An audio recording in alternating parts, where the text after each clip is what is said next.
Chapter 1. The Destruction God Academy. In the realm of the Dragon Ball universe lies the Void Realm. A vast expanse of purple land hovers silently in the cosmos. At this very moment, the heart of this cosmic land is dominated by a retro-style castle, entirely adorned in shades of purple. Beyond the castle's walls, a bewildered boy with black hair stands there, seemingly lost in thought. This bewildered youth is none other than Luo Feng, who has inadvertently traversed from the real world into the Dragon Ball universe. He gazes, dumbfounded, at the grand gate before him, which bears the hastily scrawled words Destruction God Academy. Although the writing is particularly sloppy and uneven, Luo Feng somehow recognizes the characters. Oddly enough, he finds himself in the Dragon Ball world, staring in disbelief at his flawless physique. Is this what it means to traverse worlds? How is it so utterly different from the notions he had previously entertained? This is truly bizarre. Previously, he had heard that those who traverse worlds are often bestowed with a protagonist's aura or some magical abilities supported by wise old mentors, where they find a safe place to cultivate their skills and eventually unlock their potential. Then, they could dominate a realm, right? Yet this seems to diverge significantly from his expectations. Why does he feel such an odd sensation in this place? This has been the primary reason for Luo Feng's state of confusion until he quickly comes to terms with his current situation. He gently pats his throbbing head as fragments of unpleasant memories gradually meld into his consciousness. Yes, at this moment, Luo Feng is certain that he has indeed traversed, and the world he has entered is none other than the animated realm of Dragon Ball. Well, he can tolerate this. However, looking at his youthful form evokes a sense of absurdity. Am I truly a legendary scion? A renowned angel? This is not at all what he had envisioned. Moreover, this place seems to be one that has not been introduced in the Dragon Ball lore. What on earth is this Destruction Academy? What kind of place is the Destruction God Academy?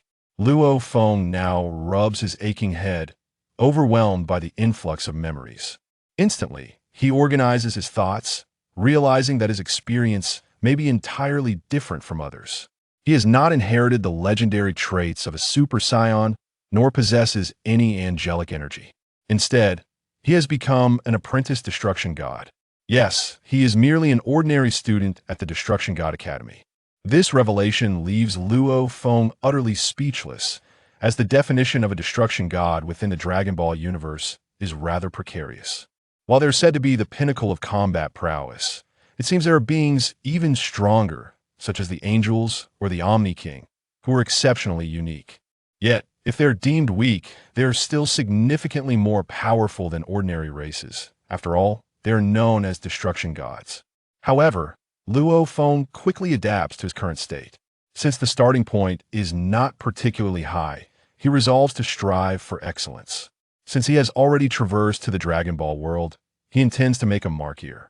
Indeed, given this opportunity for rebirth, he must seize it. Regardless of the starting point, the ultimate goal remains the same: to become an invincible existence in this timeline. Subsequently, Luo Feng reveals a self-deprecating smile. Perhaps he has been overthinking? Yes, he has indeed overthought. To become an invincible entity, to traverse this cosmic expanse, seems to be the dream and aspiration of every traveler. Yet, how many can truly achieve it? Aside from relying on his own efforts and energy, he cannot depend on others. However, contemplating excessively is of little consequence since such an opportunity has presented itself. He must make the most of it. At this moment, Luo Feng casts aside all unrealistic notions and begins to explore the divine body he has newly acquired. Yes, it is a godlike body, infused with the energy of a destruction god. From the outside, and in terms of his state, he appears no different from an ordinary human. This realization brings him a sense of relief, for based on his memories from his previous life, he recalls that destruction gods in the Dragon Ball universe are typically represented by various animals or bizarre species. Unexpectedly, whether by fortune or misfortune, he has obtained a human form, along with the status of an apprentice destruction god, which brings him a newfound sense of stability amidst his earlier unease. After all, no one wishes to possess a fraction of divine power only to find themselves transformed into some peculiar creature. Yet, sensing the subtle purple aura emanating from within his being, he feels it continuously forming an internal cycle. There's a sensation of perpetual vitality. At this moment, Luo Feng feels as though he has indeed traversed into a martial arts world. The power of the destruction god flows through him like the internal energy described in martial arts, circulating endlessly within his body. Perhaps this is the unique nature of the destruction god's status. However, gazing at the nameplate that dangles from his chest, identifying him as an apprentice destruction god, he cannot help but feel a sense of absurdity. So, he is indeed an apprentice destruction god, which perhaps explains his presence outside the Destruction God Academy. With this thought in mind, Luo Feng has completely acclimated to his current state, reveling in the splendid power of the Destruction God within him. Chapter 2. The Ambush by Champa. In the vibrant world of Dragon Ball, Luo Feng has arrived. With this realization, an expression of excitement flashes across Luo Feng's face, his eyes gleaming with anticipation. Suddenly, he perceives a shadowy figure stealthily approaching him, evoking a strangely familiar sensation. Luo Feng, quite unexpectedly, feels the presence of this sneaky aura. Could it be? Suddenly, the figure halts abruptly, seemingly caught. Nevertheless, this is inconsequential. The figure vanishes in an instant. In the next moment, a peculiar wave of energy inexplicably manifests behind Luo Feng. Accompanying this strange fluctuation, a corpulent and rotund figure materializes behind him. Behold my trio of destruction strikes. Take that, you little brat. With a whoosh, 3 rapid strikes aimed at the back of Luo Feng's head, heart, and waist come barreling toward him. This individual is attempting a sneak attack. A glint of determination flashes in Luo Feng's eyes as he swiftly reacts. Although he is a modern individual who has crossed into the Dragon Ball universe, he was also an enthusiast of traditional Chinese martial arts before his traversal. While he may not be invincible, he is well-versed in various martial arts techniques. Naturally, in his reality, he possessed a unique internal cultivation method. In the Dragon Ball universe, the power of a destruction god bears some resemblance to internal energy. However, all of this is now secondary. At this moment, Luo Feng's mind races as he swiftly positions his body appropriately. Whoosh, whoosh, whoosh.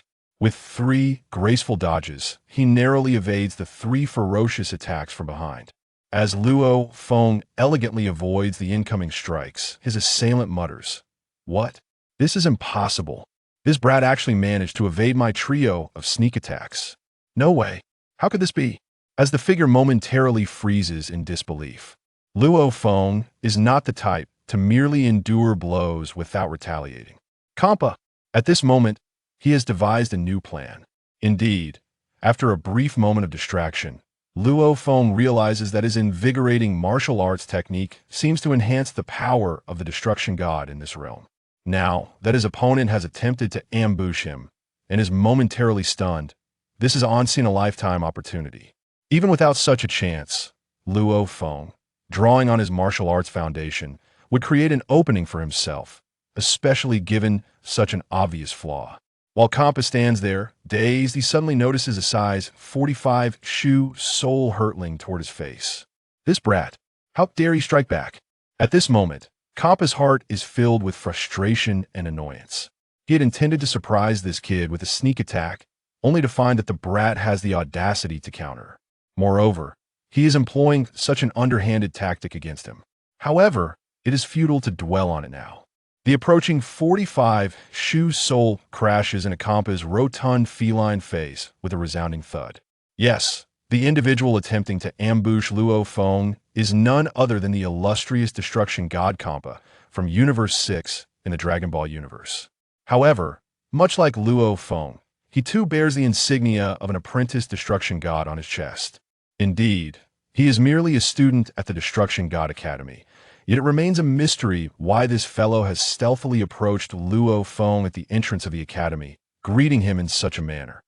However, all of this has become inconsequential.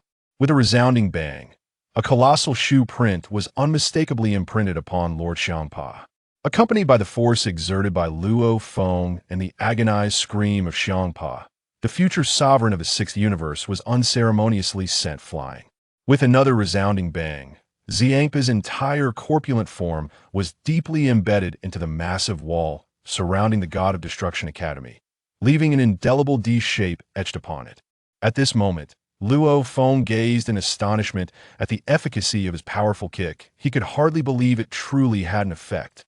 He never anticipated that his ancient Chinese martial arts could seamlessly integrate with the power of destruction. This unexpected revelation exceeded Luo Feng's expectations. He had anticipated a degree of adjustment. Yet, it appeared that his agility and mental discipline could indeed harness the power of destruction to yield a unique effect.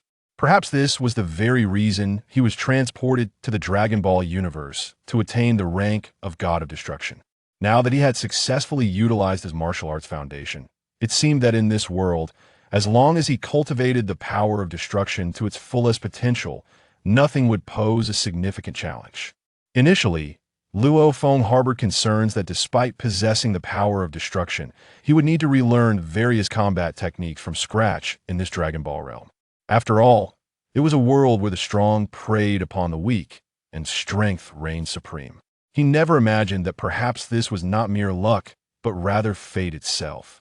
Observing Champa, who was now embedded in the wall after receiving his heavy kick, Luo Feng could not help but smile faintly. He was taken aback that the future ruler of the sixth universe welcomed him in such an unexpected manner. Although he felt a twinge of embarrassment, he acknowledged that his earlier kick had indeed possessed an excessive force. It was rather amusing that Lord Champa had been so thoroughly embedded in the wall. However, he could not entirely blame himself despite the familiar sensation. Such a sneak attack was undeniably somewhat disreputable. Yet, how Champa would extricate himself from his predicament was no longer a concern for Luo Feng. Haha, although this fellow had deliberately attempted to ambush him, it was evident that there was no malice behind his attack. This indicated that Champa approached their encounter with a spirit of friendly sparring, albeit in a manner lacking in martial ethics. Nevertheless, all of this had become irrelevant. Let's see how this individual explains himself. Whether he provides an explanation or not can wait. Now, Luo Feng gently clenched his fist. Perhaps this represented a brand new opportunity. Having a future master as a sparring partner might indeed accelerate the integration of his power of destruction within his being. However, one question lingered in Luo Feng's mind. Why had this fellow chosen to ambush him? After all, he had only just traversed into this world. Before long, Luo Feng's curiosity was met with a reasonable and perfect explanation from the figure wedged within the wall. Emerging from the crevice, Champa extended a hand, struggling to extricate his rotund body from the wall. At that moment, our future god of destruction, Champa, stood there in a peculiar, yet formidable stance, hands firmly planted on his hips. Yet, the sole discordant note was the immense imprint of Luo Feng's shoe that was indelibly marked upon Hmp's face. In that moment, Champa furiously pointed at Luo Feng, exclaiming, "You scoundrel! How dare you disregard martial ethics and not reveal where you learned such exquisite combat techniques? I cannot believe you actually succeeded. Hmph. You sly dog, hiding such skills from me." Chapter 3. Challenging Champa. It turned out that Champa was indeed familiar with him. With this realization, Luo Feng felt a sense of relief. It seemed that his soul and memories had traversed into this timeline, occupying the body of a future apprentice god of destruction. So that was it. It appeared that his presence was not merely an extraordinary accident, but perhaps a mere coincidence. However, witnessing Hmp's flustered expression, Luo Feng could only offer a faint smile, saying, "My apologies for being crafty, it truly was not intentional." Seeing this insincere explanation, Hmp's anger flared, completely disregarding his own unprovoked ambush on Luo Feng. Instead, he merely continued to curse Luo Feng, pondering, when did this fellow learn such novel combat techniques? This left him, as Luo Feng's close friend, utterly perplexed. Yet, amidst Hmp's tirades, his gaze fell, and a glimmer of golden light flickered in his eyes. It was not in Hmp's nature to suffer humiliation. Although his initial ambush had failed, it seemed Luo Feng had no intention of taking credit for the encounter. It appeared that this fellow retained his previous softness of heart. Although he was unaware of where Xiangpa had acquired these new combat techniques, all of this had become inconsequential. Observing Xiangpa's bowed demeanor, despite his incessant grumbling, Luo Feng recognized that this individual, while not ranking among the very top in terms of strength in the future world, was certainly no ordinary schemer. Judging by Xiangpa's mindset, he clearly had no desire to suffer the loss from that earlier kick. If indeed it is as Luo Feng has judged, at the very moment when Xiangpa and Luo Feng are engaged in conversation, Xiangpa suddenly exerts force with both feet, charging towards Luo Feng's abdomen like a hungry tiger pouncing on its prey. While doing so, he mutters to himself, "You bastard, do you think you can just kick me without consequence? Hmph, this time I will not let you off easily." With that, he lunges forward like a cannonball. Fist clenched and cracking ominously, seemingly preparing for a straightforward and reasoned bout of combat against Luo Feng. Perhaps Xiangpa, in his naivety, has shed the cunning traits he possessed when he became the god of destruction of the sixth universe. At this moment, he may only be fixated on avenging the humiliation of that earlier kick. However, he overlooks a crucial consideration. As fellow trainee gods of destruction and members of the Academy, their strengths and comprehension of destruction energy are likely comparable. The disparity may lie solely in their techniques and application of destruction energy, although Luo Feng has only just traversed into this realm. The ancient martial arts he has mastered align remarkably well with the destructive powers of this Dragon Ball universe, exhibiting an extraordinary degree of compatibility. Perhaps Luo Feng may find himself at a disadvantage against higher-ranking angels or even Whis, who is fully adept in his ultra instinct. Yet, against an ordinary trainee god of destruction like Xiangpa, he feels entirely at ease. This fellow, who could not even best Luo Feng in a surprise attack, now dares to confront him head-on. Luo Feng begins to question just how weak the previous incarnation of himself, the Sword Heart god of destruction, truly was in melee combat. However, such thoughts become irrelevant, for it is Luo Feng's consciousness that now governs this body.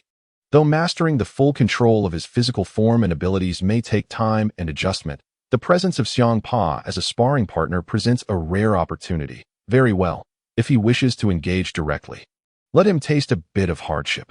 Although Xiangpa harbors no ill will, his earlier attack constitutes an unusual provocation.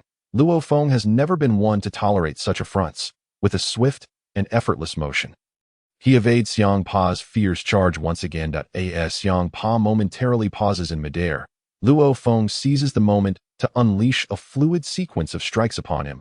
In the instant he sidesteps Xiangpa's assault, he delivers a sharp knee strike directly to Xiangpa's abdomen, producing a resounding thud. The once proud Xiangpa, who had just moments ago been kicked away, now bends over, resembling a shrimp, groaning painfully. Though he attempts to utter contemptuous words against Luo Feng, the effort fails him. Yet, through his garbled speech, one can still discern his frustration. How dare you use a knee strike? Where did you learn such a technique? Observing the groaning Xiangpa, Luo Feng feels a twinge of dissatisfaction with his own move. Yes, while his knee strike successfully knocks Xiangpa to the ground, the glimmer of defiance in Xiangpa's eyes reveals a reluctance to concede. "Oh, you still cling to such thoughts," Luo Feng muses. "Well, I did not come to the Dragon Ball world to play the role of a good child or a nice guy. Oppression is the remedy for all discontent." With this thought, he allows a gentle smile to grace his face, directing it towards the beleaguered Xiangpa, eliciting an unsettling chill in the latter's spine. Indeed, just as Xiangpa feared, a colossal footprint rapidly magnifies before him. Luo Feng's foot strikes again, propelling Xiangpa away before he even has the chance to utter a word, crashing him harshly against the outer wall of the academy. In that moment, Luo Feng remains momentarily stunned, not due to any discomfort from his strike, but because he realizes the remarkable solidity of this space.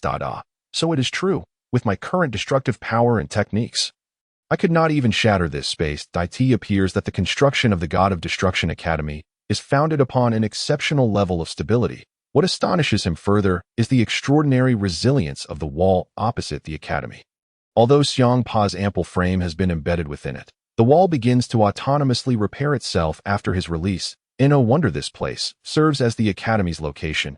It possesses its unique merits. Yet, in this moment, Xiangpa remains lamentably trapped within the wall, Feeling utterly humiliated, he muses to himself, "This brat has grown exceedingly powerful, and I have yet to even discuss the matter at hand. My purpose for coming here remains unfulfilled, and I have yet to utter a single word. Once again, I am embedded in this wall by that insufferable Luo Feng. This, indeed, is a grievous insult." Resolved, Hmph steadies his breath and endeavors to extricate himself from the wall, a task that has seemingly become his daily routine. Chapter 4. A conspiracy. As he contemplates this, Hmph feels a wave of frustration. Yet, through his persistent efforts, he senses a glimmer of hope in prying himself free from the crevice. Suddenly, he hears slow footsteps approaching, and upon focusing his gaze, he sees Luo Feng. Luo Feng, that fiend is approaching with that chilling smile again. He thinks, feeling his resolve waned and no longer in the mood for curses or mutterings. He shouts, "Hey, you bastard! Can you let me finish speaking first?" Seeing Luo Feng shrug and halt his advance, Hmph exhales with relief. Well, if that's the case, let us get to the point quickly. Otherwise, the consequences could be dire. But wasn't Beerus the one who told me that the inherent memory technique is quite effective? Why has it not triggered even once in my encounters with Luo Feng? Truly unreliable. Perhaps I am overthinking it, or my comprehension is insufficient. Either way, I need to pacify this harbinger of death first. Otherwise, being embedded in the wall again would be far from amusing. It is quite painful. With that, Hmph rubs his sore abdomen and slightly numbed face, adopting a tone as light as a breeze. "Luo Feng, you've truly become increasingly unreasonable that I came here to assist you, and yet you unceremoniously embedded me in the wall. Is this how you treat a friend?" Luo Feng, however, continues to wear that benign smile. Before this rogue who had attacked him, he harbors no goodwill. Merely explaining himself is already a concession to Hmph. At this moment, Hmph's instinct for self-preservation surges. Seeing that Luo Feng remains unyielding, he decisively retrieves a black sphere slightly larger than his fist from a small pouch at his back. This, indeed, is the primary reason for Hmph's visit. Upon witnessing the black sphere, with its faint blue arcs of electricity dancing within, Luo Feng feels a flicker of recognition. What is this? It seems familiar. He muses, what does Hmph intend to do with this black sphere? Before Luo Feng can fully process his thoughts, Hmph confirms his suspicions. What do you think, my friend? You can't accuse me of being ungrateful. Hee. You must know what this is. This little treasure was procured with significant effort from Master Kasai, thanks to my collaboration with that rascal Beerus. See, I thought of you first when I got my hands on something good. Yet you treated me so harshly. As he spoke, Champa raised the black sphere in his hand, casting a smug glance at Luo Feng. Initially taken aback, Luo Feng soon felt a sense of relief. It turned out this fellow had actually managed to swipe the black sphere from Beerus alongside the angel. Hmph, I wonder what this little brat is truly up to. Mistaking Luo Feng's silence for astonishment, Champa's face beamed with pride as he chuckled. Surprised, aren't you? Just this Beerus alone has grasped the Ultra Instinct. You must understand, Ultra Instinct is a technique reserved for the angelic race, for us, who are merely apprentice destroyers. To comprehend such a profound art is a significant enhancement to our strength. Yet, for some inexplicable reason, I seem to struggle far more than Beerus in understanding this memory technique that I've devoted over 10 hours to studying it. And I've barely made any progress that I only intended to use you as practice, never expecting to find myself lacking in talent compared to that guy Beerus. He grasped the essence of the technique in just an hour. By the way, I have something good in mind for you, my brother, but what is this about? Where did you learn such formidable skills and abilities, although my power and destructive capabilities remain similar to before? Why is it that I have never encountered your techniques previously? It seems no one in the Destroyer Academy possesses such skills. Listening to Champa's barrage of explanations and inquiries, Luo Feng finally understood that this fellow bore no ill intentions but had indeed stirred quite a commotion with Beerus by stealing the black sphere and presenting it to him. Previously, Luo Feng had been puzzled as to why both Beerus and Champa possessed the memory technique, while other destroyers did not. It turns out the issue lay here. These two had actually pilfered the gem-imbued black sphere from the angel Kes. Thus their ability to glean aspects of the Ultra Instinct was indeed a stroke of fortune. As for why they targeted Kes, that remained a curious matter. However, that seemed a discussion for another time. Now, this lad had generously brought the crystal ball he had stolen from Kes to him, even divulging secrets regarding the Ultra Instinct. No, something is amiss. Luo Feng wrinkled his nose, sensing a hint of conspiracy in Champa's demeanor and actions. Could this fellow genuinely be so benevolent? No, that couldn't be the case, considering this was a stolen treasure from the angel Kess. Yet, Champa appeared somewhat tranquil regarding his understanding of the memory technique. Unable to master its intricacies, was he attempting to shift the blame elsewhere? Though he observed Champa's seemingly foolish expression, Luo Feng, well-versed in the plot and character backgrounds, knew that beneath Champa's seemingly naive exterior lay the truth that no destroyer in the 12 universes was easy to deal with. From Luo Feng's perspective, he was aware that every destroyer was a cunning entity. Indeed, how could one stand out amongst the 12 universes as a top-tier destroyer without a certain level of intelligence? It was impossible to rely solely on luck. With these thoughts, Luo Feng felt a sense of clarity, yet he maintained a facade of civility, for one should not strike a smiling face, since Champa had already explained himself at length. Luo Feng chose not to dwell on the matter further. He was still reflecting on the sensation of the knee strike and the 2 kicks he had just executed. The ultra instinct was not a necessity for him. In this world, where might is revered, everything must be achieved through one's own efforts. Others can never be relied upon. Although the ultra instinct from the angelic race is considered a pinnacle technique in this realm, Luo Feng believed that as a destroyer, inheriting the bloodline of destruction, he must pursue the essence of his power wholeheartedly, while the understanding of the memory technique could instantaneously augment his strength. For long-term development, he must continue to hone his destructive powers, swiftly integrating his martial arts into this world to ensure his longevity for the potential power of mastering the destructive force. Only Luo Feng harbored such a modest ambition in his heart. He sensed that reaching the ultimate mastery of destructive energy might bestow him with powers akin to those of the Omni King. After all, acquiring destructive energy and then learning the ultra instinct felt somewhat counterproductive. As for Champa's apparent benevolence in offering him a stolen treasure from Kess, Luo Feng felt a flicker of suspicion. However, it surprised him to learn through Champa's words that this endeavor had indeed been a joint effort with Beerus, who had gleaned a sliver of the ultra instinct from this artifact. Perhaps this was their shared opportunity. Yet, Luo Feng was determined not to follow in their conventional footsteps. Having arrived here, he intended to master the destructive energy first. After all, he possessed martial skills from his previous life. And now he needed to seamlessly merge the ancient martial arts he had learned with his current destructive prowess, believing it would solidify his standing in this world. What he lacked now was time. Not a fixed technique. At that moment, the most vexed individual was Champa, who had just extricated himself from the wall. Clutching the black gem sphere, he noticed that Luo Feng did not rush over with excitement to snatch the orb from his grasp, but instead merely wore a faint smile as he regarded him. At that moment, Luo Feng's gaze and demeanor instilled a sense of foreboding in Champa. How could this guy behave so indifferently? Did he not hold any interest in the ultra instinct? No. If Luo Feng were truly so calm and composed, he would have shown no restraint during their earlier confrontation. No. Something is definitely amiss. That rascal Luo Feng must be hiding something. Just as Champa was about to voice his suspicions, Luo Feng waved his hand dismissively at Champa, saying, "You better not stir up trouble. You and Beerus are not truly benevolent." "Hmph, don't think I am unaware. This must be that magical sphere from the staff of the angel Kess. You two have actually set your sights on Kess. I am quite curious about the consequences you will face once the situation unfolds. Nevertheless, I must thank you in advance for thinking of me.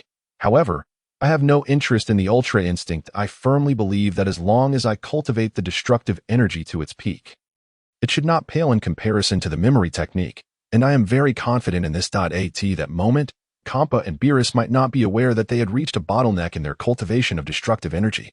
If they wished to break through and enhance their abilities, they would need to explore alternative paths. Meanwhile, Beerus and Champa considered pursuing the angelic route of the ultra instinct, oblivious to the fact that Luo Feng, as a traveler, had a profound understanding of the existence of a technique known as self-memory cultivation within the realm of destructive energy.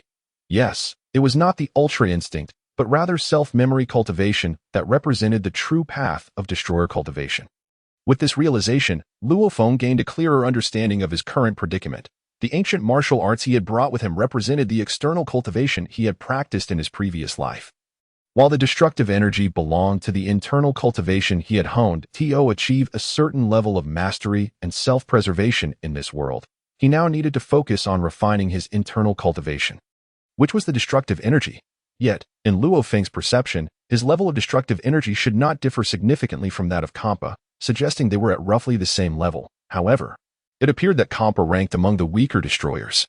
Now, Luo Feng's immediate priority was to enhance the intensity and potency of his destructive energy. With his goals firmly established, he had no further doubts. Thus, Luo Feng gently narrowed his eyes, plunging into a new realm of contemplation and enlightenment at that very moment.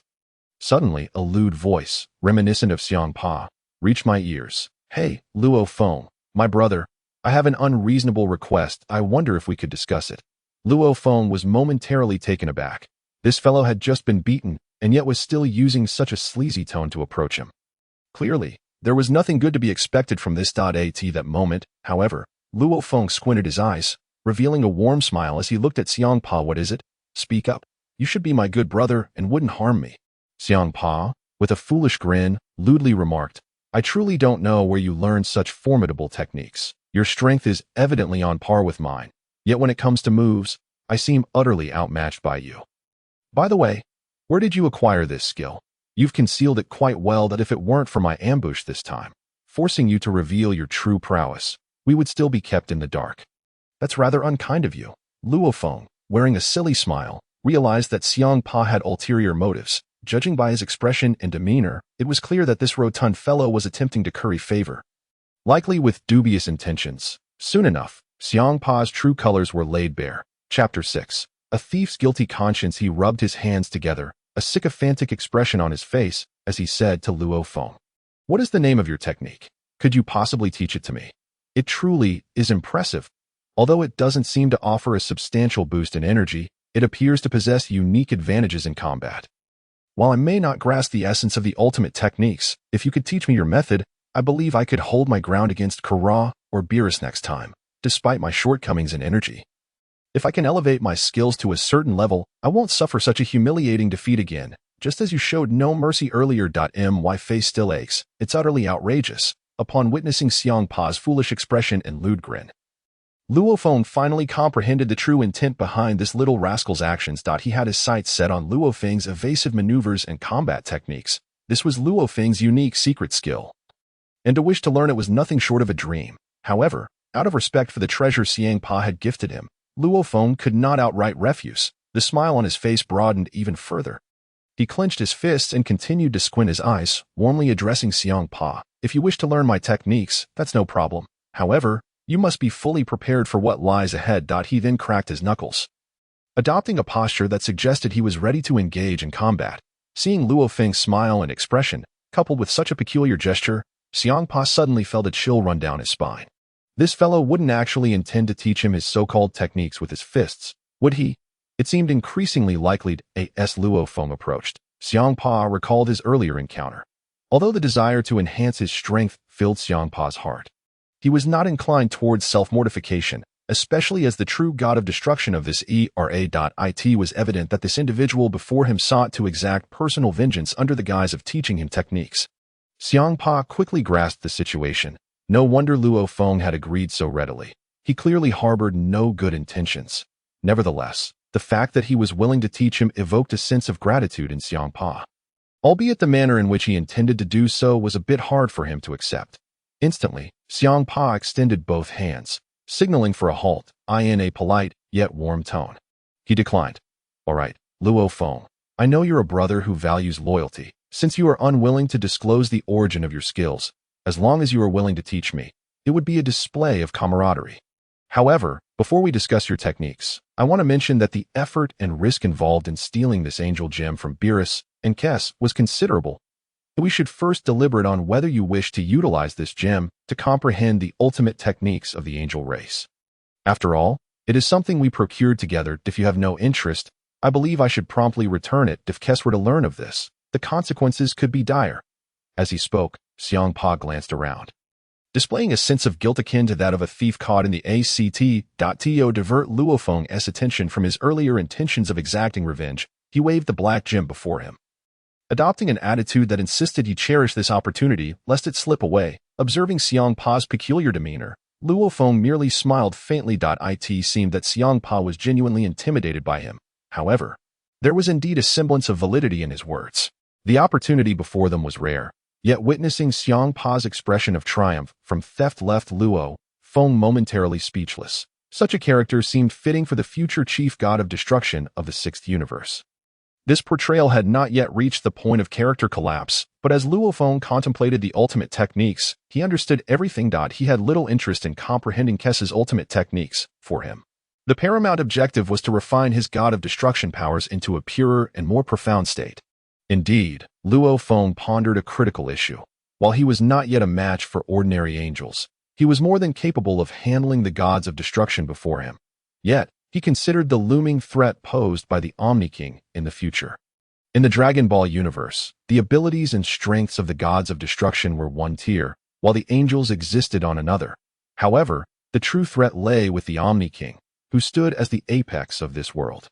In the original Dragon Ball lore, the magic of the Demon King was a formidable and seemingly invincible force. To survive in this realm, one must devise a method to overcome the Omni King's so-called universal magic. That was the ultimate goal he sought. Even if one possessed the ultimate techniques, they would not stand a chance against magic. Of course, all of this had to remain a matter of internal contemplation, not something to be spoken of openly. Moreover, even if a discussion were warranted, engaging with Hmph, who lacked a coherent thought process and emotional intelligence, would be akin to preaching to a deaf audience. Suddenly, an ingenious thought struck Luo Feng, startling him with its brilliance. He took a deep breath, contemplating, Perhaps it could indeed work. This moment, Luo Feng's mind was consumed with the idea of concentrating the god of destruction powers he possessed to their utmost potential. Destruction entails reducing everything visible to its fundamental structure. If he could truly refine his destructive powers to their zenith, would it not be possible to dismantle the Omni King's so-called magic? Just imagine, when his strength reached its pinnacle, augmented by the prowess of ancient martial arts and combat skills, if he could obliterate the erasure technique unleashed by the Omni King in a single strike, he would finally possess true self-defense and leverage in negotiations with various forces. Chapter 7. Angel Kess. With this realization, a heavy weight lifted from Luo Feng's heart. Now that he had a goal and a plan, it was time to act. Procrastination was not in his nature, and second-guessing held no merit in a world where strength reigned supreme. Having understood the intricacies of the situation, he resolved to take action. Accompanied by a sense of relief and clarity, Luo Feng began to observe the angel staff gem held by Hmph. The gem shimmered with a luminous glow, emanating a faint blue aura. This must be the source of the angel's primordial power. Every time an angel intended to unleash or utilize a particular ability, they would employ their staff, with the energy core seemingly residing within this very gem. This moment, Luo Feng genuinely admired the ingenuity of Beerus and Hmph, who had devised a way to detach the gem from Kessa's staff and secretly take it to comprehend its power. The ultimate techniques certainly posed a challenge for these two brothers. Yet, as he gazed at the gem radiating blue energy, Luo Feng suddenly experienced a flicker of profound insight. Meanwhile, Hmph exhaled deeply. Noticing Luo Feng staring intently at the angel gem in his hand, he thought to himself, "You pretended to be aloof earlier, claiming no interest in the ultimate techniques, yet now you're fixated on my gem. It seems my plan has not completely failed. Perhaps success is still within reach. Beerus, you big oaf. Aside from being stronger than me, your intellect is no match for mine. Hmph. Moreover, Luo Feng, you rascal, you startled me just now. All for the sake of giving me a beating. I refuse to believe that you have no interest whatsoever in the easily attainable Zizai Ji Gong, as long as you are willing to take the gem from my hand. Hee. Not only will you impart to me all the sharp techniques you just employed, but should the angel Keisai discover the gem has been stolen, you shall become a scapegoat of a brand new kind. Indeed, this way, both Beerus and I can smoothly extricate ourselves from Keisai's suspicion. What a marvelous plan that achieves 3 objectives in one stroke. Beerus enhances his strength. I gain a unique insight into Zizai from my memories. And I learn powerful combat techniques that Luo Feng acquired from who knows where. Furthermore, the wrath of the angel Keisai will be directed at Luo Feng. Ha ha ha. I truly am a genius. This thought. Hmph couldn't help but reveal a sly smile. With the corners of his mouth turned upwards, I indeed am a genius. However, at this moment, Hmph was unaware that an unforeseen event was unfolding in the office of the headmaster at the Destruction God Academy. In front of the floor-to-ceiling windows of the headmaster's office, the Grand Priest stood silently in his unique manner, both feet hovering above the ground. His gaze, profound and contemplative, was fixed upon the extraordinary scenery outside the window. Purple clouds and violet lightning rolled across the sky, while colossal arcs of electricity crackled ominously, as if heralding some abnormal occurrence, striking down upon the varied landscape below. This peculiar sight was deeply etched into the eyes of the Grand Priest. A supreme ruler of the universe, this moment. His expression remained impassive as he gazed into the distance, yet his mind was far from the calm demeanor he presented. Unbeknownst to anyone, the Grand Priest, a figure of immense stature, was pondering something significant. Was something extraordinary about to unfold? Suddenly, a light knock at the door interrupted the Grand Priest's thoughts. He sensed it faintly and let out a gentle sigh, subsequently donning his customary warm smile. Without turning his head, he simply stated, "Keisai, is that you? Please, come in." The sound of the door opening. A figure carrying a teacup gracefully entered the Grand Priest's office. At this moment, the angel Keisai held in her hands a type of tea that the Grand Priest favored. She approached him respectfully. "Grand Priest, have you returned?" The Grand Priest gently waved his hand. "Keisai, please mind your manners. After all, this is the Destruction God Academy. As the headmaster, I would prefer you not to address me as Grand Priest here, nor call me Father. Let's keep our public and private lives separate. In this setting, you may refer to me as headmaster, which I find more fitting." Agreed. Keisai immediately felt a pang of embarrassment due to her slip of the tongue and earlier excitement. However, having been nurtured and influenced by the Grand Priest since childhood, she quickly adjusted her mindset.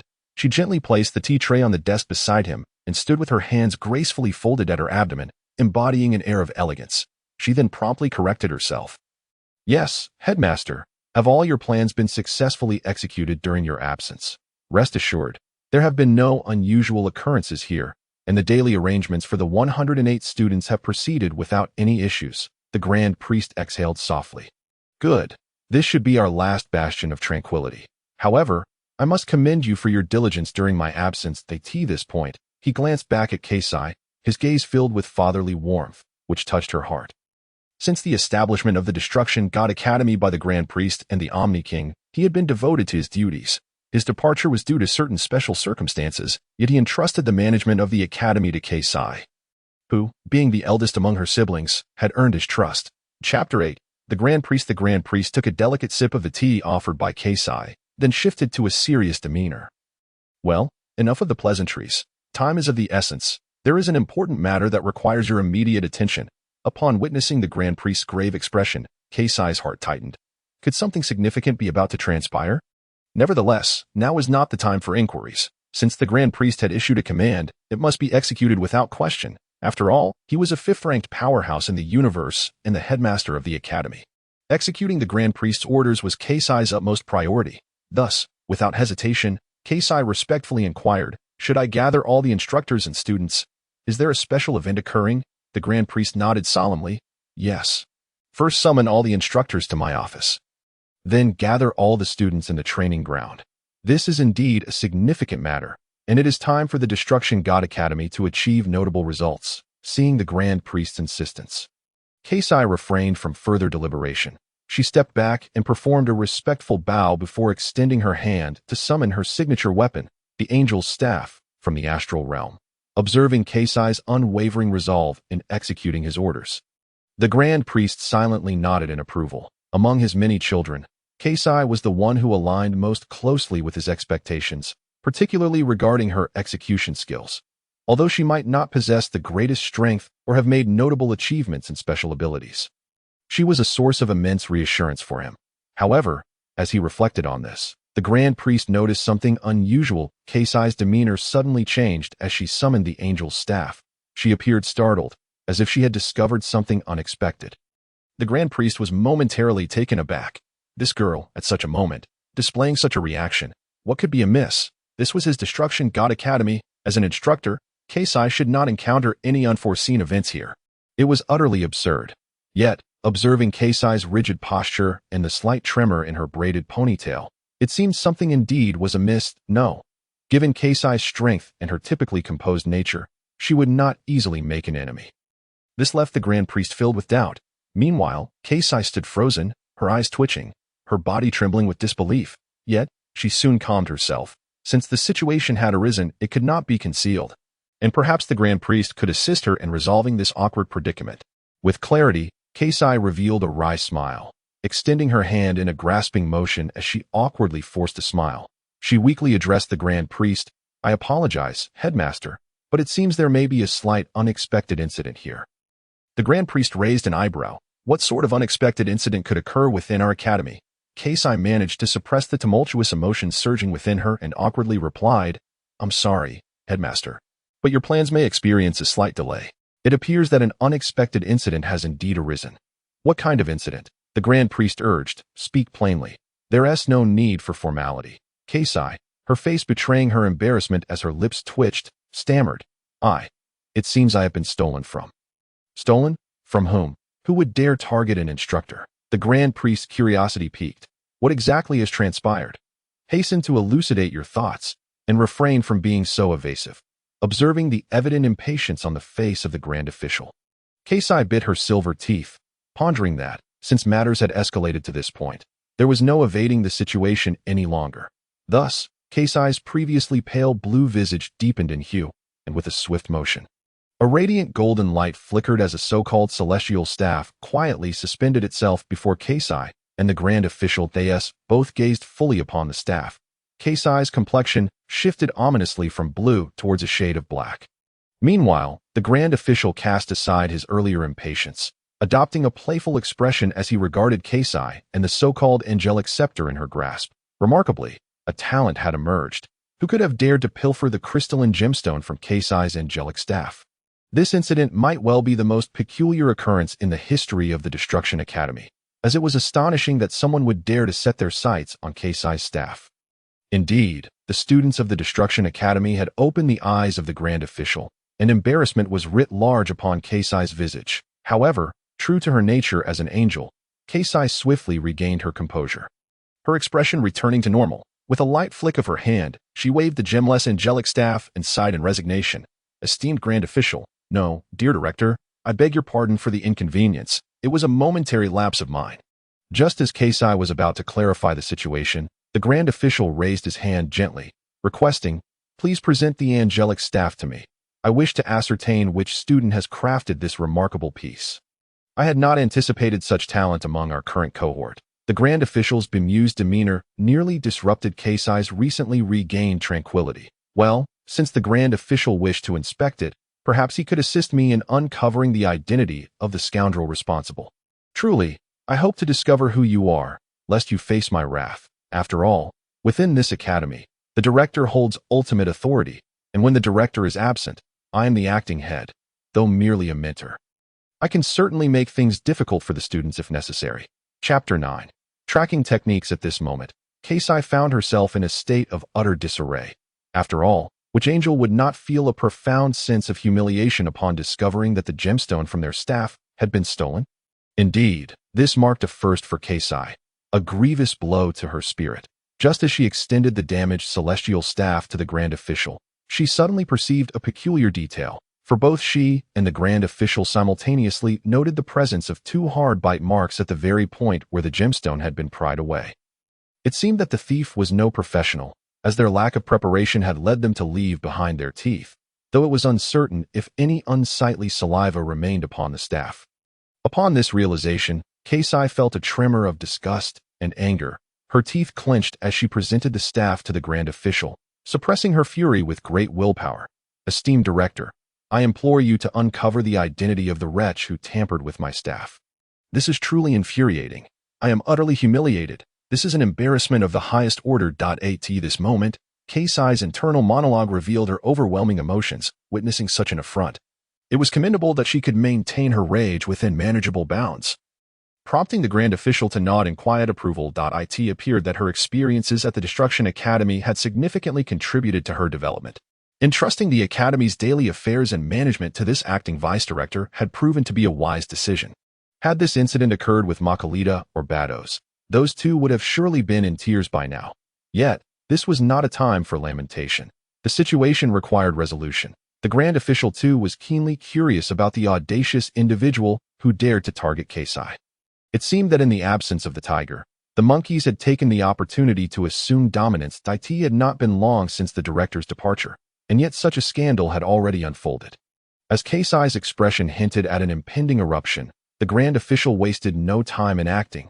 With a deft motion of his left hand, he grasped the end of the staff, while his right hand brought his index and middle fingers together, gently touching his forehead. Indeed, the grand official adopted a most peculiar stance. It appeared that he was about to engage in serious work. With a delicate touch, he pressed his fingers against his brow, and a surge of bluish-golden energy erupted from his being. This vibrant energy effortlessly coalesced between his fingers, and with a soft command, the grand official separated this radiant essence from his body. With a furrowed brow, he directed the bluish-golden energy towards the top of Keisai's celestial staff, precisely at the area marked by the bite impressions. This seemed to be a novel technique of tracing. However, the grand official's actions left Keisai in a state of bewilderment. Was this a synthesis of time reversal and tracking techniques? It was astonishing to witness the grand official's mastery reach such heights. Yet, this was not the moment for Keisai's astonishment. Uncovering the true culprit was now her foremost objective, allowing her to suppress her awe and watch the grand official's performance in silence. Indeed, the grand official did not keep Keisai waiting long. As the bluish-golden energy melded with Keisai's angelic staff, the corners of the grand official's eyes twitched slightly. It seemed he had stumbled upon something unexpected, and a slight smile graced his lips as he regarded the bewildered Keisai with a gentle expression. Suddenly, the grand official's eyes gleamed with a golden light, and a burst of bluish-golden radiance erupted from his gaze, projecting a vast screen above Keisai and the grand official. It appeared that the grand official had glimpsed a portion of the memories contained within Keisai's angelic staff. Now, employing a unique method and technique, he projected these memories before Keisai, sparing him the need for lengthy explanations. However, the grand official's methods indeed left Keisai somewhat astounded. Time reversal coupled with tracking imprints, along with a shared essence, could be employed in such a manner. The grand official's prowess was truly unfathomable. Yet, Keisai found herself more curious about the content being projected before her. The display resembled a legendary holographic 3D image, rapidly advancing through time, revealing the events surrounding the staff's misfortune. At that moment, the staff lay quietly within the private, secret space Keisai had created, as if nothing had ever transpired. Yet, as time flowed, a golden pattern of hexagonal runes emerged within this hidden temporal rift, an astonishing revelation that someone had indeed employed a spatial array. The subsequent images shattered Keisai's expectations, as within the spatial array, a swirling black vortex silently hovered. From this black hole emerged a pudgy paw, scouring the area for something, seemingly grasping at unseen treasures. Suddenly, this feline appendage latched onto the handle of the staff, causing it to tremble. With a swift motion, it yanked the staff from its spatial confines. The unfolding events further expanded Keisai's understanding of the two bite marks left upon her staff. Now, Keisai's expression had darkened considerably, tinged with an unsettling hue. The grand official's abilities were indeed formidable, as not only had he revealed the identities of the two thieves, but the entire operation, complete with sounds, was laid bare before Keisai's eyes. Chapter 10, Leveling Array. Within the projected scene, two grotesque faces displayed a mixture of terror and glee. Did Beerus succeed? Inquired the rotund figure, whose name was revealed to be Champa. At that moment, Beerus, drenched in sweat, impatiently urged, "You fool! Hurry up! My divine power is nearly depleted, and I never anticipated that this alchemical endeavor would yield such results. While we can utilize this alchemical array to open a fleeting passage through time and space, thereby exchanging it for the staff of Minderkashi, it seems that I cannot endure for much longer. You must hasten." Observing the perspiring Beerus, Champa also recognized the gravity of the situation. It was clearly not a moment for celebration and joy, as they had merely summoned Kashi's angelic staff from his storage space through the alchemical array. However, it appeared that their objective was still not fully accomplished. The duo had opened a spatial barrier through a specific alchemical array, temporarily extracting the angelic staff. Yet if they failed to return it before Kashi discovered its absence, all would be for naught. After all, their actions constituted a peculiar form of theft, and with Beerus's current strength, the time he could maintain the alchemical array was limited. If they wished to master the angel's ultimate freedom technique, certain sacrifices were indeed necessary. Yet, witnessing Beerus's pallid complexion, with his palms firmly pressed against the hexagram-shaped electrical array on the ground, he appeared utterly drained of energy. Champa did not hesitate any further. Grasping Kashi's angelic staff with one hand, he sharpened the claws of his other hand. With a decisive twist, he began to manipulate the crystalline gem atop the staff. After extensive study, they understood that this gem was the very soul of the staff. Should they dismantle it completely, their plan would succeed. As long as the staff returned to Kashi's storage space, Any unusual issues regarding the staff would likely go unnoticed for a while. Beerus and Champa believed that by keeping the gym close, they might grasp and comprehend the new ultimate freedom technique, which was the essence of their scheme. Once they fully understood the angel's ultimate freedom technique, they could return the crystalline gem through the same method of opening a spatial barrier with the alchemical array, ensuring that Kashi would remain oblivious to any tampering with her staff. However, Champa felt a tinge of frustration as he realized he had exerted all his strength, yet still could not detach the gem from the angelic staff. Observing Beerus's anxious and impatient demeanor, Champa understood that time was of the essence. Beerus, a formidable entity among them, was also struggling to sustain the alchemical array. Could their meticulously devised plan be on the verge of failure? Impossible. Suddenly, Champa had a brilliant idea. If one hand could not extract the gem, he would have to employ brute force. With both hands and feet, he firmly grasped the top of the staff. And without further hesitation, he took the gem into his mouth. With a swift motion, he bit down on the apex of the crystalline gem. He twisted his neck fervently, and astonishingly, he successfully dislodged the gem from the staff.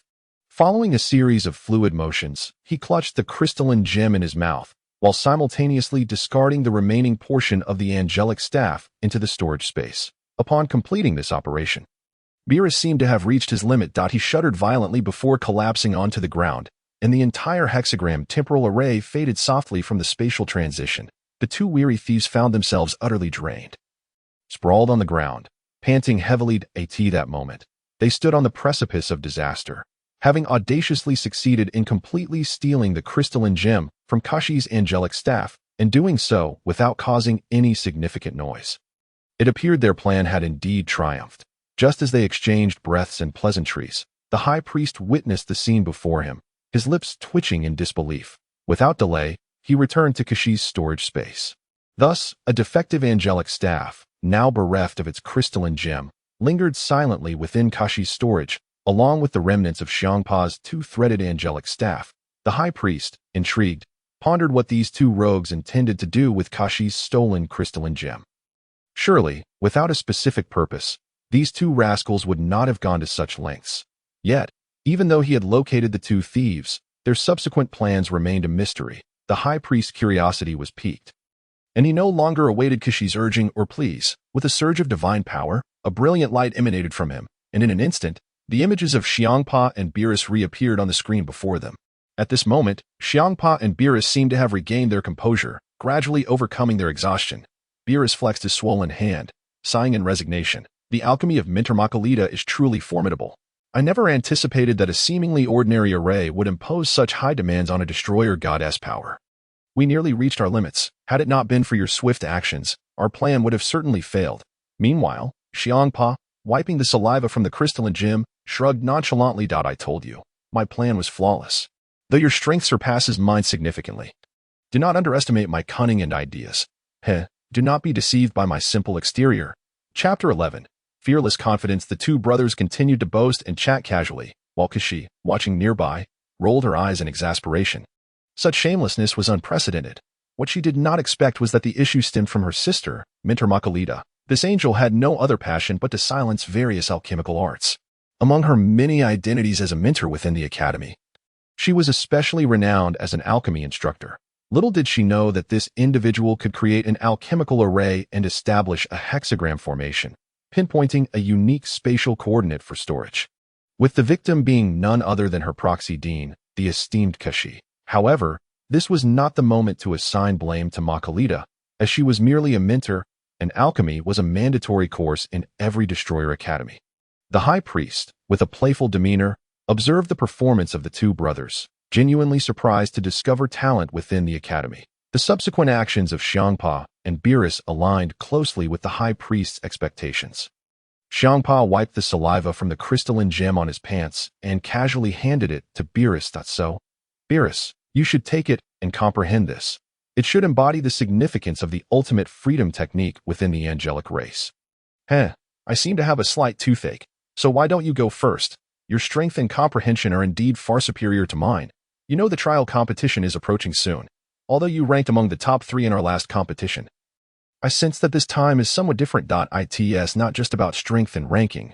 I also feel a vague unease. Perhaps I am overthinking, but it is prudent to prepare for contingencies. I cannot fathom why Mentor Whis has been reluctant to impart the ultimate freedom technique to us, but I believe that if we cultivate it to a certain level, we will undoubtedly stand out in this competition. You should go first. In terms of strength and insight, you have taught me much. Without your full exertion, we would not have been able to accomplish such an extensive plan. However, when it came to grasping the ultimate freedom technique, time was of the essence. The hours were limited. After all, Kashi's negligence could only be exploited for a brief moment, and how much they could comprehend depended entirely on their capabilities. If they exceeded this time frame and failed to return the crystalline gem, it would only be a matter of time before Kashi discovered it. Without any pretense, Beerus accepted the crystalline gem handed to him by Champa, casually wiped it on his person, and held it lightly in his grasp. He then sat cross-legged, emitting a faint purple aura, while the gem in his hand radiated a gentle blue light, creating a harmonious glow that it appears that Beerus has seamlessly entered a state of enlightenment. Confidently comprehending the ultimate technique of freedom inherent within the crystalline gem right here, witnessing Beerus's audacious demeanor, both Whis and the High Priest, who are watching the video, find themselves at a loss for words. This fellow truly exhibits remarkable boldness, seemingly indifferent to any adverse reactions or thoughts. He remains oblivious to whether his technique aligns with the ultimate freedom he is currently cultivating, as he sits cross-legged outside in deep contemplation. It is indeed a case of a fledgling bull not fearing the tiger. Meanwhile, the ever-watchful Champa is not idle either. His chubby eyes, nearly squinting, scan the surroundings, and it appears that there is no imminent danger or abnormality. He shakes his ears to listen intently, only to find silence. Observing Beerus, it seems he might genuinely grasp the ultimate technique of freedom. Champa takes a deep breath, yet he plays a crucial role as Beerus's guardian. While he fulfills his protective duty, he is also busy, for the alchemical array they had previously set up has been largely dismantled. Any further use would require a fresh arrangement. Their plan is far from merely extracting the crystal gem from Whis, as they must eventually return it, lest they solidify their reputation as thieves. At this moment, Champa retrieves a small crystal vial containing a modest amount of light green powder from his pocket. This should be the alchemical key used for the earlier array, indicating that Champa is indeed a habitual offender. Given his abilities, he lacks the capacity to create such a key capable of transcending a dimension. It is likely that he pilfered it during Makalita's lectures.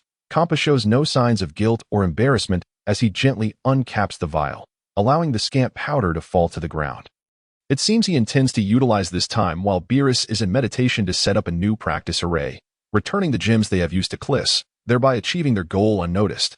Their plan is indeed meticulous. However, watching Champa diligently arrange the alchemical array, it is clear he has put considerable effort into it during Makalita's classes. The High Priest, observing Whis' fluctuating expressions, remarks with a hint of irony. I never imagined that during my absence from the academy, these students would grow beyond my expectations.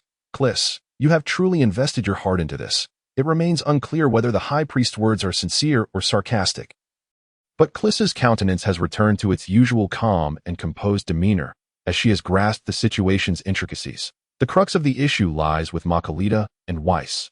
That scoundrel Whis, for reasons unknown, has failed to fully impart the ultimate technique of freedom to the students of the Destruction God Academy, which has led to some innovative thoughts and approaches among them.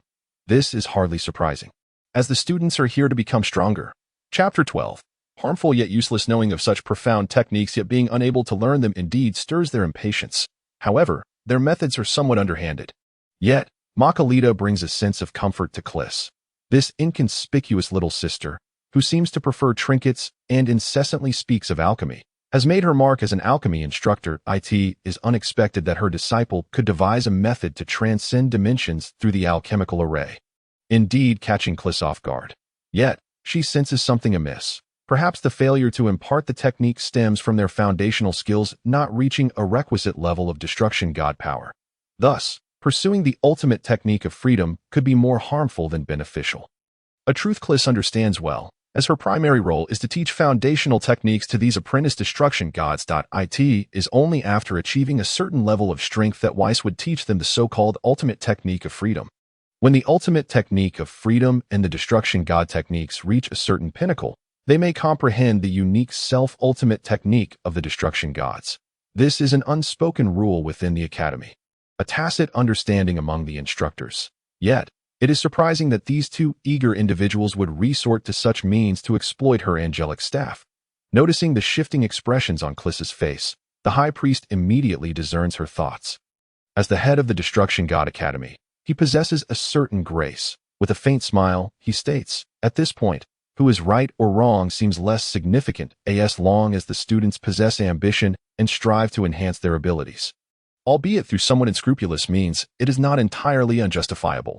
The high priest is curious about how these two will handle the ensuing matters, especially since they have set up a new alchemical array. He wonders how they plan to execute the subsequent steps flawlessly, given that Kliss is yet to realize that this is Beerus and Champa's doing that if they manage to pull this off seamlessly. He might just regard Beerus and Champa with newfound respect. One possesses considerable strength, while the other is remarkably clever. Perhaps they are indeed the talents he seeks. Indeed, the high priest's return has equipped him with a fresh strategy. This outing has instilled within him immense pressure, for the academy is a haven of peace, yet it is fundamentally a place for nurturing talent. If not for the pressing crisis and challenges, the high priest and the angels would not exert such effort to establish this so-called Destruction God Academy. Moreover, the academy's standards cannot be uniformly met, as those who graduate must eventually bear significant responsibilities. However, it is not yet time to discuss these matters. The thoughts of the high priest and the new secrets will soon demand action. Nonetheless, Champa and Beerus have made a wise choice. The high priest's return is primarily for the trial tournament scheduled for tomorrow, which will be markedly different from previous years, brutal, terrifying, and exceptionally bloody. Yet, the unfolding scene abruptly interrupts the high priestess and Kliss's contemplation. In the footage, Beerus, originally seated with the crystal gem in hand, suddenly experiences a subtle shift in the violet aura surrounding him. A pale blue arc of electricity envelopes Beerus, crackling and illuminating him with a dazzling radiance. In a way, the high priest is taken aback by Beerus's unexpected display. Indeed, within such a brief moment, Beerus has managed to grasp a portion of the ultimate technique of freedom. Chapter 13. Concealed potential. He has truly succeeded. Kliss, too, is taken aback, observing Beerus in the footage. This young man seems to possess remarkable talent in the realm of destruction god power. It appears that I have underestimated him, for he is indeed hiding his capabilities. The high priest and Kliss marvel at this revelation. The blue electric aura surrounding Beerus intensifies. Champa, who is engrossed in sketching the array, is momentarily stunned. In a way, is this even possible? The talent and comprehension of Beerus far surpass his own. However, it remains uncertain how far Beerus can advance in mastering the ultimate technique of freedom and what heights he might reach. Champa's momentary distraction disrupts the alchemical array he was meticulously drawing, resulting in a loud crash as his nearly completed array is obliterated. Now, it is Champa's turn to be astonished. The intricacies of alchemy. It is indeed powerful, yet cannot be interrupted or disturbed. This lapse in focus has led to the complete loss of his alchemical array. Upon observing the limited alchemical materials in his hands, Champa could only shake his head in resignation, realizing that this indeed posed a bit of a dilemma. Just as he was lamenting his predicament, Beerus slightly opened his eyes and exhaled a long breath. Infused with a purplish hue. It appeared that this young man had truly mastered the Ultra Instinct technique and had reached a certain level of proficiency. Beerus smiled faintly, addressing Champa. It's your turn now. Oh, by the way, why is your infernal array diagram black? Champa shrugged helplessly. Just now, the moment you broke through and learned the Ultra Instinct technique, I inadvertently lost focus. You know how demanding Master Margarita's alchemical array diagrams are on the operator. Now, I'm uncertain if the remaining materials will suffice to set up a teleportation array, which complicates matters. Beerus waved his hand dismissively. Time is limited, so let's not dwell on this useless chatter. You must quickly comprehend the Ultra Instinct technique within the crystal gemstone. It seems this method is indeed effective. Although my understanding of the Ultra Instinct is limited, it is certainly better than having none. Now, you continue, and I'll handle the remaining electric shock array diagram. With that, Beerus took the crystal gemstone from Champa and began earnestly arranging the alchemical array diagram. This fellow truly possessed extraordinary talent. Having grasped the Ultra Instinct without even solidifying it, he proceeded with confidence to engage in other tasks. Champa was acutely aware of the urgency of their situation. This was not the time for hesitation. He grasped the crystal gemstone with one hand, slowly assuming a meditative posture on the ground, immersing himself in quiet contemplation. Yet, this proved somewhat challenging for Champa. even if Whis were to provide hands-on instruction. It was uncertain whether he could learn, let alone by employing such a dubious method. Time trickled by slowly as he contemplated, while beads of sweat formed on Beerus's brow as he arranged the alchemical array diagram. Indeed, Beerus was taken aback to discover that he did not have enough alchemical materials. Being a decisive individual, upon realizing the shortage of experimental materials, he thought for a moment before tossing aside the empty trial vials and sat down to continue reinforcing and comprehending the ultra instinct he had just learned. Meanwhile, Hmph was diligently striving to grasp the angelic clan's ultimate technique, the ultra instinct. Before long, time continued its slow passage. The Grand Priest and Kess stood by, utterly astonished, never anticipating that these two would be so audacious. Continuing their training without regard for the items they had yet to return. Truly, their boldness was remarkable. It seemed evident that these two had not faced any significant repercussions before, treating the God of Destruction Academy as their own home and the angelic clan as their kin. As time progressed, Hmph exhaled a long sigh, lamenting, "Beerus, you are truly impressive. After all this time, I have not sensed anything at all. It appears that my talent and ability have little connection to the ultra instinct." "Hey, weren't you supposed to set up the practice array diagram? Why are you training here instead?" Beerus shrugged helplessly. "The alchemical materials are insufficient. I cannot set up the array diagram. Do you have any materials left?" "I refrained from interrupting you as you seemed so absorbed in your comprehension that I can only focus on solidifying my own realm and the ultra instinct I just learned." Seeing Beerus so nonchalant, Hmph's heart abruptly jolted. "What do you mean materials are insufficient? The array diagram has failed. What shall we do?" "Oh, didn't you just mention that I had another set of materials? I only have this one set left from Master Margarita. And now we're in quite a predicament." This moment, Hmph was truly flustered, losing all interest and desire to continue comprehending the ultra instinct, especially considering that it seemed they had gotten themselves into trouble. After all, failing to return the crystal gemstone would be a tremendous affront to Kess. Reflecting on this, Hmph felt waves of anxiety wash over him, as all the actions and plans had originated from him. Although Beerus had now mastered the ultra instinct, he could not help but worry about the potential wrath of the furious Kess and the repercussions their actions might have among the students if exposed. Just thinking about it sent shivers down his spine. Observing Kess's typically gentle demeanor, Hmph knew that should she be provoked, the consequences would be dire. However, his meticulously crafted plan had suffered irreversible damage due to a minor oversight. What could be done now? Noticing Hmph's anxious demeanor and the beads of sweat on his forehead, Beerus calmly remarked, "Why the rush? I have already mastered the ultra instinct. If anything happens, let Kess take it out on me. What do you have to worry about?" Hmph rolled his eyes in exasperation. "What do you understand? This is a genius plan devised by a genius. Although there was a slight flaw, it should not plunge us into an abyss of despair." "Yes, and there's a plan B," Hmph continued. Beerus raised an eyebrow, intrigued. "What? Are you suggesting we brazenly approach Angel Kess and confess our misdeeds?" Hmph's eyes darted around before he broke into a sly grin. "Fear not, for I have a reliable solution." Beerus sighed. "All right, you handle the action, and I'll leave the thinking to you." "Hmph, what devious scheme do you have in mind?" Hmph chuckled cunningly. "Have you forgotten about my good friend, Luo Feng?" "What does Luo Feng have to do with this?" Hmph continued to laugh triumphantly. "What does it matter? We can use him as a backup plan, since we cannot return the crystal gemstone. Let us gift it to Luo Feng. You have already comprehended the ultra instinct, while it seems I have little affinity for it. Thus, if we cannot return the gemstone, we might as well find a scapegoat. By giving this crystal gemstone to Luo Feng, we achieve multiple objectives at once, gaining goodwill in the process. Even if Kess learns of this, the majority of her fury will likely be directed at Luo Feng."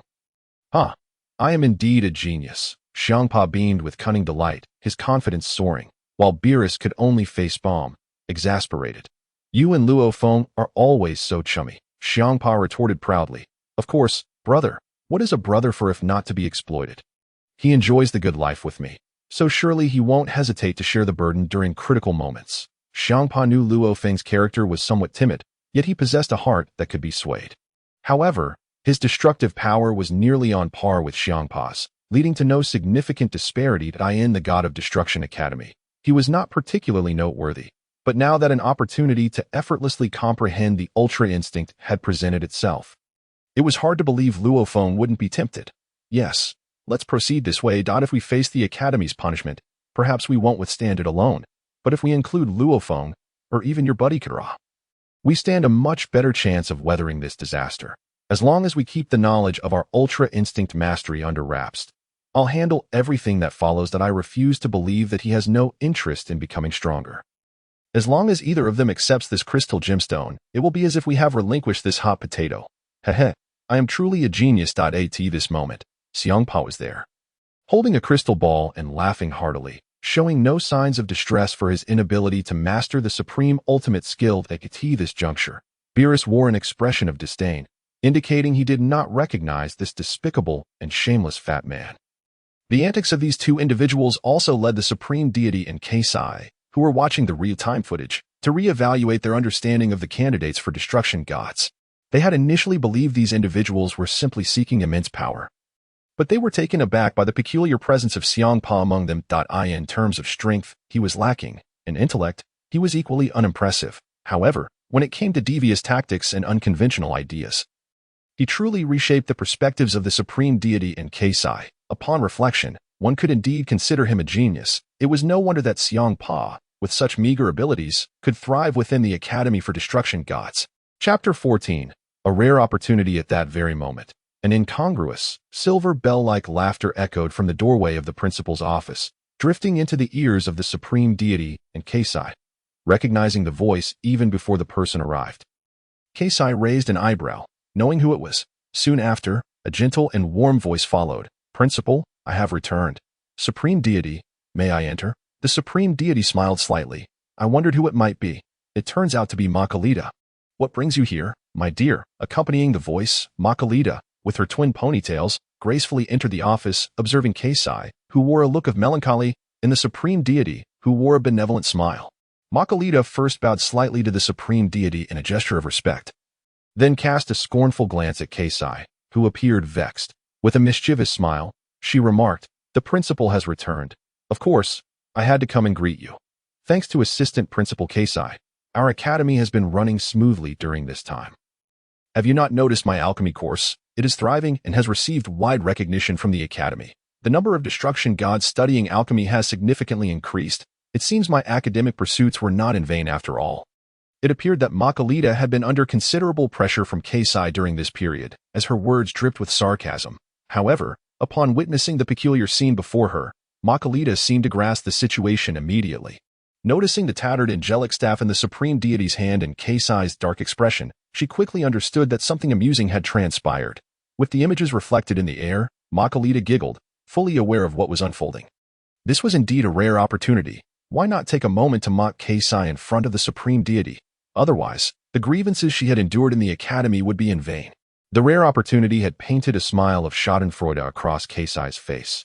Just as she was about to launch into a taunt, she realized the matter was already exposed and could not be entirely concealed.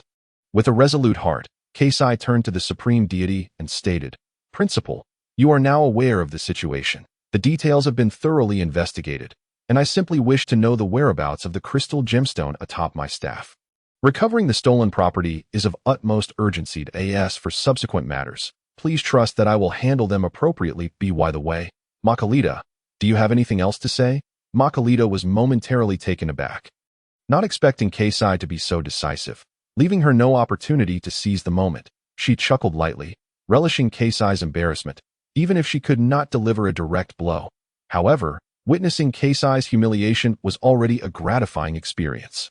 With a casual smile, Makalita replied, You and the principal can decide the matter. I merely passed by to greet the supreme deity. Seeing Makalita's demeanor and Kaisai's reaction, the supreme deity sighed. You two sisters truly are something else. Squabbling over such trivial matters. Very well, since that is the case, let us not dwell on these petty details. After all, I have important announcements to make upon my return. Now, Kaisai, do you wish to ascertain the precise location of the crystal gemstone? Very well, allow me to take charge. With that, a radiant light enveloped the supreme deity, and the images within the office transformed anew, shifting from the previous scene with Beerus and Xiangpa to the present moment outside the academy, where Xiangpa was stealthily ambushing Luo Feng. In the image, Luo Feng was intently observing the crystal gemstone in Xiangpa's hand, who, with a smug and triumphant demeanor, raised the gemstone high, conversing with Luo Feng. Upon witnessing this scene, Keisai felt a slight sense of relief. Good. It seems the crystal gemstone remains in Xiangpa's possession. This simplifies matters. I merely need to summon that rascal Xiangpa back. And everything will be resolved. Once I reattach the gemstone to my staff with minor repairs, it will be as if nothing ever happened. I ask for how to punish Beerus and Xiangpa later. That can wait. For now, I must minimize losses and prevent Makalita from seizing this opportunity to gloat. Otherwise, should she exploit this situation, it would indeed be troublesome. Makalita, too, seemed to comprehend the unfolding events, realizing that her attempts to stir up trouble were becoming increasingly unlikely. Although she had always maintained a good rapport with Keisai, their differing opinions on the direction of the destruction god's academic and teaching practices had created a rift. Chapter 15. Each with their strengths, Makalita had a particular fondness for her own heart refinement studies, advocating for students to focus all their energy on mastering that discipline. In contrast, Keisai understood that, for the Academy of Destruction Gods, mastering destructive power was foundational. A competent mentor must dedicate themselves to enhancing the fundamental strength of the destruction gods. While both had their strengths, the supreme deity, as the ultimate authority of the academy, believed Keisai's philosophy to be more sound. Hence, during the supreme deity's absence from the Per-God Academy, he entrusted the authority of acting principle to Keisai. Though Makalita harbored significant discontent regarding this decision, it was ultimately the supreme deity's command, leaving her with little room to argue. Nonetheless, witnessing Keisai's embarrassment brought her considerable delight. Yet, it appeared that this opportunity had slipped through her fingers, leaving her with a hint of disappointment. Nevertheless, seeing Keisai in such a predicament filled her with joy. The rapid discovery of the crystal gemstone's location atop the angelic staff allowed Makalita to breathe a sigh of relief. After all, from the recent footage and her recollections, it was clear that Xiangpa, that mischievous rascal, had pilfered her alchemical array materials while attending her alchemy class, leading to the theft of the gemstone from Keisai's staff. The origins of this entire affair now seemed to intertwine with her own circumstances. One could argue that she had unwittingly become an accomplice to Xiangpa and Beerus. Very well. Since that is the case, let us not delve further into this matter. Let us enjoy the spectacle. Yes, now is the time to observe, and should an opportunity arise, I shall leverage this incident to mock Sister Keisai. That would be quite delightful. Witnessing such an attitude, the supreme deity shook his head slightly, bemused by the antics of his children, who created such a ruckus over trivial matters. It appeared that their rivalry was in a healthy state, devoid of the conspiracies he had initially feared, all remaining well within his control. Meanwhile, the scene of Xiangpa and Luo Feng in the footage revealed a new twist of fate, as Luo Feng gazed contemplatively at the crystal gem in Xiangpa's hand. He abruptly turned away with an unusual decisiveness, showing no inclination to engage in conversation or to ask for the gem.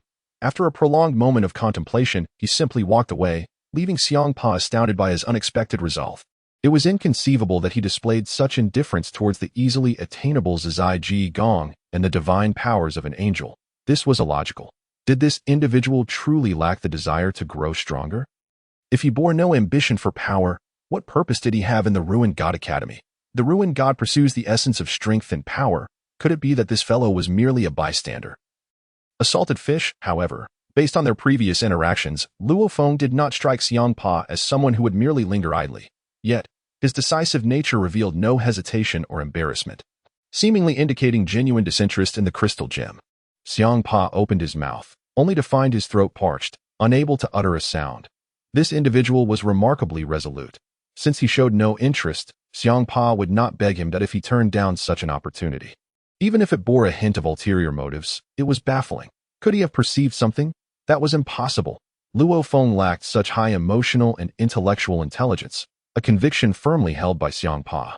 If he had no interest, then perhaps he could turn to a junior. Yes, that would be Quitella. Surely, that pesky rodent would not be indifferent to surpassing Beerus in strength. Originally, Quitella's power was on par with Beerus.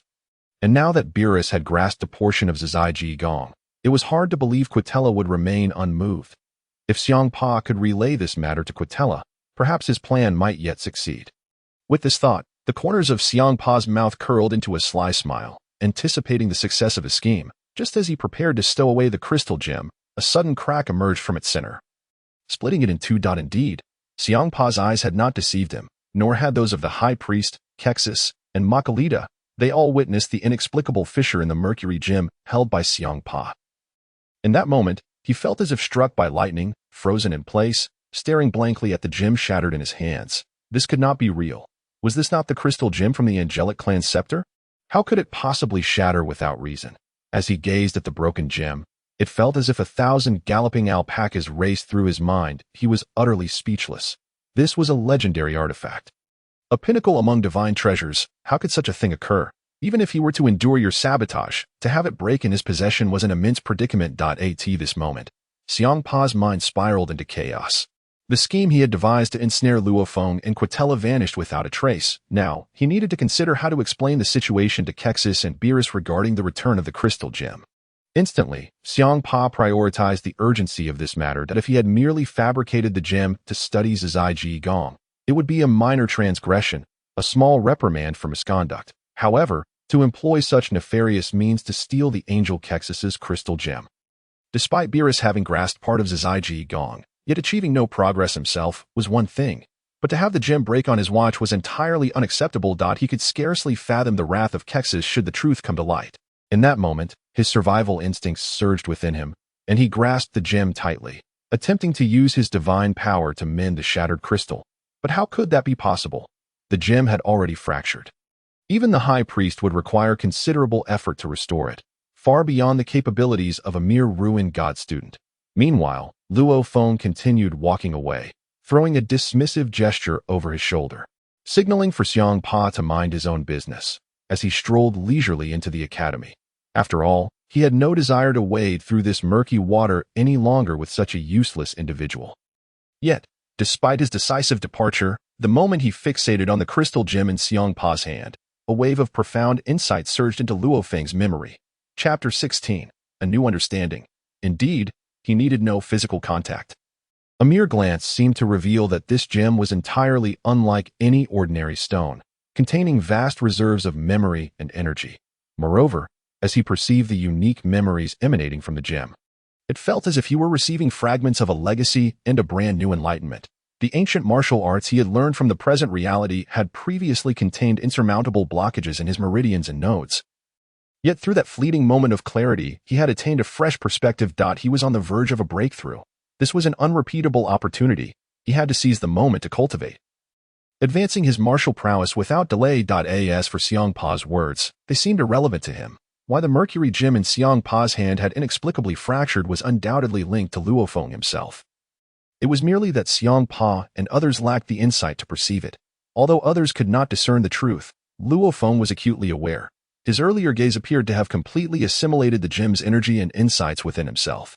As for Hmph attempting to shift the blame onto him, it was out of the question. He was no benevolent soul willing to shoulder such burdens. In this moment, prioritizing his own strength was the wisest choice. Thus, Luo Feng's departure was resolute, leaving no opportunity for Hmph to entangle him in his troubles. Now, Hmph's attempts to shift blame would bear no fruit. Luo Feng had already distanced himself, casting only a fleeting glance before turning away.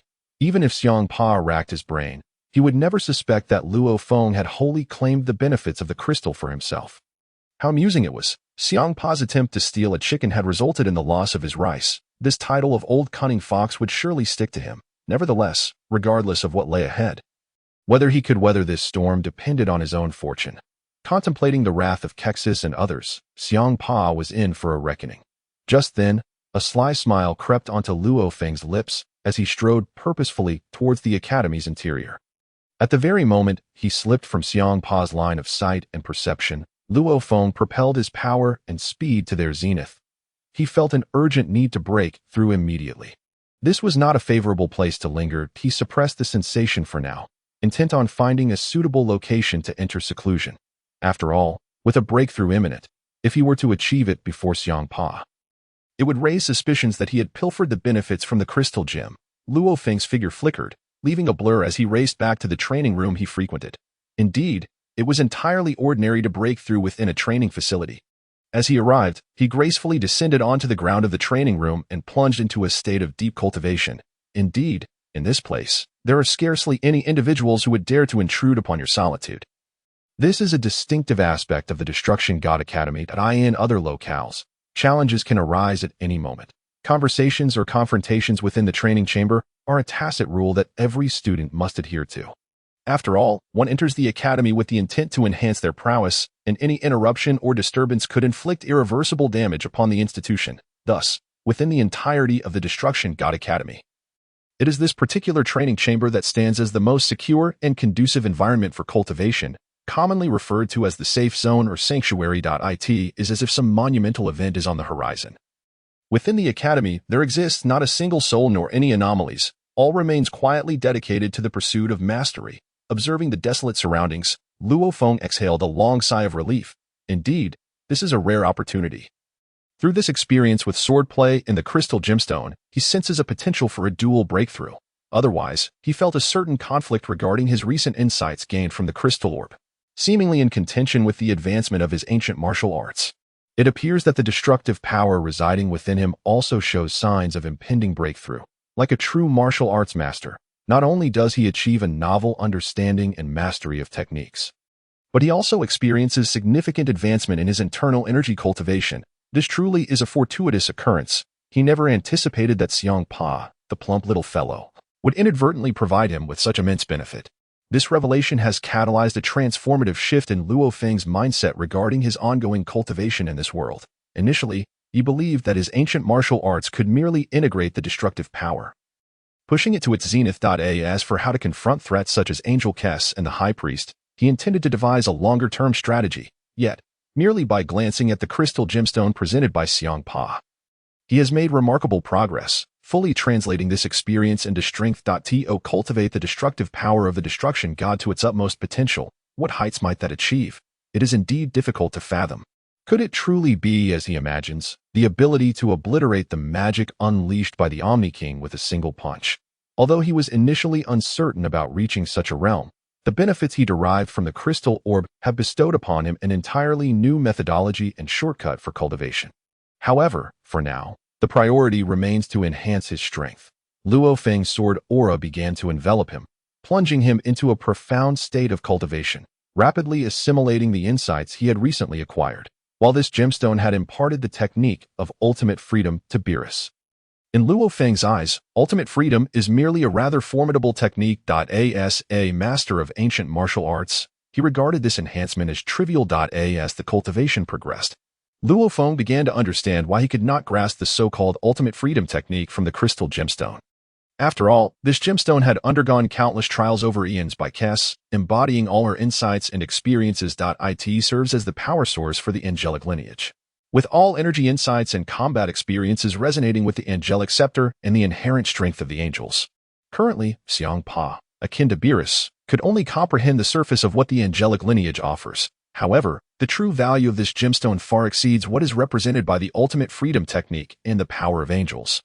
It harbors the essence of wisdom accumulated by Kess over millions of years. At this moment, it seems these abilities and knowledge have fortuitously fallen into Luo Feng's hands, not only revitalizing his stagnant martial arts progress, but also seemingly augmenting the destructive power within him. Truly, it is a serendipitous windfall. Considering this, Luo Feng ceased to dwell on it further, fully immersing himself in the ecstasy of cultivation and strength enhancement. Chapter 17. A fortuitous encounter. As for Hmph, the mischievous little chub, in Luo Feng's heart, he could only silently wish him well, hoping for a lifetime of peace. As for whom he might trouble next, that seemed no longer of Luo Feng's concern. At this moment, Luo Feng suddenly sensed a subtle loosening of the limits imposed by his ancient martial arts inheritance.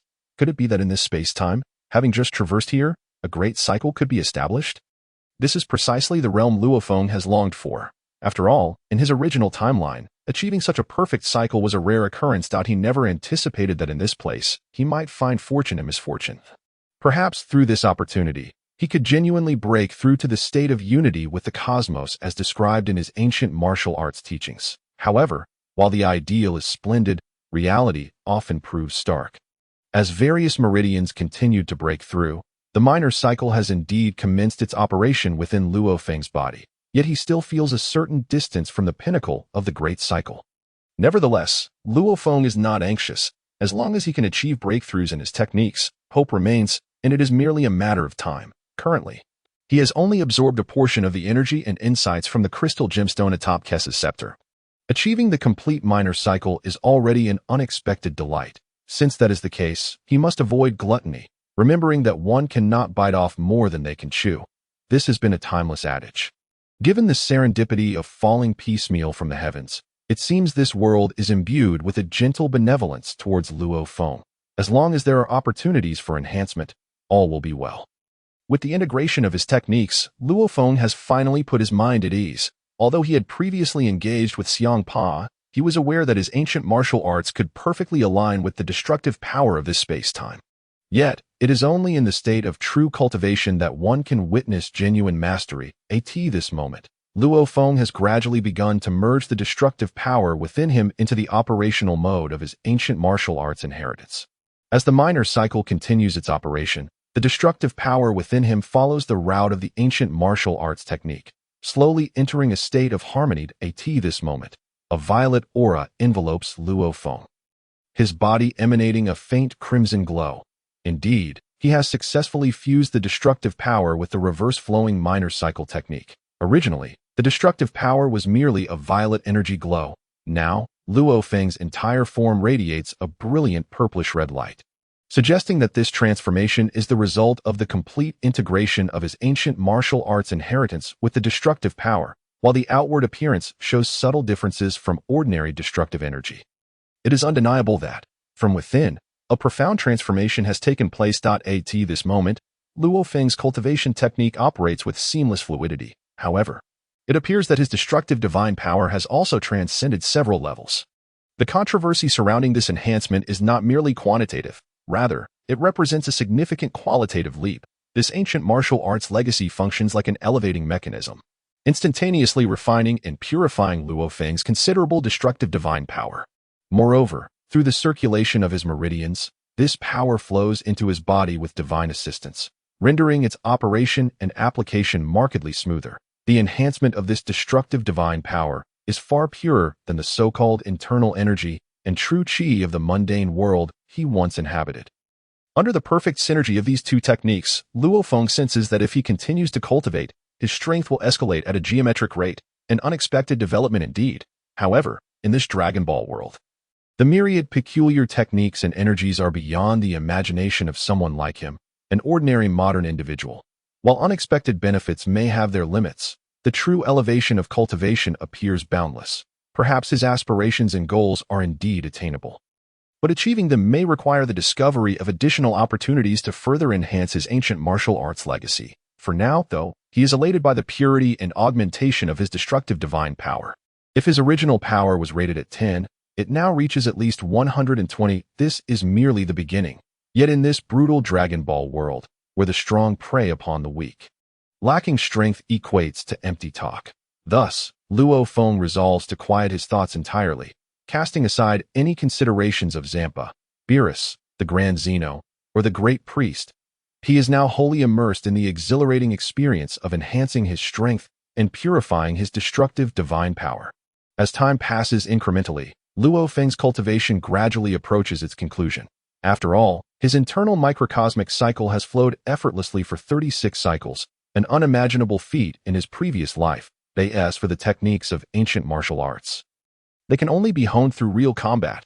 Mere meditation will not suffice. Regarding his current destructive divine power, it seems entirely different from what he felt upon his arrival. It has undergone a profound transformation. At this moment, Luo Feng slowly opens his eyes and exhales a long breath. This session of cultivation has indeed granted him unique insights that he now yearns for a formidable opponent of comparable strength with whom to engage in a rousing battle, as perhaps such an encounter would solidify his current state. However, the Destroyer Academy is not a place where one can act with impunity. After all, he is still a trainee destroyer. Perhaps in the future, he may have the opportunity to spar with experts from various factions. Chapter 18. Spatial Barriers. After stabilizing his realm, he seeks to ascend further. Luo Feng is exceedingly pleased with the power and legacy he has acquired. He gently clenches his fist, producing a series of crackling sounds. With a slight modulation, he activates the recently purified and elevated destructive divine power, discovering that its radiance has undergone a dramatic transformation. Once a dark purple, it now dazzles in a vibrant crimson hue, a testament to the enhancement achieved through purification and compression. Luo Feng unleashes two punches, generating explosive sounds. Not only do these sounds resonate, but the very fabric of the sturdy spatial barrier shimmers with subtle ripples in response to the force of his technique. The exhilarating sensation of immense power is indeed delightful. It reminds him of the years spent arduously training and honing his physique in the mundane world. Filling him with nostalgia, perhaps arriving in this dragon world is a twist of fate. As Luo Feng revels in his modest achievements in cultivation, the sound of ringing bells fills his ears. What could this bell signify? Has something significant occurred within the academy? From his memories since crossing over, he knows that the academy's bell does not toll lightly. When it rings, it heralds the occurrence of momentous events. A total of 99 chimes. This must indicate a grand assembly within the academy. Given this, remaining here to cultivate seems a rather unwise choice. Perhaps this is indeed an opportunity to solidify his realm and further augment his strength. Suddenly, Luo Feng recalls that this commotion may have been instigated by Champa's earlier antics, possibly leading to a public reprimanding session for him, but if so, it would be somewhat unbecoming for him, the sole beneficiary of the situation. To remain absent, with the assembly underway, Luo Feng sets off. At this moment, he feels invigorated, and in the blink of an eye, he vanishes from his location. The next instant, a brilliant crimson light streaks away towards the assembly grounds of the academy. Upon arriving at the square, he observes numerous crimson lights racing towards the academy's central plaza, indicating that students from all factions are responding to the bell's call and converging there. As he watches the multitude of figures leaping forward, Luo Feng gradually retracts the crimson energy within him. After all, the vibrancy of his current energy is somewhat conspicuous. He understands the wisdom of not drawing undue attention to himself. Although his destructive divine power seems qualitatively distinct from that of ordinary destroyers, now is not the time to reveal his trump card. This is one of his two vital cards for survival in this realm. The other, of course, is his ancient martial arts legacy, which can only be truly perceived through combat. Remaining a student necessitates maintaining the mindset of one. Luo Feng conceals the crimson energy and transforms his destructive divine power back to its dark purple form. In this guise, his speed and aura diminish significantly, aligning him with the typical strength and essence of a student at the Destroyer Academy. He reflects that perhaps this is indeed an opportunity for his rise. However, he is curious about the purpose of this gathering of students at the plaza. Soon, familiar figures come into view. It is the Great Priest and several angels, all gathered at the elevated platform. Luo Feng recognizes many acquaintances from the Dragon Ball saga, confirming his suspicions that the mentors and administrators of the Destroyer Academy are indeed of the angelic lineage. It seems Champa did not deceive him after all. Below the platform, nearly 100 individuals have congregated. Could these be the trainee destroyers? No. He recalls that within the two-dimensional realm, there are only 12 destroyers and 12 angels, plus one great priest, representing the entirety of the 12 universes' might. Yet now, more than 100 individuals stand below, and there are even 18 angels on the platform. The great priest remains unchanged, floating with an air of dignity, his expression serene. This sight stirs a peculiar wave of emotion within Luo Feng. He chooses not to linger on the angels above, as they are led by the great priest. Observing them too closely might expose his secrets and hinder his growth. Now, Luo Feng's curiosity is piqued by the diverse group of over 100 trainee destroyers below. Are these his fellow students? With everyone assembled, it seems that significant events are indeed afoot. He is particularly curious as to why Champa, Beerus, and Quitella are absent from the gathering. Among the crowd, he recognizes both familiar and unfamiliar faces, Ramses, and others whispering within their small clusters. Creatures of various forms, including bear men, tiger men, wolf men, and porcupine men, gather, presenting a truly eclectic assembly. It appears that this time, the Destruction God Academy is indeed summoning powerful races from various dimensions and universes to serve as seed candidates. After a fruitless search, Luo Feng could only sigh quietly. He hoped that Hmph, that young lad, would possess a modicum of luck and not be annihilated here by the Angel of Kishi. The Angel of Kishi. Luo Feng then cast his gaze towards the podium, where he spotted the elegant figure of Kishi behind the Grand Priest. However, there was something about Kishi's face that made it difficult for Luo Feng to suppress a chuckle. At that moment, Kishi stood behind the Grand Priest with a look of deep resentment. How could one say she bore such an expression? Not to mention, while her countenance revealed no particular signs of distress, her poker face stood there silently. Yet, the throbbing veins on her forehead and the visible vascular patterns on her neck indicated that her inner turmoil was anything but calm. The most amusing aspect was that the so-called angel's staff bore a crystal gem with a faint, visible crack. This negligent repair merely involved sticking a makeshift patch over the fissure, resembling a band-aid, to hold the crack together. It was unclear whose handiwork this was, but such a casual attitude had driven Kashi to the brink of fury. Although Kashi maintained an extraordinary composure, it was undoubtedly influenced by the Grand Priest's impending address. With a smile, Luo Feng walked slowly into the crowd, observing the unfolding events. Chapter 19.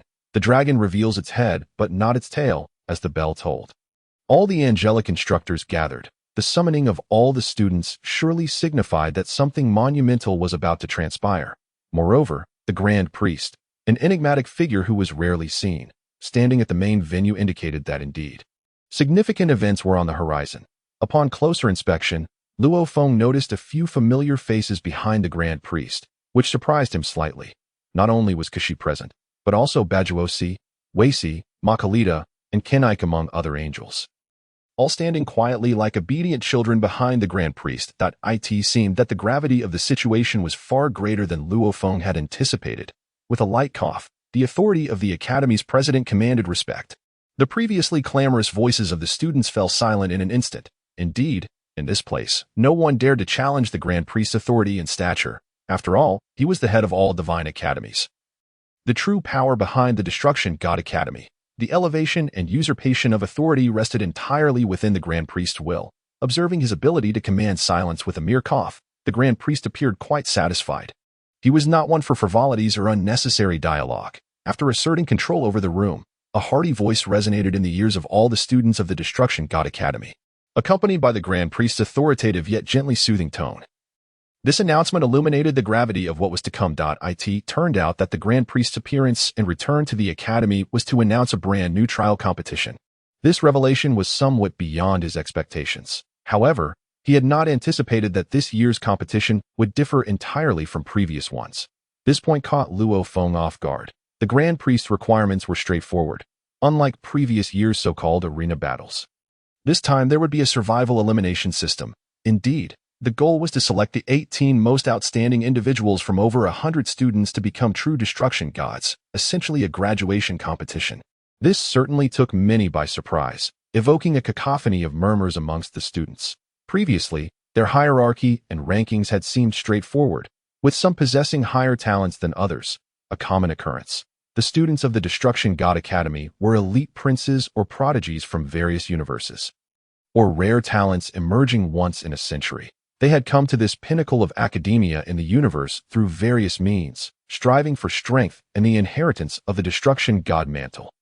However, this time appeared to deviate entirely from the norm. The gentle arena competitions of the past, which culminated in a few top contenders receiving special rewards, were no longer a possibility. The stern expression of the Grand Priest and his incisive words made it clear that the nurturing environment of previous contests had vanished entirely. This trial competition seemingly only recognized the top 18 as true destruction gods, subsequently granting them authority over the various universes.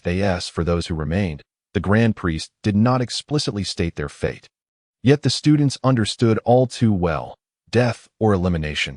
With little distinction between the two. It appeared that this was the harsh reality of the Destruction God Academy, as the students below erupted into a flurry of whispers and agitation.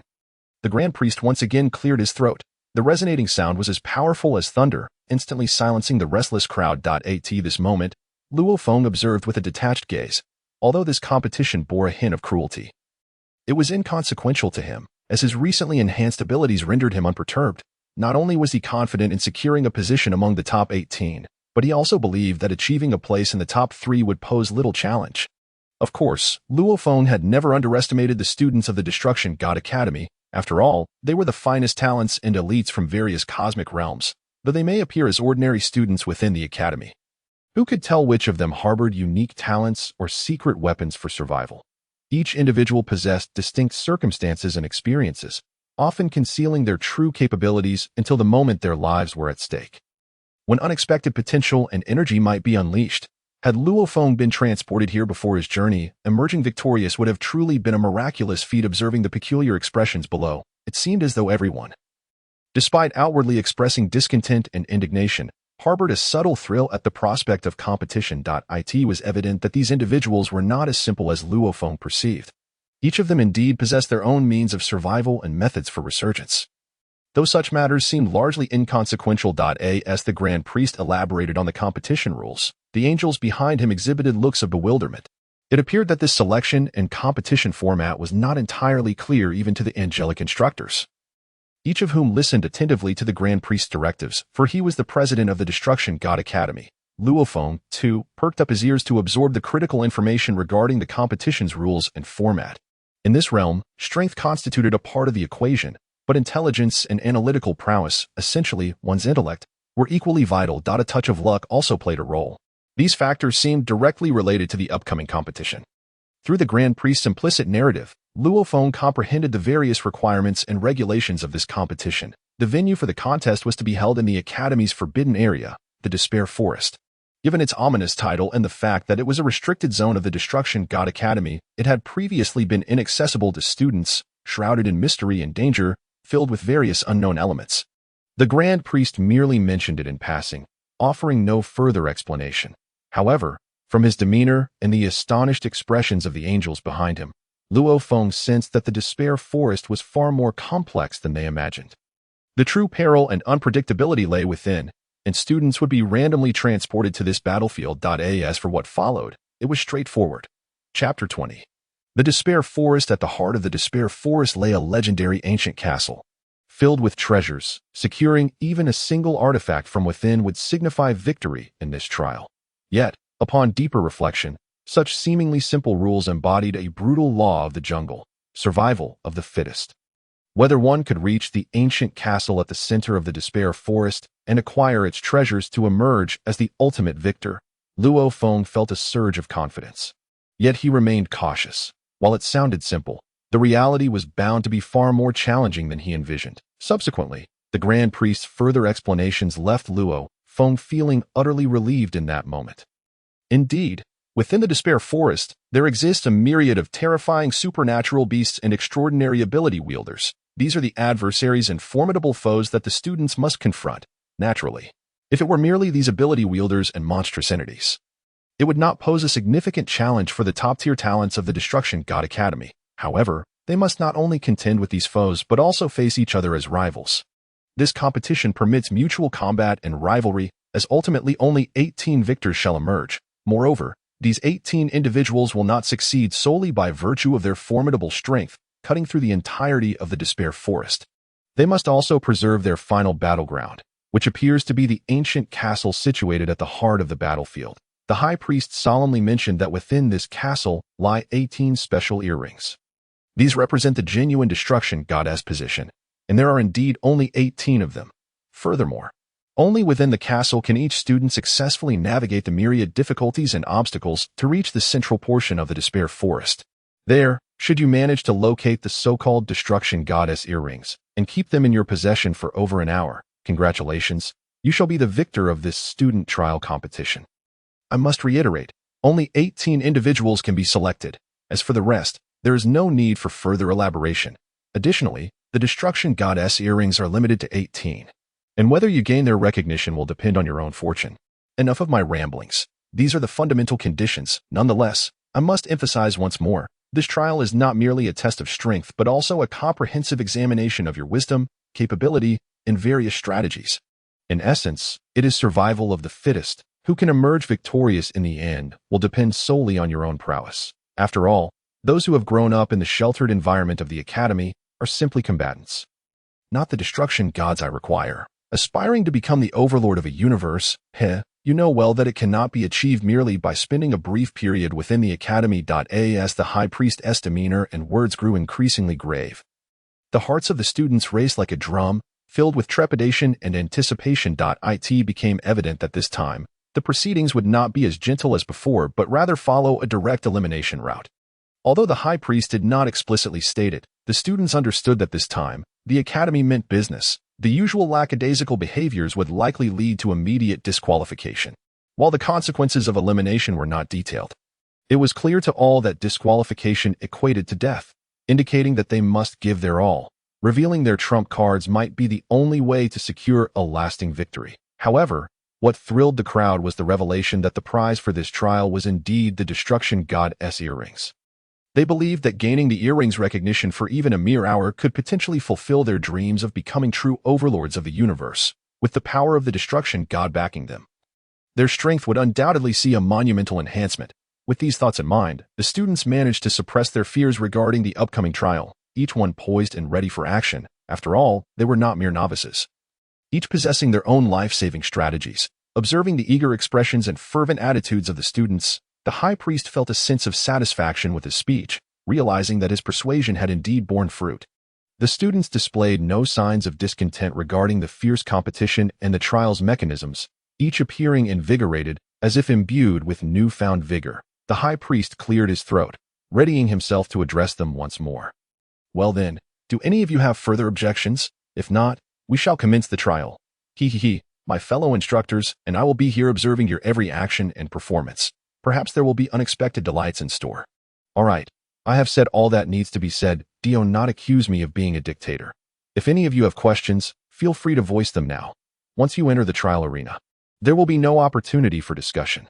With a firm command, the high priest silenced the room, genuinely prepared to listen to the students' concerns. An unexpected occurrence took place, as a bold individual stepped forward. Despite the high priest's clear explanations, this was indeed a unique characteristic of the Destruction God Academy. After all, a collection of unruly, talented individuals was unlikely to conform entirely to expectations. The brave soul who approached was a tall girl adorned with a silver mask.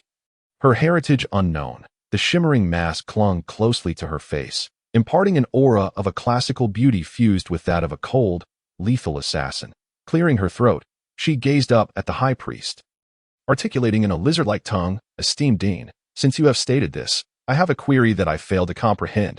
The high priest revealed a gentle smile. "Very well, masked student, ask what you wish." It was then that the masked figure, known as Masked Luo Feng, raised a cautious alert within the high priest. To stand boldly before him without faltering indicated that she indeed possessed considerable merit. Uncertain of the inquiry she was about to pose, the audience anticipated an unusual question. The arrival of Masked Luo Feng seemed to echo the collective curiosity of the students, who had known one another through rivalry for quite some time, each acknowledging the strengths and weaknesses of the other. The disparity in power among them was well understood, and entering the trial together could potentially lead to significant disputes before even reaching the castle. If a lower-ranked individual were to ally with one of the top three, would that not result in unfair repercussions for the other students? The point raised by Masked Luo Feng resonated with many in attendance, indicating that she had indeed articulated a shared concern. However, the high priest merely smiled and provided a nonchalant explanation. The method of entering the Despair Forest is through random teleportation to varied locations for each individual. You may find yourself transported to the forest periphery, while others might land in the desert region, and some fortunate ones could even be teleported right beside the castle. All these possibilities exist. As for your notion of mutual restraint and preemptive conflict before entry, that is not feasible. This is a special consideration based on the varying strengths of participants, and I trust you understand this? Masked Luo Feng nodded, seemingly accepting the high priest's clarification. The high priest then added, "Of course, those with less favorable luck might find themselves teleported to a monster's lair, a tribal prison, or other such locations. I believe you all comprehend that luck is also a component of strength. If your luck proves exceptionally unfortunate, it is not our rule that bears blame. After all, the rules were established, and random teleportation is fair for everyone. As for the most equitable explanation, I trust that those who have journeyed from various corners of the universe understand that absolute fairness does not exist, only relative justice. Now, does anyone have further inquiries?" This time, Masked Luo Feng remained silent, yet a burly man beside her stepped forward, gazing intently at the high priest as he spoke. "Esteemed Dean, having listened to your extensive remarks, I believe I understand the situation. I simply wish to know if this competition permits lethal force. If we encounter our enemies or competitors, may we unleash our full might, or must we restrain ourselves?" However, there was an impact. This fellow, brimming with vitality, stood before everyone with an imposing physique, his fist clenched tightly. The bald figure, reminiscent of a one-eyed dragon, surveyed the surrounding students with an expression that conveyed an unmistakable threat. "Dare to oppose me, and I shall strike you down mercilessly." The Grand Priest, with a subtle smile, addressed the crowd. "As I have made abundantly clear, this selection process is one of elimination. There is no protection, no injuries to soften the blow. Exit means death. Ultimately, Only 18 of you will stand before me, inheriting the legacy of the god of destruction. That I trust my explanation has been sufficiently elucidated. Should you have any doubts regarding my words, I would not hesitate to personally demonstrate the art of survival." Upon hearing the Grand Priest's words, the previously fierce-looking bald man shuddered, fully aware of the director's formidable power. Behind the Grand Priest's warm demeanor lay a heart capable of ruthless violence at that moment. The bald man relinquished any remaining doubts, resigned to await the unfolding of fate. Then, a petite girl timidly stepped forward, seemingly a support-type healer. She gazed weakly at the angelic figure on the podium, her voice quivering as she posed a question that lingered in the minds of all present. "Director, I seem to be stuttering." The Grand Priest gently gestured for her to continue, saying, "Take your time. Speak at your own pace." The stuttering girl timidly inquired, "Can we form teams?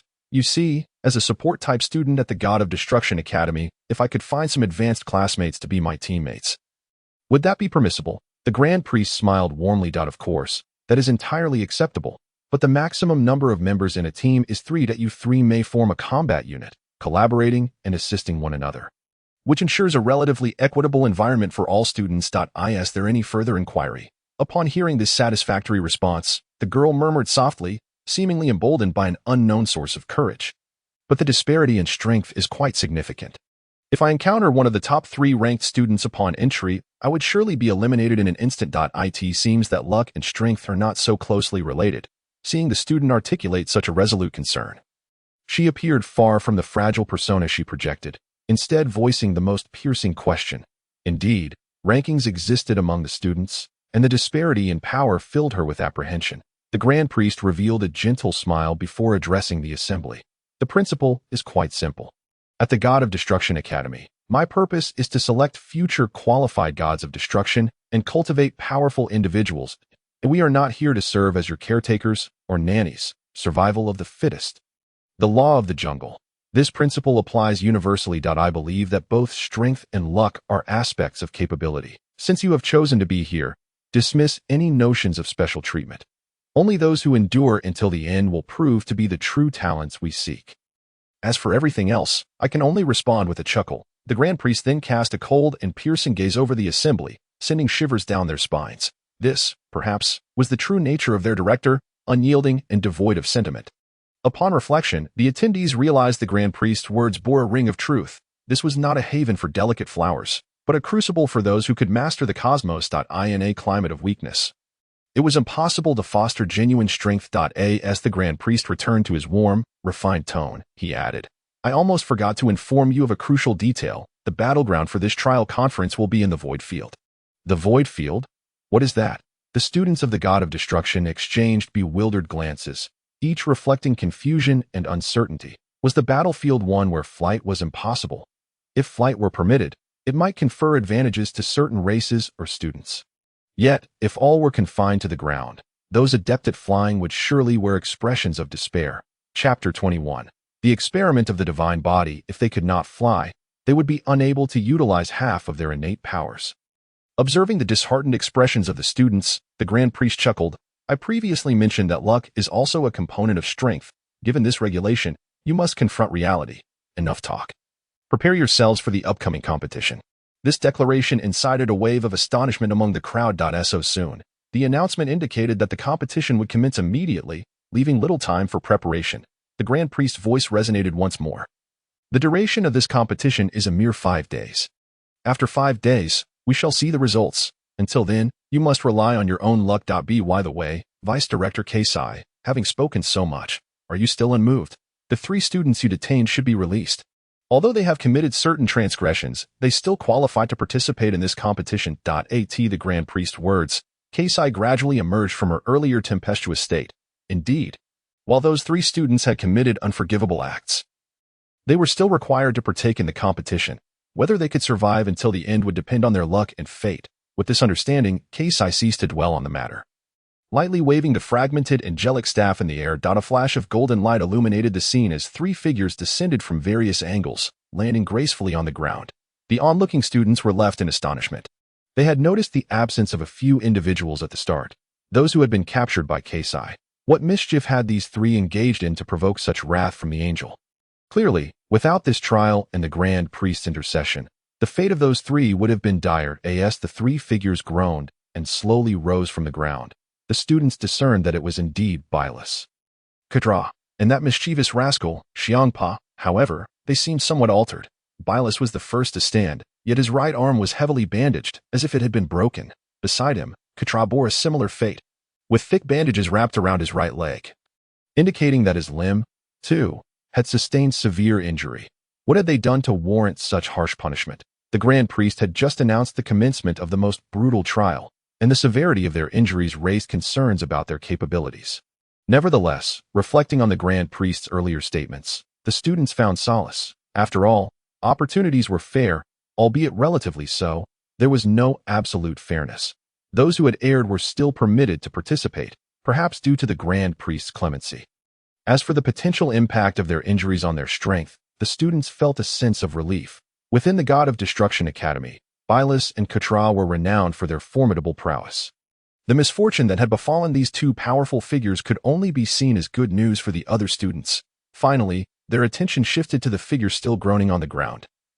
Unable to rise, based on the sounds and breath, it was likely Hmph, yet his appearance was unrecognizable, as he was entirely swathed in bandages, leaving only his nose and eyes exposed. It seemed he had suffered grievous injuries, perhaps even fractures throughout his body. It was evident that Hmph was the instigator of this debacle. As for the reasons behind his severe beating, only the enraged Kasai could provide an answer.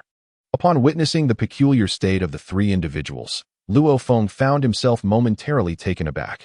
Could it be that the crystal gem had induced some unforeseen repercussions? Contemplating this, he swiftly connected the dots, grasping the entirety of the situation. After all, the crystal ball had malfunctioned in the hands of Champa, which rendered the severity of his punishment understandable. However, what about Kadra? How had this unfortunate creature become entangled with Beerus and Champa?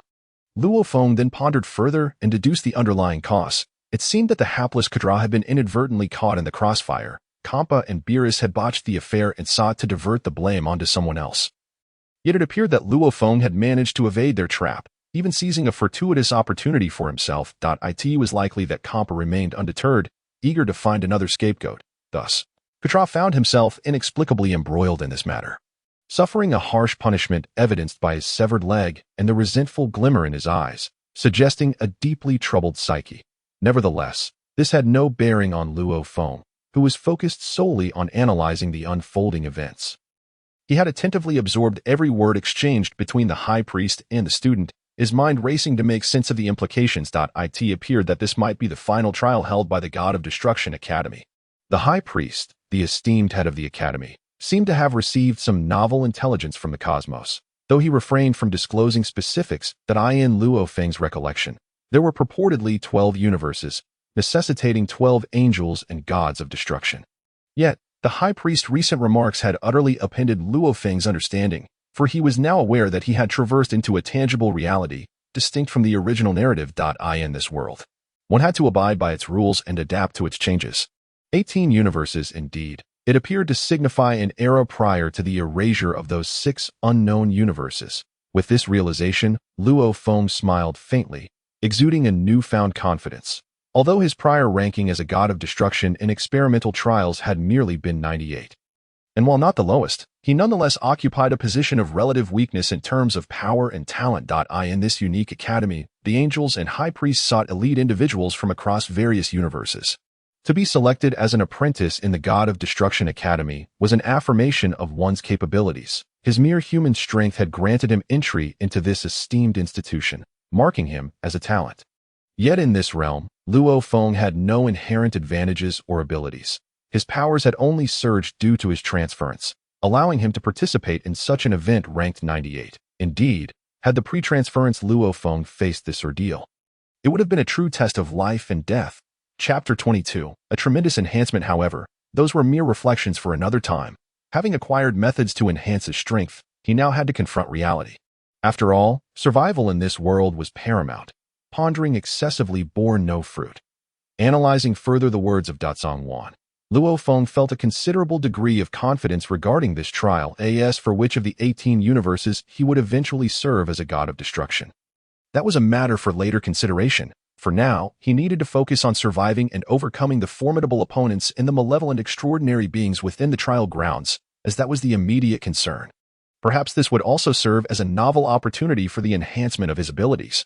Although he had recently undergone a unique form of training that seemingly elevated his divine power and martial prowess.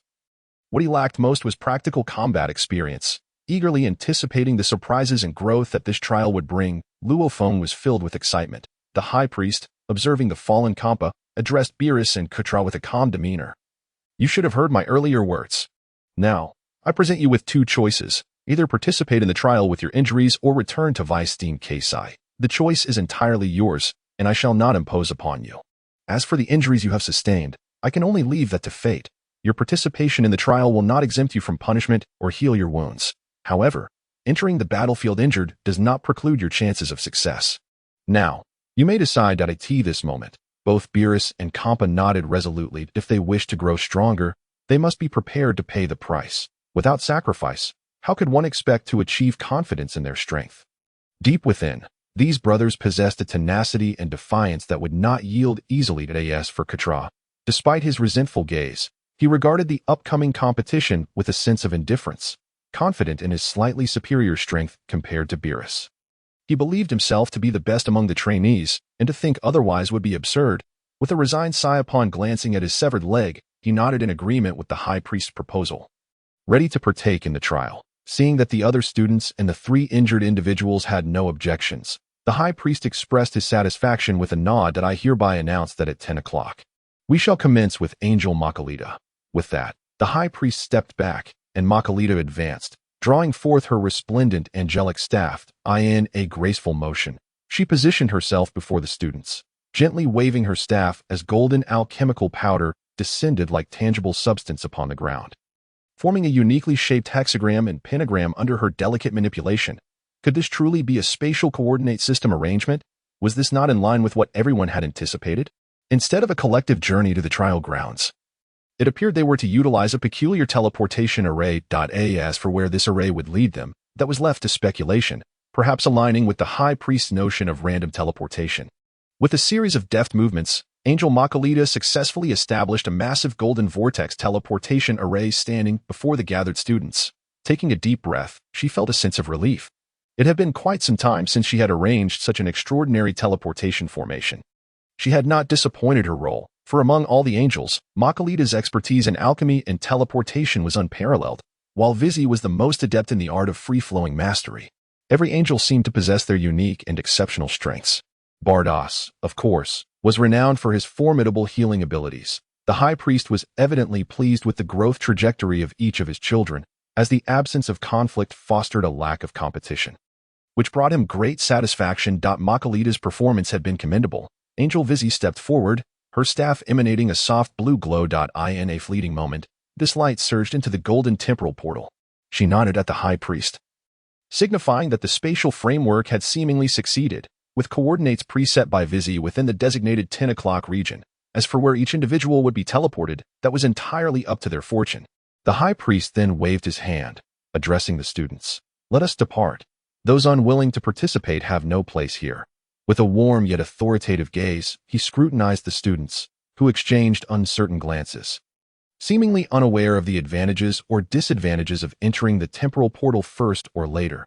Observing that their mentors and the head did not provide any hints, a bold student named Tiger, a god of destruction, felt a pang of anxiety. Perhaps entering first would yield some benefits. After all, Vizzy had just dashed into the temporal portal, possibly seizing a fleeting opportunity. In an impulsive moment, he rushed forward, the first to leap into the temporal gateway, vanishing without a trace. Witnessing this brash individual take the lead into the lion's den, the other god of destruction students hesitated no longer, following suit with eager determination as they streamed into the temporal portal. Seeing their comrades filled with confidence and anticipation invigorated the atmosphere. Luo Feng merely smiled faintly. If it were as simple as you all imagine, whoever enters first gains the advantage, then you would be underestimating the intellect of the high priest and his associates. However, Luo Feng currently found himself with limited choices and opportunities. After all, this trial presented him with both challenges and prospects. With this understanding, he hesitated no longer and prepared to step into the portal leading to the trial site. Suddenly, he noticed that Bados had also drawn forth her angelic scepter, gracefully tracing 3 green orbs of healing magic in midair. which gently floated into the temporal gateway's transmission channel. Observing this series of actions from Batos, the high priest let out a slight sigh. You still have a soft heart, my dear. Yet, it is understandable. As I mentioned earlier, luck is also a component of strength. Chapter 23. Radiant light with these 3 orbs of healing energy manifesting their glow. It could potentially lead to a significant transformation in the outcome of this competition. It remained uncertain which fortunate individual would benefit from your healing prowess. Well, I suspect each of you has your own designated destruction god and pre-selected targets in mind. Let us now await the moment when the masters perceive the innermost thoughts of the celestial mentors. As the offspring of the high priest, being an angel holds little significance. After all, their father's formidable power is well known.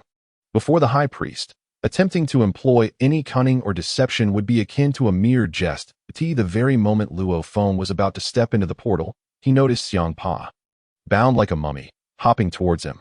Luo Feng, you rascal, wait for me.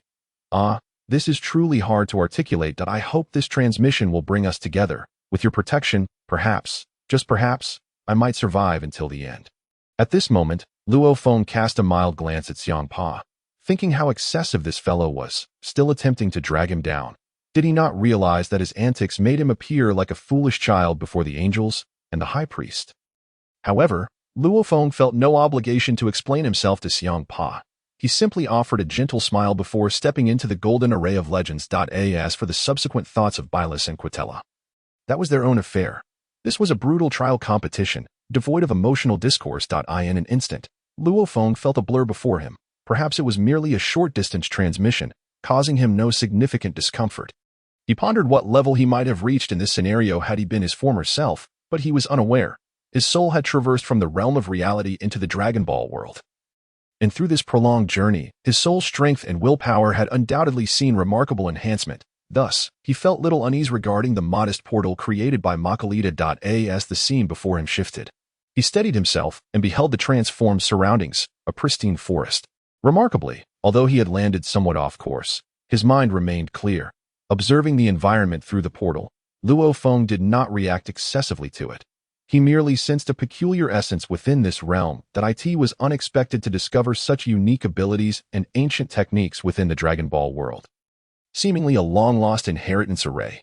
While surveying the primitive forest surroundings, he also attuned himself to the nearby energies, which bore little distinction from an ordinary primal forest, save for the extraordinary stability of the space. Glancing skyward, he noted the thick purple clouds and the incessant flashes of violet lightning. This aligned with what the high priest had indicated. This was indeed a restricted aerial domain. Otherwise, it would simply be a sunlit day. However, none of this mattered anymore. With the rules established, it signified fairness for all. If flying was prohibited, then so be it. Luo Feng scanned his surroundings, sensing no immediate threats or unusual energies. Perhaps fortune favored him, leading him to such a serene and secure forest, yet the pervasive malice emanating from it sent chills down his spine. This sensation was certainly not typical of the ordinary Destruction God Academy within this temporal realm. As Luo Feng, a modern individual traversing into this world, he possessed an enhanced sixth sense. Perhaps he was misjudging the situation. Thus, he composed himself, observing the tranquil environment filled with the sounds of nature.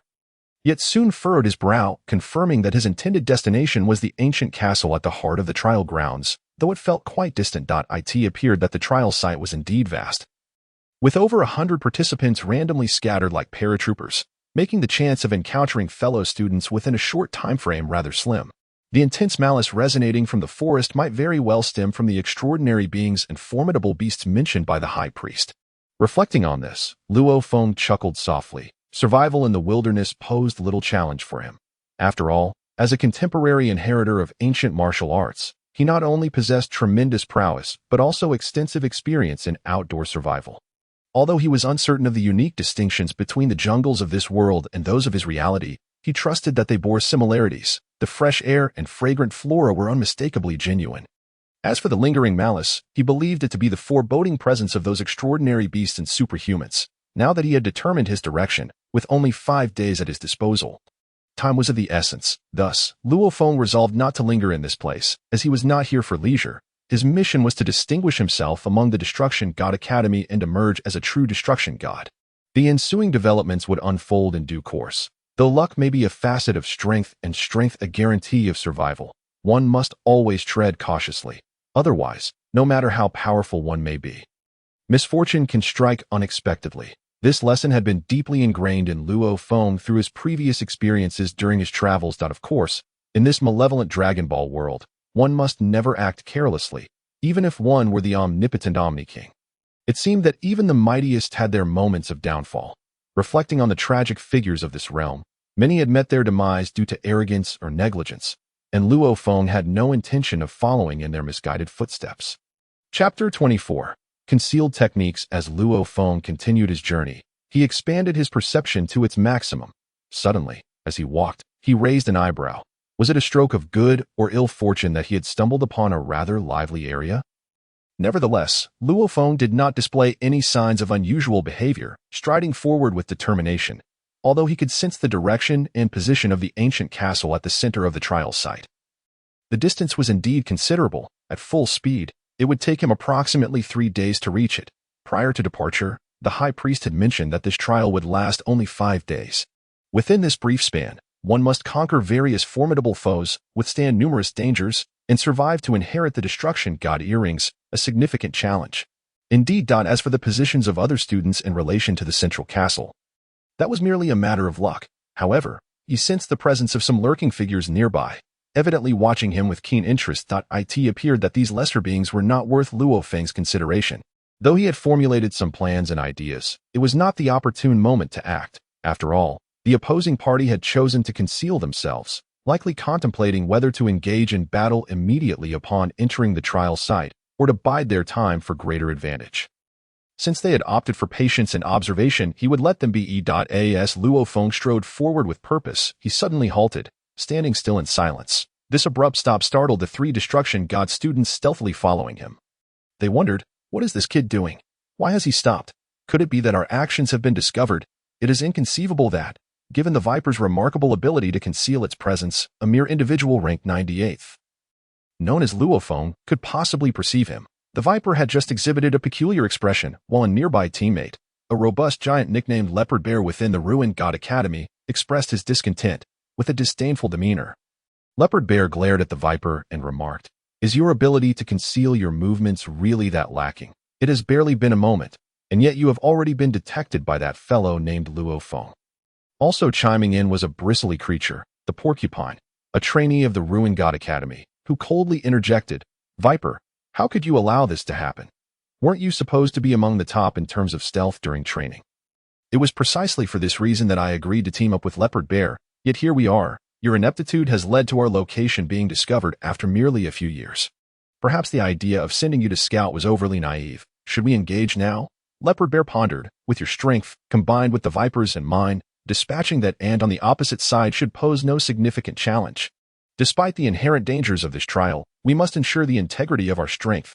Given our respective rankings, overwhelming an ordinary human ranked 98th should not be an insurmountable task." However, Leopard Bear merely clenched his fists, refraining from countering Porcupine's remarks. Indeed, their unexpected transportation to this location felt fortuitous, as Leopard Bear, Porcupine, and Viper had previously shared a strong camaraderie as classmates. Viper's unique talent lies in his ability to conceal his presence and launch surprise attacks.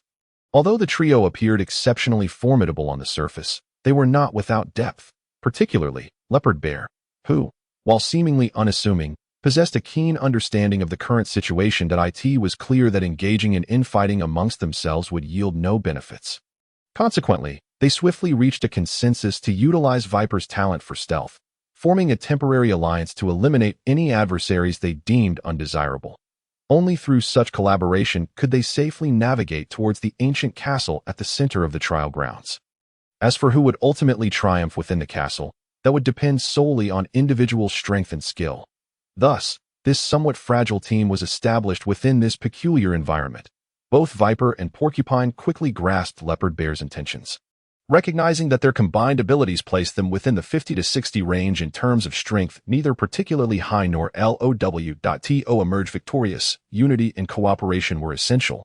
Yet, just as they successfully concealed their presence, they detected Luo Feng nearby. Well, this weakling ranked 98th is surprisingly close to us. How fortunate. Upon noticing Luo Feng, who appeared momentarily dazed, he strode confidently towards the ancient castle at the trial center. Seemingly oblivious to their presence, this development aligned perfectly with the wishes of leopard bear, porcupine, and viper. Concealing their presence while following this weakling could prove advantageous, even if he did not serve a significant purpose. He could act as a pathfinder or a sacrificial pawn. With their minds made up, the trio allowed Viper to employ his unique racial ability to mask their presence, stealthily trailing behind Luo Feng. Why not take advantage of a free scout? As they neared the ancient castle, should Luo Feng's luck hold and he remain unscathed, he would undoubtedly fall victim to their blades, a preliminary plan that brought them much self-satisfaction. Viper, confident in his strength compared to leopard bear and porcupine, was nonetheless aware that in terms of stealth, he ranked among the top 10 during training.is for porcupine, though typically unassuming and seemingly simple-minded. He was a force to be reckoned with, not one to be trifled with. Given that neither of his companions bore ill will towards him, Viper was more than willing to assist them. However, this unstable team soon found that their target, Luo Feng, had abruptly halted in his tracks. Had he truly discovered them, despite Viper's strong confidence in his stealth abilities, he understood that no concealment technique was infallible. Although the complaints from his teammates vexed him, he realized that if his stealth failed, his influence and opportunities within the team would diminish significantly. Should that occur, these two formidable individuals might very well seize the chance to eliminate him first. Despite their mutual exploitation, engaging in infighting at this juncture would be unwise. Contemplating all this, Viper subtly gestured to indicate that his stealth was intact, suggesting that Luo Feng had not detected their presence but rather sensed something else. Chapter 25. The resilient edge. Observing Viper's sharp gaze, leopard bear and porcupine also paused, realizing that the issue did not lie with their teammate, but perhaps with Luo Feng, who had detected some peculiar danger. It might indeed have been prudent to let Luo Feng scout ahead. Since Viper had signaled for them to remain patient, their safety was paramount. The recklessly bold had long since met their demise. A truth well understood by the three of them.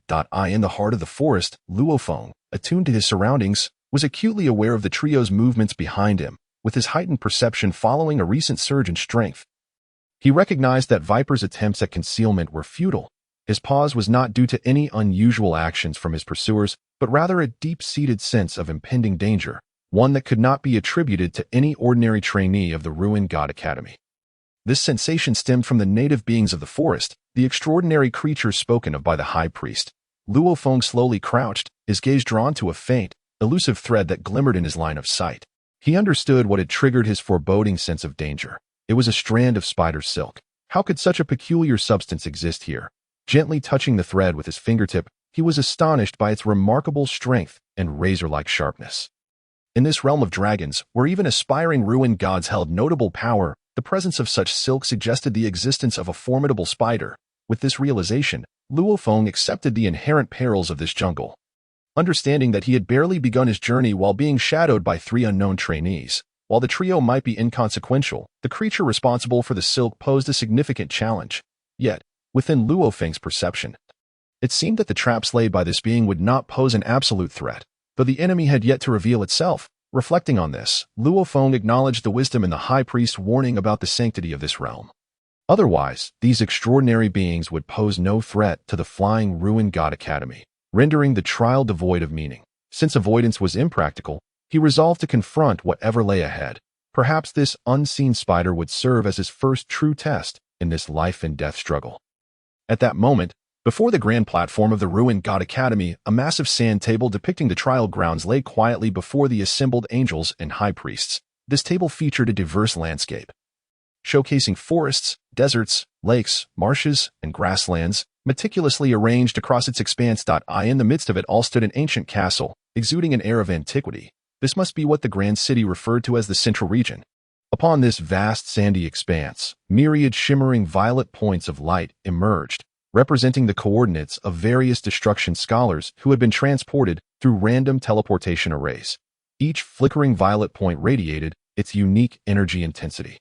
Shimmering with distinct brilliance, not far from them, blue points of light pulsated, which could be identified as the trial grounds spoken of by the high priest. Those extraordinary beings, whether hostile or benign, manifested as blue energy points scattered throughout, with certain regions boasting particularly resplendent blue lights, indicative of the so-called boss-level overlord creatures. One could only wonder which unfortunate soul might inadvertently encounter these fearsome monsters.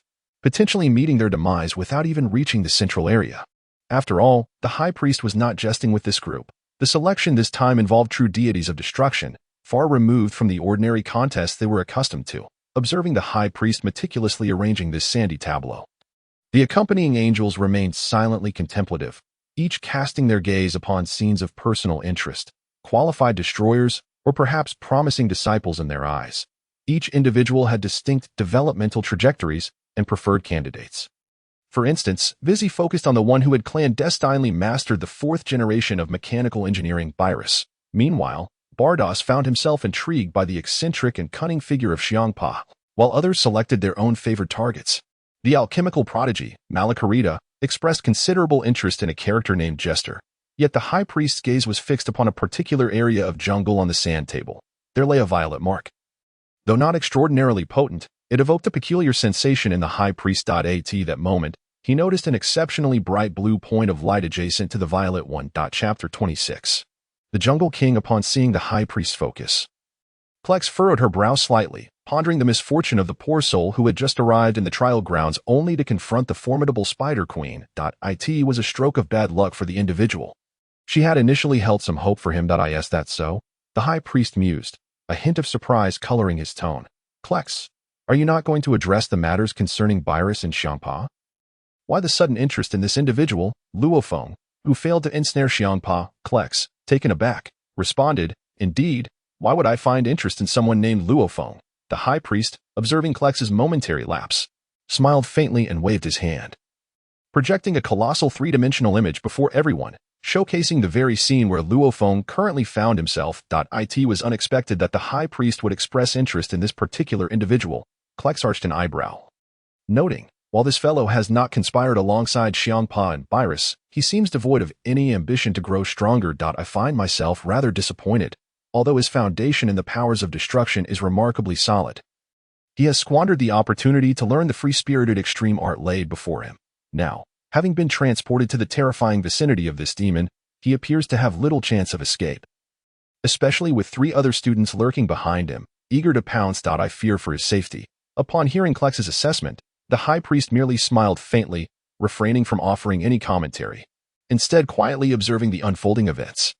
Through Klex's narration, the previously preoccupied angels redirected their attention to this scene. Isn't that the fellow named Luo Feng? His strength seems rather unremarkable, and he has not participated in any noteworthy competitions. Truly unfortunate. Bardos sighed. Malakarita, on the other hand, cheered him on. Come on, lad. Though you face the Jungle King, a rather formidable boss, perhaps with a stroke of luck, you might yet escape. However, she soon realized, wait, he is flanked by 3 individuals lying in ambush. Those 3 are fools, still bickering and observing. If they joined forces with Luo Feng, they might have a chance to evade the grasp of this abyssal Spider Queen. Alas, it seems opportunities are dwindling. Is Luo Feng truly a fool? Klex pondered. He does not appear to be dim-witted. His cunning is indisputable. Yet, his strength is indeed lacking. Why has he not chosen to flee? Does he lack the instinct to sense danger?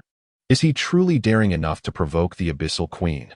Does he not understand the extent of her might, her terror, and her cruelty? Perhaps ignorance begets bravery. High Priest, why do you remain silent? The High Priest observed as the 3 daughters chattered amongst themselves, a sly grin gracing his lips, but he offered no response. When Klex pressed for his thoughts, he merely replied with a gentle upward curve of his lips, is it not clear? Perhaps this lad is not as simple as you presume. In my estimation, he does not exhibit the foolishness you attribute to him. One should refrain from hastily concluding one's judgment based on superficial impressions. The High Priest seemed to hold a favorable view of Luo Feng, leaving Malakarita and Bardos momentarily stunned. Their earlier judgments had stemmed from their genuine thoughts, and they had not anticipated their assessments being so thoroughly dismissed by the High Priest. As the female angels discussed with the High Priest, the male angels, including Vizzy, turned their curious gazes toward Luo Feng, eager to discern what unique capabilities might warrant the High Priest's interest. Meanwhile, within the jungle, Luo Feng remained oblivious to his newfound status as a focal point of attention. His thoughts were solely consumed with how to confront the adversary before him. The presence of spider silk indicated the likelihood of traps. It appeared that the creature opposite him favored strong control combined with agile ambush tactics. Thus, luring it out would be the most prudent strategy. As for the 3 onlookers behind him, their inaction might ultimately spare him considerable trouble. For now, he deemed them irrelevant, focusing instead on the creature directly before him. Gazing at the spider's silk, Luo Feng allowed a purplish-red glow to flicker at the tip of his finger, enveloping his right index finger in a protective membrane of violet hue. With a gentle flick of his finger, he snapped the triggering silk, producing a sharp sound in response. A furious roar erupted. Who dares to provoke my territory? Have they never faced death before? Upon hearing the seductive yet gravelly voice, Luo Feng smiled faintly. Realizing that his actions had indeed been correct. By dismantling the trap, he had incited the creature, compelling it to reveal its position. As long as he could evade ambushes and traps, the Abyssal Queen posed no threat to him. The momentary sense of danger that had enveloped him dissipated, for as an agile creature adept at ambushing and laying traps, confronting him directly seemed to play into Luo Feng's hands. In terms of raw strength and confrontation, even a supreme being from the depths of the jungle would find it unwise to engage a student of destruction head-on. This might prove to be the Spider Queen's greatest folly. Yet, the outcome remained uncertain. Observing Luo Feng's demeanor, Klex furrowed her brow again, remarking, "This fellow has neither fled nor sought cooperation with the three behind him. Does he truly have the audacity to face the abyss? Who has instilled such courage in him?" Bardas interjected nonchalantly, "When it comes to strength, I tend to favor those with a touch of good fortune, for luck can also be a form of power. Often, sheer strength is rendered futile without favorable circumstances." Malakarita quickly chimed in, "As for strength versus luck, I prefer those endowed with intellect and wisdom. Any student can gradually enhance their strength with time. Yet luck inevitably runs out. However, a clever mind, that is the essence of eternal existence. After all, what our universe will require in the future is a master and a truly qualified operator, rather than mere puppets executing our commands." Chapter 27. The Helmsman. Observing the differing opinions and thoughts of his three daughters, the high priest bestowed upon them an encouraging glance. After all, each individual's developmental direction and personality vary. Perhaps these are precisely the talents he seeks. The genuine helmsman. As for Vizzy, he merely watched the unfolding performance with a faint smile, while the brothers behind him displayed no sign of emotional fluctuation, a state unique to male angels. For Vizzy, the most sacred in his heart is their ultimate mastery of freedom, the foundation upon which the angelic race stands in the divine realm. Noticing the absence of objections from the crowd, the high priest simply stated, "Let us await the outcome." Thus the righteous angels quietly observed Luo Feng's subsequent performance. At this moment, deep within the jungle, Luo Feng triggered a trap. Despite the webbing, no unusual movements occurred. He stood quietly, neither unleashing any formidable powers nor adopting any defensive stances, merely standing there in silence, acutely sensing the alterations and emanations around him. A peculiar rustling permeated the air, as if some enormous and agile creature was weaving through the vicinity, a prelude and arrangement to the impending assault of the Abyssal Queen. After all, for beings adept in setting traps and assassination, a direct confrontation would tarnish the reputation of a local boss of this caliber. It appears this entity, though making noise, was merely employing a tactic to lure him deeper into its domain. Witnessing Luo Feng's lack of action, this creature could not resist laying traps around him. Yet, all of this was well within Luo Feng's anticipation. Were he an ordinary destroyer, he might have panicked or sought escape. But as someone proficient in wilderness survival, Luo Feng possessed a profound understanding of spider-like creatures' habits. Coupled with the recent enhancement of his abilities, his energy was now incomparable to before, faced with such an agile and assassination-focused opponent. Luo Feng did not regard him as a significant threat, which is why he allowed the adversary the opportunity to meticulously set traps and attempt to ambush him. Now, Luo Feng intended to use this Spider Queen as a whetstone. After all, upon recently arriving in this time and space, engaging with Xiangpa had left him feeling rather unimpressed, merely offering him some unique insights. Now, facing such a formidable opponent was the best means to sharpen his skills. Regarding the enhancement of his strength in this realm, Luo Feng held a discerning perspective. Relying solely on meditation and training to genuinely elevate his combat prowess would be utterly unrealistic, just as in the present reality. Lacking practical combat experience and mastery over the forces of this world would render mere energy cultivation ineffective, akin to a decorative pillow, easily shattered upon encountering a true master. For genuine powerhouses, it is essential not only to possess formidable energy but also to have ample combat experience. This was the principal reason Luo Feng allowed the adversary to arrange traps around him. Noticing that the opponent was indeed going to great lengths, Luo Feng leisurely observed the unfolding spectacle. After a period of rustling sounds, a voice emerged from the opposite side. an enchanting yet somewhat jarring shriek. This voice seemed to possess a distinctly feminine quality, and as it grew closer, a massive spider-like being silently hovered before Luo Feng. Indeed, it was a creature of the spider variety. However, this one appeared rather peculiar. With a completely arachnid lower half, while its upper half resembled that of a beautiful young woman. Regardless of this creature's odd appearance, the energy emanating from it was undeniably formidable, a fact Luo Feng sensed from the outset. Although this being excelled in trap setting and employing cunning, its recent rapid movements to weave webs indicated remarkable speed. Perhaps it was confident in its strength and energy after completing its traps. As it dared to reveal itself in such a manner, did it not realize that in this world, most villains meet their demise through excessive speech? Yet, the Spider Queen before him evidently wished to engage Luo Feng in conversation. Suggesting a certain leisure, Luo Feng, not in a hurry to strike, welcomed the opportunity to converse with this alien being. It might yield unexpected intelligence. At this moment in the abyss, the Spider Queen's entrance was indeed striking and imposing. Her two forelimbs, sharp as size, delicately caressed her humanoid face's lips, revealing a sultry smile and expression she deemed stylish. Meanwhile, her tail trailed a glistening web, remnants of the trap she had set.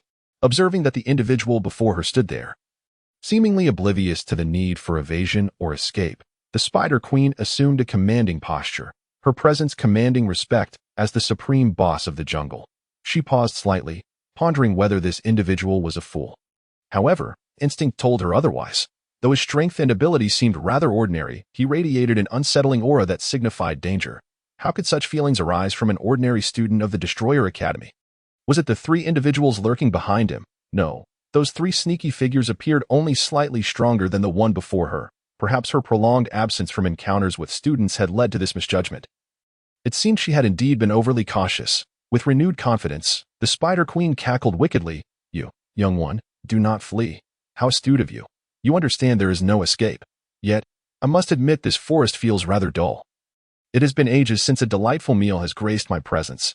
Thank you for the opportunity. It has been far too long since I stretched my limbs. Heh, how shall I devour you?" Chapter 28. Allure and Enchantment. Luo Feng, however, revealed a disdainful smile. "You, a mere spider demon, believe you can stir significant trouble here. Do not jest.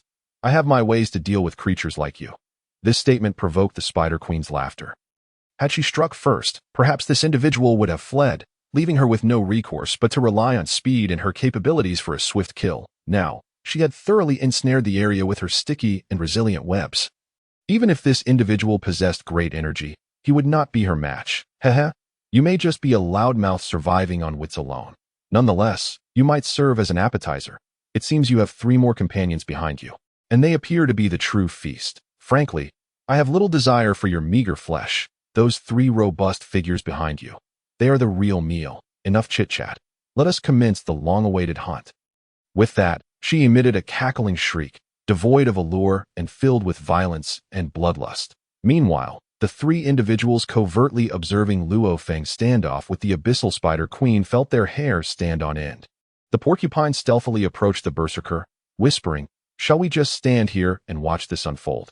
I cannot believe this scout has directly drawn out the most terrifying boss in this region, the abyssal Spider Queen. What shall we do? If we choose to retreat now, we might still have a chance. Otherwise," the porcupine's words trailed off. Despite his rugged appearance and imposing physique, his intellect remained keen. After all, he was a seasoned student of the Destroyer Academy, possessing a certain understanding of the top-tier powerhouses in these trial realms. Observing the dialogue and sounds from the opposing side, he quickly realized that Luo Feng had indeed encountered a formidable challenge. In this abyss, even if they banded together, the group of over 10 students would likely not be a match for the Spider Queen, especially with her trap set and her nature as a swift, assassination-oriented creature. A brute like himself, known for strength and ranged attacks, would find himself at a severe disadvantage, and the berserker beside him furrowed his brow. "Viper, what do you think, based on your recent observations? How long do you believe that Luo Feng can withstand the onslaught of the Spider Queen? Can he buy us some time to escape?" Witnessing such brutality, this individual, who is brimming with confidence in his own abilities, seems to lack assurance as he poses this question. Coupled with the sorrowful expression of the porcupine, Viper let out a soft sigh. It appears that fleeing at this juncture may be somewhat late. At the very moment we lingered here, I sensed the presence of traps laid by the queen around us. If we were to ally with Luo Feng now, I can assert that it would be a futile endeavor. With no chance of survival, our only hope for escape lies in acting swiftly the instant Luo Feng engages with the Spider Queen, or the moment she kills him and begins to feast. Only then might we have a slim chance of survival. Otherwise, with that, Viper gazed skyward, refraining from elaborating further. Nevertheless, his brief remarks clearly illustrated the trio's predicament. They harbored no intentions nor plans to join forces with Luo Feng. For in their eyes, he was merely a weakling in combat. Upon hearing Viper's analysis, the grizzly bear spat disdainfully, feeling quite unfortunate. Initially, he believed that having one less pawn to lead the way would be advantageous. Yet it seemed this unfortunate soul had attracted the ire of such a formidable foe right from the start, even triggering her traps and drawing her out. Now, they could only leave their fates to chance. Viper, after all, your keen perception and agility are your strengths. You still have a fair chance of escaping. This remark carried an undertone of severance. The grizzly bear, shedding his previous ferocity, observed the battle between Luo Feng and the Spider Queen with a cold gaze. For once the two commenced their clash, it would present an opportunity for their escape. Witnessing the trio's actions, the observing celestial guardian also nodded slightly, perhaps recognizing their decisions as the most prudent ones. Despite harboring a sense of disdain for their approach, yet, the usually reticent Whis let out a gentle sigh. If these four could unite their efforts wholeheartedly, perhaps there would be a glimmer of hope. However, it is evident that they each harbor their own ulterior motives, failing to maximize their strengths and capabilities. Their chances of survival seem exceedingly bleak. Whis' candid assessment was met with agreement from the two other celestial beings, Makalita and Kess, who had confidence in the Spider Queen's prowess, although the Spider Queen, the Abyss, and spiders appeared insufficiently formidable to them within the confines of the jungle. Confronting the Spider Queen would indeed require considerable effort. As the discussion among the onlookers continued, the high priest remained silent, wearing a smile that belied any special inclinations or thoughts, which left the angels feeling quite uneasy. After all, as the head of the Destruction God Academy, did he not harbor concerns for his students' safety, especially given their unfortunate encounter with such a daunting adversary? Typically, the high priest would offer immediate insights regarding any situation. Perhaps he anticipated that Luo Feng would surprise them in an unprecedented manner? Observing the Spider Queen's calm demeanor, she refrained from launching an immediate assault, sensing an inexplicable unease from her opponent. Although she could discern no evident display of power from him, nor any unusual circumstances surrounding her traps, her cautious nature prevailed that a ruler of the jungle. Her survival to this point was not solely due to her strength and talent, but rather her careful and prudent disposition. Chapter 29. The Agile Whispers of the Wind. At this moment, the Spider Queen abandoned her previous playful demeanor, gently waving the massive spider in her hand, transforming its legs into sides that emitted a piercing whistling sound. The Spider Queen spoke softly. You possess remarkable composure. Faced with such a decision and an opponent like me, you do not tremble or flee. To demonstrate my respect, I shall reveal my name. I am called Barrett. Remember, you shall perish at the hands of one named Barrett. Luo Feng's expression shifted to one of surprise. The name struck a familiar chord within him. After a moment of contemplation, he realized why it resonated so deeply. It was the name of a type of sniper rifle in the real world. How peculiar that this name would coincide with a creature resembling a spider. Was it mere coincidence or fate? The thought nearly made Luo Feng chuckle. If the inventor of that sniper rifle knew his name was shared with a grotesque spider creature, one could only imagine his reaction. If the Spider Queen were to learn her name was linked to a firearm, she might very well be infuriated. As Luo Feng pondered this odd connection, the Spider Queen Barrett sensed an opening to attack. Indeed, this individual was not only weak but audacious enough to become distracted on the battlefield. This was a rare opportunity for a surprise strike. Regardless of the disparity in power, a true assassin and hunter never underestimated their foes, waiting for the moment of vulnerability to deliver a fatal blow. With a low command, Barrett initiated her assault. Her voice subdued yet purposeful, signaling her coordinated attack. In an instant, a shockwave erupted around her colossal form. Despite her size, the sheer force generated a notable crater in the ground from her explosive momentum. In the next heartbeat, Barrett lunged toward Luo Feng, her dual limbs, sharp as scythes, slashing down upon him in a cross pattern. The ferocity of this ambush, driven by strength, speed, and intensity, was far beyond what an ordinary student of the Destruction God Academy could withstand. This scene erupted before the spectators, and Kess, Batos, and Makalita, though not cowards, found it unbearable to witness their student facing such a brutal fate, closing their eyes in resignation. Conversely, The high priest and Whis exhibited no such aversion. Whis, utterly astonished, gazed wide-eyed at the unfolding events, while the high priest maintained a keen focus on the situation. Confident that Luo Feng would not disappoint him, he understood why Whis was so taken aback. Having mastered the intricate art of free will to a profound degree, she possessed the capacity to evade such rapid assaults. This was not a reflection of Whis's inadequacy, but rather a testament to the unconventional and ruthless nature of Barrett's attack. Although her speed and power were formidable, the true threat lay in the intricate web traps she had set around them. These webs were not only resilient but fine-tuned, akin to fixed blades waiting to ensnare. Any misstep, no matter how slight, could lead to a devastating encounter with the webs, potentially resulting in catastrophic consequences. Now, against all odds, Luo Feng managed to evade the Spider Queen's assault with an astonishing maneuver. The lethal two-blade assault, deftly evading the nearby razor-sharp spider silk traps that had been laid moments prior, left Vizzy feeling a twinge of embarrassment. Even with his presence, it appeared he could not surpass the prowess of Luo Feng. This was the scene that rendered the usually composed and refined Vizzy momentarily speechless. Meanwhile, the high priest remained silent, yet his piercing gaze shimmered with an unusual brilliance, as if he had stumbled upon a new realm of discovery. Perhaps this was the true harbinger of destruction he had awaited, the talent and disciple he longed for. This thought lingered in the depths of the high priest's mind, though he chose not to voice it. He continued to observe the battlefield with a detached demeanor, while Kasai, Bides, and Makalita, who had just closed their eyes in reluctance to witness the carnage, slowly opened them, incredulous. How could this be? He had actually evaded the strike unharmed.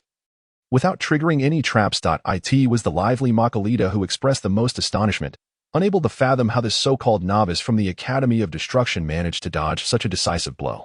The male angels behind Vizzy also wore expressions of confusion. How had this young man achieved such a feat? Not only were the angels outside the arena engulfed in uncertainty, but even the trio of Leopard Bear, Porcupine, and Viper, who had begun to flee, halted in their tracks, turning back to witness the unfolding spectacle.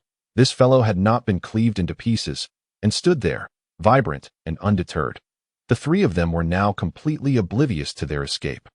Their necks rigidly craned as they watched Luo Feng's performance. How had he accomplished this? Their minds were in a state of bewilderment. Perhaps, if Luo Feng could hold out a bit longer, they might indeed find a way to escape this terrifying locale. The most vexed of all was the Spider Queen, Barrett, who had been so vociferous in proclaiming victory moments earlier. She simply could not comprehend how her assured lethal strike against the human novice had missed its mark, especially as the three onlookers had witnessed her embarrassment. This was intolerable. It was one thing for an uncle to endure, but quite another for an aunt. Perhaps it was merely a stroke of luck. But it seemed that the boy's good fortune had reached its zenith. At that moment, the Spider Queen abandoned her previous poise and authority. The two sharp sides in her grasp emanated a faint azure glow, signaling the full extent of her energy being unleashed. With a flurry of swift strikes, dozens of radiant slashes descended upon Luo Feng, chaotic and unrestrained, akin to chopping through vegetables. This was Barrett's most formidable attack, the chaotic blade slash. With each side sweep through the air, shockwaves and ripples of cleaved space erupted around her. It was clear that Barrett was genuinely furious. She vowed to turn him into mincemeat this time. Resolute in her pursuit. As the speed and frequency of Barrett's assaults began to wane, she found herself panting heavily, having exhausted a significant portion of her strength in the relentless barrage. Yet, what puzzled her was that, despite such a ferocious onslaught, her opponent had not made any attempt to evade or trigger the surrounding traps. Upon reflection, she rationalized that perhaps her attacks had been so overwhelming that he had not even been afforded the chance to react. Cleaved into pieces before he could feel a thing. Yes, that must be it. Barrett, in a bout of self-hypnosis, crafted a perfectly reasonable explanation for herself, striking a commanding pose as she gazed intently at Luo Feng. Muttering softly, "Not a scratch." Observing Barrett's farcical display, Luo Feng could only stretch lazily, mumbling to himself, "This guy's skills are commendable, but it seems her mind is a bit rusty." As he lounged, executing languorous movements, Barrett could scarcely believe her eyes. How was he still so unperturbed, so brazenly provocative? Witnessing Luo Feng appear entirely unscathed, seemingly reveling in the moment, struck a severe blow to her pride. Had her tempestuous assault failed to graze even the hem of his garment? Perhaps, just perhaps, this boy's agility had allowed him to navigate through her strikes with uncanny finesse, indeed exceeding Barrett's expectations. However, Luo Feng was not inclined to allow Barrett any time to ponder, with a slight movement to limber up. He provocatively remarked, "Though you, great spider, may be somewhat unattractive, your strength is indeed impressive. That last barrage was a commendable skill, but if only you could keep it up a while longer. I'm still warming up over here." "Hey, I say, great spider, could you refrain from daydreaming and continue this delightful provocation? There's a limit to what one can endure." For Barrett, this was an unabashed slap in the face. Her full power assault and frenzied output had apparently not even elicited a complete warm-up from him. Illusions, it must all be illusions. Fine. If this fool seeks to court death, she would not hesitate to unleash her full power. Once more, Barrett channeled all her energy into her arms, relinquishing any reserves in her legs. Focusing entirely on her side-wielding limbs, with a flurry of lightning-like strikes, dozens of blinding rays surged towards Luo Feng. Yet, he maintained that innocuous smile, appearing almost amused. This time, her speed seemed marginally quicker, though her power had diminished slightly. However, for Luo Feng, this was no jest. Despite her notable velocity and energy, in the realm of ancient martial arts and fueled by the power of destruction, she was merely child's play. He did not exaggerate his claims. After all, he had only just begun to warm up. Were it not for his intent to hone his combat experience and refine his techniques in this trial space, he could have dispatched the abyssal spider queen, Barrett, with a single blow. Yet, he had come here primarily to cultivate his martial arts and gain practical experience. To encounter a nimble opponent and not seize the opportunity to refine his skills would be a disservice. Thus, Luo Feng began to experiment with the techniques from his past life, understanding that without mastery of movement, all else was moot. With such a worthy sparring partner, it would be a grave misstep not to seek confidence and reclaim the ancient martial skills he had possessed before his journey. Moreover, following Luo Feng's taunts, Barrett seemed to intensify her efforts. She honed her control over her body and adapted to the speeds required. Luo Feng's own movements became increasingly ethereal and agile. This time, his evasion speed surpassed Barrett's attacks, yet she found herself unable to match the rapidity of her own strikes, mistakenly believing that Luo Feng's success stemmed from luck and an acute sense of precognition. Soon, cold sweat began to bead on Barrett's brow. Although she had not expended all her strength in this round, she had maximized her speed and agility. She thought that by sacrificing some power for speed, she might land a blow on Luo Feng. Yet reality delivered a harsh rebuke. If she could not keep pace with her own attacks, how could she ensure their accuracy? As her stamina waned, Barrett stood there, sides lowered, stripped of her earlier arrogance. Now, she could only stare at this anomaly before her, panting heavily. Regardless of how formidable a creature she might be, such high-intensity exertion took a toll on even the most resilient of physiques.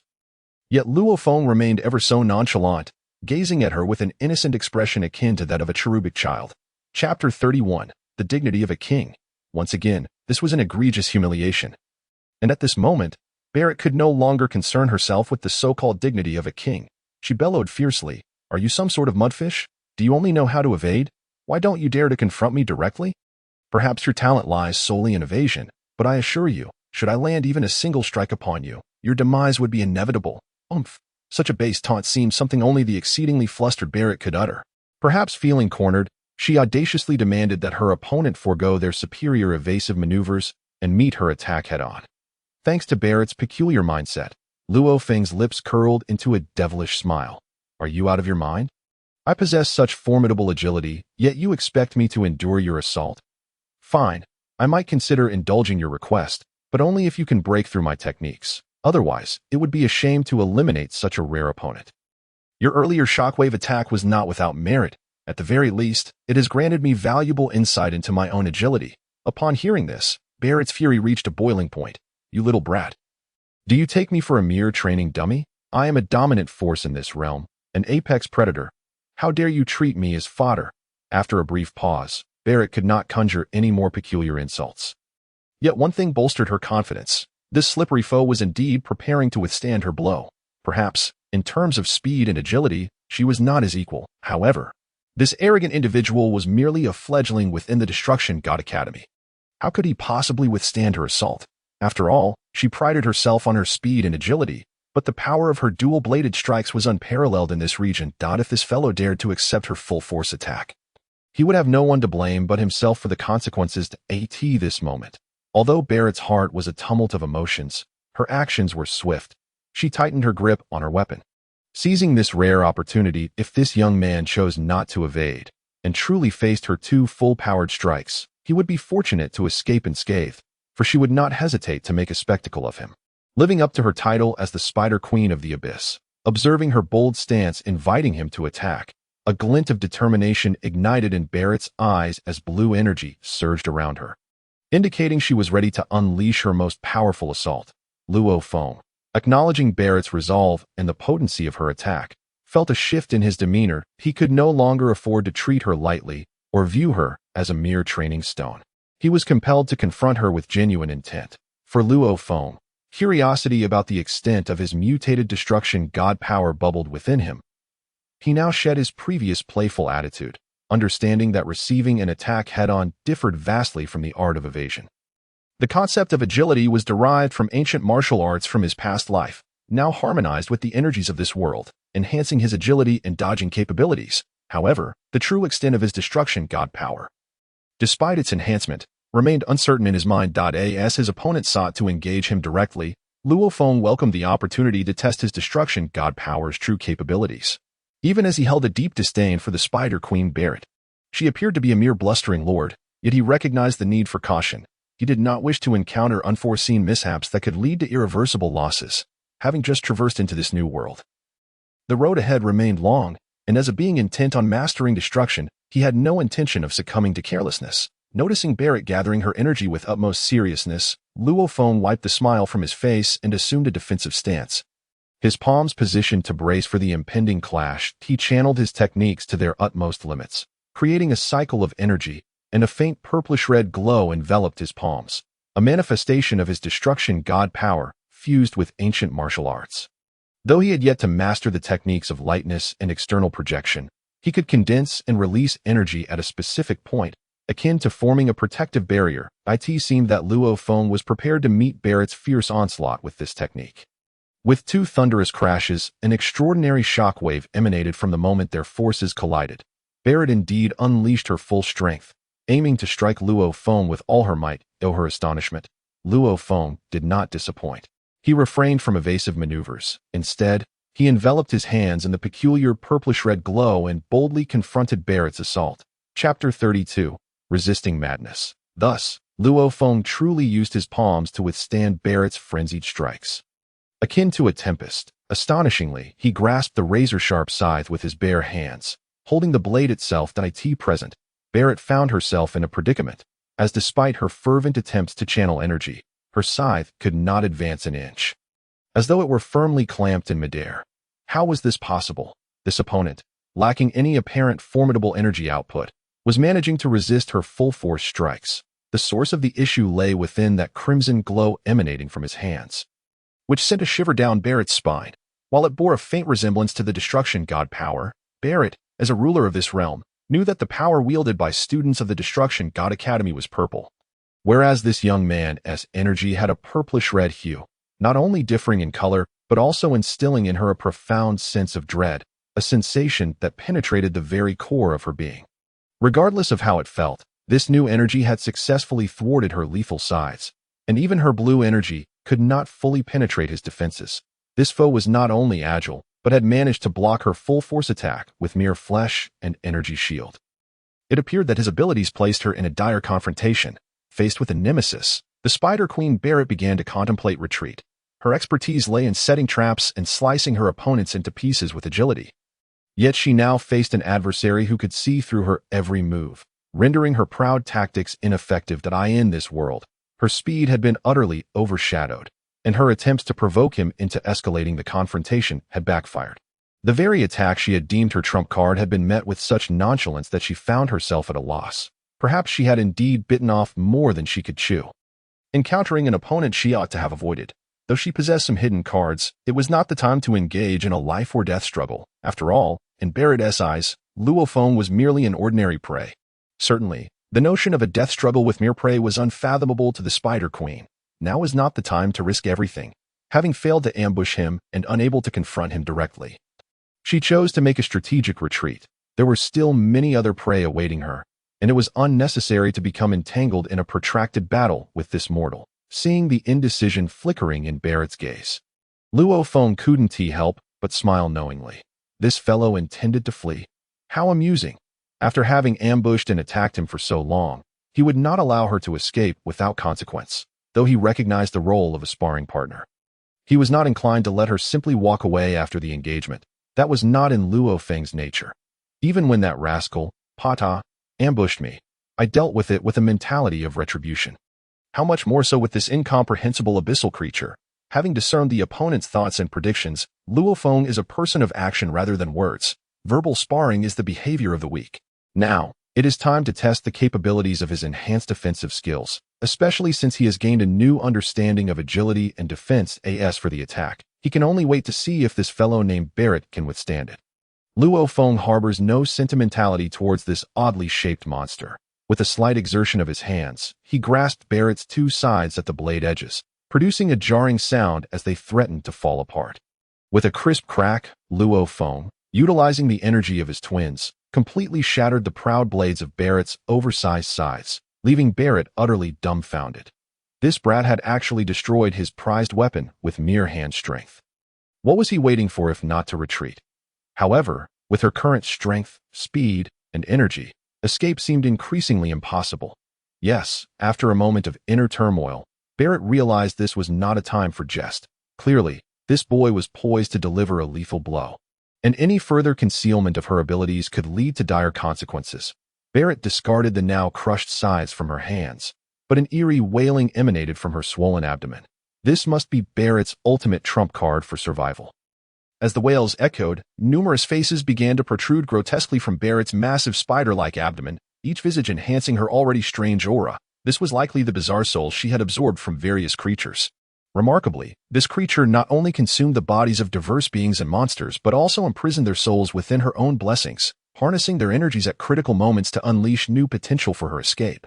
This was undoubtedly Barrett's final gambit, but while she had a trump card, Luo Feng had no intention of indulging her. He gathered strength in his right leg, muscles bulging, as a vibrant red light enveloped his limb. This was his counterattack. Shattering her weapons was merely an appetizer. Luo Feng delivered a powerful side kick. Before Barrett could mount any new defense or reaction, the blow struck her lower abdomen, in the next moment. An astonishing scene unfolded. She made no attempt to defend or evade, taking Luo Feng's kick squarely at the junction of her abdomen and the spider's body, with a thunderous crash, rather than sending Barrett flying as anticipated. Luo Feng's energy output instead created a massive hollow in her body, as thick as a barrel. Chapter 33, The Hollow. Through this void, the scenery behind Barrett was visible. Luo Feng had not expected such devastating power from his full-force kick. This was indeed beyond his expectations. He had not realized that the fusion of ancient martial arts and his evolved destructive power could yield such an impact. Initially, his plan was to kick Barrett away and render her incapable of resistance. He never imagined that his attack would exceed her defensive capacity to such an extent, puncturing her entirely. A tinge of regret welled within him. Despite her lack of strength, she had proven to be a competent sparring partner, albeit with slightly inadequate speed and attack. Adjusting his own skills and abilities had been a worthwhile endeavor. However, he had not anticipated her defenses to be so feeble. Had he known, he would not have exerted himself so heavily in that kick. Now, seeking another opponent of similar strength and unique abilities would not be an easy task. Indeed, with Luo Feng's current capabilities, the individuals from the Destructive God Academy did not pose much of a challenge. Facing them one by one yielded minimal benefit to his progress. As for tackling them all at once, Luo Feng was not yet fully prepared. Though his strength had significantly increased, he required time for further adaptation. Regrettably, as the Spider Queen Barrett collapsed to the ground, her form slumping like a puddle, Luo Feng sighed softly, acknowledging that he had perhaps applied too much force. Yet, as he reflected, he noticed that the fallen Spider Queen did not emit the wails, roars, or fury he had anticipated. There was no trace of fear or despair in her gaze. This was peculiar. Luo Feng furrowed his brow, recalling the multitude of faces that had surfaced from Barrett's abdomen. This must be some unique talent or ability of hers. It seemed he ought not underestimate any extraordinary creature, for while they might lack strength in combat, their peculiar skills could be formidable. From the cold indifference in Barrett's eyes, Luo Feng recognized a chilling truth. She possessed her own hidden cards. Adjusting his mindset, he resolved that if she was not finished, he would observe what new developments she might unleash. Meanwhile, the Spider Queen lay motionless, yet her icy, piercing gaze remained fixed on the composed Luo Feng, who stood before her. She spoke languidly. "You, my friend, are indeed more powerful than I had imagined. However, I have not employed this technique in quite some time. All who knew the secret of this power have become my delightful meals, and you shall not be the exception. Hmph. If you were to perish, let it be with clarity. I in the face of Barrett's chillingly cold stare. Luo Feng observed that the wound caused by his kick was visibly writhing, healing at an alarming rate. In mere moments, the injury appeared to mend itself as if she had sustained no harm at all. At this juncture, Luo Feng remained a silent spectator, recognizing that this formidable opponent was not one to be underestimated, and this was not the moment to strike while she was down. Given the extraordinary abilities found among these creatures, he was content to continue observing. As Barrett steadily regained her strength, the various faces on her abdomen began to shift, revealing a new transformation. Yes, Barrett's appearance and voice underwent a dramatic change. The visage of a beautiful woman twisted grotesquely. And in the next instant, a figure resembling a frail old man emerged at the head of the Spider Queen. Astonishingly, she could alter her appearance. No, it was not merely a change in visage. Her very essence had transformed. With this shift, the old man's face emitted a cackling laugh. "Thank you, you little brat, though I do not know your name. You have dispatched the soul of my predecessor. Now, it is my turn to take the stage. Before I express my gratitude, allow me to divulge a secret. All the creatures and humans I have consumed are now my delightful meals. I have not only digested their flesh and energy for my own use, but I can also store their souls within my being. Each soul possesses unique traits and energy, which means I boast a staggering 9,999 lives. You have merely slain one of them. In other words, I am immortal, unless you can obliterate every soul within me. Otherwise, I am an invincible, resurrecting entity. The previous fellow excelled in close combat and traps. But I am entirely different. Prepare to face my most frenzied assaults. Oh, and I forgot to mention, should you defeat me now, 9,998 more await you. How does that sound? Fear, dread, despair?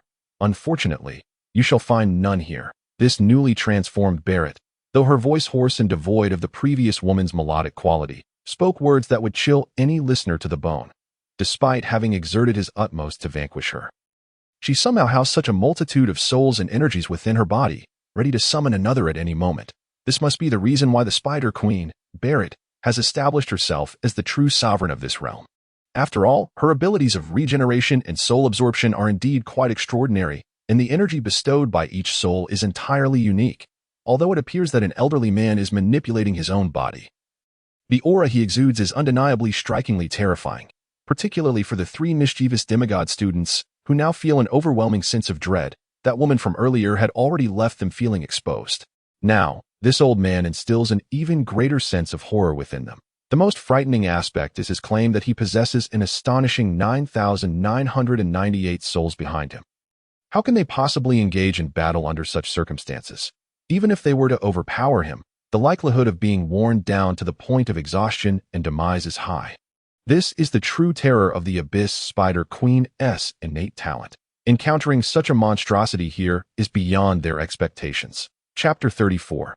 Epilogue. Meanwhile, Luo Feng observes the old man's incessant self-aggrandizing monologue with a bemused attitude. Realizing the situation at hand, Luo Feng refrains from speaking further, scrutinizing the old man with a gaze akin to that one would reserve for refuse. The old man, however, gently shakes his head. "Ah, young man, I know what you are thinking. You must believe that typical villains meet their demise through excessive chatter. To be honest, before I was absorbed by that wretched spider, I was once a formidable human warrior. This much I trust you can discern from my appearance. However, that is now a matter of the past. I share this with you not out of a fondness for conversation, but to inform you that perhaps you are destined to be the next soul for this body. Should I manage to gather 9,999 souls, and you eliminate the previous host, I would then become the master of this vessel that I merely wish to express my gratitude to you. Do not blame me for my verbosity. It is quite simple. After our earlier confrontation, I have come to recognize your strengths and weaknesses as a fellow human. I am well aware that you may have cultivated some unique technique or acquired some novel energy.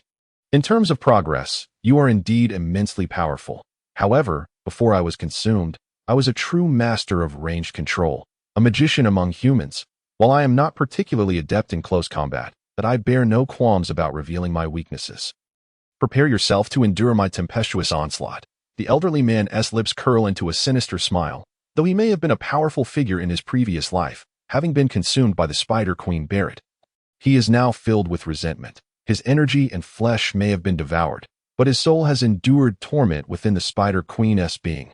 Now, having finally obtained an opportunity to ascend, it would be uncharacteristic not to express his emotions. Nevertheless, the new controller of the Queen is correct. He is indeed ill-suited for close combat, yet his expertise lies in ranged manipulation and certain unique magical assaults. Observing his lengthy monologue, the young man across from him shows no signs of trembling as anticipated. It appears he is truly a fearless fledgling, seemingly unfazed by the threats and proclamations made earlier. Perhaps it is time to showcase his strength, just as the old man, the Spider Queen Barrett, prepares to unleash his attack. Gathering his power, the three lurking figures outside find themselves once again in a state of stupor. Are we not to escape? Leopard Bear inquires, squeezing his head. This may be our only chance. This usually brash individual, who is always ready for confrontation, surprisingly contemplates retreating, while the porcupine beside him fervently nods. Leopard Bear is right. It is indeed time to flee. Seeing the surprising consensus between the two, all eyes shift towards the Viper, for in terms of intellect and perception, he stands as the strongest among them, though lacking in raw power. In moments of danger requiring decisive action, the duo feels compelled to heed the Viper's counsel. At this moment, the Viper does not directly respond to their desire to escape. Instead, he ponders for a moment, his previously gloomy countenance now reflecting deeper worry. It seems fleeing is not the most prudent course of action. That I wish to express that opportunity and luck cannot coexist, yet this moment indeed presents a remarkable chance. I never expected this young man, Luo Feng, who often appears as mere cannon fodder in our eyes, to exceed my expectations this time. You must understand how formidable the Spider Queen's strength is. You have witnessed it firsthand. This fellow, Luo Feng, has managed to force the Queen to reveal her life-saving trump card, declaring that he possesses 9,998 lives. Furthermore, he exhibits no inclination to flee in the face of such overwhelming talent, brimming instead with fighting spirit. This indicates that Luo Feng harbors considerable energy and secrets within. Moreover, as they stand in opposition, the outcome of their clash remains uncertain. Given this scenario, fleeing might preserve their lives, yet they would forfeit the opportunity for growth. Leopard Bear, bewildered, questions, "Do you not grasp my meaning? There are three of us. If we were to engage Luo Feng directly, we may not prevail. Should we confront him, Barrett will surely face demise. Yet, it is evident that they are currently locked in combat. Regardless of the victor, they will both emerge severely weakened. In such a context, why not seize the chance to profit? Whether they triumph or falter, the remaining one among them will be vulnerable. United, the three of us should be more than capable of handling it. If we can overcome these two exceptionally powerful individuals, be it by absorbing the Spider Queen's unique abilities or mastering the hidden techniques and energies of Luo Feng, our innate talents and capabilities will surely propel us to unprecedented heights. Upon hearing of such a grand opportunity, both Leopard Bear and Porcupine, who had initially considered fleeing, now nod vigorously, recognizing the Viper's foresight. This truly is a once-in-a-lifetime opportunity. Thus, this trio of foolish individuals relinquishes their solitary chance of escape. Opting instead to remain quietly concealed, they fail to realize that, with their meager strengths, they cannot hope to reap the benefits of this situation. Chapter 35, A Turn of Events Within the Jungle Battleground. The old man Barrett continues to unleash a torrent of words against Luo Feng. Outsiders might assume that this elderly figure is merely venting after a prolonged period of soul confinement, perhaps seeking relief and liberation, especially as the essence of the woman has just dissipated, granting him control over this body. However, the situation is far more complex than it appears, despite his incessant chatter. The old man's gaze remains vigilant, surveying the surrounding environment, and the spider silk trap set by his predecessor. It is clear that his cunning and depth of strategy far exceed the perceptions of outsiders. To him, setting traps and securing his own position of safety is the wisest choice. As for the deceptive verbal attacks directed at others, he allows them to drift away with the wind. While each soul possesses a distinct guiding consciousness, they can still share combat experience and opportunities. Luo Feng's ferocious close combat prowess has instilled a profound sense of dread within the Spider Queen's very essence. Indeed, this individual must rely on wit rather than brute strength. The demise of the previous soul serves as a stark warning. Though he is confident that he can exhaust his opponent using the 9,998 souls at his disposal, doing so offers little benefit to himself. After years of yearning to reclaim control over his own body, he cannot afford to falter over trivial matters. After all, a promising future lies ahead, given that he can speak freely. Luo Feng does not rush to claim victory. Although the old man may not be as simple as he seems, for Luo Feng, if the old man is willing to buy time, he is content to let it unfold. As he is neither in a hurry nor particularly concerned about the passage of time, the three would-be assailants appear hesitant to act, allowing Luo Feng to exhale softly in relief. He is well aware of the old man's schemes. Meanwhile, he reflects on the kick he just delivered, recognizing that each of his attacks and evasions serves as an opportunity for growth and newfound understanding. Indeed, since the opponent is willing to delay time, one can gradually seize control, leveraging both physical combat and the assimilation of practical experience. It is only through the crucible of battle that one can truly grasp the essence of combat and elevate their own energy. These are entirely distinct matters. The angle and force of that leap, along with the utilization of destructive divine power, have afforded Luo Feng a fresh perspective. After all, the evasive maneuvers and agile footwork at the onset of battle are merely instinctual. Perhaps the foundational principles of the Zizai Gong are derived from the very movements he possesses at this moment. However, the path to greatness is simplicity itself. All roads lead to the same destination. Whether it be Zizai Gong, self-culmination techniques, or the ancient martial arts inherited from the real world, every technique, when perfected, appears to unveil astonishingly similar phenomena. This is something Luo Feng comprehends. Yet, what he now needs to master are the means of attack. Although that previous kick unleashed his power, speed, and energy to their utmost, delivering a devastating blow to his adversary, it is evident that this is not the pinnacle Luo Feng seeks. Indeed, this is merely the commencement. The cornerstone of the abilities he has acquired in this realm. That a solid foundation paves the way for future endeavors, which encapsulates Luo Feng's understanding of the profound significance of ancient martial inheritance. The enemy, observing that Luo Feng is foolishly standing there, seemingly entranced by his words, feels a surge of concealed pride. This young man evidently lacks practical experience, failing to seize such a splendid opportunity to strike. At present, my soul appears to have gained complete dominion over this body. Perhaps now is the moment to launch a counterattack. However, before doing so, it is crucial to create some distance from this fellow, whose close combat prowess is exceedingly formidable. One might even describe it as monstrous. With a mere flash of light, he dispatched my predecessor in a single kick, making it clear that I am ill-suited for such close-quarters skirmishes. Indeed, this old man, Barrett, possesses the unique ability to control and attack from a distance, akin to a modern-day sorcerer. Luo Feng remains there, seemingly dazed, while the old man emits a strange, high-pitched C-R-Y in an instant. He has created a considerable distance between himself and Luo Feng. The old man is thoroughly prepared. A glint of murderous intent flashes in his eyes, and a sharp aura sweeps across the surroundings. Now is the moment. At this juncture, Barrett has resolutely sealed his lips. It is no longer prudent to disturb his opponent's mind with words. He opts instead for decisive action. Although Barrett has distanced himself from Luo Feng, he makes no superfluous movements, gently waving his hands in the air as if to conjure magic. It seems this old man is indeed a sorcerer, or so Luo Feng muses. Yet, it becomes evident that this is merely a ruse. Barrett's abdomen begins to swell, indicating he is preparing a formidable attack. Very well, let me see what extraordinary skills you possess. This battle is, after all, an opportunity to enhance my practical experience. I have no fear of you revealing more of your hidden cards. Only by exposing your full hand can I hasten my own improvement. And Luo Feng continues to watch Barrett's performance with a smile. In this manner, Barrett revels in his thoughts, deeming Luo Feng a fool for providing him the chance to unleash his ultimate technique. However, the opportunity is singular. Only the victor shall savor the spoils. You may revel in your delusions, you arrogant brat.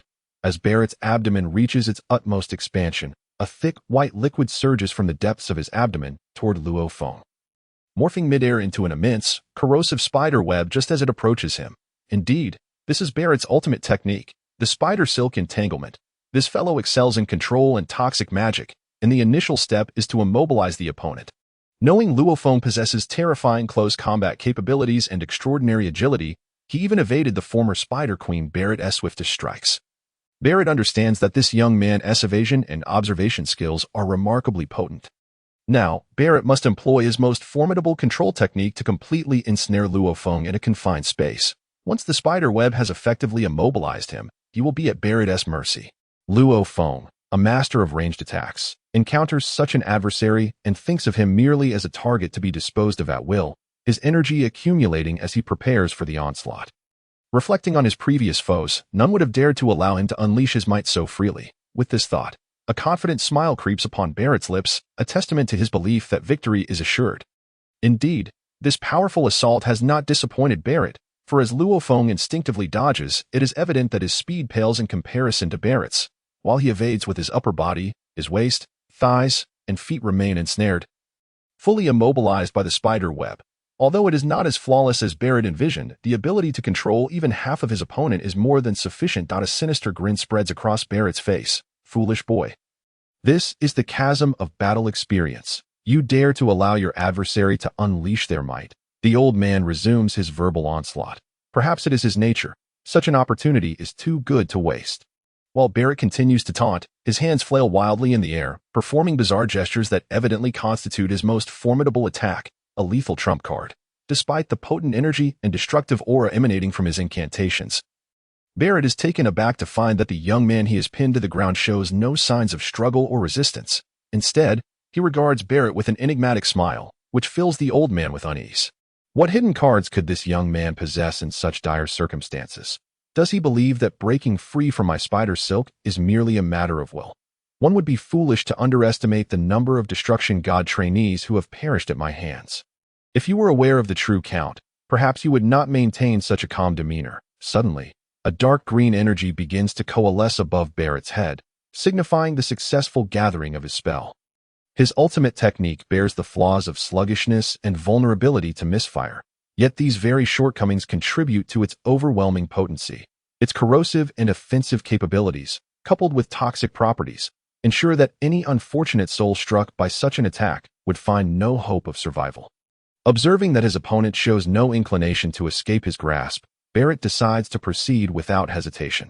With a powerful thrust of his hands, he sends the enormous, viscous, greenish assault surging toward Luo Feng. Ah, the audacity of youth, but none of that matters now. You are utterly ensnared, and this area of attack shall leave you in ruins, with thoughts of absorbing the energy within this boy's body. Barrett envisions his soul count nearing 9,990 once he dispatches one of the three onlookers. His soul tally may even surpass 10,000. Transforming him from the Spider Queen Barrett into the true sovereign of this trial realm. As he anticipates the day he reaches the strength of 10,000 souls, armed with the energy of these new destruction god trainees, he dares to challenge the abyssal dragon, the ultimate boss of this world. Barrett has meticulously prepared for this final confrontation. Whether he can ascend to become the mightiest ruler of this hellish domain remains to be seen. Perhaps now is the most opportune moment. With all his efforts culminating at last. This moment, excitement gleams in Barrett's eyes, for if the previous woman had succeeded, it would have mattered little to him now, however. The opportunity is truly remarkable. Meanwhile, the grand platform of the Destruction God Academy is now left with only the High Priest observing this fierce battle. The Grand Priest, radiating an air of authority, gazed intently at the fierce clash between Luo Feng and the Elder, Barrett. Meanwhile, the other celestial beings appeared to have lost interest in the spectacle, for the disparity in power was exceedingly vast.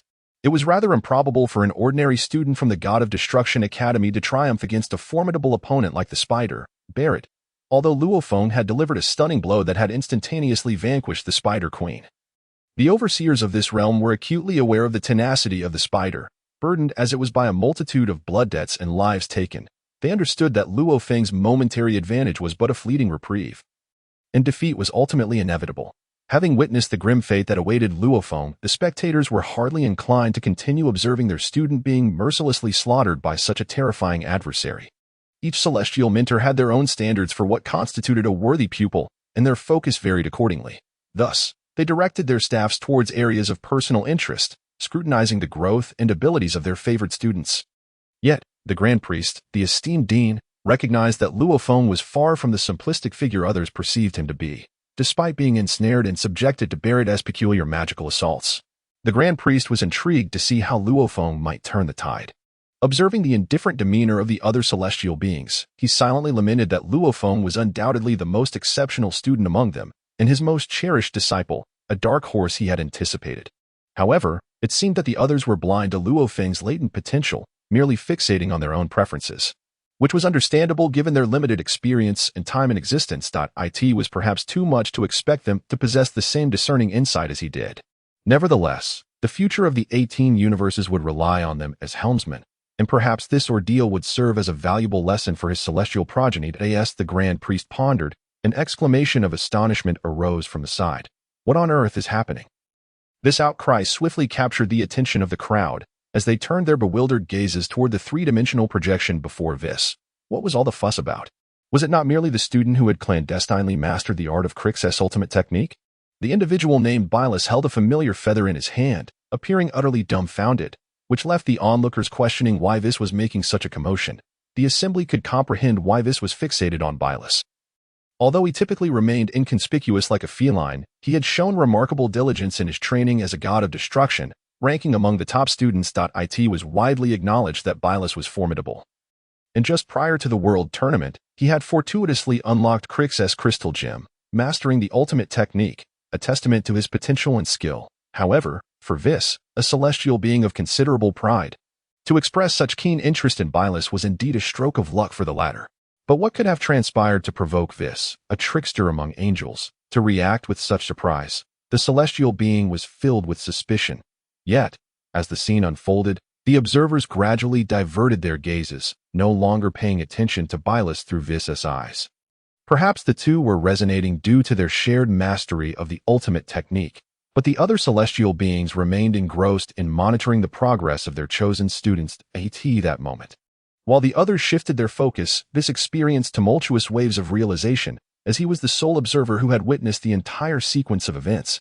His initial assumptions proved correct. Indeed, Beerus was the only student capable of wielding the ultimate technique, leaving Whis in a state of astonishment. After all, this technique was a closely guarded secret among the angelic race, accessible solely to its members, and Whis himself was a master of it. An ordinary student grasped the ultimate technique, inspired Whis' admiration, prompting him to keep a close watch on Beerus, eager to witness any groundbreaking achievements. From the moment Beerus was transported to the trial grounds, Whis had remained fixated on him, oblivious to the young man's unawareness of this attention.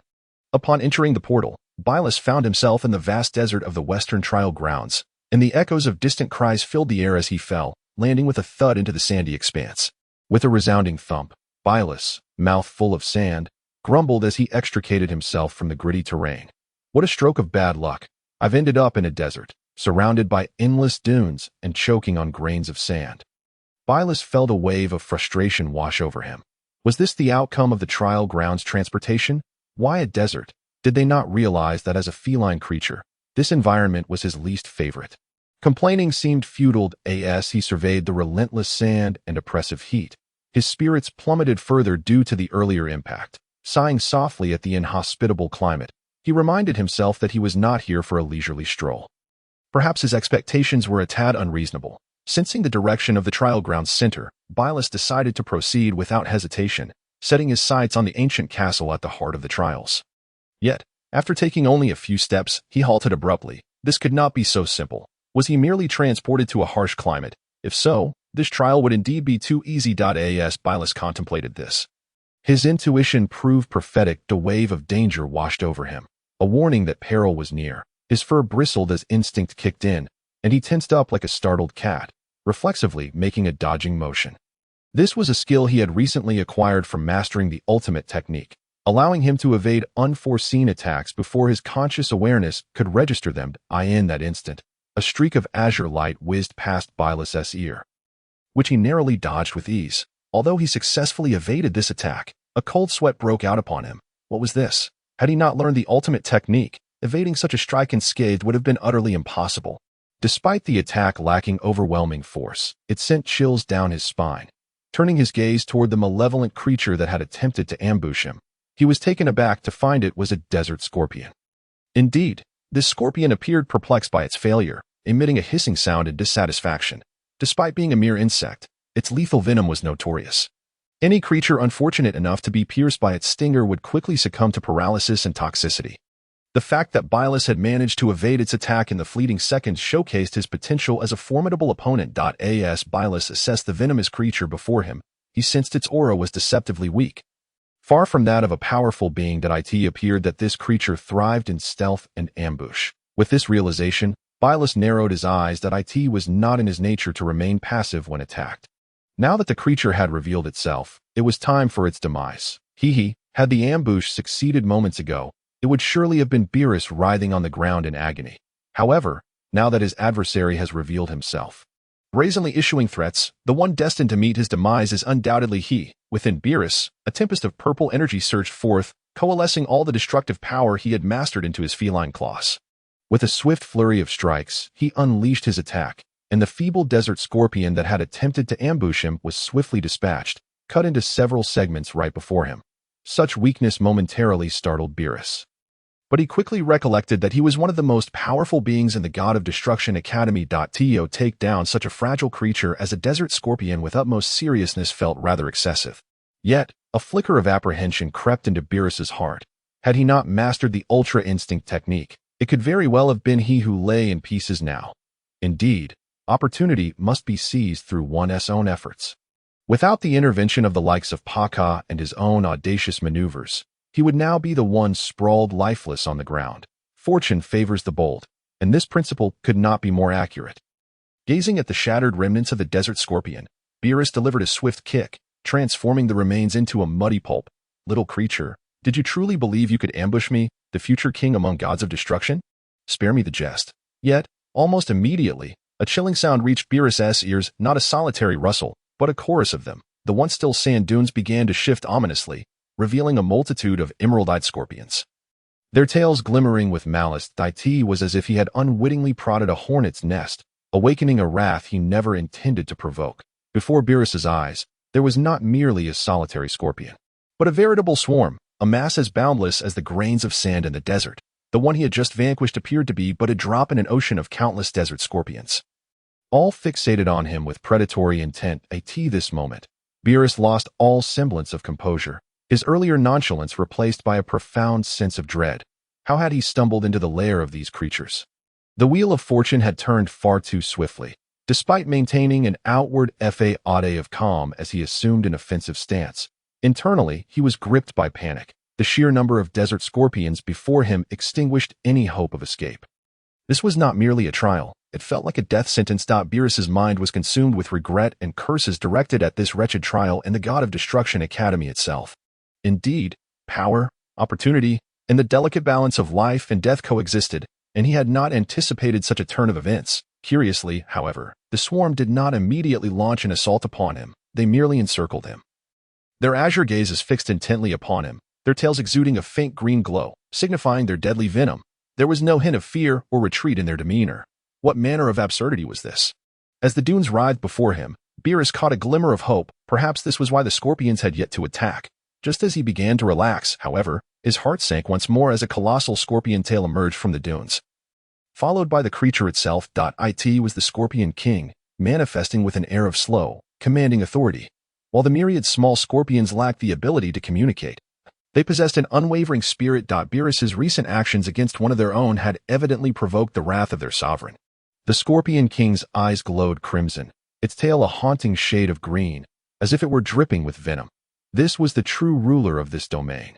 While the king's strength may not have been formidable in isolation, the sheer terror of its mental prowess was palpable. Beerus sensed that this creature's power was not to be underestimated, with its legion of scorpions at its command, no matter how powerful an opponent. Survival here seemed implausible as he met the Scorpion King's gaze filled with venomous hatred. Despair enveloped Beerus. Chapter 39. Ineffectual resistance. He could only accept his misfortune. In any other environment, he could have soared into the sky, escaping this nightmare with ease. Yet the Grand Priest had warned him. A trial zone is a no-fly zone. Here, flight equated to death. With the futility of resistance weighing heavily upon him, Beerus chose to sit cross-legged, surrendering to fate amidst the billions of desert scorpions, relinquishing his struggle. Observing the Scorpion King's resentful gaze, Beerus contemplated the possibility of some form of communication. but the hatred reflected in those eyes suggested it would be in vain. Just as he began to close his eyes in resignation, a piercing cry sliced through the air. It was a voice he recognized, his classmate. In a blink, a familiar figure darted past him, and before he knew it, a majestic eagle, known as the Thunder Giant Eagle, surged into the fray, effortlessly seizing the Scorpion King amidst the chaos, its sharp beak crunching down upon its formidable foe. The unexpected turn of events left Beerus utterly astounded. The certainty of his imminent demise vanished in an instant. He quickly abandoned his previous resignation, adopting a defensive stance as he gazed at the Thunder Giant Eagle, devouring the Scorpion King with gusto. "Is that you, little Sure-san? Your timing is impeccable." The Thunder Giant Eagle, savoring its meal, cast a disgruntled glance at Beerus. "You foolish cat. How dare you still call me little Sure-san after all I've done for you?" This confirmed that the eagle was indeed Beerus's dear friend and classmate from the God of Destruction Academy. To everyone's surprise, it truly was the thunderous giant eagle, followed by the hearty laughter of Beerus. "Indeed. It is you. I only knew that. Heh. I, Beerus, am destined not to perish. Little 13, how did you manage this? You scoundrel, call me Lewis, not little 13. How many times must I tell you? I am utterly exasperated with you. However, I must admit, the flavor of this Scorpion King is quite delightful." Accompanied by the resounding cry of the thunderous giant eagle, Louis XIII, the vast sea of insects nearby seemed to encounter a formidable adversary. Retreating instantaneously like a receding tide, leaving not a single trace, as if they had never been there. Not jest. Even their ruler, the Scorpion King, appeared to be no match for this flying beast. Now reduced to a sumptuous meal for the other, what then are we, the overlords of the ground, still struggling for? Flight is our utmost priority, for the Scorpion King was our leader. With his demise, the remaining scorpions are left with nothing but the instinct to flee. In that fleeting moment, the ground lay pristine, like a polished mirror.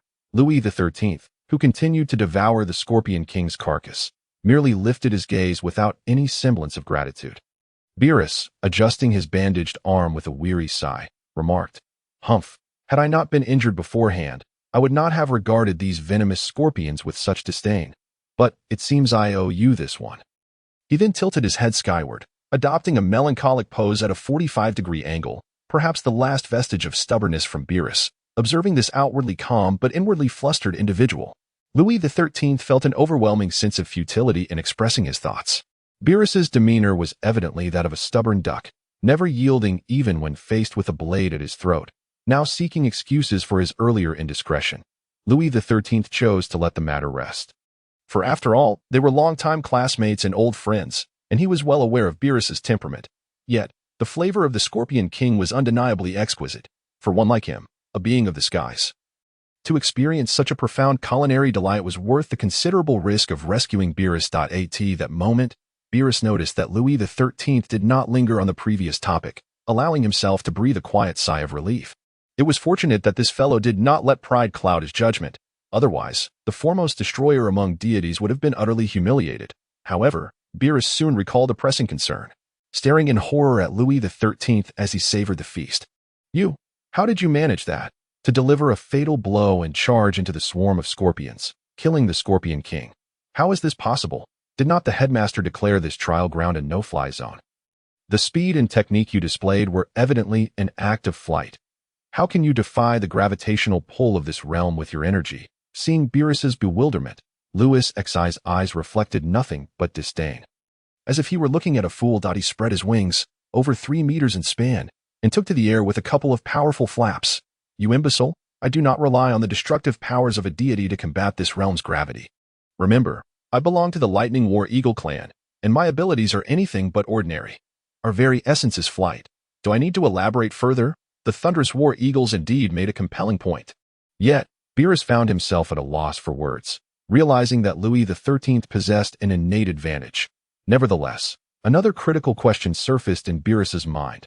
Even if you possess the ability to fly, the headmaster has warned us of the absolute nature of this offensive domain. Will there be no consequences for your actions? Observing Beerus's concern, Louis XIII adopted an air of supreme disdain, gazing at the fretful god. "You truly are a stubborn fool. I wonder how you've survived in the academy all these years." The headmaster stated that an offensive domain is not an absolute one. is it? To be frank, before I came to rescue you, I conducted my own experiments, although I cannot jump too high, as the king of the Eagle clan. Am I expected to tread the ground with my talons? That would be utterly ludicrous. There is no point in explaining this to a dullard like you, since we are the rulers of the skies. Let me show you what it means to be a true sovereign of the heavens.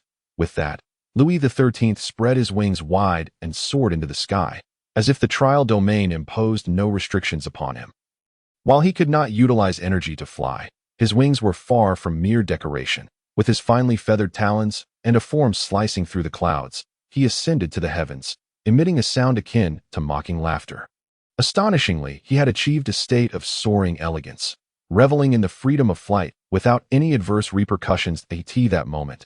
As Beerus fretted, the clear sky began to shift, and from nowhere, a crackling bolt of red lightning appeared. Targeting the soaring thunderous war eagle, Louis XIII thought with a resounding crack. This fool has drawn the ire of the heavens, Beerus thought, face-palming with exasperation. Even if you can glide low and showcase your so-called aerial supremacy, you still dared to ascend to the heights. As the saying goes, those who court danger shall meet their demise. Now you face the wrath of lightning, from the intensity and energy of this lightning strike. It was evidently a formidable form of attack from the Destroyer God Academy, specifically the Destroyer Lightning. Now, this lightning had been attracted to him, striking Louis XIII with the force of an arm's width. Should another arrogant being arise, the intensity of this heavenly thunder might escalate even further. As anticipated, the reality unfolded as Beerus had imagined, with the destructive lightning striking Louis XIII. 3 additional bolts coalesced, each thicker than the last, striking him successively in a cacophony of thunderous sounds, leaving him charred yet invigorated. However, Beerus's eyes widened in disbelief, for contrary to his expectations, the 4 consecutive strikes of lightning did not send Louis XIII plummeting to the ground. Although the offensive domain sounded terrifying, it was not an absolute force. The anticipated crash did not occur, and this seemingly foolish bird appeared to revel in the intensity of the attacks, displaying an expression of sheer enjoyment. How could this be? As Beerus observed the perplexed and bewildered expression on his face, the thunderous war eagle, Louis XIII, disdainfully cocked his head, emitting a shrill cry. Hey, Beerus, you foolish cat, now you've seen for yourself. Did you think this offensive domain could harm me? Do not forget, before arriving at the Destroyer God Academy, I belong to the Lightning War Eagle clan. My lineage is imbued with the essence of thunder. The Destroyer lightning in the air, while powerful, is tailored for other races. For someone like me, born with the ability to absorb thunderous energy, would I fear lightning in the skies? To be candid, this Destroyer lightning serves as a great boon to me. In other words, the so-called mastery of domains is but a jest. Now do you see my prowess and advantages? Those of us with wings shall never tread the ground with our talons. That would be an affront to our kind. All right, foolish cat. After explaining all this, do you understand? Do you require me to give you a lift, if I can truly soar through the skies with all my strength? I believe we could reach the mysterious ancient castle at the center point rather swiftly. It is not about who arrives first, but being the first to get there will undoubtedly aid us in our future endeavors. With that, the thunderous war eagle, Louis XIII, further reveled in the air, performing various acrobatic maneuvers while continuously enduring the strikes of lightning. Beerus gazed at Louis XIII above, astonished, yet it was clear that this fellow was relishing the onslaught of the Destroyer lightning. Entirely dismissing the concept of the pristine domain below, observing Louis XIII's audacity, Beerus felt a flicker of hope. Perhaps this impudent creature could indeed succeed, especially if he could use his talents to elevate Beerus himself. Though Beerus currently feels a lack of confidence, the prospect of air travel is undeniably tempting. Who would choose to traverse on foot when one can fly? Moreover, with one arm injured, his combat prowess has been significantly diminished. Should he encounter another terrifying swarm of scorpions, survival would be an impossibility at this moment. Beerus cannot help but feel a stirring in his heart. Yet, there exists a saying, excessive joy begets sorrow. And sometimes, ignorance is bliss. This sentiment is vividly illustrated by the imposing presence of the Thunder Hawk, Louis XIII. Given that the Grand Priest had solemnly declared this area a no-fly zone, it must be regarded as an absolute prohibition. Currently, Louis XIII, utilizing his innate racial abilities, is recklessly testing the limits at the precipice of death, embodying the adage that while one may commit sins against fate, self-inflicted calamities lead to ruin. Just as Beerus grapples with the dilemma of whether to hitch a ride, the sky is suddenly devoid of divine thunder, and Louis XIII, who had been soaring, comes to an abrupt halt midair. An inexplicable sense of dread washes over him, as if some irreversible force is about to manifest beside him. This chilling sensation is beyond articulation, certainly not a mere consequence of the divine thunder or gravitational pull. Chapter 41. Erasure technique. At this moment, Beerus, observing from below, feels his pupils constrict to the size of pinpricks as he witnesses a scene that will haunt him for eternity. Indeed, this encounter has cast a profound shadow over his psyche, for when the thunder and the tempest vanished, time itself seemed to freeze. In the next instant, a faint, ethereal figure materializes in the sky. This appears to be the image of the most fearsome ultimate antagonist in the Dragon Ball universe, the Omni King.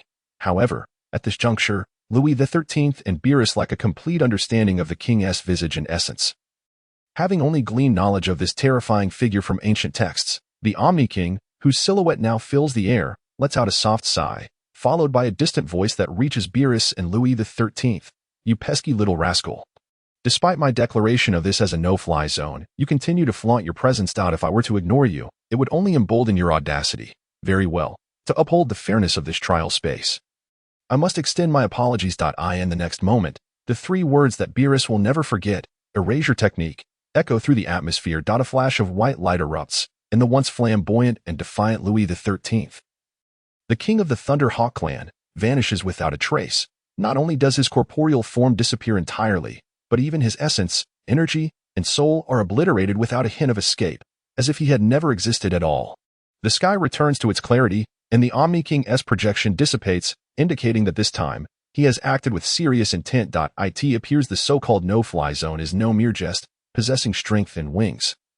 And defying divine strikes does not grant one immunity in the air. Now, only a single feather, untouched by the erasure, drifts slowly downwards, accompanied by the sole remnant of Louis XIII. This is precisely why Whis stands in stunned silence. Having witnessed the entire spectacle, the Omni King has intervened. This surpasses Whis' expectations. Although he, as an angel and grand priest, had not observed the earlier proceedings, he has seen everything unfold in its entirety. He never imagined that the so-called God of Destruction Academy would be under the watchful eye of the Omni King. The mere sight of the king's projection and the execution of the erasure technique have left Whis deeply unsettled. It seems that this academy selection is far from the simple affair he had presumed. The Omni King has been observing the entire time. Regardless of Whis' astonishment, Beerus now feels his legs tremble uncontrollably. He sinks to his knees, gasping for breath, the terror of the moment weighing heavily upon him. He knows all too well that despite Louis XIII not being among the very top ranks within their academy, as the sovereign of the skies, his unique abilities and talents would typically ensure that even the most powerful instructors would struggle to obliterate an opponent so thoroughly, erasing not just the body but the very essence itself. Though Beerus and Louis XIII have not yet reached a level of intimacy where they share everything, the fact remains that this foolish bird has just saved his life. The sudden, inexplicable disappearance of Louis XIII raises profound questions about the true extent of the Omni King's terrifying power. This incident may very well represent the most profound psychological trauma Beerus has ever experienced. However, as one who aspires to be the foremost among the gods of destruction, he realizes that succumbing to fear and sorrow is not an option. Instead, he must emerge from this shadow and become a truly competent god of destruction, fulfilling the long-held aspirations he shares with his brother Champa. Indeed, every word spoken by the Grand Priest carries weight. A no-fly zone is indeed a no-fly zone. Securing the Patera earrings of the gods of destruction has now become his most pressing task. With a newfound resolve, Beerus adjusts his mindset, harboring both fear of the Omni King and a sense of regret over Louis XIII's inexplicable erasure. He steels himself and strides purposefully towards the center of the trial space, step by step. At this juncture, flying is out of the question. He must minimize his elevation from the ground, for the recent harrowing scene has etched itself into his very soul. From this moment on, every encounter with the Omni King will leave him weak in the knees, as this experience transcended ordinary terror, impacting his very essence. In contrast to Beerus's turmoil, battles of varying scales rage throughout the trial space. Lady Fortune often favors some while condemning others to despair. For instance, in the far north, on a frozen plain, another brutally violent clash unfolds. As the battle nears its conclusion, a hooded man emerges from a pile of corpses of ice wolves. With a single hand, he exerts force to sever the neck of the lead wolf, thereby ending the conflict. The ground is littered with the remains of thousands of ice wolves, a testament to the ferocity of the battle.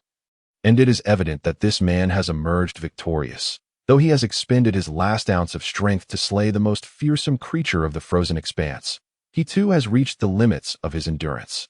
Chapter 42. Prehistoric giant crocodile. While the individual strength of the ice wolves may not be formidable, their sheer numbers make a formidable challenge. As the saying goes, even a tiger cannot withstand a pack of wolves. Moreover, he is merely an ordinary student of the God of Destruction Academy, specifically a trainee. This man, whose name is Wei, does not possess exceptional strength or talent among his peers, yet he is unique in that he has dedicated himself primarily to physical combat. Honing his body, Wei, often clad in the garb of a jester, uses this as a distinctive guise. He is the only student in the academy who lacks any magical prowess, relying solely on his physicality in battle. Devoid of area of effect spells, while others may view this as a sign of weakness, Wei sees it differently. Acknowledging his lack of talent in magic, he forges a path in physical combat, dedicating himself to this pursuit as his lifelong goal. Indeed, who says that one cannot carve out a new world through sheer physical prowess? Unfortunately, he has found himself in the frozen plains, a locale he detests due to the frigid temperatures and the scarcity of sustenance. Cursing the unfairness of this trial, his once bright jester's nose glimmers even more in the cold, yet Wei possesses his own means of survival. Despite lacking any magical talent or advancements, relying solely on his physical prowess and energy, he has garnered the attention and interest of his mentor, Margarita. Due to his unique insights into alchemy. In this regard, he truly acquired a wealth of alchemical knowledge from Margarita, particularly possessing unique insights and perspectives on formations and potions. Furthermore, he obtained numerous rare materials from his mentor, Margarita, enabling him to concoct several special potions that could restore his stamina. This is primarily why Wei was able to emerge victorious amidst the pack of wolves. Had it not been for the instant stamina-restoring potions procured from Margarita, relying solely on his hand-to-hand combat skills against thousands of ethereal giant wolves, he would have certainly become a mere morsel within their ravenous jaws. Nonetheless, as the saying goes, fortune is often a component of strength. Since he was able to laugh in the end, Wei chose not to dwell further on it the very moment he strangled the alpha wolf. He consumed the last vial of stamina-restoring potion, a refreshing sensation flooding through his weary body. It was as if Wei had been granted a second chance at life. This was indeed a double boon. Not only had he survived a dire predicament, but confronting thousands of ice-field giant wolves had pushed his body to its limits, even with the restorative potions continuously revitalizing his stamina. The mental strain had brought him to the brink of collapse. At this moment, Wei simply extended one hand into the air, while his body remained nestled among the carcasses of numerous snow wolves. Here, he could benefit from the insulation, and the overwhelming stench of blood might attract even more terrifying creatures. Concealing himself amongst the corpses of wolves could very well be the safest option. Moreover, what he yearned for most at this juncture was to restore both his physical and mental energies and indulge in a restful slumber. He found himself in a state of extreme exhaustion, reflecting on how he had arrived at the ruinous God Academy as an ordinary jester, only to discover that he lacked any magical aptitude and the ability to fully cultivate martial skills. Yet, he had gained the favor of the alchemical master Margarita, reaping numerous benefits. Alas, his luck seemed rather unfortunate, as he found himself transported to this frigid wasteland for the trial competition that I detest winter. Wei mused softly, yet he realized that as long as he was alive, hope remained. Compared to those who perished immediately upon arrival at the jaws of extraordinary beasts, Wei felt quite satisfied with his performance. Especially since there were still 5 days left in the trial, and only a brief time had passed. Gazing at the vials and jars in his possession, Wei remained filled with hope for the future. If he could grant himself just half an hour, he would be able to replenish the tension in his mind and the stamina he had exhausted. At that point, he would be a force to be reckoned with once again. The snowfields and the wolf pack were not as fearsome as he had imagined. This must be the most terrifying assault Wei had encountered in the trial grounds. However, having survived it only bolstered his confidence and transformed it into a profound sense of restoration. It seemed that within the ranks of the ruinous gods, he was not the weakest. Those who mocked him for his inability to wield spells, they should wait. Wei would soon become a true ruinous god. Once he achieved that status, they would know that cultivating physical prowess could also reach its zenith. Destruction was not solely dependent on magical energy. Those who looked down upon him might not be the ones to laugh last. After all, he possessed advantages akin to having a cheat, and even if he could not defeat them, with the right potions on hand, he could still overcome them, amidst the corpses of the wolves. Wei Mei's hoarse yet defiant voice echoed, imbued with resentment and humiliation that in stark contrast to Wei Mei's harrowing situation. The plight of Longxi in the southern marshlands was comparatively better. This individual, despite possessing a physique akin to that of an elephant and an immensely formidable strength, had not encountered the terrifying wolf pack tactics that Wei Mei faced. Nevertheless, Longxi's mood was far from pleasant, for he had encountered an adversary of extraordinary caliber, the prehistoric giant crocodile, the most fearsome sovereign creature of the death marshes. This colossal crocodile was formidable in every respect, save for its less than stellar intellect. While its strength and defensive capabilities were unparalleled in this region, its lack of intelligence was a significant concern. What vexed Longxi the most was that, although many other students had been transported to this locale with him, the prehistoric giant crocodile seemed wholly uninterested in anyone but the massive Longxi, which was the primary reason for his discontent. Did its fixation on size imply that it deemed Longxi a worthy opponent? The diminutive figures of other students darted past the crocodile with ease, their smaller statures providing them with a distinct advantage. Yet, the crocodile's gaze remained steadfastly locked on Longxi, perhaps believing that sheer size equated to combat prowess. Longxi felt a surge of indignation at the thought that his mere size was the source of his troubles. Regardless of his grievances, it was evident that the giant crocodile had no intention of sparing him. With its sights set on Longxi, the most physically imposing figure among the ruinous gods, he had no choice but to accept the challenge. Thus, a series of powerful shockwaves erupted throughout the death marshes, radiating with terrifying energy as Longxi engaged in a direct confrontation with the prehistoric behemoth, relying on his immense physique and strength to withstand the onslaught. After several intense exchanges, Longxi struggled to regain his footing, shaking off the fog of exhaustion that clouded his mind, frustration mounting within him. Why is this accursed creature's defense so formidable? I've exerted all my strength. Yet despite my massive size, I seem unable to gain any advantage. Longxi lamented, his body now bearing the marks of the crocodile's relentless assault. If this continued, he would soon be left in ruins without even a strike from the beast. Initially confident in his size and defensive capabilities, Longxi now found himself questioning everything. It was not only Longxi who felt disheartened. The prehistoric giant crocodile was equally displeased, as the undisputed ruler of the death marshes.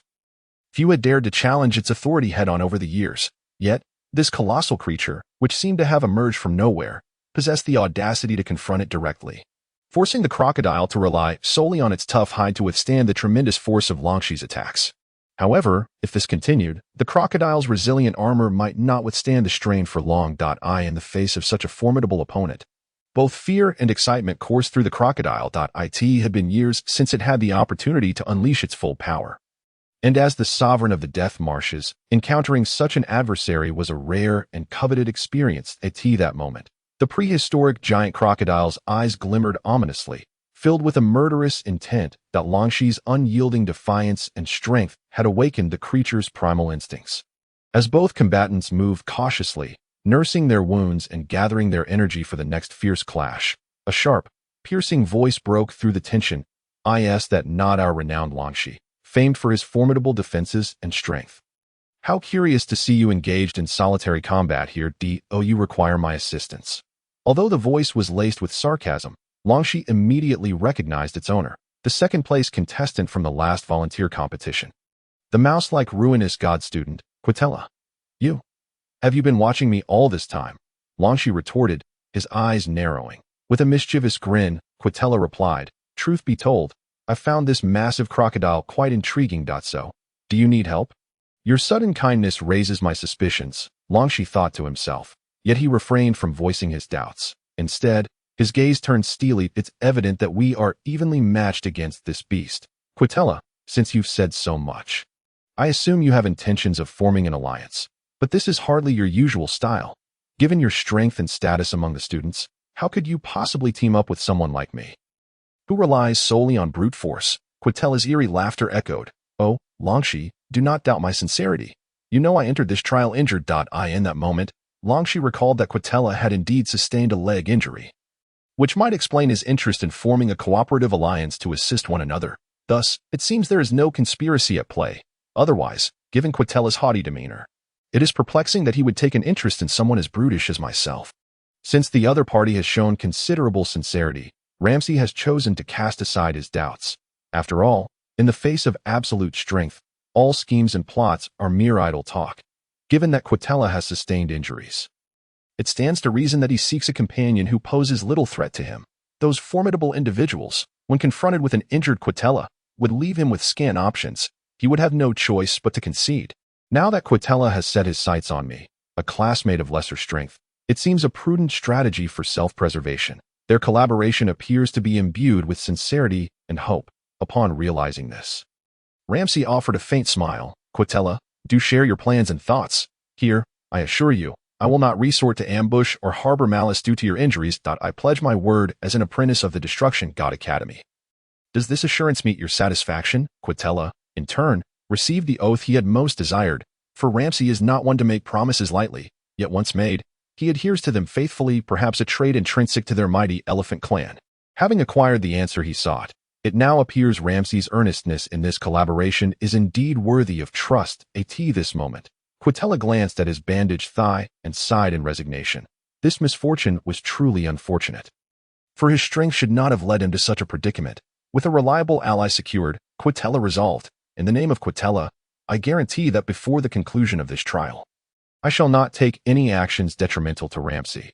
Given their mutual candor, the oaths sworn among the apprentices of the Destruction God hold genuine weight, lest they face severe repercussions. Chapter 44. A sincere collaboration, with both parties demonstrating such sincerity. Their temporary alliance swiftly materialized. Now satisfied with his response, Quitella gracefully leapt onto Ramsay's back. Despite his severe leg injury, his keen vision and capacity for attack remained intact. By leveraging Ramsay's mobility, his energy was adept at assassination and offensive maneuvers. In terms of stealth and attack, Quitella confidently regarded himself as second to none, with no one daring to claim the top spot. Even Beerus, who surpasses him in raw power, seems to lag behind Quitella in terms of pure momentary offensive capabilities. This is precisely the skill Ramsay lacks. While both are evenly matched in terms of brute strength and defense, facing the rugged and resilient prehistoric crocodile without the ability to breach its defenses has left Ramsay in distress. Although the half-injured Quitella cannot confront the prehistoric crocodile head-on, if he can exploit an opportunity to shatter its armored defenses and deliver a fatal blow, they may yet extricate themselves from this crisis. With this thought, the pain coursing through his body seemed to diminish, and the creaking of his bones felt as though they were returning to their original state. It is clear that collaboration surpasses solitary endeavors, especially with Ramsay's defensive prowess complementing Quitella's renowned offensive and stealth capabilities, forming a flawless partnership. Perhaps this pairing may seem somewhat incongruous, given the stark contrast between the massive form of an elephant and the slender figure of a mouse, creating an appearance of disharmony. However, to the terrifyingly formidable prehistoric crocodile, the addition of a small mouse is inconsequential. It does not regard Quitella as a significant threat, despite sensing a faint hint of danger emanating from him. The disparity in size fosters a sense of disdain. Although this elephant's defense is commendable, strength must ultimately reach its limit. In this deathly swamp, who can rival the local lord in terms of endurance and defense? Even if others can stand alongside him in dominance, it is but a fleeting moment. Thus, Ramsay swiftly exchanged glances with Quitella, devising a strategy to breach the enemy's defenses. Quitella, adept at finding advantageous positions, concealed himself behind Ramsay's massive head, effectively obscuring his form and concentrating his destructive energy at the tips of his fingers, poised for a surprise attack. This time, Ramsay did not charge headlong into a direct confrontation. Instead, he adopted a more conciliatory approach, crafting an arc with his palms to create a wall of destructive energy before him. This constituted their perfect plan. Ramsay would utilize his destructive energy and formidable size to form a complete barrier against the prehistoric crocodile's ferocious assaults, while Quitella, with his remarkable speed and penetrating power, would deliver a lethal strike. However, this maneuver may prove elementary when faced with such a highly intelligent creature, unbeknownst to the oblivious prehistoric crocodile. Its demise was imminent. With a resounding crash, the two engaged in a fierce clash once more, yet this time, neither party yielded. Ramsay's hands firmly grasped the crocodile's fearsome claws, and they grappled mid-air in a test of strength. This was perhaps the scene the prehistoric crocodile relished most. In terms of defense, this elephant appeared nearly its equal. However, when it came to raw power, on this treacherous swamp carpet, enhanced by its unique terrain, The crocodile was confident that victory was only a matter of time. It intended to rip the elephant to shreds. This was the crocodile's most straightforward thought, and it suddenly perceived Ramsay as rather cunning. The crocodile entwined its massive jaws with Ramsay's elongated trunk, effectively neutralizing a significant portion of its offensive capabilities, initially intent on clamping down on the elephant's head and executing a frenzied death roll. The battle concluded without such an opportunity. Yet, regret seemed a futile sentiment at this juncture. Indeed, strength is merely one facet of combat. Experience and wisdom in the heat of battle often dictate the critical moments of life and death. As Ramsay completely restrained the prehistoric crocodile, ensnaring it with his trunk and leaving it no chance of escape, the moment had arrived for Quitella, the fearsome assassin, to strike in an instant. A flash of purple light emerged from behind Ramsay, concealing within it a terrifying purple figure. The energy contained within this form surpassed anything Quitella had previously harnessed. With a swift movement, the figure darted toward the crocodile's head, despite his compromised mobility. Quitella executed the close-range assault with precision. Standing atop the crocodile's cranium, Quitella's slender arms began to swell as energy surged through them, and the sounds of penetrating flesh echoed in the ears of onlookers. This time, Quitella displayed his formidable combat talent. Although it was his first collaboration with Ramsay, he did not falter, possessing unwavering confidence in his offensive capabilities in terms of penetrating attacks. Quitella deemed himself second to none. In the Destruction God Academy, none would dare claim the top spot. After all, mice are inherently skilled at burrowing, and in terms of penetrating power, they exhibit exceptional prowess, faced with such an overwhelmingly powerful foe. Quitella wisely chose not to engage directly. Instead, he seized the opportunity to thrust his palms into the prehistoric crocodile's eyes, the most vulnerable point of a crocodilian monster, piercing through to its brain. As Quitella fully immersed himself into the crocodile's eye, the horrifying destructive energy surged forth in an instant. This mass of purple destructive energy reduced the crocodile's modest brain matter to a morass. Thus, the prehistoric crocodile, which had previously been so eagerly engaged in a contest of strength with Ramsay, suddenly stiffened, its power evaporating without a trace. Even the pain in its eyes dulled in intensity. Its final vision was of a purple figure looming larger before it, and with a sudden flash, the battle came to a delightful conclusion. Chapter 45, Psychological Warfare. This speed exceeded Ramsay's expectations. He had not anticipated that their initial collaboration would achieve such a level of perfection that he merely needed to successfully attract the enemy's attention and control their movements. Thus, Keetra's strikes were equally incisive. Although this maneuver allowed the two to momentarily evade danger, it also planted a significant shadow in Ramsay's heart. However, Ramsay did not perceive Keetra as a substantial threat at this juncture, despite their current collaboration. They remained rivals, and this relationship was particularly robust in the face of formidable foes. Should a powerful adversary fall, it remained uncertain who would emerge victorious between them. Reflecting on this, Ramsay discreetly remained on guard against Keetra's potential ambush. Yet, he seemed to overlook one crucial point. Had Keetra not been injured, he might not have regarded Ramsay with any seriousness. After all, a limping mouse, no matter how formidable, was still merely a limping mouse. At this moment, both Ramsay and Keetra harbored ulterior motives, yet neither displayed any intention of turning against the other. Just as Keetra intended to utter something imposing, he momentarily paused at the head of the prehistoric crocodile. Subsequently, the claw he had embedded in the creature's skull emitted a peculiar sound, and with a swift motion, he extracted it, accompanied by a splash of brain matter. This successful ambush left Keetra feeling fortunate. Yet unexpectedly, he unearthed an object from within the crocodile's body, leaving Ramsay astounded. This being was not only powerful, but also harbored such an item within its physique. The simple-minded Ramsay could hardly comprehend how such a thing could exist. In Keetra's grasp was a strangely shaped ancient key. Yes, a key. How could such an object possibly exist? Regardless of the reasons behind its existence, it was a manifestation of justice. Keetra examined the key with a mixture of suspicion and curiosity. During their time at the Destruction God Academy, including various trials they had previously participated in, this was the first instance of encountering a key among extraordinary beings. Furthermore, the enormous prehistoric crocodile had concealed a key within its very brain. What an extraordinary concept! However, in the realm of trials, nothing occurred by mere coincidence. Every event had its purpose. Thus, Keetra chose to disregard the remaining matters. Although Ramsay had contributed significantly in this battle, The ultimate kill of the prehistoric crocodile belonged to him, Ketra. Consequently, he self-servingly claimed the key as his own. Despite its peculiar appearance, it undoubtedly held some utility. Observing Ketra's actions, Ramsay refrained from further contention. This was not an opportune moment to clash with Ketra over the key. While it piqued his curiosity, there existed an unwritten rule within the Destruction God Academy.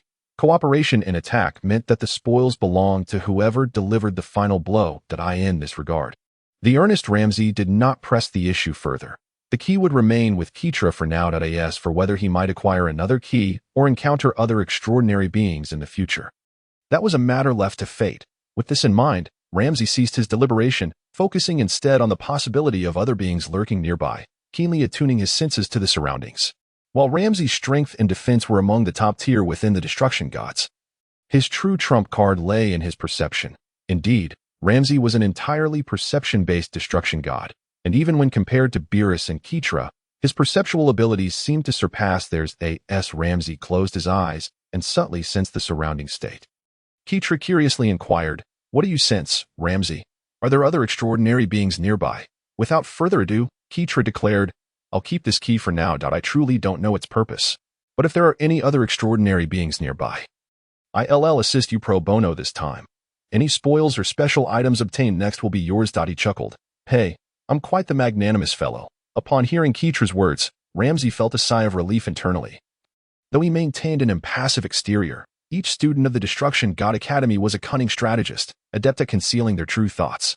Through Ramsay's perceptive awareness, he understood that this trial ground was extraordinarily vast, and they found themselves in a southern corner known as the Death Marsh. To the east lay a forest, to the west a desert, to the north an icy expanse, and at the center, a shadowy area designated as the focal point of concentrated trials. All of this lay within Ramsay's perception. He sensed the contrasting environments erupting with skirmishes. A faint smile graced Ramsay's lips as he recognized that the troubles they faced were not exclusive to them. Many of their peers were also in dire straits. Among their classmates and trainees were several with hidden strengths. Perhaps Ramsay had not elaborated sufficiently, for within his perception, he discerned not only dangers, but also opportunities. His keen awareness revealed that the key had not been claimed solely by him and Ketra. Thus, without reservation, Ramsay succinctly conveyed the nearby terrain and the ongoing battles to Ketra, pointing toward the direction of the trial's endpoint.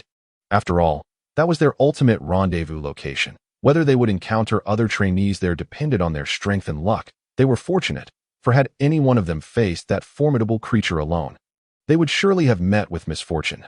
Thus, their little group's collaboration must continue unabated. Ketra, I trust you have no objections?" Ketra shrugged, indicating his agreement with Ramsay's proposal. That he shifted his form, once more perching upon Ramsay's shoulder, patting the sturdy giant. "All right, your talents may indeed come in handy here. The radar function you possess is rather impressive." Chapter 46. The battle continues. As they spoke, Ramsay shot him a sidelong glance. You mentioned collaboration, yet you seem quite content to treat me like a steed." Ketra raised his hands in surrender. "What can I say? I must rely on you this time, given my injury is to my thigh. Had it not been for that, I wouldn't dream of riding on your shoulders." Thus, the two bantered while attuning themselves to the nearby terrain and gradually advanced toward the trial center. Unbeknownst to Ketra and Ramsay, their cooperation, actions, and all ensuing battles were fully observed by the angel Kes on the Destruction God Academy's podium. After all, Kes had devoted her entire attention to Ramsay, the bumbling giant, as he was her most prized student. Kes possessed unique insights into perception and the cultivation of skills, and Ramsay's talents complemented hers remarkably. She had not anticipated that this seemingly foolish fellow could expand his perceptual range to such an extent, validating Kes's years of meticulous instruction. Although Ramsay's performance had been somewhat lacking in the recent battle, his adept use of defense demonstrated that he had not disappointed Kes's expectations. As each angel and mentor possessed their own unique expertise, every student also had their own talents and abilities, and those who could harmonize with their mentor's strengths were exceedingly rare. Thus, Kes focused her attention solely on Ramsay, while she regarded Ketra with disdain, seeing him as a mere creature of offense lacking in defense and foresight. However, the one intrigued by Ketra was Kes's companion, the angel Cornic, who regarded Ketra's performance with eyes aglow.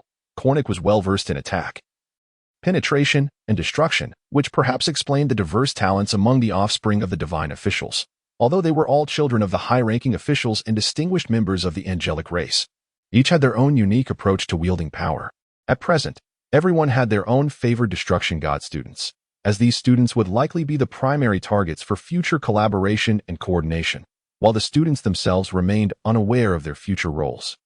The angels serving as their mentors were well aware of the unfolding dynamics. The only source of perplexity for these mentors was the high-ranking official, who, unusually, seemed disinterested in these exceptional destruction god students.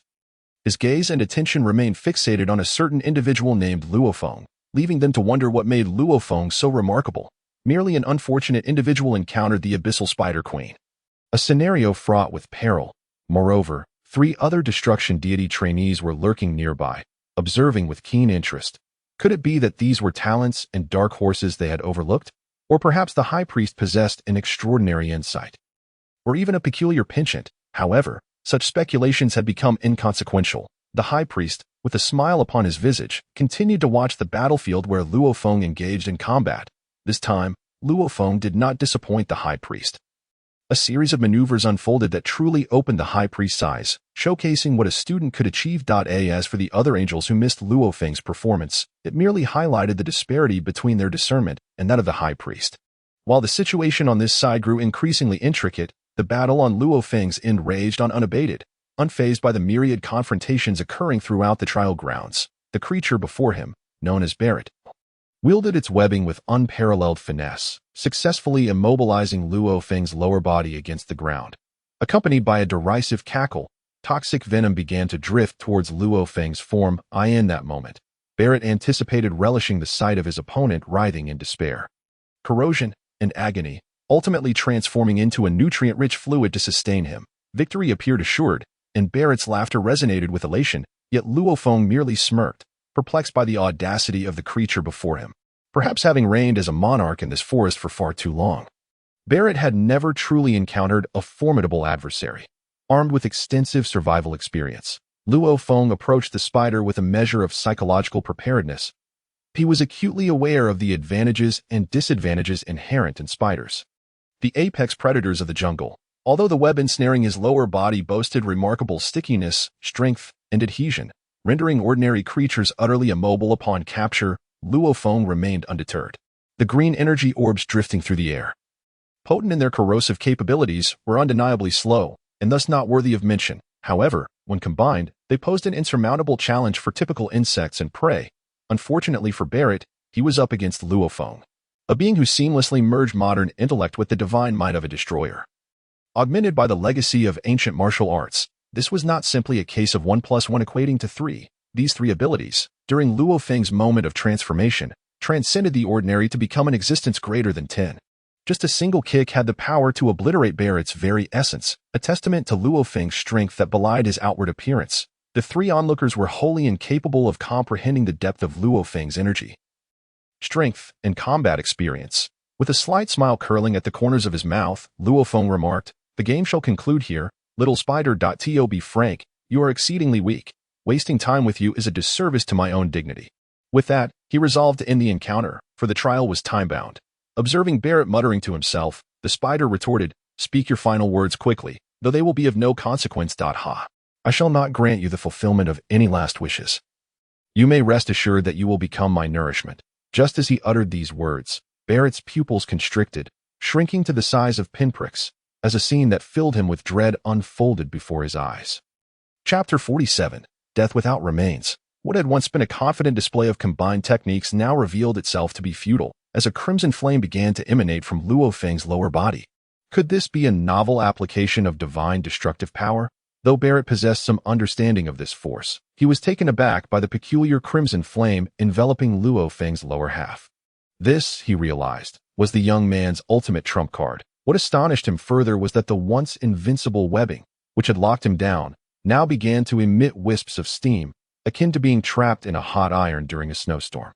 The once unassailable control of the webbing dissipated entirely in the face of this mysterious flame. The poisonous assault he had prepared to corrode his opponent lost all significance. Indeed, while the potency of the toxin was formidable, it was the webbing that had been his sole means of restraining Luo Feng, now utterly consumed by the strange energy radiating from Luo Feng's lower body. As such, Barrett's previous arrogance and poisonous onslaught had devolved into mere farce. Luo Feng, unperturbed, utilized his energy to dissolve the webbing binding him, and, in an instant, vanished from sight. Barrett found himself momentarily paralyzed, watching the targeted energy orbs in midair as they lost their aim. The next moment, the last image Barrett beheld was that of a black-haired youth, who greeted him with a gentle and warm smile. In an instant, a finger, glowing with golden light, gently tapped his forehead. The motion appeared slow, yet Barrett soon realized his body had become immobile, trapped in a state of shock. The moment Luo Feng's golden-fingered touch graced Barrett's brow, the latter's final thought was, how did he manage to close the distance so swiftly?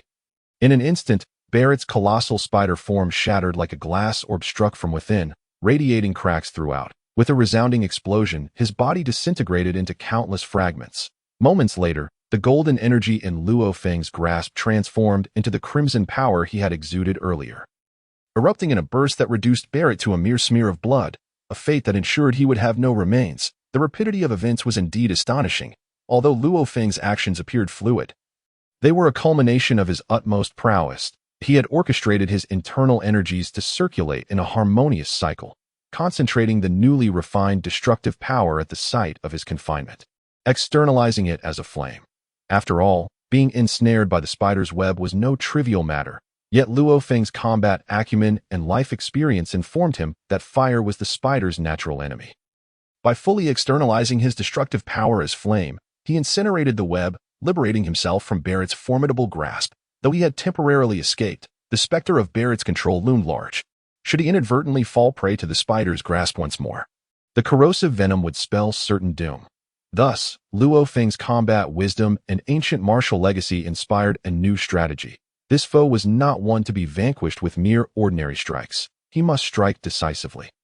In recalling a technique from his ancient martial training that concentrated power into a singular explosive force, an embodiment of the deepest principles of attack, Luo Feng resolved to harness his energy into a lethal strike. Having previously amassed energy in his legs, he would leverage this advantage. In an instant, Luo Feng accelerated to his utmost limits, leaving behind fleeting afterimages. With this, he surged toward the abyssal spider queen, Barrett, a prelude to his true assault. The culmination of his attack lay in the latter half, the defining moment of his offensive, for Luo Feng had discerned that while Barrett's strength was mediocre, his swiftness and ferocity posed significant threats. The latter's metamorphosis into a magical assault, primarily focused on control and corrosion, paled in comparison to Luo Feng's battle-hardened experience. Yet, the most vexing aspect of Barrett's abilities was his capacity for infinite resurrection. Indeed, he had boasted of possessing 9,999 souls within his corporeal form. If one were to rely solely on ordinary attacks and brute strength, even if they were to obliterate his very soul, Luo Feng would still find himself utterly exhausted. Not to mention, there are 3 observers lurking with keen eyes, waiting to pounce. Thus, to conclude the battle smoothly, a decisive strike is imperative. How can one achieve such a lethal blow? If it were the Luo Feng who had just traversed into this realm, he would indeed find himself at a loss for effective means. Or if he were merely an ordinary student of the Destruction God Academy, he would possess no methods to contend with such an overwhelmingly formidable opponent. However, the Luo Feng of the present has absorbed a portion of the insights contained within the Kushi crystal gem and, through recent cultivation, has refined his destructive power.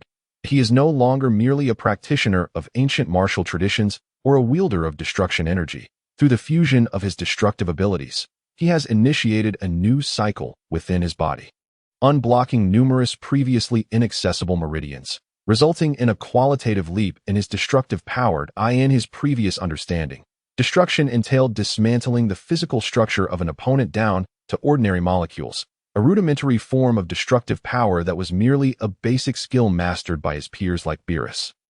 Now, however, his destructive energy has undergone a profound elevation, enhanced by the insights gained from the Kushi crystal ball, and has merged seamlessly with his own techniques. His comprehension of destructive energy has transcended its initial stage. At this moment, an epiphany strikes him. He senses that if he could concentrate this newly elevated and refined destructive energy into a single point and unleash it instantaneously, it would not merely be an assault on the physical realm. Thus, Luo Feng bestows upon this novel technique a name brimming with power, Soul Shatter.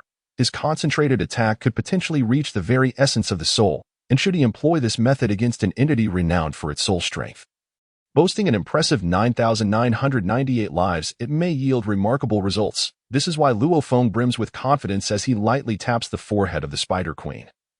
Barrett, with a single finger, resulting in an extraordinary effect.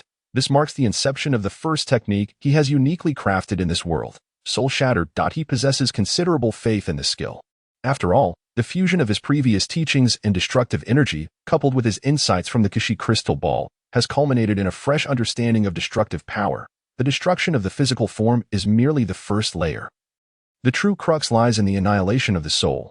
Given that you are an entity celebrated for your soul, I shall, in a moment of urgency, obliterate your very essence. Without a soul, you are but a shell. Reduced to mere corporeality, I doubt you will retain any capacity for regeneration. This is precisely why the will infused with destructive energy has rendered the Spider Queen Barrett's body as fragile as glass, shattering it completely. Had he utilized ordinary divine energy, it might have merely pierced her skull, leaving her with a chance for resurrection. However, this time, the destructive energy attacked her third eye with the Soul Shatter technique, not only destroying her physical form, but also completely pulverizing the impure remnants of her soul, rendering her greatest trump card utterly ineffectual. Of course, this also hinges on Luo Feng's fortune and Barrett's misfortune. Were the opponent an entity of exceptional soul strength, Luo Feng's newly developed Soul Shatter would scarcely inflict any tangible damage on her essence. After all, this technique is freshly conceived and has yet to undergo practical application and in-depth refinement. In simpler terms, if employed against a powerful celestial being, this Soul Shatter would merely tickle their soul, lacking any significant impact. Yet, regrettably for the Abyssal Queen Barrett, while her soul is numerically formidable, it is also a patchwork of strengths and weaknesses. The difference between forcibly devouring and gradually cultivating one's soul strength is stark. Returning to the matter at hand, whether due to luck, energy, or the principle of opposition, it remains that Luo Feng's self-created Soul Shatter is precisely the Achilles heel of the Spider Queen Barrett. Her infinite resurrection energy and proud multitude of souls have become her own death knell. With a resounding crash, her entire being disintegrates into a mist of blood, marking the end of this demon, who relished in consuming the flesh and souls of others, all concluded with a mere flick of a finger. This terror of the jungle, who had reigned supreme for years, has met his match, resulting in Luo Feng's triumphant victory. Flames spiraled out of control, souls shattered, and formidable foes were vanquished, all witnessed by the High Priest's discerning gaze. At this moment, the High Priest's eyes sparkled with intrigue. This young man exceeds my expectations in both strength and fortune. Perhaps he is the target I have been seeking. While luck plays a significant role, his efforts affirm that fortune is indeed a component of strength. To emerge victorious in the face of such a formidable adversary with such hints that he may very well be the dark horse of this encounter, regardless of the High Priest's astonishment and praise from the sidelines. Luo Feng on the battlefield exhales deeply. Was it mere luck? No. Indeed, the term luck has never graced Luo Feng's lexicon. In his perspective, victory is victory, and defeat is defeat. Such clarity stems from his martial training and the tenacious belief imparted by his heritage. Preparedness demands unwavering resolve, devoid of hesitation. If a single strike can eliminate an enemy, there is no reason to contemplate alternative methods. The ability to dispatch an opponent in one blow validates the righteousness of his chosen path. The efficacy of his destructive attacks suggests that the cultivation methods he pursues are indeed sound. Destructive energy is far more intricate than he initially presumed. Otherwise, if merely dismantling ordinary matter could yield godlike power, it would be a grave misunderstanding. Among the multitude of students, each possesses their unique essence and special talents. It seems he has unearthed a pathway to enhancement or empowerment, with a path laid before him. He must hone it to perfection. Perhaps the true Luo Feng has finally discovered his purpose. With the target established, it is time to contemplate the three lesser adversaries lurking in the shadows. These three individuals, with their predatory gazes, await the moment when he and Barrett are mutually weakened, hoping to reap the benefits. Such a scenario is far too convenient, indeed. Yet, while Luo Feng outwardly dismisses these onlookers and holds them in contempt, he remains cautious. This is his enduring principle. At this moment, Luo Feng takes a deep breath, gradually subsuming the explosive energy that had surged from his body, allowing it to coalesce into a harmonious cycle within. This reflects one of the profound aspects of his ancient martial heritage. Not only must one concentrate power into a singular explosive release, but one must also swiftly retract all energy after the deed, establishing an internal circulation, which is the essence of ancient martial wisdom. After all, Every individual's energy and strength are finite. Although Luo Feng has made significant strides in refining his destructive energy through his recent insights and cultivation, his training time remains limited. While his destructive energy has become remarkably pure, its total quantity is still finite. Despite the seemingly effortless combat against the abyssal spider queen Barrett, the consumption of destructive energy has placed considerable strain upon him. Recognizing this, Luo Feng must prepare for the next series of battles. Although the three adversaries before him do not appear to pose a formidable threat, every opponent must be treated with the utmost seriousness. Minimizing the negative impact of energy expenditure is essential for Luo Feng to establish and survive in this world. After all, his destructive energy has yet to attain the level of a grand circulatory system, a state of perpetual vitality. With this awareness, Luo Feng swiftly consolidates his aura, channeling all remaining energy into motion. Who knows what hidden trump cards those three possess? As for the outcome, well, that shall only be revealed through engagement. At this moment, Luo Feng has successfully masked his presence. His body sways slightly before vanishing once again without a trace in that instant. The three would-be opportunists stand aghast, rendered speechless as they find themselves frozen in place, unable to flee or comprehend the situation. How has Luo Feng vanished so completely, his presence and sensations seemingly eradicated? Is he fleeing, or does he harbor some ulterior motive? The three individuals were left utterly bewildered at the scene. At that moment, the leopard bear lowered his voice and remarked, "Perhaps now truly is a fortuitous opportunity to escape from here. This fellow appears to be far more complex than he initially seems. I had assumed he would be embroiled in a mutually destructive confrontation with the Spider Queen, yet he managed to withdraw unscathed. It seems our decision to remain hidden was indeed the right one." Beside him, the porcupine sighed helplessly. "Exactly. Big brother leopard bear, your assessment proves correct." Meanwhile, the viper, who had been squeezed out by the two, lowered his eyelids and revealed a sinister smirk, noticing the viper's demeanor. Both leopard bear and porcupine cast puzzled glances at him. "What are you sneering about now?" the viper coldly replied. "It seems that running away is no longer an option. Look behind you. It was only after the viper's prompt that leopard bear and porcupine recalled that he was the true perceptive force among them, possessing the most acute awareness of their surroundings. Following the viper's indication, they turned around, only to discover a figure leaning against a towering tree not far away. It was Luo Feng, who had just completely concealed his aura, now leaning casually against the trunk of a great tree, offering them a warm smile. This revelation sent a jolt of alarm through the hearts of porcupine and leopard bear. Had this young man already discerned our presence? When did he manage to position himself behind us?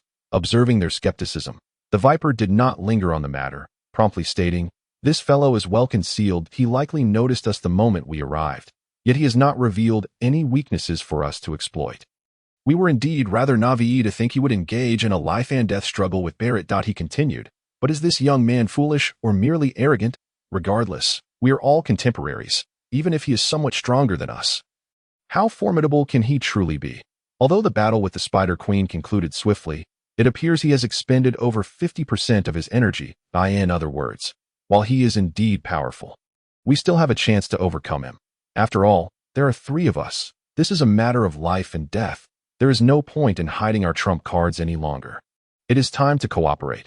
Meanwhile, Luo Feng, leaning against the tree, listened to the viper's explanation, internally marveling at this individual named Viper, who not only possessed remarkable perception, but also demonstrated exceptional acuity in assessing his own energy. It seemed, however, that he was attempting to buy time, which conveniently aligned with Luo Feng's intentions. Although Luo Feng saw through everything, he had just fully retrieved his energy into his body and was conducting a small circulation internally to gradually replenish the expenditure from the recent battle. After all, the viper was right. Energy is finite. While it may appear inconsequential on the surface, there are intricate subtleties within. Since he had to face these three individuals, and they needed to stall for time, Luo Feng was more than willing to let them proceed. Every word the viper uttered would aid in the recovery of his destructive divine power, significantly impacting his chances of victory. After all, Luo Feng understood that while these three might not deplete much strength, there were still 5 days ahead. Who could guarantee that no other battles or formidable enemies would emerge during that time? Given this, he was eager to hear what plans this individual had in mind. Seeing Luo Feng's merciless defeat of the Spider Queen, now regarding him with a benevolent gaze, Leopard Bear wiped the cold sweat from his brow. Awkwardly raising his hands, I say, Luo Feng. If I were to tell you that everything was a misunderstanding, would you believe me? Upon uttering these words, not only did the porcupine roll his eyes, but even the exceedingly grim viper nearly found amusement in Leopard Bear's antics. Did he take this fellow for a fool? Despite his amiable demeanor and warm smile, the cold murderous intent evident in Luo Feng's eyes indicated that he was no ordinary opponent, aware that they were stalling for time to strategize. And that Luo Feng had not acted immediately. It suggested either he had some advantage or was harboring ulterior motives. The likelihood of the latter was far greater, yet the viper could not fathom that Luo Feng possessed a soul capable of traversing dimensions. This transcendent soul bestowed upon him an ancient martial arts technique, allowing him to swiftly recover his expended destructive divine power within a short time frame. If the viper had known of Luo Feng's extraordinary ability, he would have cast aside all reservations and fully mobilized everyone to launch a fierce assault against him. They were merely ordinary students of the destructive God Academy, unable to conceive of such extraordinary phenomena occurring within an ostensibly typical student. In their understanding, they could only surmise that Luo Feng must have encountered some unique fortuitous event or possessed special abilities to contend with the fearsome and powerful Abyss Spider Queen. After triumphing over such a monstrous adversary, his stamina would surely be significantly depleted, perhaps even rendering him susceptible to negotiations. Yet, how could negotiations be feasible? The essence and quintessence of the Spider Queen still lingered nearby, a coveted source of energy that the viper yearned for. Chapter 50. Calculated thoughts. This individual named Luo Feng had not absorbed it, and the combat prowess he displayed indeed impressed the viper. If they could capture Luo Feng, after a period of interrogation, they might acquire even more. After all, with 3 of them, it was undeniable that Luo Feng's perception exceeded their expectations. However, none of this was the crux of the matter. At this moment, the viper raised his hand to halt Leopard Bear's foolishness, casting a sidelong glance at the porcupine, and adopted a serious demeanor, stating, Luo Feng will not let us off easily, do not be so naive. Let us consider the situation from his perspective. If we were engaged in a fierce struggle with a monster while he lurked nearby, waiting to take advantage, how would we handle him if we emerged victorious? Upon the viper's admonition, Leopard Bear and Porcupine seemed to grasp the gravity of the situation. Indeed, it was a matter of life and death. With that realization, they felt no need for further pleasantries. Leopard Bear clenched his fists. All right, Viper, I'll take the lead. Don't be foolish, Viper coolly retorted. Do you still think this is a simple duel like in the academy? This is a battle for survival. While I can assure you this fellow has expended considerable strength, you alone cannot hope to confront him. We have 3 against 1. And though he has depleted much of his energy, that does not mean he is defenseless. We must take him down in one decisive strike. After the viper's sharp rebuttal, Leopard Bear awkwardly scratched his head, realizing that when it came to strategy and energy management, he truly could not compare to the viper. However, he excelled in direct confrontation at this moment. Leopard Bear held no resentment and readily accepted. All right, Viper, you take charge of our next moves. We shall follow your lead. The porcupine echoed his agreement, willing to act rather than think. With the viper as their backbone, he certainly would not expend his meager intellectual resources. Upon hearing their consensus, the viper let out a cold chuckle. If that is the case, I shall outline our battle plan. This young man may seem harmless, yet he is likely in a state of considerable trepidation. Nonetheless, it matters not. When facing a formidable adversary, we must give our all. This fellow will undoubtedly prove more complex than he appears. Leopard Bear, your task is to restrain the enemy, ensuring he has no opportunity to resist. Leopard Bear shrugged. I have no issues with strength and control, but don't expect me to keep up with speed. The viper retorted sharply, what do you think I am? Unaware of your hidden capabilities. While you may be renowned for your strength and physical defense, you possess certain abilities that allow for spatial manipulation. Spatial manipulation abilities? The porcupine interjected, astonished. This left Leopard Bear utterly flabbergasted. How did you know? The viper continued in a flat tone. What time is it? You still hide various trump cards. To be frank, I am well aware of any special abilities you possess. Now is the time for collaboration. If we continue to conceal our strengths while facing a life-threatening adversary, it is tantamount to suicide at this point. Leopard Bear seemed to have a sudden epiphany. Indeed, this hand was originally intended to confront the porcupine and the viper at a critical moment, but unexpectedly, the viper saw through my intentions. The Leopard Bear, with its nonchalant demeanor, did not hesitate. Well, I possess a certain spatial ability, though it appears I am not yet adept at utilizing it. In other words, within 1 minute, I can only traverse once. Beyond that, I simply cannot manage. That is my true trump card. So, how shall you two respond now that I've revealed it? The Viper cast a sly glance at the Porcupine. You shouldn't pretend to be a fool here. It's time to unveil those 3 quills of yours. The Porcupine looked astonished at the Viper. Those quills are my ranged lifeline. It seemed as if this fellow knew everything. However, now that the enemy had exposed it, it mattered little. The Porcupine quickly retorted. While I possess 3 quills, they are indeed a means for ranged attack, lacking the intensity of close combat. Yet the Viper chuckled coldly. Since we are being candid, I shall dispense with further pleasantries. This lad named Luo Feng possesses combat prowess that clearly exceeds our expectations. We all witnessed his battle with the Spider Queen.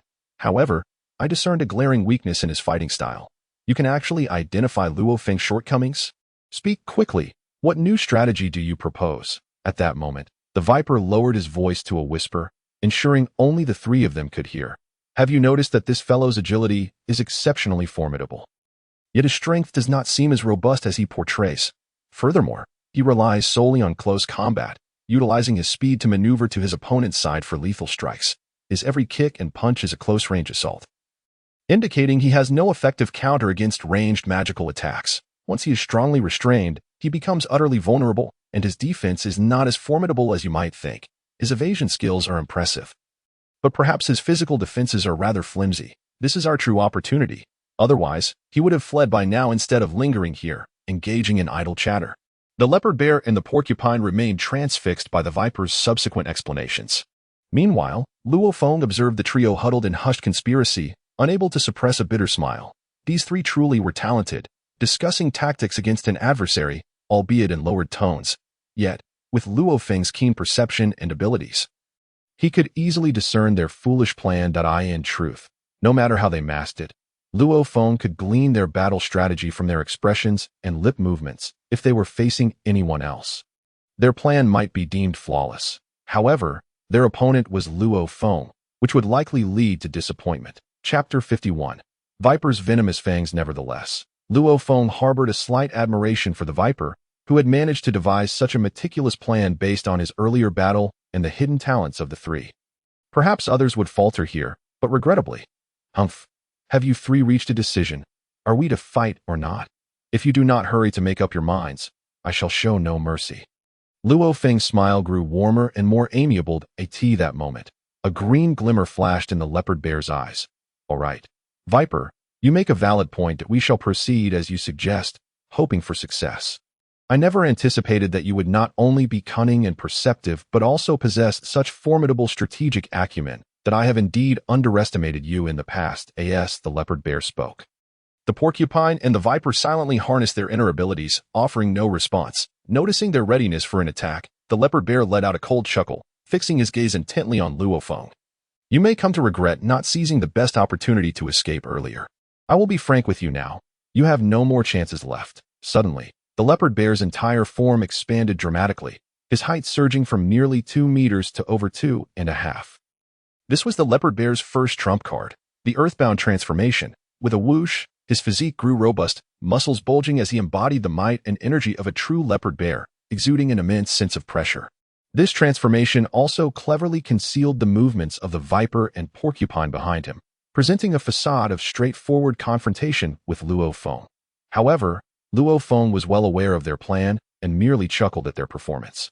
Curious to see how they would execute their so-called perfect coordination. Perhaps this would provide him with invaluable practical experience for future group battles. At this moment, the leopard bear not only grew in size, but also sprouted thick fur along his back, forehead, and limbs, seemingly as a means to enhance his defenses. No wonder he was called the leopard bear. It appeared he possessed a divine-like talent. Yet, the transformations of the 2 behind him heightened Luo Feng's vigilance. The Porcupine, who appeared foolish and bumbling, was no less formidable than the leopard bear when it came to action. A dark aura surged from the Porcupine, an unusual energy manifesting as 3 long, sharp spikes sprouting from his back. These spikes glimmered with an extraordinary sharpness, wholly formed from the Porcupine's potent energy, resembling 3 massive javelins. This was evidently their strategy for ranged attacks. These javelins were exceptionally lethal. Clearly not mere ordinary weapons. From their mere appearance, it was evident they were designed for throwing, akin to javelins. However, to think that these three could place him in mortal peril was rather amusing. Employing the leopard bear to draw his attention while he conjured these three javelins was a clever ruse.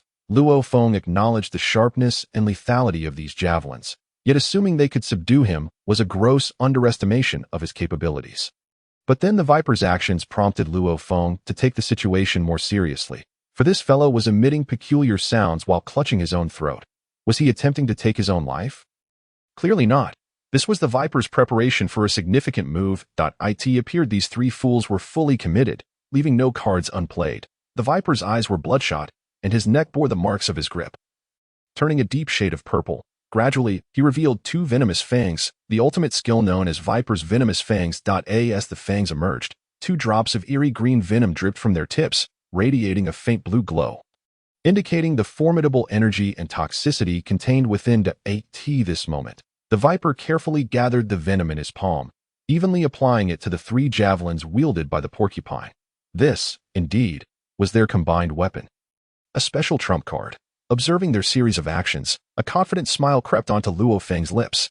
After their deliberations and the time spent here, he felt his previously expended destructive divine power had largely replenished. Now, engaging in a vigorous battle with these 3 cunning adversaries could potentially enhance his combat experience significantly. Ultimately, whether he could defeat them was secondary. What truly mattered was the opportunity to bolster his strength and practical experience through this intense confrontation. As Luo Feng crossed his arms and prepared for the impending clash, the leopard bear bellowed violently, exuding a terrifying and sinister aura of violence. With a powerful push of his legs, the ground erupted beneath him, sending shockwaves outward. This aggressive charge showcased the leopard bear's namesake, as the force of his strength surged forward like a roaring beast. At this moment, Luo Feng had assumed a combat-ready stance, prepared to meet the leopard bear's blusterous assault. Seeing Luo Feng adopt a defensive posture filled the leopard bear with secret delight. This fellow had indeed directed all his attention toward him. Perhaps now was the opportune moment to unleash his long-held trump card. Although the Viper was of mediocre strength, his intellect was indeed commendable. At this moment, the leopard bear charged forward with unwavering determination, yet his mind was preoccupied with his own calculations. In Luo Feng's eyes, although the leopard bear possessed formidable power, his so-called speed appeared to be akin to that of a tortoise in comparison. However, adopting such a posture was perhaps necessary to intimidate the 3 individuals. Failing to do so might lead to an unsatisfactory pursuit. Chapter 52. The movement of space in an effort to minimize trouble and conserve time, while simultaneously playing along with his adversaries to lower his own perceived intelligence. Luo Feng found himself in a rather helpless situation. If one had truly reached the pinnacle of strength, what need was there for such theatrics? Moreover, the concept of combat intelligence was mere folly. Only when one's capabilities had reached their zenith could one act with seamless grace, leaving no room for flaws. Nevertheless, that was a discussion for another time. That moment, as the leopard bear drew near to Luo Feng, a slight, disdainful smile curled at the corners of his mouth. In an instant, he emitted an unusual wave of energy. Just moments ago, he had appeared poised to engage in a direct confrontation, preparing to grapple with Luo Feng, only to suddenly vanish without a trace. This was not merely a disappearance, it was a genuine vanishing act, accompanied by a fluctuation in space. This individual had traversed dimensions, not merely creating an optical illusion with speed, but truly entering another realm. It was then that Luo Feng comprehended the true nature of the leopard bear's trump card. Now, Luo Feng felt a sense of enlightenment regarding the leopard bear's audacious advance towards him. While his 2 companions were comfortably preparing for ranged assaults, such actions seemed only natural. Had these 3 fools not been so foolish, it would have been an affront to Luo Feng's intelligence. Upon witnessing the other party's sudden disappearance, Luo Feng's momentary astonishment was entirely feigned. Indeed, if he did not play along and frighten off the 2 ranged attackers, the consequences would be far from favorable. Subsequently, Luo Feng, despite donning a mask of terror, felt an unwavering calm within. He was certain that this individual would reappear behind him. This conclusion was a product of Luo Feng's combat intellect and accumulated practical experience. After all, a being capable of traversing space and engaging in close combat would not merely use such abilities to create a mere distance for an assault. He would undoubtedly utilize his spatial prowess to position himself directly behind his adversary, thereby initiating a wholly new offensive. Having anticipated the enemy's attack trajectory, Luo Feng felt immediately at ease.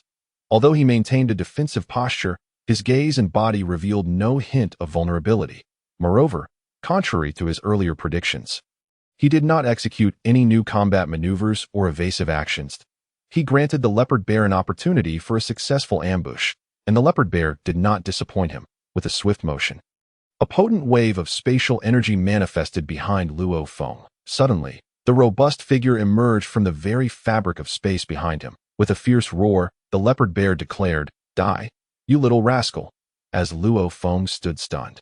The leopard bear seized control of his arms and legs with his powerful limbs, as if affixing a burdensome shackle upon him. The leopard bear's arms tightened, and his legs locked, effectively pinning Luo Feng to the ground. This marked the first step of the trio's plan. Utilizing his immense strength and formidable physique, the leopard bear succeeded in completely immobilizing Luo Feng. Yet, Luo Feng's agility and fluidity were unparalleled. His recent battle against the Spider Queen, Barrett, had demonstrated that even Barrett's webs could not fully restrain him. If Luo Feng could not be subdued, then the so-called ranged and toxic assaults would be rendered futile.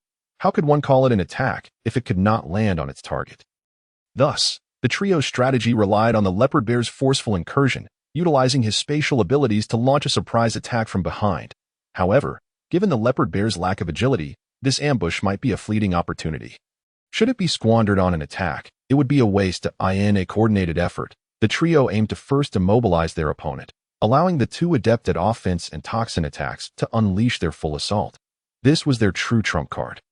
Thus, the leopard bear successfully fulfilled his comrade's directives, appearing behind Luo Feng and completely binding him to the ground with his powerful limbs. This created a significant opportunity. The remaining task rested on the performance of the viper and the porcupine. If they could not eliminate Luo Feng in this moment, it would surely spell doom for the three of them. At this moment, the muscle-bound leopard bear exchanged a knowing glance with the viper, a glint of malice in his eyes. Even as he exerted his full strength to restrain Luo Feng, the sounds of cracking bones echoed ominously. It seemed that this individual not only sought to immobilize Luo Feng but also intended to crush his very bones. Perhaps a fitting origin for his name.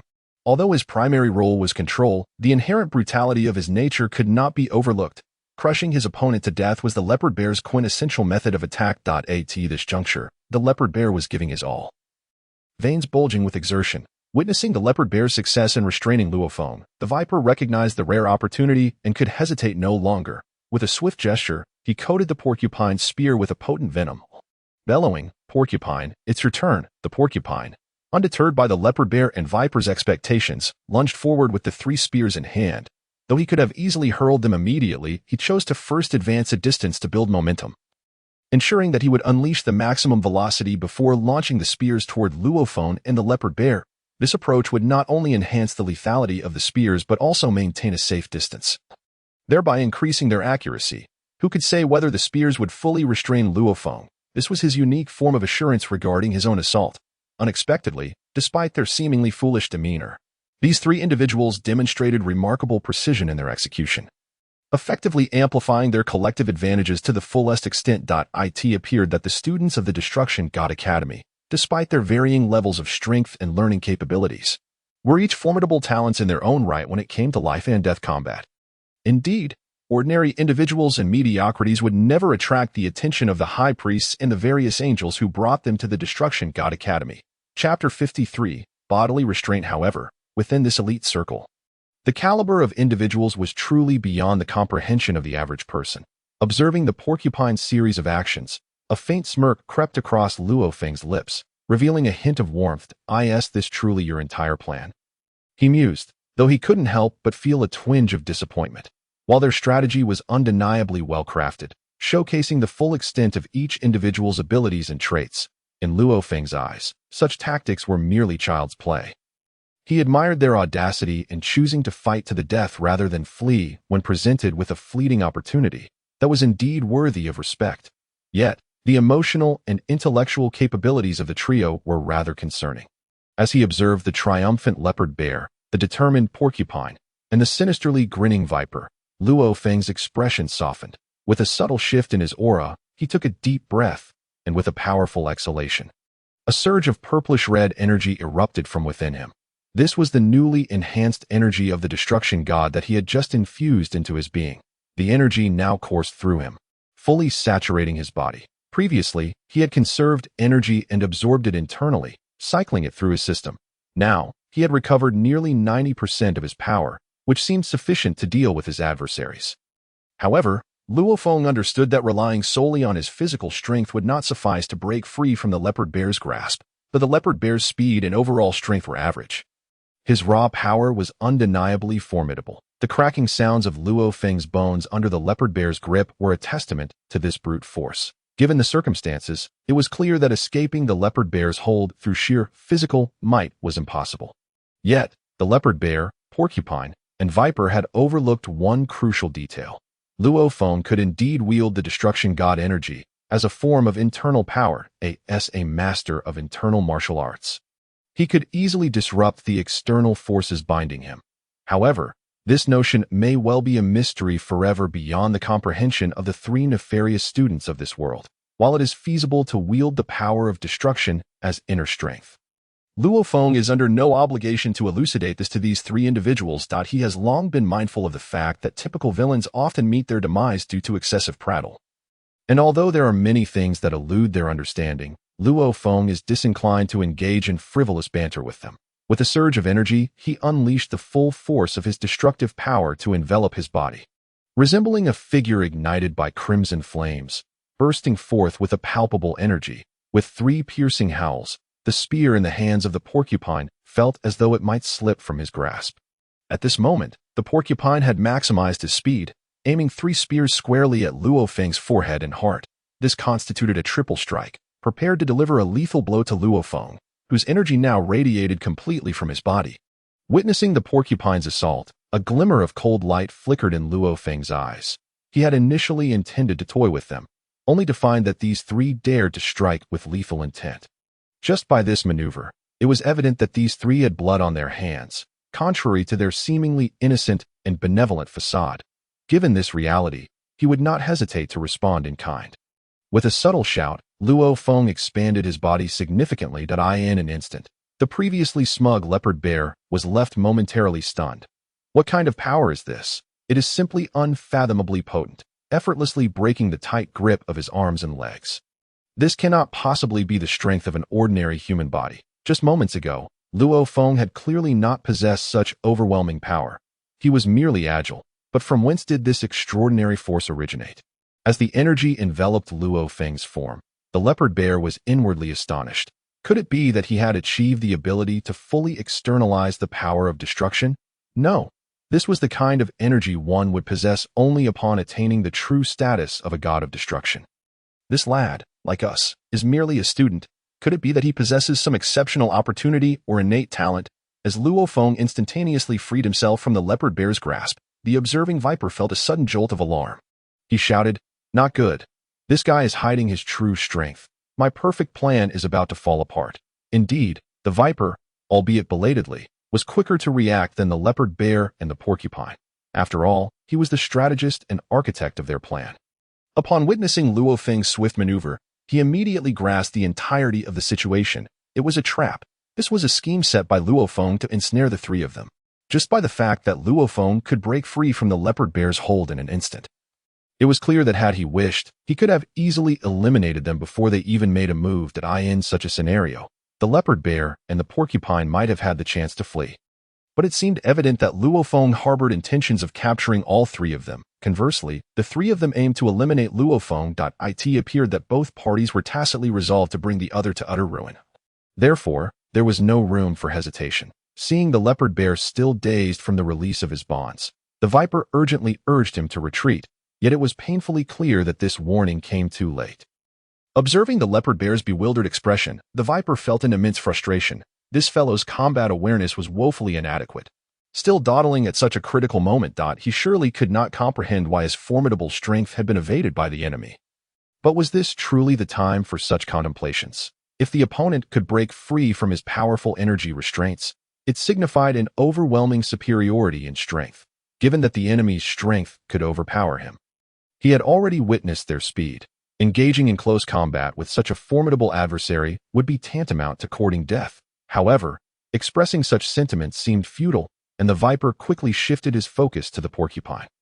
Intent on halting his attack, alas, it appeared that the porcupine had completely disregarded the viper's command as he thrust the 3 poisoned javelins forward, mere meters away from striking Luo Feng. At that moment, the viper still held on to a sliver of hope. Perhaps the opponent would leave a slight opening that he no longer expected the porcupine's javelins to land a fatal blow on Luo Feng. Even a mere scratch might allow his serpent venom to play a pivotal role. This time, the viper had invested heavily in the venom he had coated on the porcupine's javelins, not the typical lethal poison, but rather a newly developed special energy that combined the power of destruction with his innate racial abilities, primarily targeting paralysis of the nerves and body. Even a small cut could incapacitate the opponent's formidable skills for 30 seconds.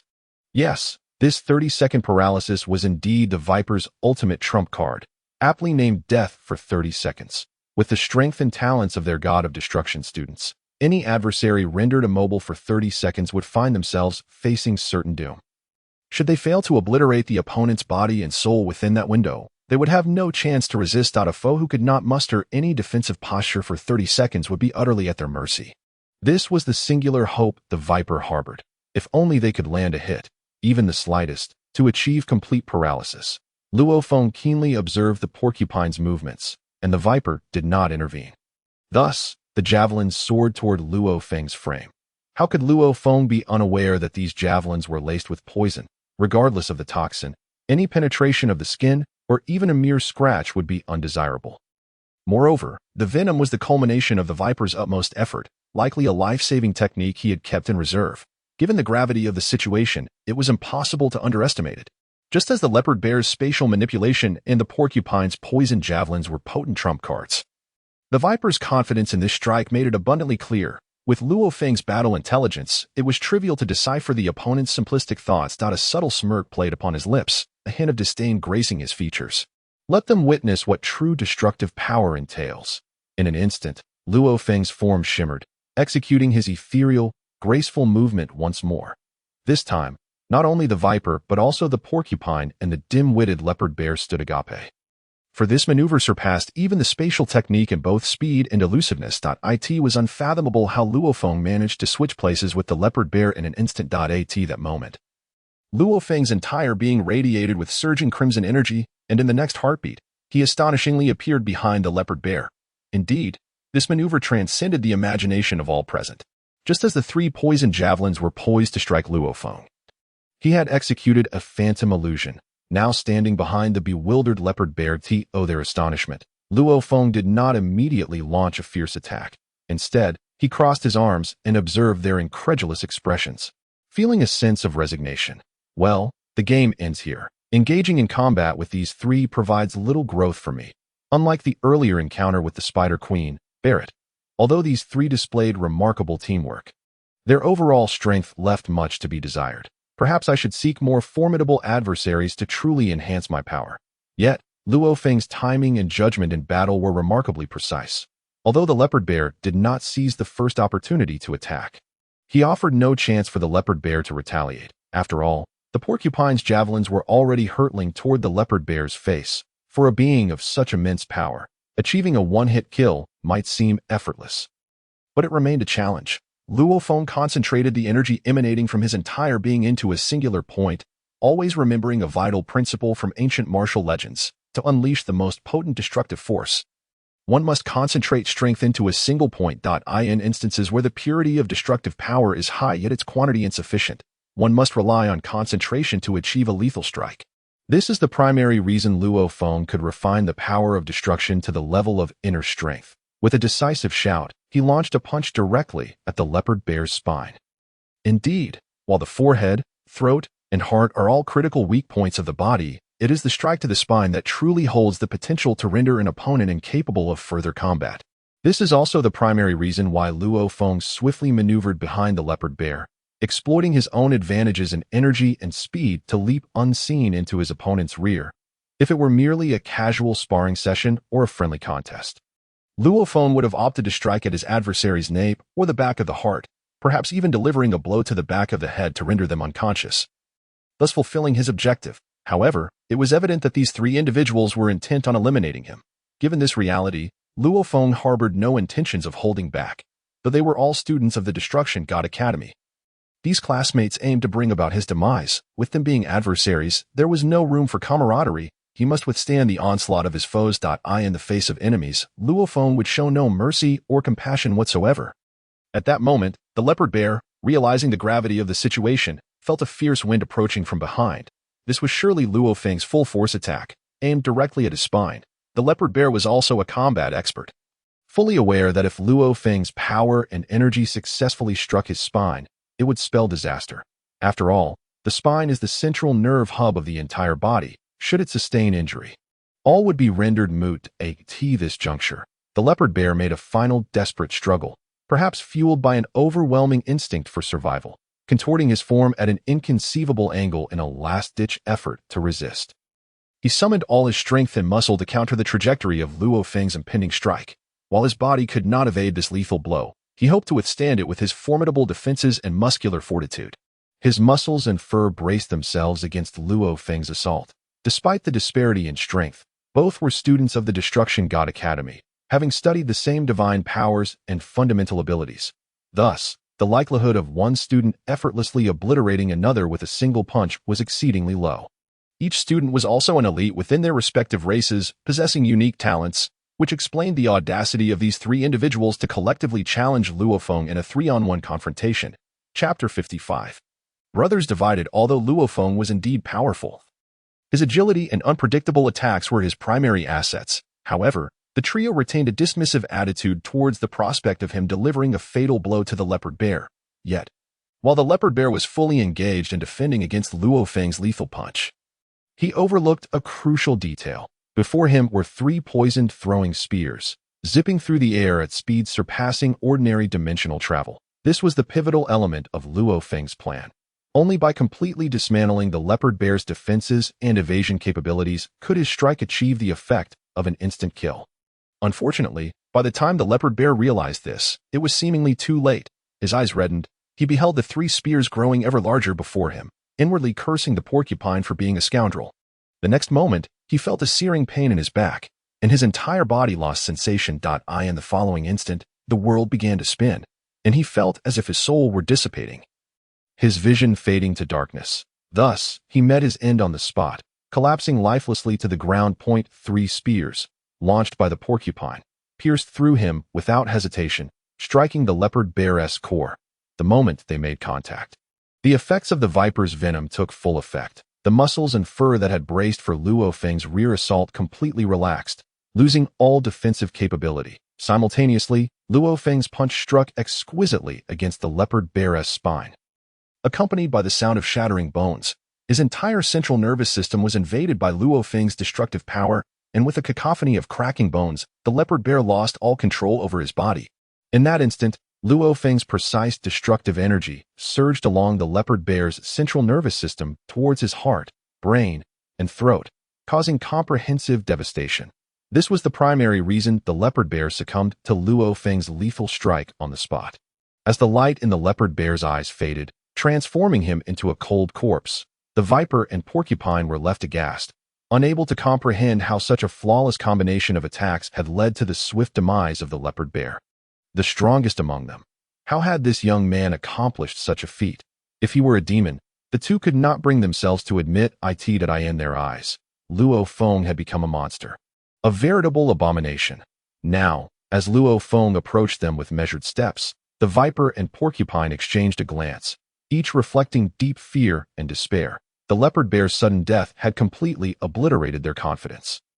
Yet, in that moment, both the viper and porcupine shouted in unison, "Block him. I have a plan." However, their actions immediately shattered Luo Feng's expectations. The two, who had just been united in their animosity, turned tail and fled without a backward glance. The so-called camaraderie and loyalty were cast aside. Their only thought was to escape the terrifying monstrosity that was Luo Feng as swiftly as possible. Meanwhile, the viper, to his chagrin, realized that he could not outrun the porcupine, who dashed forward like a wild dog unleashed. The viper cursed, hurling insults about the porcupine's cowardice and lack of honor, but soon he came to a disheartening realization: in a life-or-death situation, it mattered little whether one could outrun their opponent, as long as they could outpace their ally. The one left behind would certainly meet their demise, yet reality dealt him a harsh blow. The viper was indeed slightly inferior in both explosive power and endurance compared to the porcupine and leopard bear. After all, he was a schemer and poison user, and his frail physique was a liability. Watching the porcupine rapidly disappear from sight, the viper lowered his head, letting out a resigned sigh. He knew he must face what was to come, yet he would never yield. Let them settle this once and for all. With that desperate thought, the viper plunged his hands into his mouth. Crack, crack. With a swift motion, he yanked out his two signature venomous fangs. In that moment, the fangs gleamed ominously in his hands. This was surely the viper's last resort. A final act of defiance. He crouched low, preparing to launch an assault. Perhaps this individual possessed a commendable spirit, unlike the porcupine, who ran shamelessly without a second thought. Though the viper was cunning, he displayed admirable courage at a critical juncture. However, in terms of raw power, he was not even in the same league as Luo Feng, who had inherited ancient martial arts and concentrated destructive energy. Luo Feng swiftly appeared before the viper, just as he was about to launch his desperate counterattack. And with a single hand, he seized the viper's neck. That moment, the viper's eyes bulged with bloodshot fury, muttering curses, whether directed at his own greed and failed plans, or at the porcupine for his treachery. He could not tell.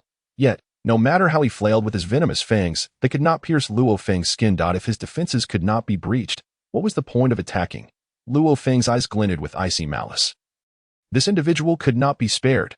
With the hatred radiating from Luo Feng and the viper's treacherous nature, any further transgressions would undoubtedly lead to dire consequences, a scenario Luo Feng wished to avoid. Despite the viper's outward bravado, he seemed intent on leveraging this persona to elicit a sense of camaraderie from Luo Feng. At death's door, the viper still resorted to scheming. Luo Feng exerted pressure with his palm. And with a resounding crack, the self-assured viper met his end, completely extinguished within the confines of the jungle. Chapter 56. Roasted whole pig. Indeed, the law of the jungle dictates that the weak must perish at the hands of the strong. To kill another, one must be prepared to be killed themselves. It must be said that the viper's fate was rather unfortunate. Encountering the ultimate boss at the outset was truly a stroke of bad luck. Meanwhile, the porcupine relished the situation, reveling in his good fortune. How fortunate he was that the viper, despite his cunning intellect, was physically weak and could not outrun him. With the viper trailing behind, he felt confident that he would soon escape the clutches of the monstrous Luo Feng. However, regardless of the porcupine's imaginings, he had no intention of confronting Luo Feng head-on. After killing the viper, Luo Feng gradually regulated his breathing. At this moment, he was formidable in every regard, save for one. His stamina appeared somewhat lacking. Taking advantage of the opponent's flight, perhaps regulating one's breathing before pursuing would be the wisest choice. If the three individuals truly chose to collaborate mentally, it is possible that Luo Feng would indeed find himself embroiled in a fierce battle. However, the battlefield is just that, a battlefield. There are no what-ifs. The clash between life and death often unfolds in a mere instant. Nevertheless, although the porcupine fled with remarkable speed, the scent it left behind was firmly locked onto by Luo Feng, rendering its chances of escape quite slim. Luo Feng subtly circulated the residual destructive divine power within him, and to his surprise, the consumption was less than anticipated. Could it be that the two intense battles had somehow enhanced his abilities? If so, that would be splendid. Engaging in real combat might indeed contribute significantly to his strength, considering this was a battle between students and not the ultimate life-and-death struggle against formidable foes. Now that he had locked onto the porcupine's scent and observed its speed gradually decreasing, likely due to some secret technique employed during its escape, Luo Feng dismissed any concern about the porcupine's flight.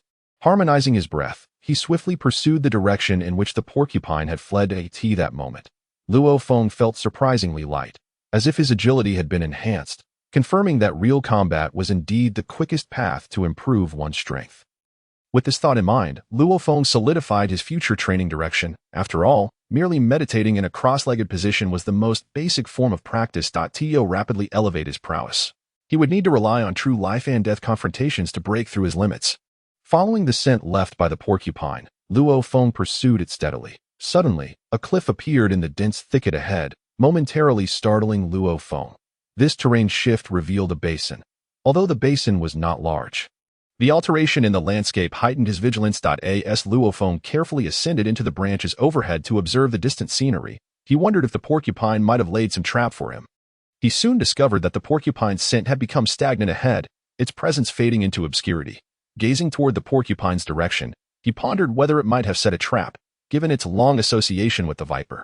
As an unusual scene unfolded before Luo Feng's eyes, he was taken aback. At the cliff's base, he spotted tents and a campfire. How could such a situation arise? Had he stumbled upon a primitive tribe? He had never heard of such peculiar races existing in the trial grounds. Only tales of extraordinary beings. Nevertheless, Luo Feng refrained from recklessly entering the tribe. After all, existence is rational. If they could brazenly light a fire and erect tents in the heart of this extraordinary forest, it suggested that the tribe was far from the simplistic or harmless entity he might imagine. As he scrutinized the various beings within the tribe, he realized they were a type of red-skinned goblin, each adorned with peculiar layered masks. Their weaponry, however, was rather disheartening, primarily consisting of primitive tools like stone spears and axes. What astonished Luo Feng even more was the sight that unfolded before him. The porcupine's scent, which he had been tracking for so long, had suddenly vanished. It turned out that the porcupine had not made a deal with these so-called natives, nor had it laid any traps for Luo Feng.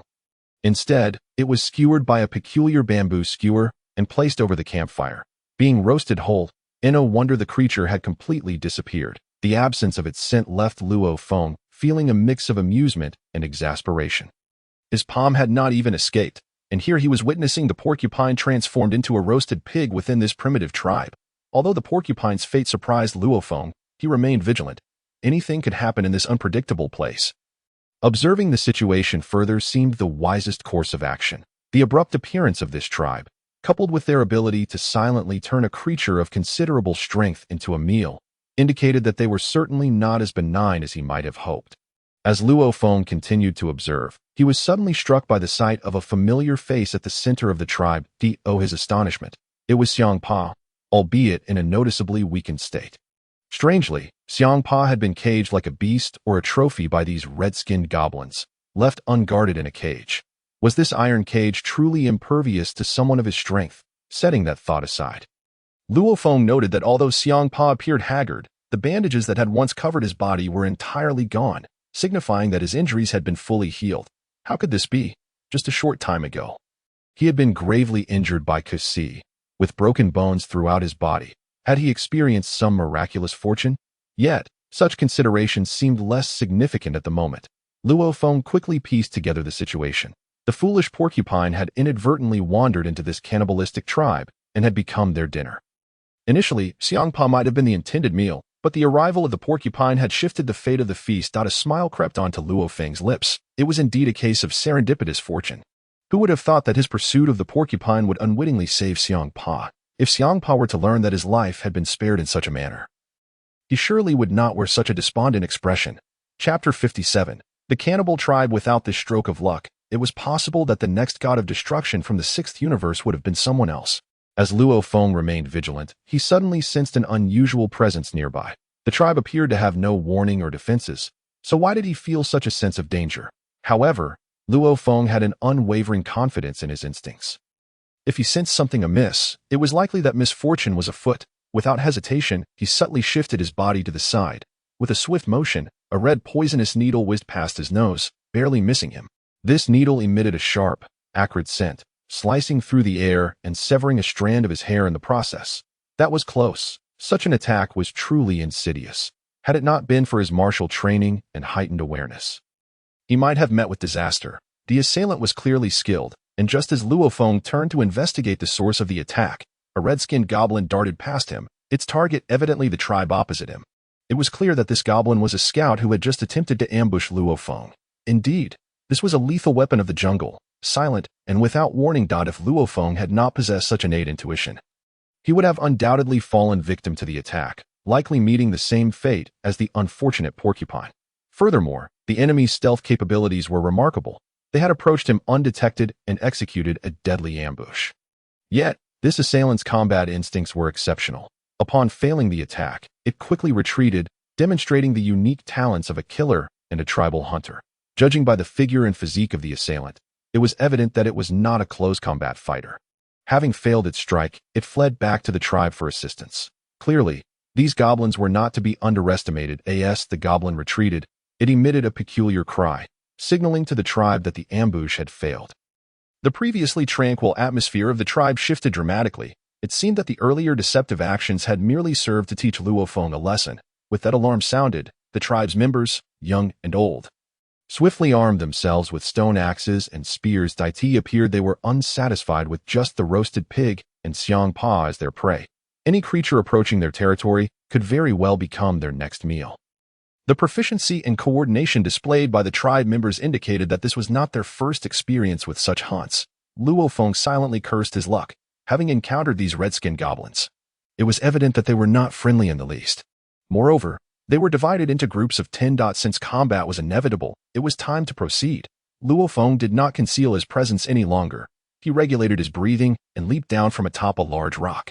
Faced with this motley tribe wielding primitive weapons, Luo Feng exhibited neither hesitation nor politeness. At this moment, he was poised for battle, instantly retracting all external energy back into his being. His intuition and combat prowess indicated that this would be the most arduous fight he had encountered since entering the trial grounds. While the strength of his opponents remained indeterminate, their rudimentary and outdated weaponry suggested otherwise. Their synchronized movements in confronting the enemy revealed that this tribe was accustomed to cooperative hunting, indicating their combat skills and experience were far from ordinary.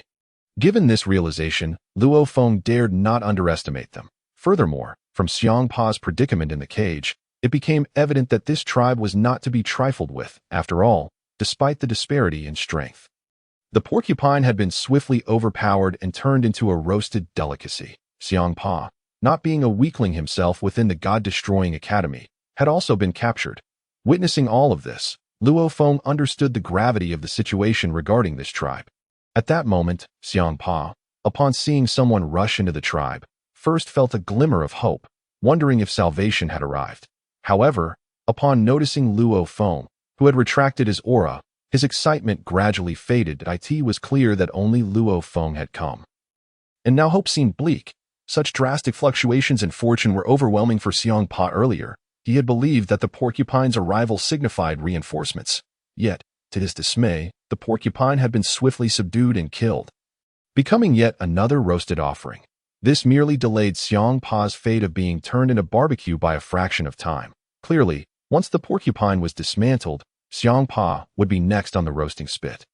The rapid arrival of hope, only to be extinguished just as swiftly, filled Hmph with despondency. Now, with Luo Feng, this inscrutable figure, there was only one of him, and he had to face an entire tribe. Although their weapons were crude, their personnel were well-equipped and individually formidable, not to mention the hidden boss, their chieftain, who had yet to reveal himself. Hmph knew all too well the terror of this cannibal tribe's leader.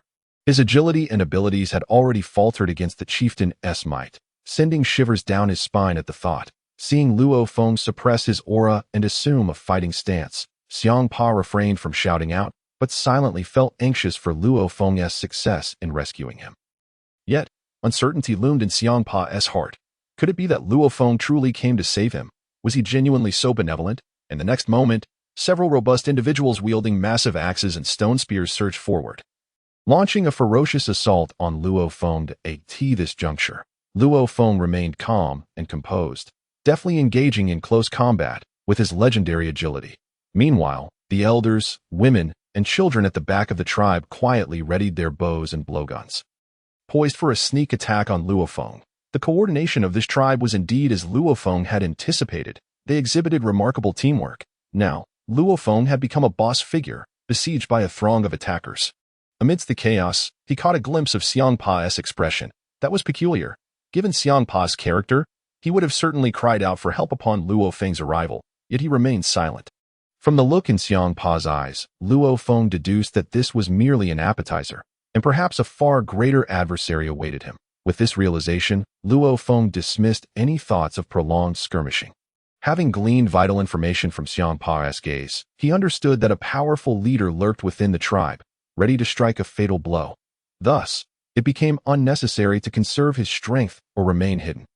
Before the chieftain emerged, it was imperative to eliminate the lesser warriors to secure a chance of survival. Otherwise, the danger would escalate rapidly. With that thought, Luo Feng hesitated no longer. His hands and legs glowed with crimson light as he unleashed energy across his body. Focusing on offensive capabilities, with a flurry of strikes, he sent several of the robust adversaries reeling. From the battlefield's periphery, Xiangpa's astonishment was palpable. Luo Feng's agility and strength appeared significantly enhanced, starkly contrasting with the fate that had befallen the porcupine, who had been swiftly overwhelmed and slain. Luo Feng, however, was engaging the enemy on equal footing, igniting a flicker of hope within Xiangpa. Clenching the iron cage beside him, his heart surged with anticipation. Perhaps he truly was a favored child of destiny. Arriving in this world gravely injured, he had fortuitously stumbled upon a healing potion that restored him completely. Yet, misfortune struck when he encountered the tribe's chieftain and was captured by the cannibal tribe. Now, with someone coming to rescue him, he had narrowly escaped being roasted. A friend, closely tied to him, had arrived. And Luo Feng was engaging the enemy in a fierce contest. Xiangpa fervently hoped that Luo Feng understood the urgency in his eyes and would not delay. In silence, he prayed to the divine officer or the ruler present, hoping for a miracle. Perhaps Xiangpa's prayers played a pivotal role, for Luo Feng, no longer merely defending, unleashed a ferocious onslaught, no longer seeking combat experience or ways to enhance his destructive powers. His movements became precise and forceful, sending opponents sprawling. However, the tribe's warriors were not as easily vanquished as they appeared and exhibited unique defenses against critical strikes. Despite sustaining significant injuries, they continued to fight fiercely. If this continued, it was likely that the tribe's chieftain would soon enter the fray. Luo Feng's eyes radiated with a green light, and a golden glow flickered across his form, revealing that these tribal warriors were unlike ordinary humans or monsters. Striking their heart, brain, or throat might not yield fatal results. Their physical defenses surpassed Luo Feng's expectations. Yet, Luo Feng had acquired a new combat mode against the Spider Queen Barrett, known as Soul Destruction, which targeted the essence of one's being. Since his destructive powers did not inflict lethal damage to their bodies, he swiftly resolved to employ his soul destruction technique, anticipating remarkable results. Without hesitation, he executed the plan. His form flickering as the light in his hands became erratic. What had once been a purplish-red aura now gleamed even brighter, reminiscent of the energy he wielded against the Spider Queen. As he unleashed a barrage of precise strikes, the tribal warriors fell one by one. The robust individuals wielding stone axes were unexpectedly subdued by a mere flick of Luo Feng's finger. Collapsing without resistance or cries of anguish, this astonishing display shattered the expectations of the tribal members, who were taken aback that Luo Feng could topple their mightiest warriors with such ease. Alarm spread among the remaining archers and blowgun wielders, who immediately heightened their vigilance. Their skin flushed a deeper red as their eyes sharpened, scanning for opportunities that seemed that the tribe's inhabitants, beyond just the frontline warriors, possessed exceptional combat prowess. Even the elderly and children were not to be underestimated. A rain of arrows descended from various angles, launching a fierce ambush on Luo Feng. Yet, as an inheritor of ancient martial arts, Luo Feng displayed an extraordinary talent and capability to adapt to such a complex battlefield. With a swift and graceful movement, he deftly evaded the onslaught of crossbow bolts and blow darts aimed at him from the most precarious angles. In this moment, he had already felled several of the spear-wielding warriors before him. Now, it appeared that only the archers and blow dart soldiers remained on the periphery. The valiant fighters had all been rendered powerless by Luo Feng's soul-shattering technique. Their spirits stripped of the will to resist. Externally, they bore no visible wounds, yet a closer examination would reveal that the very souls of these man-eating demons had been utterly obliterated by Luo Feng, perhaps embodying the true essence of destructive divine power. Ruining a person's soul is far more challenging than inflicting physical harm. Although Luo Feng seemed outwardly unremarkable, the toll on him was immense, as continuous assaults were a considerable burden. Chapter 59. Physical assault. Yet, in this narrow confrontation, it was a battle of the brave. Should Luo Feng reveal any sign of fatigue or diminished capability, his adversaries would undoubtedly converge upon him, leading to his demise. Observing that all the close combat fighters had been felled, the remaining foes quivered slightly, showing no inclination to rush him. Seizing the opportunity, Luo Feng took a moment to catch his breath, momentarily replenishing his soul-shattering energy, for it seemed to be his key to victory against this particular race. This tense stalemate on the battlefield. A piercing and thunderous roar reverberated from the largest tent in the distance. Echoing powerfully as the tent flap was lifted, a colossal figure emerged, wielding two massive leg bones. This was none other than the chieftain of the tribe, the mightiest warrior, the ultimate boss, standing before Luo Feng. His skin radiated a deep crimson hue, suggesting an intense fury, while the grotesque mask atop his head appeared exceptionally fearsome. That it was baffling that he had not intervened sooner. Clearly, he had squandered the optimal moment to join his warriors in a collective assault against Luo Feng. Whether due to underestimation or pressing matters of importance, yet such details had become trivial. With a fierce roar, he commanded the ranged attackers to withdraw from the fray, encircling Luo Feng instead. The tribal leader advanced slowly. Unleashing a series of furious roars, the massive drumstick he wielded swung lightly, a display of his power and status. In his gaze, Luo Feng perceived only savagery and violence. This foe was indeed more formidable than he had anticipated. However, if the chieftain relished in posturing, Luo Feng would allow him to indulge, seizing the chance to restore his destructive divine power. As the leader approached, Hmph, confined within the cage, glimpsed a flicker of genuine hope. He was baffled by how Luo Feng seemed to have undergone a profound enhancement in strength, dispatching the tribe's strongest warriors and close combat fighters without inflicting visible wounds, although no external injuries were apparent. Hmph, as a student of destructive divinity, sensed the terrifying nature of Luo Feng's technique through the eyes of his adversaries. How could he shatter their souls? Yet, this was no longer of consequence. As long as Luo Feng possessed the capability to rescue him, there remained hope for further dialogue. Now, with the emergence of the tribal chieftain, the surrounding ranged attackers began to withdraw from the encirclement. Hope rekindled within Hmph, and he urgently shouted, "Luo Feng, be cautious. Do not confront this brute head-on. His greatest weakness lies in his lack of agility, as long as you maintain the upper hand in speed. Defeating him should pose no challenge to in the very next moment." A shocking event unfolded before Hmph's eyes. He rubbed them in disbelief. Unable to fathom the scene before him, he had just warned Luo Feng against a direct confrontation with the tribal chieftain.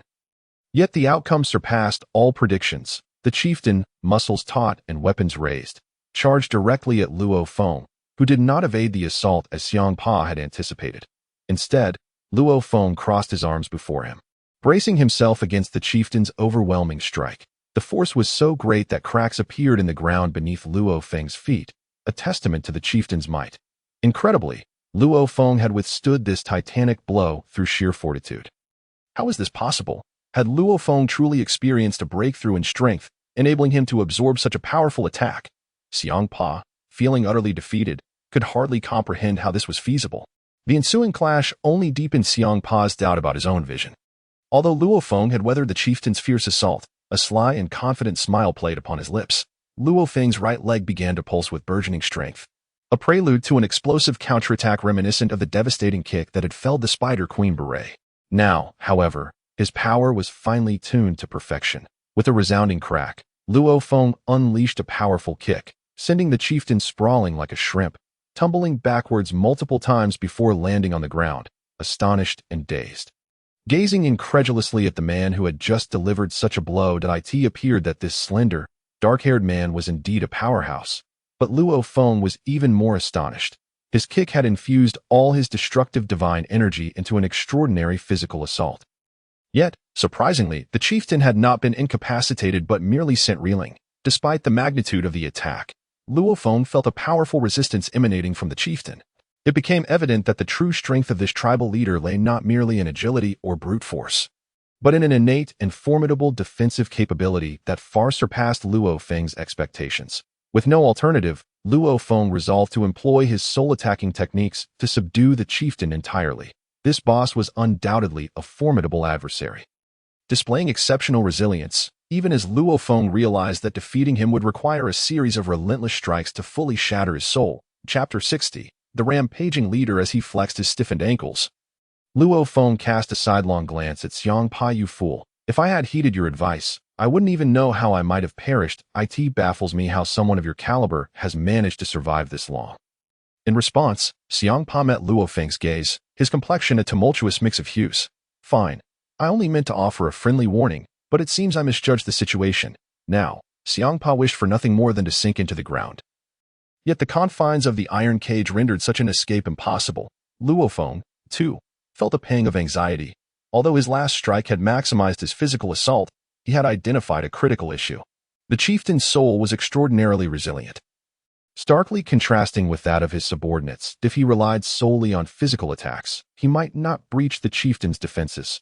However, the strength of the chieftain's soul was formidable enough that without multiple consecutive strikes, Luo Feng would struggle to dismantle it entirely. This adversary proved to be an exceptionally durable opponent, compelling Luo Feng to reconsider his approach. That it was astonishing to discover such a powerful creature within this trial ground, one far more formidable than the Spider Queen and her cohorts. Thus, Luo Feng pondered how best to conserve energy while vanquishing the tribal leader.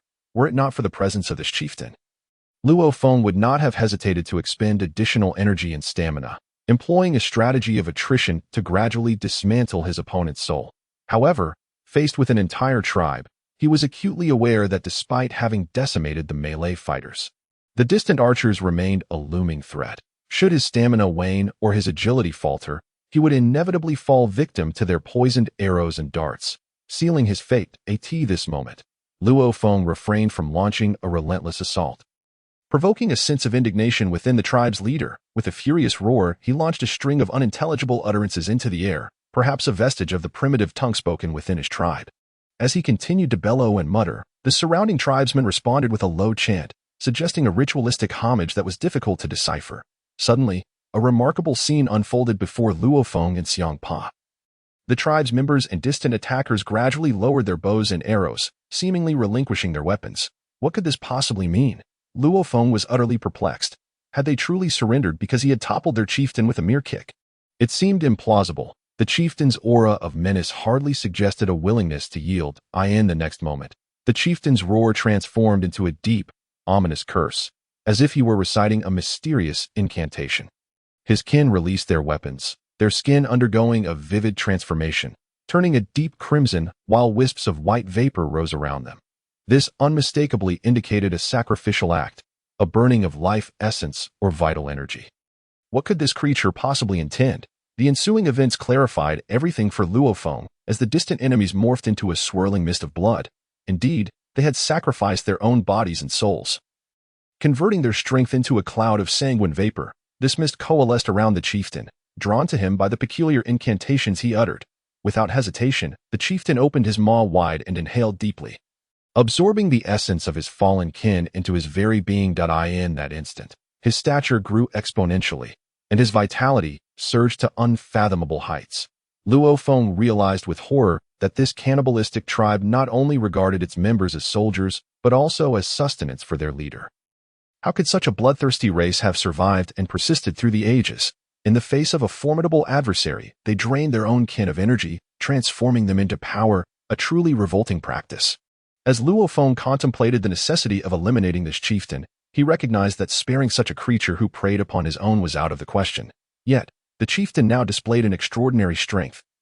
Having created 2 massive craters in the ground with mere strides, it was evident that the absorption of his tribe's power had rendered the chieftain immensely formidable, far beyond his previous capabilities. His agility appeared to have been significantly enhanced, while his defenses seemed even more impenetrable. Yet, Luo Feng, through a brief moment of intuition, discerned a way to vanquish this terrifying beast on the spot. While Luo Feng had concocted a plan in his mind, Hmph, witnessing the unfolding chaos, trembled in fear, nearly losing control of his faculties. The chieftain, prior to his transformation, had already overwhelmed Hmph, leaving him powerless. Now, the chieftain seemed to have gained an insurmountable advantage, and Hmph's dread deepened. He lamented that had he refrained from conversing with Luo Feng, he might have prolonged his own existence. Now, having inadvertently drawn attention with his earlier outburst, he realized he would be the next to perish once Luo Feng was crushed. Truly a dismal fate. In the throes of despair, Hmph remained oblivious to Luo Feng's tumultuous thoughts. With a gentle smile, Luo Feng shifted his stance and gracefully executed his movements. Appearing anything but an ordinary trainee, in an instant, he materialized before the raging chieftain, who gazed at him in bewilderment. Did he not perceive the escalation of his own power? Why would this outsider, a mere prey in his eyes, initiate an attack? Then, a moment transpired that would forever be etched in Hmph's memory. Luo Feng's hand glimmered with a crimson light as he pointed decisively at the chieftain's forehead, striking him with a pinpoint precision. The chieftain, poised to retaliate, found himself immobilized, ensnared by Luo Feng's seemingly effortless gesture. This bold maneuver was predicated on Luo Feng's meticulous strategy to eliminate the chieftain. Had the chieftain not absorbed the souls and energies of his tribe, Luo Feng would have faced a far more arduous battle. However, this fool had unwittingly delivered a golden opportunity into Luo Feng's hands. As the external energy he had consumed could not be fully integrated in such a short span of time, while the chieftain's power, agility, and defenses had indeed surged, the manner in which he had assimilated the souls left his own spirit fragmented. The once resilient essence of his soul now bore significant vulnerabilities. Had Luo Feng not mastered his own soul-destroying techniques, the chieftain would have been an invincible adversary. Yet, the chieftain's actions constituted a grave misstep. An invitation to his own demise, allowing Luo Feng to unleash his full potential. Seizing the moment, Luo Feng charged forward, evading the chieftain's gaze, and executed a soul-shattering strike to the chieftain's brow. The fragmented souls within the chieftain erupted with catastrophic force, akin to the sound of shattering glass as his body succumbed to the explosive reactions. The agony of the souls he had consumed manifested as a violent backlash, causing immense harm to both his corporeal form and spirit. In this instant, the principles of soul destruction transcended mere arithmetic. The ramifications of Luo Feng's attack were exponentially greater. Though this sequence of events may have seemed prolonged, to Luo Feng, it was but a fleeting opportunity. His innate instinct for seizing moments of advantage was unparalleled. While Hmph struggled to comprehend Luo Feng's astonishing prowess, how had this seemingly unremarkable youth managed to pin down such a formidable adversary with a mere gesture? As the sounds of cracking intensified, the chieftain's form fissured, splintering into countless fragments, reduced to a grotesque amalgamation of flesh and bone. The once impenetrable defenses crumbled to dust, leaving Hmph in a state of utter disbelief. He questioned the very fabric of reality. How could this insufferable brat have achieved such a feat? Just moments ago, the chieftain had been impervious, yet now, with a mere flick of Luo Feng's finger, he had been reduced to a puddle of gore. Surely, this youth possessed some hidden power that he had kept secret. Could it be that he had mastered the elusive art of ultimate freedom? No, it couldn't be. Perhaps he comprehended the ultimate essence of self-cultivation, and within him began to harbor boundless doubts regarding the shattering of Kashi's crystal ball, which should have a direct correlation to that rascal Luo Feng. Although Luo Feng had not directly encountered Kashi's crystal ball, it was his perception upon glimpsing it that triggered a subtle awakening, coinciding with the moment Kashi's crystal ball fractured. Now, Hmph deeply suspected that he had unwittingly become Luo Feng's scapegoat.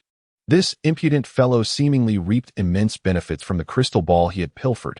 Otherwise, how could he have single-handedly vanquished that terrifying beast on the spot? It seemed that the primary beneficiary was indeed Luo Feng. Although the logic of the situation eluded him, Hmp's intuition informed him that he had become the most unfortunate scapegoat in this scenario. Nevertheless, at this moment, Hmph felt a sense of safety. The dreaded cannibalistic tribe had been entirely exterminated due to Luo Feng's intervention. Although many tribespeople perished, they fell victim to their own chief and leaders. However, what vexed Hmph was Luo Feng's apparent indifference to rescuing him.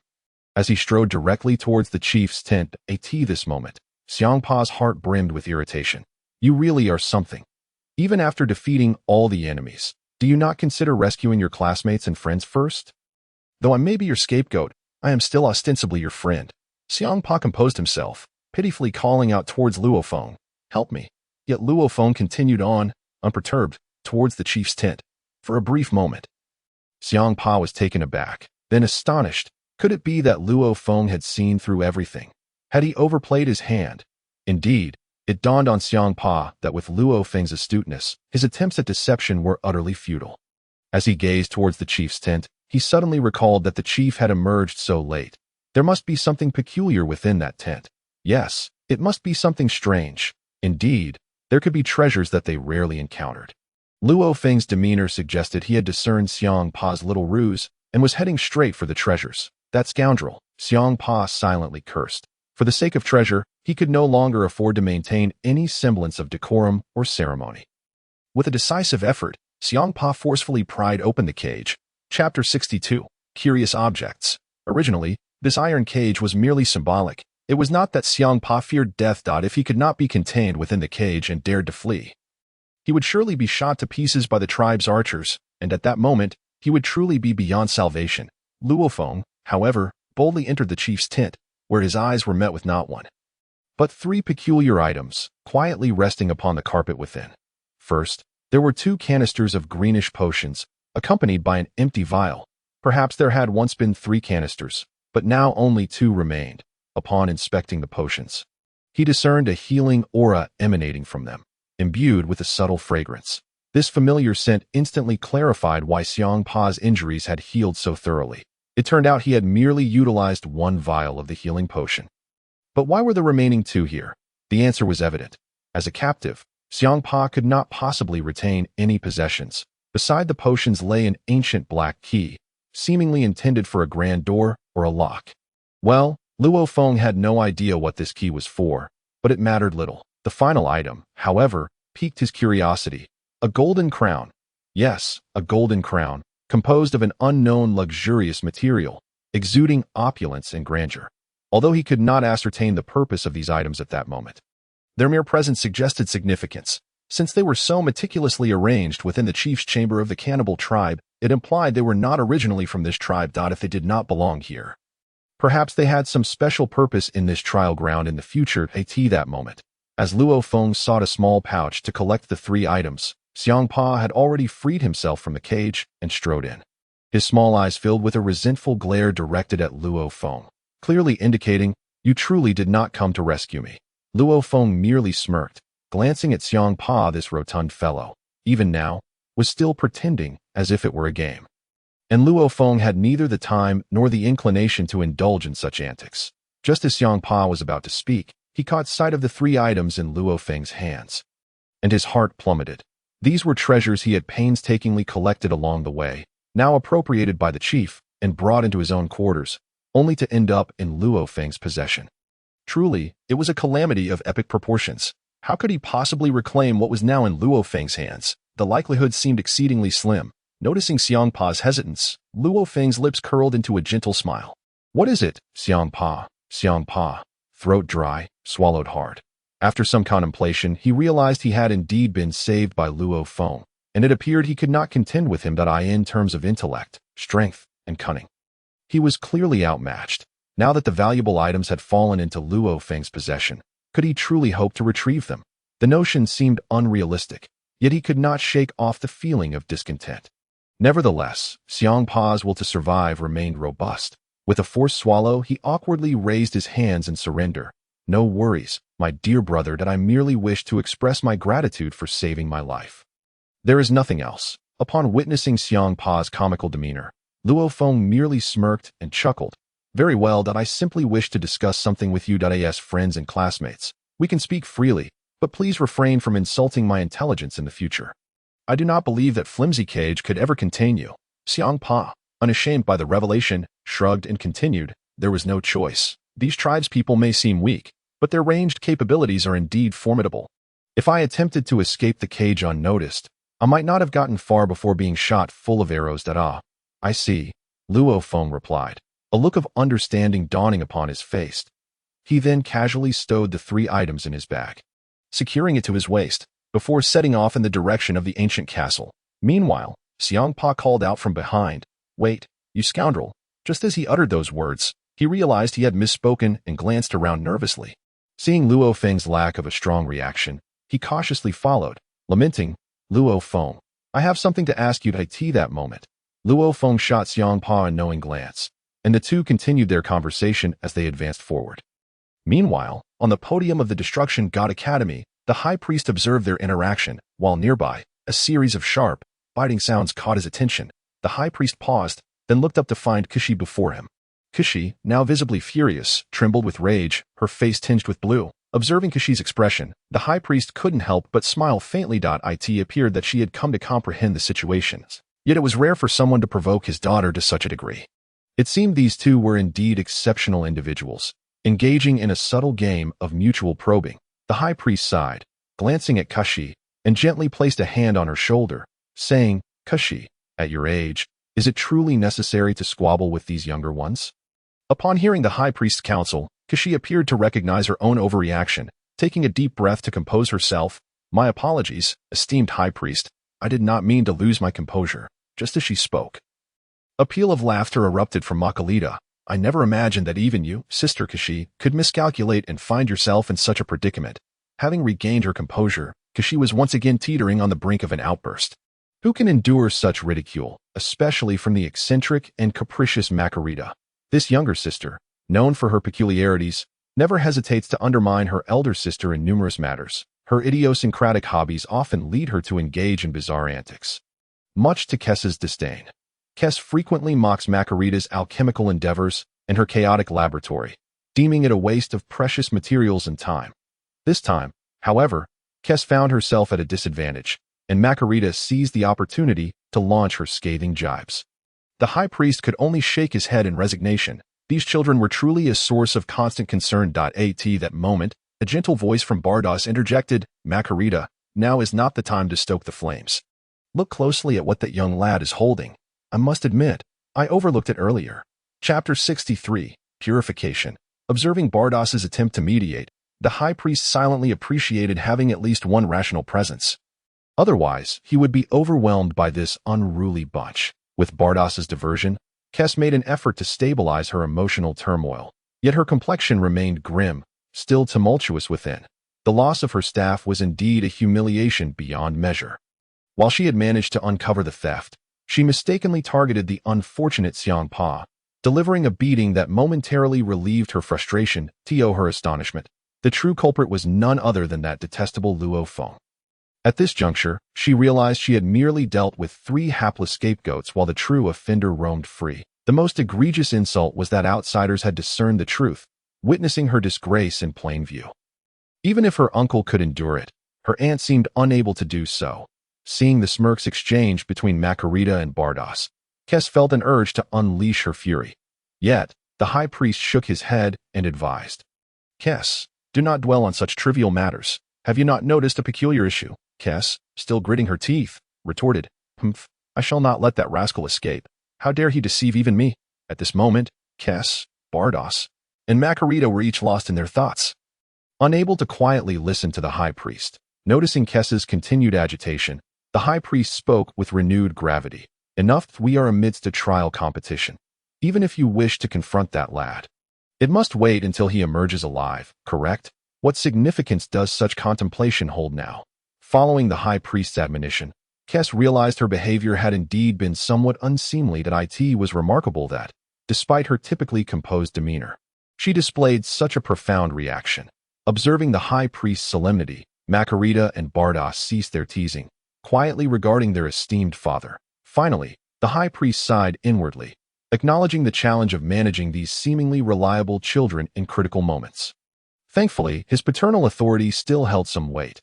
At least Kess had regained her composure, and Macarita had refrained from further taunts. Now it was time to discuss serious matters. The high priest addressed them gravely.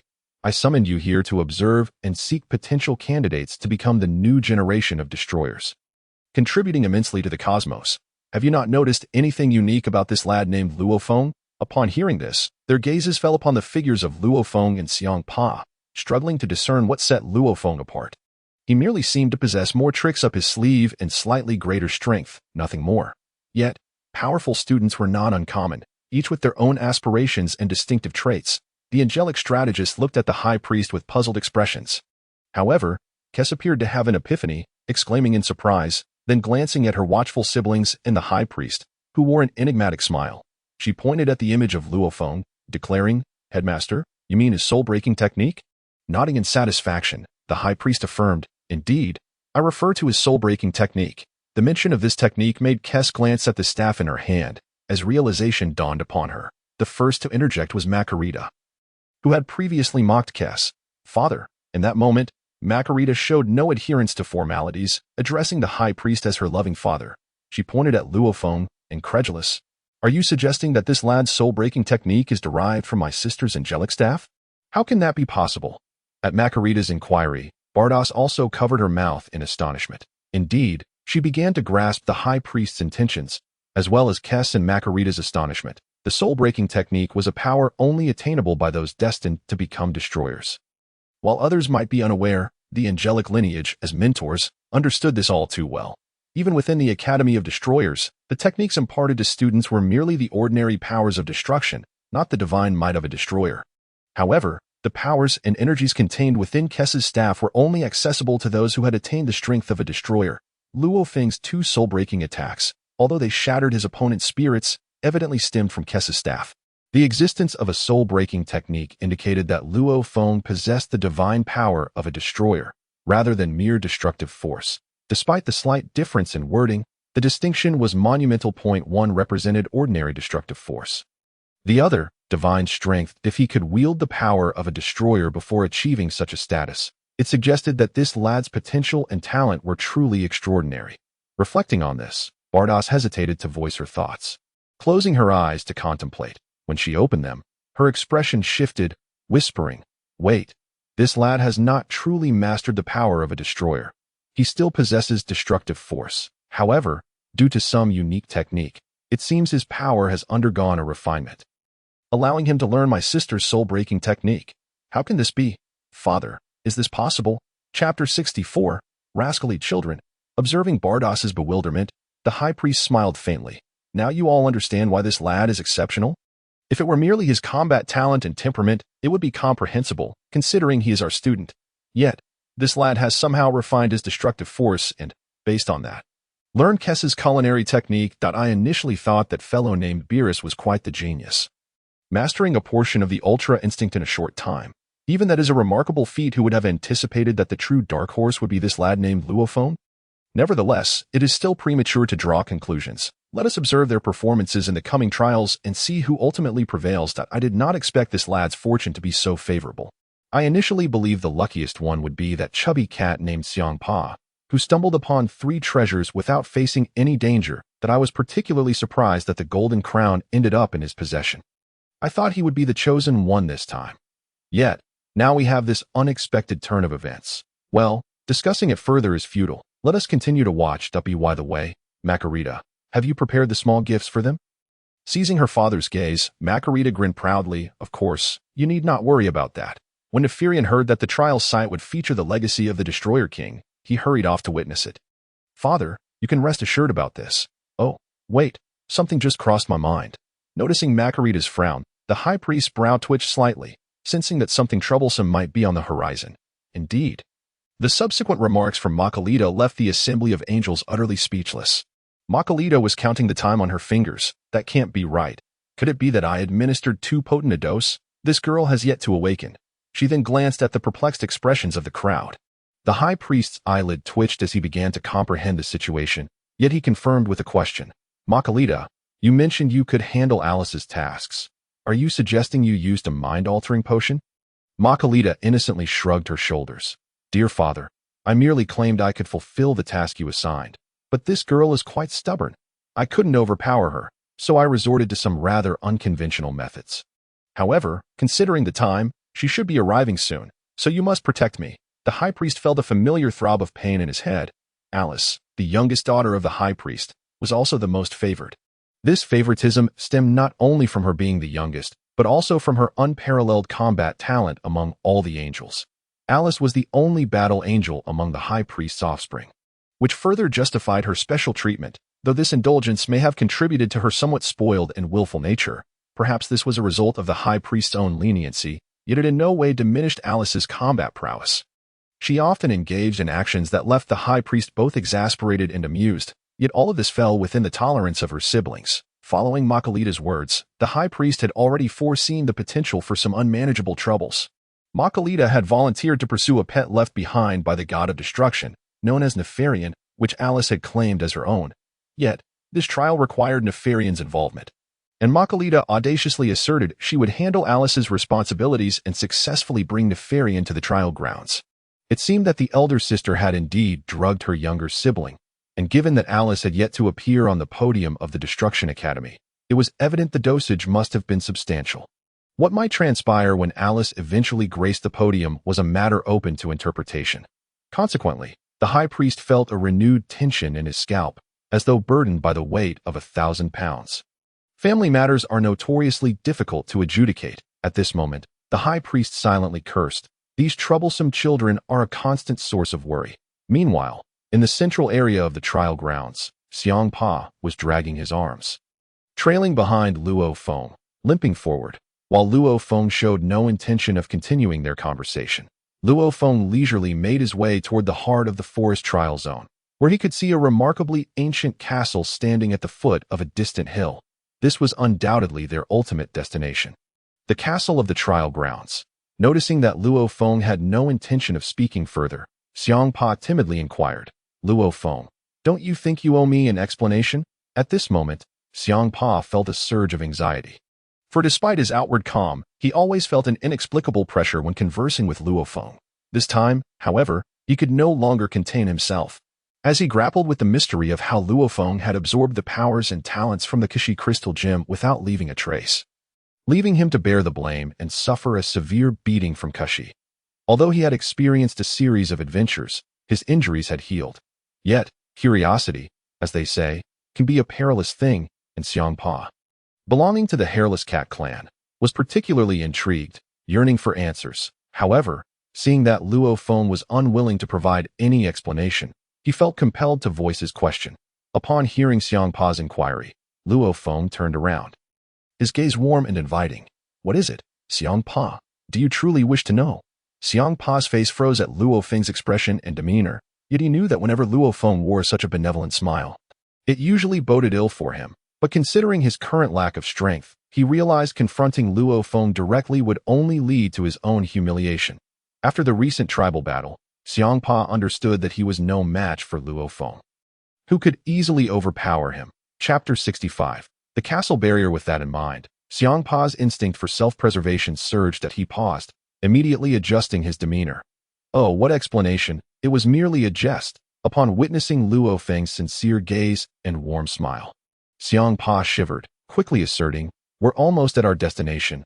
Allow me to scout ahead." Without looking back, he swiftly vanished from sight. It was evident that his so-called scouting was merely a pretext, as he had sensed the dangerous aura emanating from Luo Feng's being. This scapegoat seemed intent on regaining face in front of Luo Feng. Perhaps only by achieving the position of the god of destruction would he have a chance, but such aspirations felt far too distant. For now, it was prudent to distance himself from this perilous individual, for the consequences of remaining too close were uncertain. Luo Feng watched as Hmph disappeared, a slight smile gracing his lips. The little fat cat was quick on his feet. Though he felt no need to express gratitude, he acknowledged that it was thanks to Hmph that his own strength had seen immense improvement.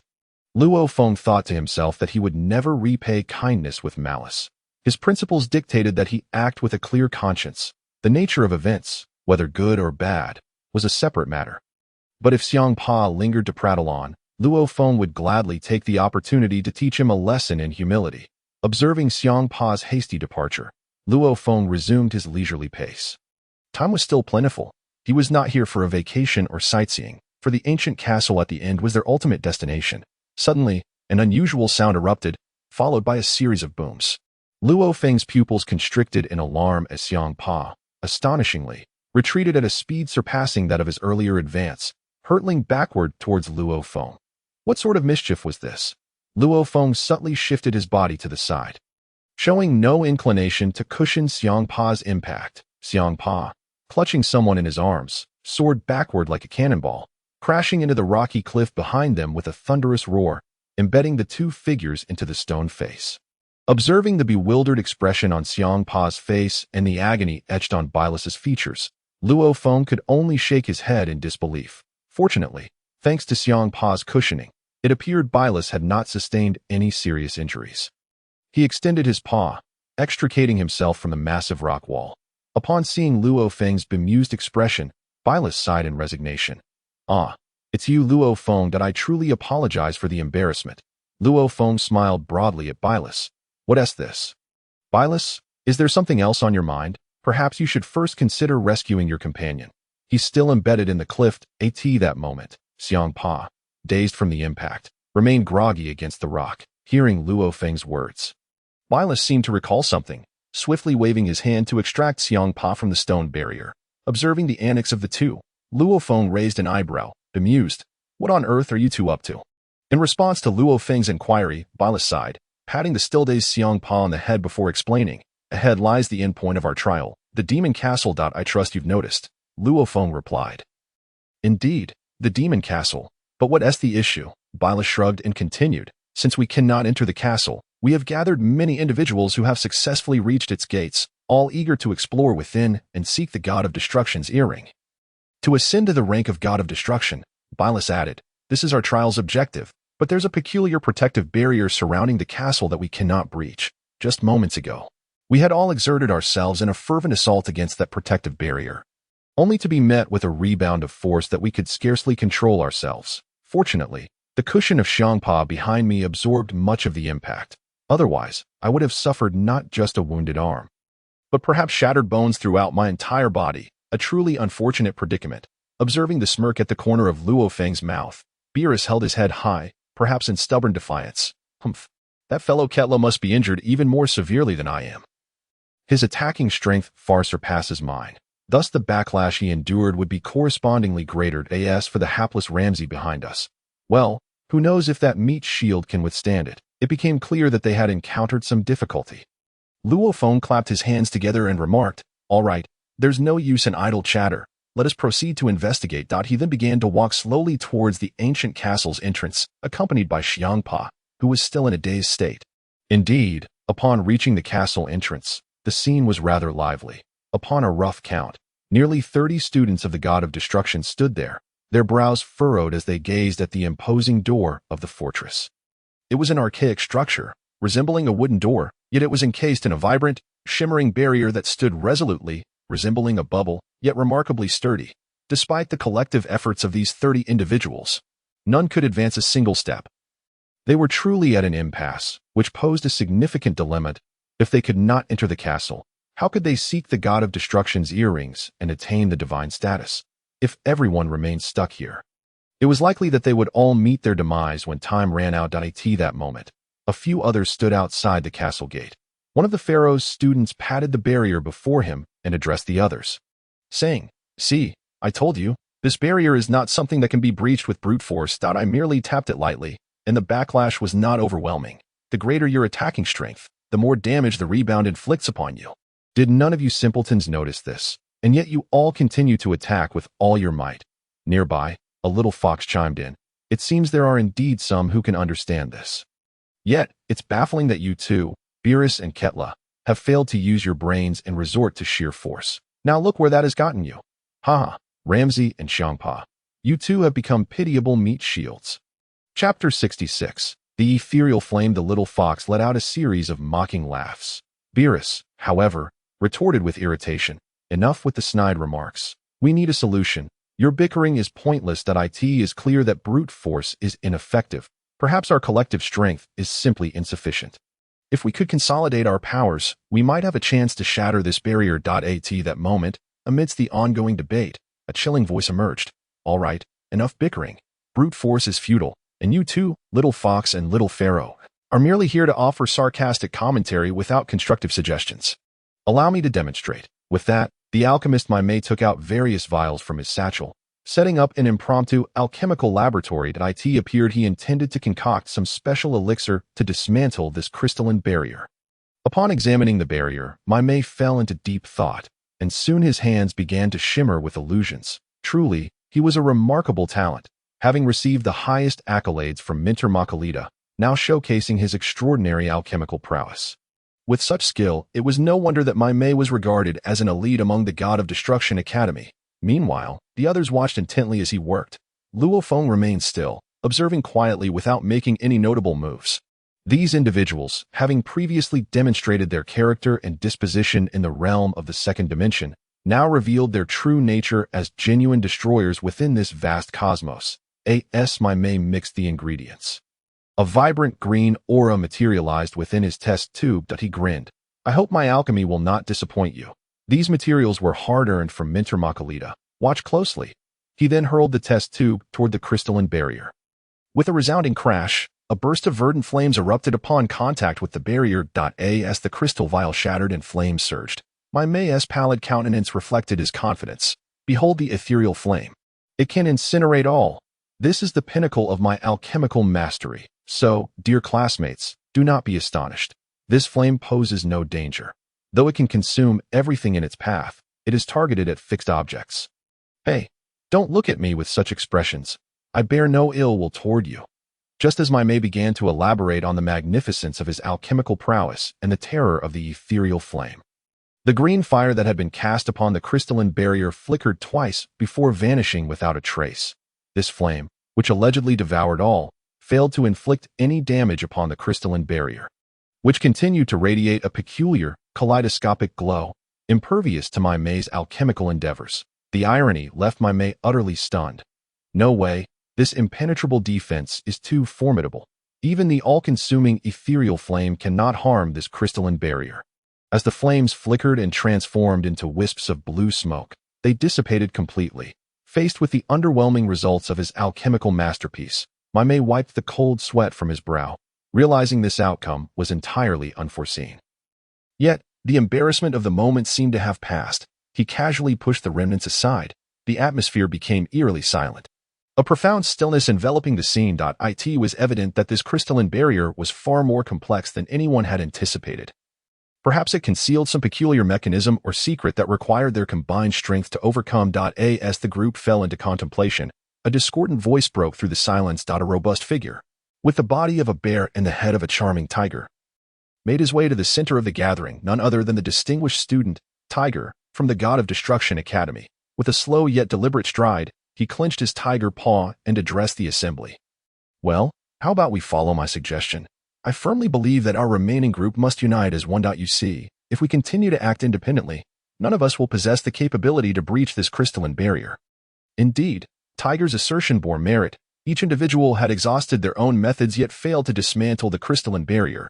While the notion of unity was undeniable, one could not help but question Tiger's true intentions.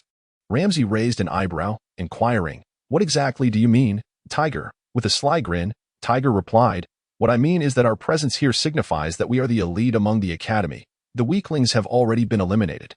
Now that we strong ones have gathered, we must select a leader. Without unified command and coordination, how can we possibly pass this trial?" Upon hearing this, everyone grasped Tiger's ulterior motive. He sought to seize power. If he managed to establish himself as the leader in this endeavor, the fate of the group would rest firmly in his hands. Though the students varied in strength and intellect, it was only Tiger, the so-called king of the jungle, who could propose such an idea at this critical juncture. While the others wore expressions of disdain, they could not conceive a better strategy to breach the crystalline barrier. As Tiger prepared to continue his speech and outline his subsequent actions, he noticed Luo Feng, accompanied by Beerus and Champa, approaching the barrier. Upon witnessing the arrival of three individuals, Tage did not regard them with full seriousness. Although Beerus was considered one of the most formidable among them in terms of destructive power and prowess, he found himself at a loss when confronted with the crystalline barrier. His companions, Champa and the young man named Luo Feng, had only just arrived, and given their meager abilities, they were evidently insufficient when juxtaposed with Beerus and Quintella. Chapter 67. The Crystal Wall. In light of this, it seemed that there was no competitive strength to be found among them. Tay shrugged his shoulders, displaying a sincere expression as he addressed the group. "What do you all think of my proposal? If there are no objections, I suggest you all heed my arrangements, by following my unified command. Perhaps we can weather this ordeal.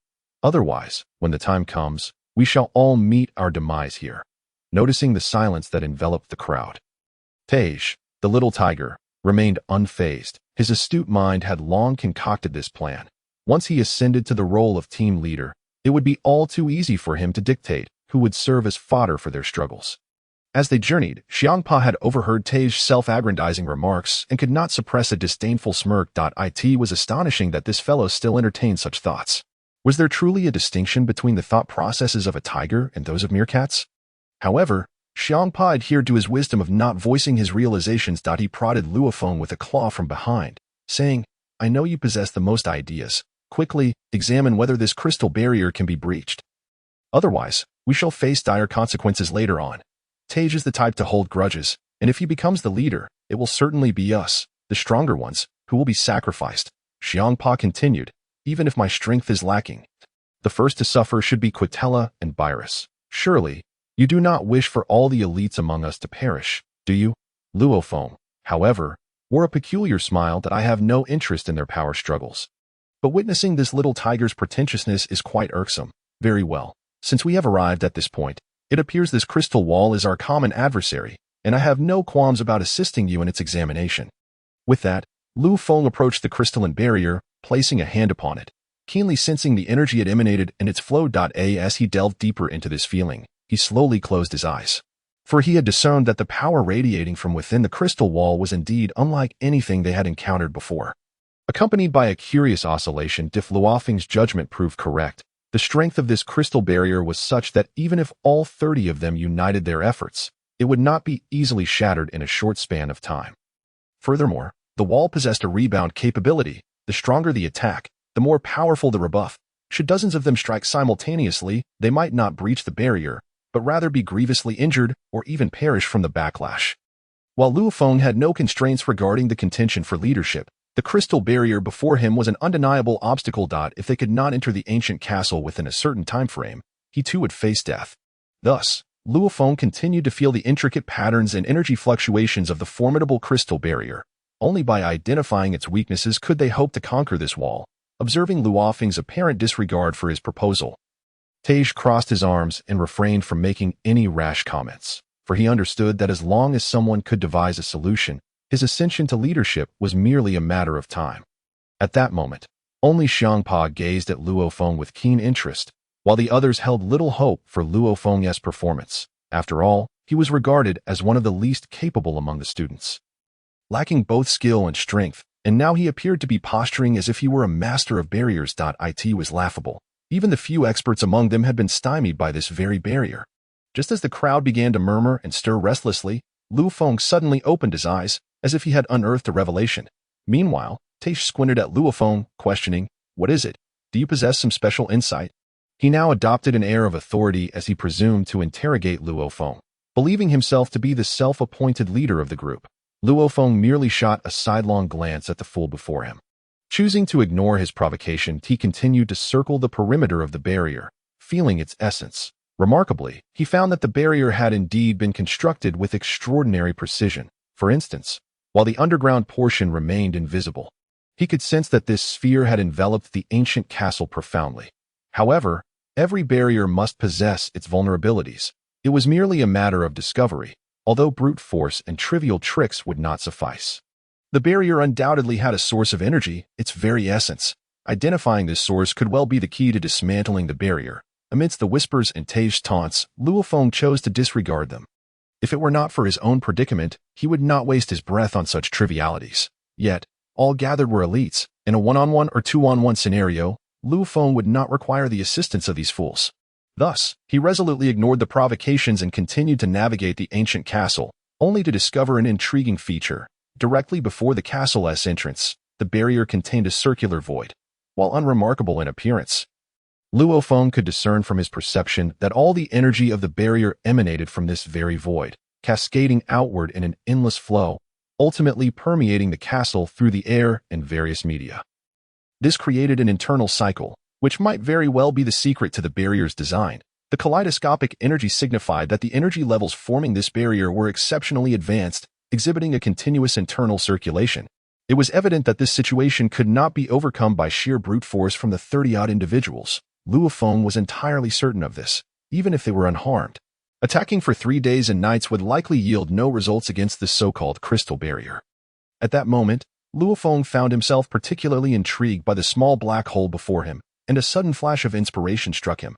Could it be that the crown he had acquired was the very tool necessary to breach this crystalline barrier?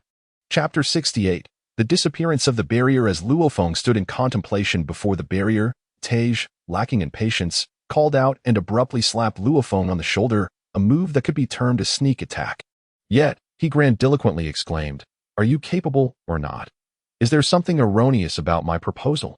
In this manner, Tej extended his wicked claws toward Luo Feng's back, inwardly deriding, "You, devoid of strength and wit, dare to put on airs before me? There will certainly be no favorable outcome for you." He was well aware that he, Tej, was not one to be disregarded. Though he could tolerate a few words of praise or criticism, this blatant disregard was, in fact, the gravest insult to him. Just as Tej's hand neared Luo Feng's back, he suddenly noticed an energy gathering there, inexplicably forming a slight protective shield. This shield appeared to possess a measure of retaliatory power. With a resounding bang, Tej staggered back, his claw now numb from the impact. How could this be possible? This fellow had managed to repel Tej's attack purely by instinctive defense, while Tej feigned a casual greeting. It was evident to all that this was no mere coincidence. Tej had genuinely attempted to ambush Luo Feng, and had it been any other student, they might have sustained significant internal injuries. Yet Luo Feng, relying solely on his physical and energy defenses, had forcefully deflected Tei's attack. Was this individual truly a concealed master? The display of prowess elicited astonishment among the other students, revealing that this seemingly unassuming classmate might well be the true dark horse among them. The glances exchanged between Beerus and Champa indicated that they recognized Luo Feng was far more complex than initially perceived. That a few who had considered siding with Tei quickly fell silent, realizing that perhaps remaining observant was their wisest course of action. In that moment, Tei remained entirely unconcerned about his injury inflicted by Luo Feng, for he understood there was still a considerable gap in strength between himself and Luo Feng as students. At this moment, the old classmate recalled the cave and the crown he had found, which was undoubtedly a trophy of his conquests, the origins of which remained entirely unknown to him. However, the energy emanating from the crown seemed to resonate with that of the barrier, suggesting a shared source. Furthermore, the crown and the barrier were identical in diameter, indicating a perfect fit.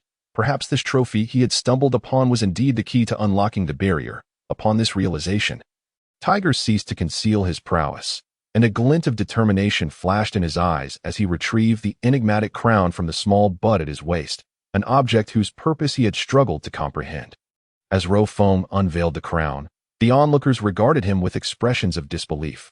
Could it be that this crown was the mechanism to dismantle the crystal barrier? Doubts lingered among the crowd. Yet, without hesitation, Luo Feng placed the base of the crown snugly into the circular opening of the barrier. With a resounding click, the crown emitted a vibrant orange flame, as if it were being vaporized. It truly was effective. Xiangpa clenched his fists tightly, convinced that this lad would not let him down. How audacious of Tiger to challenge Luo Feng here, unaware of the latter's prowess in vanquishing the chieftain of the divine tribe. Nevertheless, Xiangpa found solace in the thought that allowing Tiger to suffer a setback avenged both him and Beerus, for previously, they had been embroiled in fierce rivalry amidst their formidable factions. Yet, Tiger was Beerus's ally, and despite his outward disdain, the bond between them remained strong. In an instant, a new understanding dawned upon the crowd as they witnessed the golden crown fully integrate into the black hole, radiating an aura that seemed to disrupt the energy of the crystal barrier. The multicolored glow of the barrier flickered ominously before, with a sudden bang, it vanished as effortlessly as a mere soap bubble. The golden crown in Luo Feng's grip inexplicably disappeared before their very eyes. Some exhaled in relief, others were left perplexed, while a few regarded Luo Feng with scrutinizing gazes, marveling at his extraordinary fortune. How could this individual shatter a barrier that eluded so many others with a mere crown? As the audience buzzed with excitement and speculation, Tiger felt an overwhelming urge to sink into the ground. His earlier displays had transformed him into a mere jester in the eyes of the crowd. Infuriated and humiliated, Tiger contemplated further outbursts, but was met with the unfriendly gazes of Xiangpa, Beerus, Quitella, and others nearby. With a resigned pat on his tingling palm, he cleared his throat and remarked, "I never expected you, Luo Feng, to achieve such a miraculous feat. Very well. Let us consider my previous suggestion as never spoken. On behalf of everyone, I must express our heartfelt gratitude." Our Luo Feng, recognizing Tiger's opportunistic demeanor, chose not to engage further. With the barrier dismantled, it was evident that the crown served as the key to its destruction, a fact that needed no further contemplation. Resolutely, Luo Feng pushed the massive wooden door before him, which creaked open slowly. This marked the first step into the ancient castle. Although breaching the crystal barrier had not drained him significantly, Luo Feng sensed a palpable malevolence emanating from the castle, suggesting that it would not be as simple as he had envisioned. However, having arrived, he understood that facing any forthcoming challenges was inevitable. Evasion was not an option. The 30-odd individuals behind him now turned their gaze toward Luo Feng, seemingly prepared to follow his lead. After all, this was the individual who had breached the crystal barrier that had stymied them all. In their eyes, Luo Feng had ascended to the role of a warrior leader, a fact that gnawed at Tiger, who seethed with jealousy. Chapter 69. The Man in Black. Yet, it was clear that this was not the opportune moment for confrontation. He resolved to eliminate Luo Feng when the opportunity arose. It was infuriating that, at such a critical juncture, his spotlight had been stolen by this individual, whose extraordinary luck had led him to the golden crown. Why had it not been him who discovered it? How vexing. Despite the turmoil within, Tiger maintained a facade of congeniality. Luo Feng, since you have successfully dismantled the barrier and opened the massive door of the castle, I nominate you as the leader to guide us forward. His intentions were transparent. He sought to undermine Luo Feng, knowing that with such a cunning individual at the forefront, they would be the safest at this moment. The others regarded Tiger with a mix of incredulity and amusement. While Luo Feng inhaled deeply, attuning himself to the castle's eerie environment and his sixth sense, the interior of the castle exuded an unsettling aura, a faint call beckoning him forward. Yet, undeterred, Luo Feng strode purposefully into the abyss-like expanse of the castle. Observing Luo Feng's bold advance, Champa, Beerus, and the others hesitated no longer, following him into the depths of the castle. The group's initial surprise at their comrades' reactions quickly gave way to equilibrium. No one paid heed to Tiger's speeches or expressions, all resolutely pressing onward. Their mission was to locate the destroyer's earrings within the castle, and with a leader like Luo Feng, there was no room for doubt. Meanwhile, Tiger ground his teeth in frustration but remained silent. Luo Feng had shattered the crystal barrier and now led them into the castle, a twist of fate that deviated entirely from Tiger's plans. Yet, he concealed his ire, burying it deep within, despite appearing outwardly brash and uncalculating. Tiger was, in truth, quite astute. Within the castle, Luo Feng and the others found themselves facing a lengthy corridor, illuminated by flickering torches that seemed to hint at unseen mysteries. The flickering flames illuminated the long passageway. Yet its destination remained uncertain. As their footsteps echoed, suddenly, an opulent door materialized before them, potentially leading to their goal. As the grand door swung open, a vast, dark chamber unfolded before them, so expansive that even 300 individuals would not feel cramped within its confines. This was likely the heart of the castle. While the group deliberated the purpose of this chamber, the torches lining the walls ignited in succession, revealing a magical ambience. However, being elite students of the Destruction God Academy, they were unfazed by such occurrences. As the torches illuminated the hall, a figure emerged from behind one of the columns, clad in black and wearing a crown, exuding an eerily familiar aura. The crown glowed with an orange flame, strikingly similar to the one Luo Feng had used to dispel the barrier. Yet now, this crown adorned the head of the mysterious figure, radiating a crimson hue. The crowd regarded this individual with a mix of scrutiny and confusion. Just then, the figure spoke in a magnetic voice that resonated in their minds. "Welcome to the Demon Castle. I am your guide, Nephalian. It is no small feat to reach this point. I am pleasantly surprised that over 30 of you have made it here." This enigmatic figure introduced himself without a care, claiming to be their guide. The students, initially prepared for battle, were taken aback by his self-proclaimed role. They had expected a formidable guardian of the castle. Yet here stood someone declaring himself as a mere guide. While the students harbored doubts, they refrained from exhibiting overt reactions. Only Luo Feng was momentarily startled upon hearing the name of this enigmatic figure. The name Nephalian strikes a familiar chord, seemingly intertwined with the recollection of certain extraordinary events from a past life in the realm of reality, evoking a profound resonance. Could it be that the gatekeeper of the Destruction Academy is also named Nephalian? Is this mere coincidence or an unexpected twist of fate? Nevertheless, such musings have become inconsequential. As for the so-called guide, Luo Feng holds no belief in his existence. The notion of this individual being a boss of a mansion seems implausible. If he were indeed a mansion boss, he would not exhibit such timidity, failing even to show resistance against the crowd before him. In this moment, Luo Feng resolves to continue observing, curious about the machinations of this mysterious figure. Having arrived at this so-called demon castle, he is indifferent to any further antics they may conjure. After all, the high priest merely mentioned the quest for the destruction god's legacy, an earring, without alluding to any other matters. Any unexpected events that transpired along the way are merely par for the course. At this juncture, Ketla is eager to act. Despite his diminutive stature, his temper is anything but small. After enduring the torment of the barrier moments ago, Ketla is seething with rage. Witnessing the figure before him preparing for an elaborate monologue, he can no longer restrain his fury. With a swift motion, he propels himself forward like a cannonball, aiming directly at the cloaked figure known as Nephalian. However, to his astonishment, his attack seems to meet nothing but emptiness, rendering his efforts futile. The black-robed individual lets out a triumphant cackle.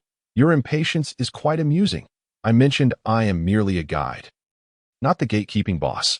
Can you not muster even a modicum of patience?" Ketla stands bewildered, gazing at the void where his attack landed, realizing that this individual possesses spatial abilities beyond his expectations. With Ketla's reckless attempt, the other students of the Destruction Academy refrained from any further rash actions, recognizing the risk taken by their comrade. Chapter 70. Fortune suddenly, Ketla's form appears ensnared by dark, shadowy tendrils. With a deafening crash, Ketla's previously dazed countenance contorts into one of excruciating pain, as if these shadows are inflicting a corrosive effect upon him. Indeed, the black-robed figure is not one to be trifled with. Although the attack does not inflict any significant harm upon Ketla, the repercussions of his reckless attempt leave him with a portion of backlash, yet the figure remains unperturbed by Ketla's actions. He leisurely seats himself upon the solitary stone bench in the center of the grand chamber, stroking its armrest as he speaks. What I previously stated was entirely true. This is your final destination. The demon castle that I trust you have all come here for the legacy of the destruction god's earring. Regrettably, the earring is neither within my possession nor under my control. The figure continues. Now, I must reveal a secret. The legacy of the destruction god's earring comes with specific requirements. Merely surviving to arrive at the demon castle does not guarantee your acceptance by the earring. He gestures toward the ancient, imposing door behind him. This door is the sole passage to the second floor.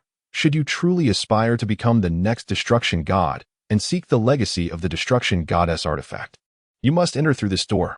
Rest assured, I am not your enemy. I am merely your guide.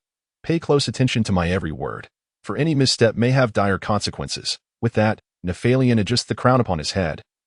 Resembling flames, seemingly indifferent to the bewildered expressions of those around him, his voice reverberates through the hall. This door leads to the second floor, which contains 18 rooms. Each room may harbor the legacy of the destruction god's earring, or it may conceal perilous foes awaiting you. The nature of your encounters will depend solely on your luck. However, only 18 doors exist, and each door may admit only one individual. Entrance in numbers is strictly prohibited.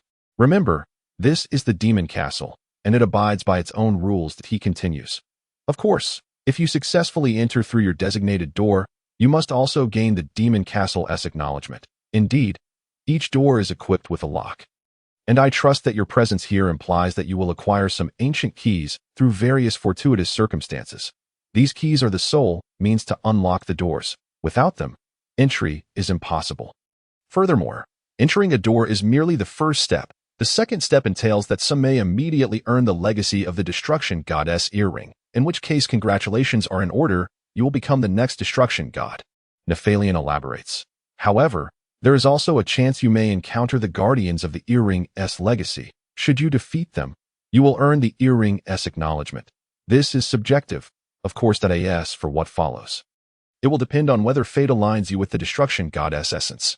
You are all aware that the 18 destruction god positions are fixed, no more, no less. Whether you achieve your goals depends on your own cultivation and fortune. Now, I have conveyed all I needed to do. My duty as your guide is complete. The choice now lies with you. He states, if you prefer to avoid risk or are unwilling to gamble your lives, you may wait here until the 18 destruction gods meet their end. The remaining individuals will traverse the demon castle and return to your destruction academy. Thus, I conclude my words. Very well, students, it is time to showcase your abilities. The black-robed figure emits a series of eerie, cackling laughs. My responsibilities have been fulfilled. Now, I shall assist you in opening the door to the second floor. Good luck. With that, he dissipates into a cloud of black smoke, gradually merging with the grand door leading to the staircase. The door creaks open, revealing the stairs ascending to the second floor before the astonished group. As they witness the vanishing figure, the others are left in a state of bewilderment. Questioning what transpired, they had anticipated a formidable guardian at the gate, only to encounter a pretentious figure who merely spoke and opened a door before disappearing. Indeed, a mere watchdog, Luo Feng, however, gazes intently at the grand door to the second floor. Refraining from idle chatter like the other students, his thoughts reflecting a realization. So this is the nature of the destruction god's legacy. It is not as straightforward as he had envisioned. Entering to defeat a boss and share the spoils. Discovering all the earrings together. It appears that the choice is mutual. Simply acquiring the destruction goddess earring does not ensure acknowledgement. Should one fail to gain acceptance, they may face challenges, which is likely what the earlier figure referred to as the ultimate trial. Moreover, the strength of the guardians one encounters may vary, as will the nature of the trials presented. With this in mind, Luo Feng clenches his fists, confident in his abilities, regardless of the unforeseen challenges that may arise. He is determined to confront this trial. He reaches into his pocket, feeling the ancient key he obtained. This is its purpose. To unlock the doors, he recalls the high priest's words about the necessity of both strength and luck to attain the legacy of the destruction god. Without luck, possessing the key would not grant him entry. Contemplating this, Luo Feng breathes a sigh of relief. Thankfully, he had the foresight to enter the chieftain's tent earlier, where he discovered 3 treasures. Each treasure undoubtedly holds significance. Yet he wonders why the golden crown he used to breach the crystal barrier now adorns Nephalion's head. Could this crown be linked to the guide? However, pondering these matters seems futile at this juncture. Just as Luo Feng is lost in thought, the other students, both those with keys and those without, display expressions of determination as they stride toward the staircase leading to the 2nd floor. It seems a considerable number of them have indeed acquired the keys. Moreover, those without keys bear fierce expressions, resolutely advancing along the corridor toward the 2nd floor. Just because they failed to secure keys does not mean they cannot enter the secret rooms upon the moment of unlocking the doors. Lacking a key does not preclude them from seizing opportunities, as raw strength remains the ultimate determinant of future success. Chapter 71. Severed limbs. Is it impossible to obtain a key, yet still manage to seize the prize? Unable to compete against the multitude, one finds it equally challenging to contend with a single adversary. The crowd, brimming with fervor, eagerly ascends towards the 2nd floor. Only Hmph remains stationary, his mind remarkably clear. He observes that Luo Feng has not moved, and thus he too remains still. In contrast, Beerus and Quitella join the throng, leisurely making their way upstairs, perhaps possessing unwavering confidence in their abilities. At this moment, the only ones left on the 1st floor are Hmph, Tej, and Luo Feng, indicating that Tej is resolutely intent on confronting Luo Feng. The Tej's thoughts revolve around the notion that since Luo Feng managed to acquire the golden crown and breach the formidable crystal barrier outside, he must possess the key to the entrance. By following Luo Feng and eliminating him once the door is opened, the qualification to enter would undoubtedly be his. Luo Feng, since you dared to overshadow me earlier, do not blame me for being ruthless now. Do you understand the immense cost our tiger clan has borne to achieve the title of destruction god? Tej then casts a dubious glance at Hmph, contemplating whether this fellow truly lacks a key or simply fears proceeding to the 2nd floor. Witnessing the murderous intent emanating from Tej and the nonchalance of Luo Feng, Hmph lets out a faint sigh. After all, prior to his arrival, he had indeed stumbled upon a verdant key, though he had not anticipated such an inconspicuous item would possess such remarkable utility. Hmph refrained from rushing to the 2nd floor, weighing his own strength against the potential risks that awaited him there. Noticing the imminent confrontation between Luo Feng and Tej, he sighed once more. Perhaps my fortune does not lie here. With that, Hmph exchanged a meaningful glance with Luo Feng, a silent farewell, before ascending the passageway to the 2nd floor at a measured pace. Meanwhile, the upper floor erupted with the sounds of chaos. Bloodshed unfolding in a gruesome spectacle. It seemed that few had managed to seize the key to the demon castle along the way. To think that the bonds shared among classmates could shatter as easily as plastic. Indeed, Hmph's decision to refrain from rushing in was perhaps the wisest choice. As the clamor from the 2nd floor gradually subsided, he prepared to turn the corner leading to the upper level. Casting a glance at the eager Tej and the composed Luo Feng, letting out a resigned sigh before disappearing into the shadows of the staircase. The last words he heard were from Tej, who grunted, "Luo Feng, you audacious scoundrel, how dare you usurp my glory and thwart my plans? Regardless of whether you possess the key to the grand entrance, your fate is sealed." With Hmph gone, it is just you and me. With your meager strength, even if you beg for mercy or surrender the key to the door of destruction within you, you are doomed. Prepare to pay with your life. In the next moment, the sounds from the 1st floor vanished entirely from Hmph's perception. He chose not to dwell on the conflict between Luo Feng and Tej, for the outcome held no direct significance for him. As Hmph stepped through the doorway to the 2nd floor, an unforgettable moment unfolded before him. What met his gaze was a scene of hellish brutality. Shattered walls, blood splattered everywhere, and countless former classmates of the Destruction God Academy lying lifeless amidst the carnage. The sight of blood-soaked ground, severed limbs, and shattered skulls, accompanied by spilled entrails, shattered the notion of kindness that once coursed through their veins. That completely upended Hmph's worldview. That moment, he perceived no living soul amidst the remnants of carnage. And indeed, there loomed 18 colossal iron doors, 16 of which had already been flung open, presumably by the victors wielding keys. those classmates sprawled upon the ground would forever rest in eternal slumber. A testament to the brutal nature of the demon castle, the final trial bestowed upon them by the Destruction God Academy. Whether one could discover the rumored Destruction God earrings within the chambers would depend on their luck and prowess. Hmph steadied his emotions, refusing to linger any longer on the scene. He casually selected an open door. Sensing no energy fluctuations or presence from within, he wondered which fortunate soul had stumbled upon this room.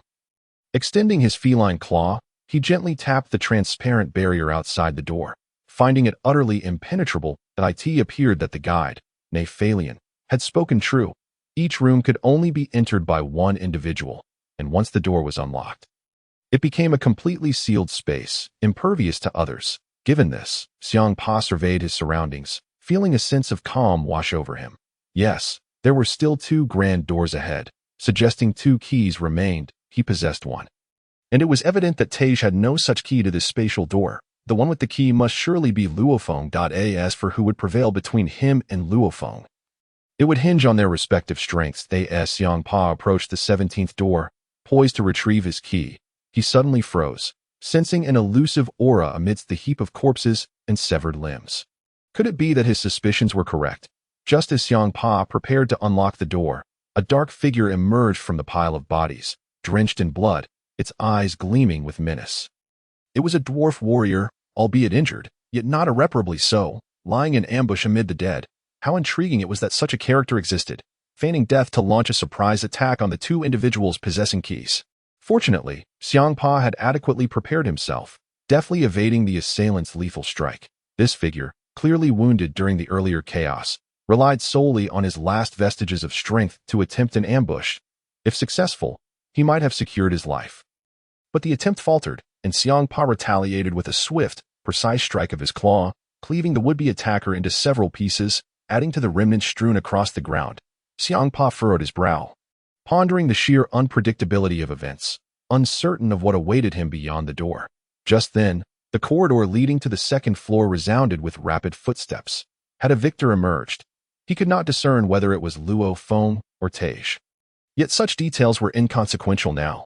Chapter 72. The Red Ring. As Hmph opened the door, only 1 grand door remained for the ultimate victor among the 2. Just before entering, he caught sight of Luo Feng leisurely making his way into the 2nd floor corridor, revealing himself once more. In that instant, Hmph's pupils contracted to pinprick size as he beheld Luo Feng clutching a pulsating heart. It was undoubtedly the heart of Tej. Hmph marveled at Luo Feng's swiftness. Of course, he could not fault him for his ruthlessness. In the Destruction God Academy, it was a matter of life or death, a truth Hmph understood all too well. A peculiar force emanated from the door beside Hmph, a special energy drawing him in. His gaze settled on Luo Feng, who, with a single hand, crushed Tej's heart into a bloody pulp, nearly splattering Hmph with gore. Feeling dizzy, Hmph stepped through the grand door.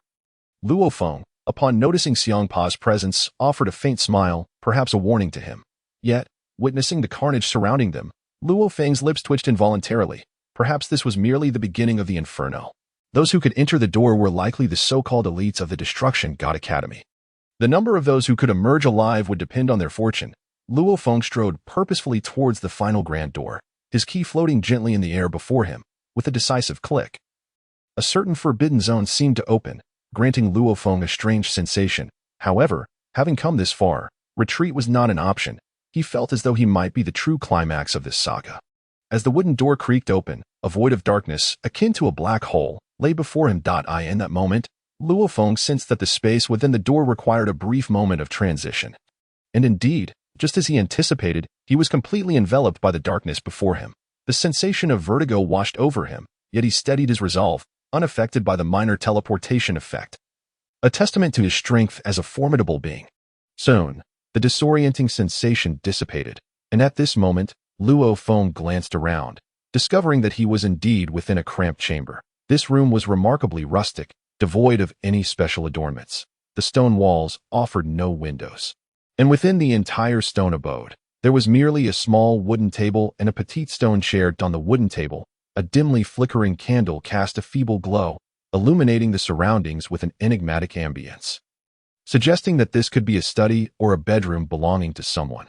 Due to the candle's dim light, Luo Feng could not discern much, but his attention was immediately drawn to the table before him, where a peculiar ring, enveloped in flames, lay quietly. The ring emanated a strange, dazzling radiance, evoking a sense of intimacy within Luo Feng, as if it were a part of his very being. A ring. But wait, wasn't the legacy of the god of destruction a golden earring? Why then was this a fiery red ring? It appeared to diverge from the narrative he had envisioned. Nonetheless, one thing was certain. This ring did not exude any malice or ominous sensation. Rather, it felt welcoming, as if it were an integral part of him. Perhaps there were unique entities within these 18 rooms after all, just as Luo Feng prepared to examine the enigmatic ring more closely. A rhythmic clapping resounded from the shadows of the room. To his astonishment, there was indeed another presence, one that had eluded Luo Feng's senses. At that moment, a concealed door swung open, and Luo Feng felt a wave of relief wash over him. It was not the person beside him.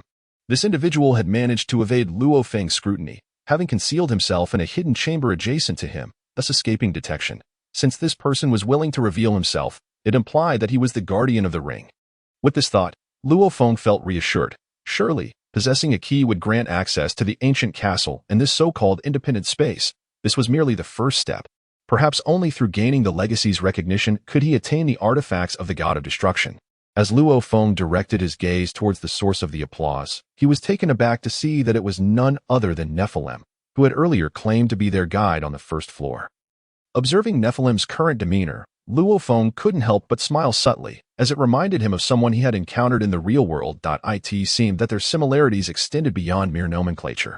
Perhaps it was a coincidence from a parallel realm, but such considerations had become inconsequential. It was evident that this individual was the guardian of the legacy within this independent space. Noticing Luo Feng's lack of confusion or astonishment, the clapping man appeared somewhat disenchanted, shrugging in resignation. "You truly are fortunate," he remarked. "To have encountered me here is indeed a stroke of luck. Well, I shall spare you the pleasantries that I have stated. I am your guide, and within this room, I am the guardian. Have you noticed the ring upon the table, or rather, the peculiar ring?"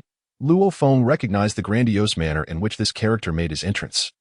Yet he was aware of Nephilim's true nature, stifling a sigh of resignation. After all, he was merely a pet of the previous god of destruction, now playing the role of an esteemed master. "Let us see how you maintain this facade," he mused silently. Seeing Luo Feng's silence, Nephilim ceased his ostentatious display. "Whether it is your fortune or the whims of fate, you have indeed obtained the legacy of the god of destruction. A true marvel." Luo Feng felt a sense of clarity. The ordinary legacy of the god of destruction merely conferred the earring, while the red ring before him evidently held a distinction. If Nephilim was to be believed, he had secured the legacy of the god of destruction king, implying he was in possession of the highest tier within the realm of destruction, though the legacy instilled a sense of familiarity.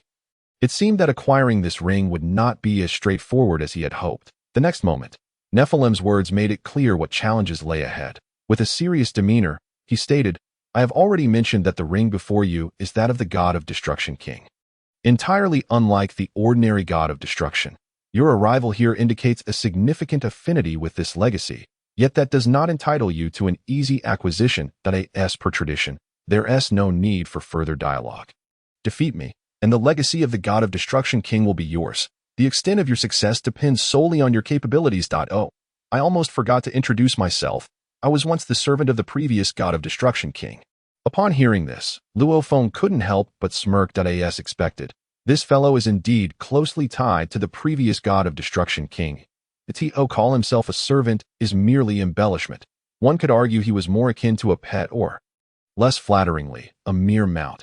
However, he anticipated that Nephilim's true identity would soon be revealed. Yet, before that could happen, he needed to confront him. Judging by Nephilim's impressive demeanor, it was likely that he possessed considerable strength. Nevertheless, having arrived at this juncture, retreat was not an option. Luo Feng chose not to waste any more words. Regardless of the reasons, he first needed to defeat this opponent, no matter his identity or the significance of the ring on the table. Action spoke louder than words, a principle Luo Feng firmly upheld. Although Nephilim harbored no ill intent, it was clear that without defeating him, the legacy of the god of destruction king would remain unattainable. With this thought, Luo Feng's lips curled into a gentle smile. In the next instant, a surge of explosive energy erupted from Luo Feng's feet as he lunged forward. Nephilim was momentarily taken aback. He had not anticipated that the heir of the God of Destruction King would act with such decisiveness, launching an immediate attack without hesitation. This was indeed in line with the temperament of the God of Destruction King. Perhaps he truly was the next in line. Nephilim's lips curled into a smile, having waited for so long, enduring humiliation and hardship. Now, the legacy of the God of Destruction King stood before him, alongside a potential new champion of destruction. Perhaps all his suffering had not been in vain. If this individual possessed sufficient strength, he could indeed forge a new legend, since the fall of the previous God of Destruction King.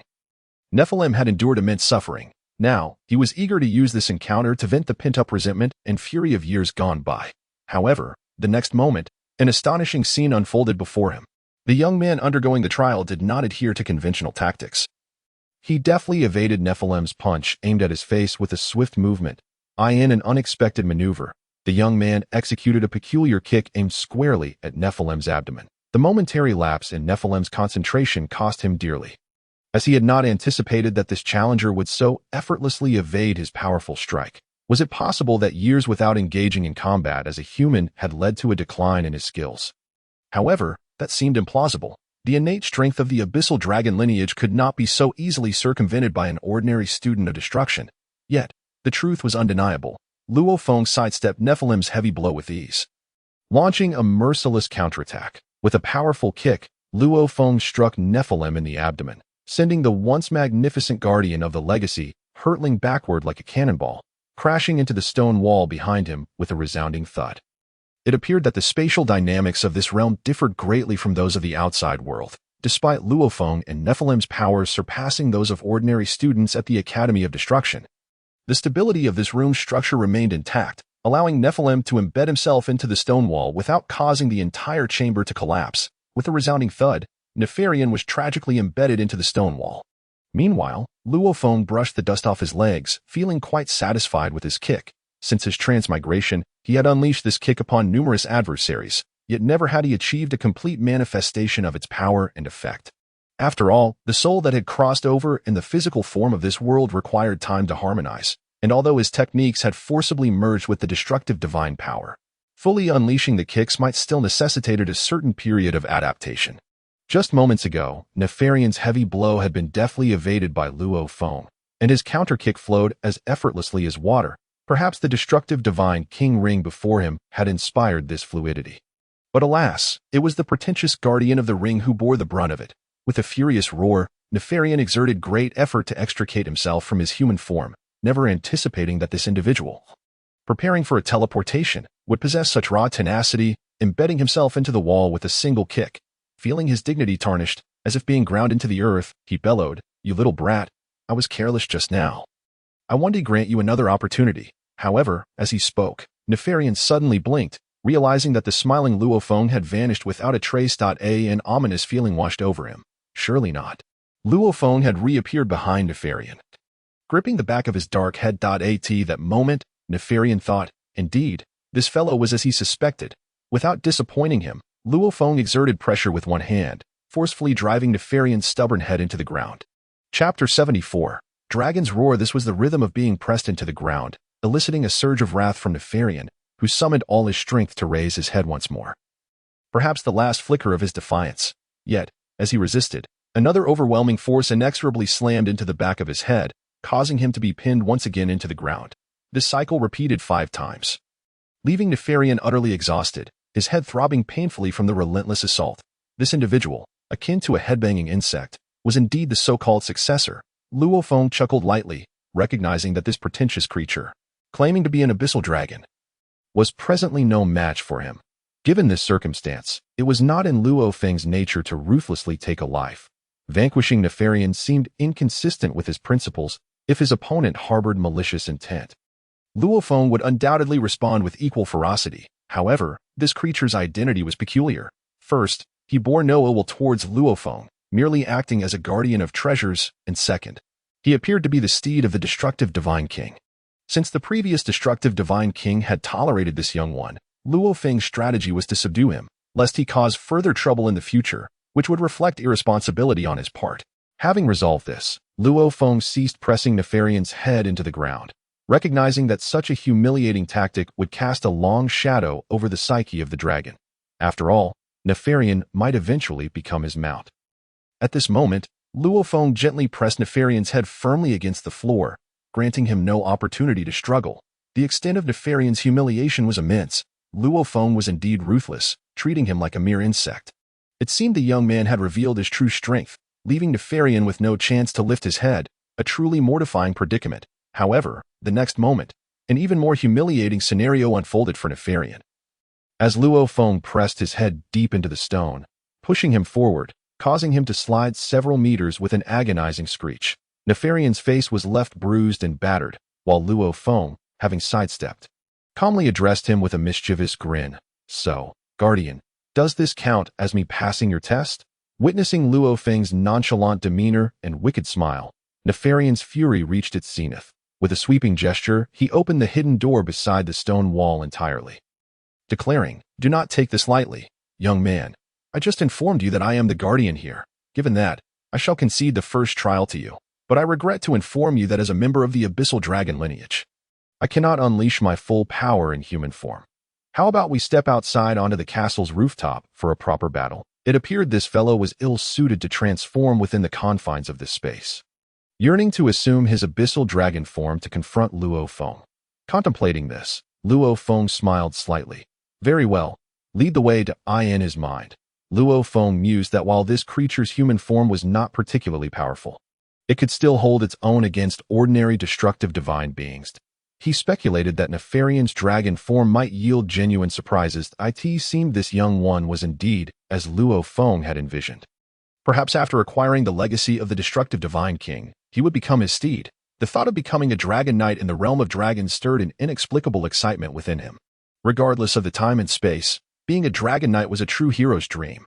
Although this dragon appeared somewhat weak at present, once it transformed into a black dragon and joined the ranks of the abyssal dragons, its strength would undoubtedly increase significantly. In the next moment, Luo Feng stepped through the hidden door, revealing a vast rooftop.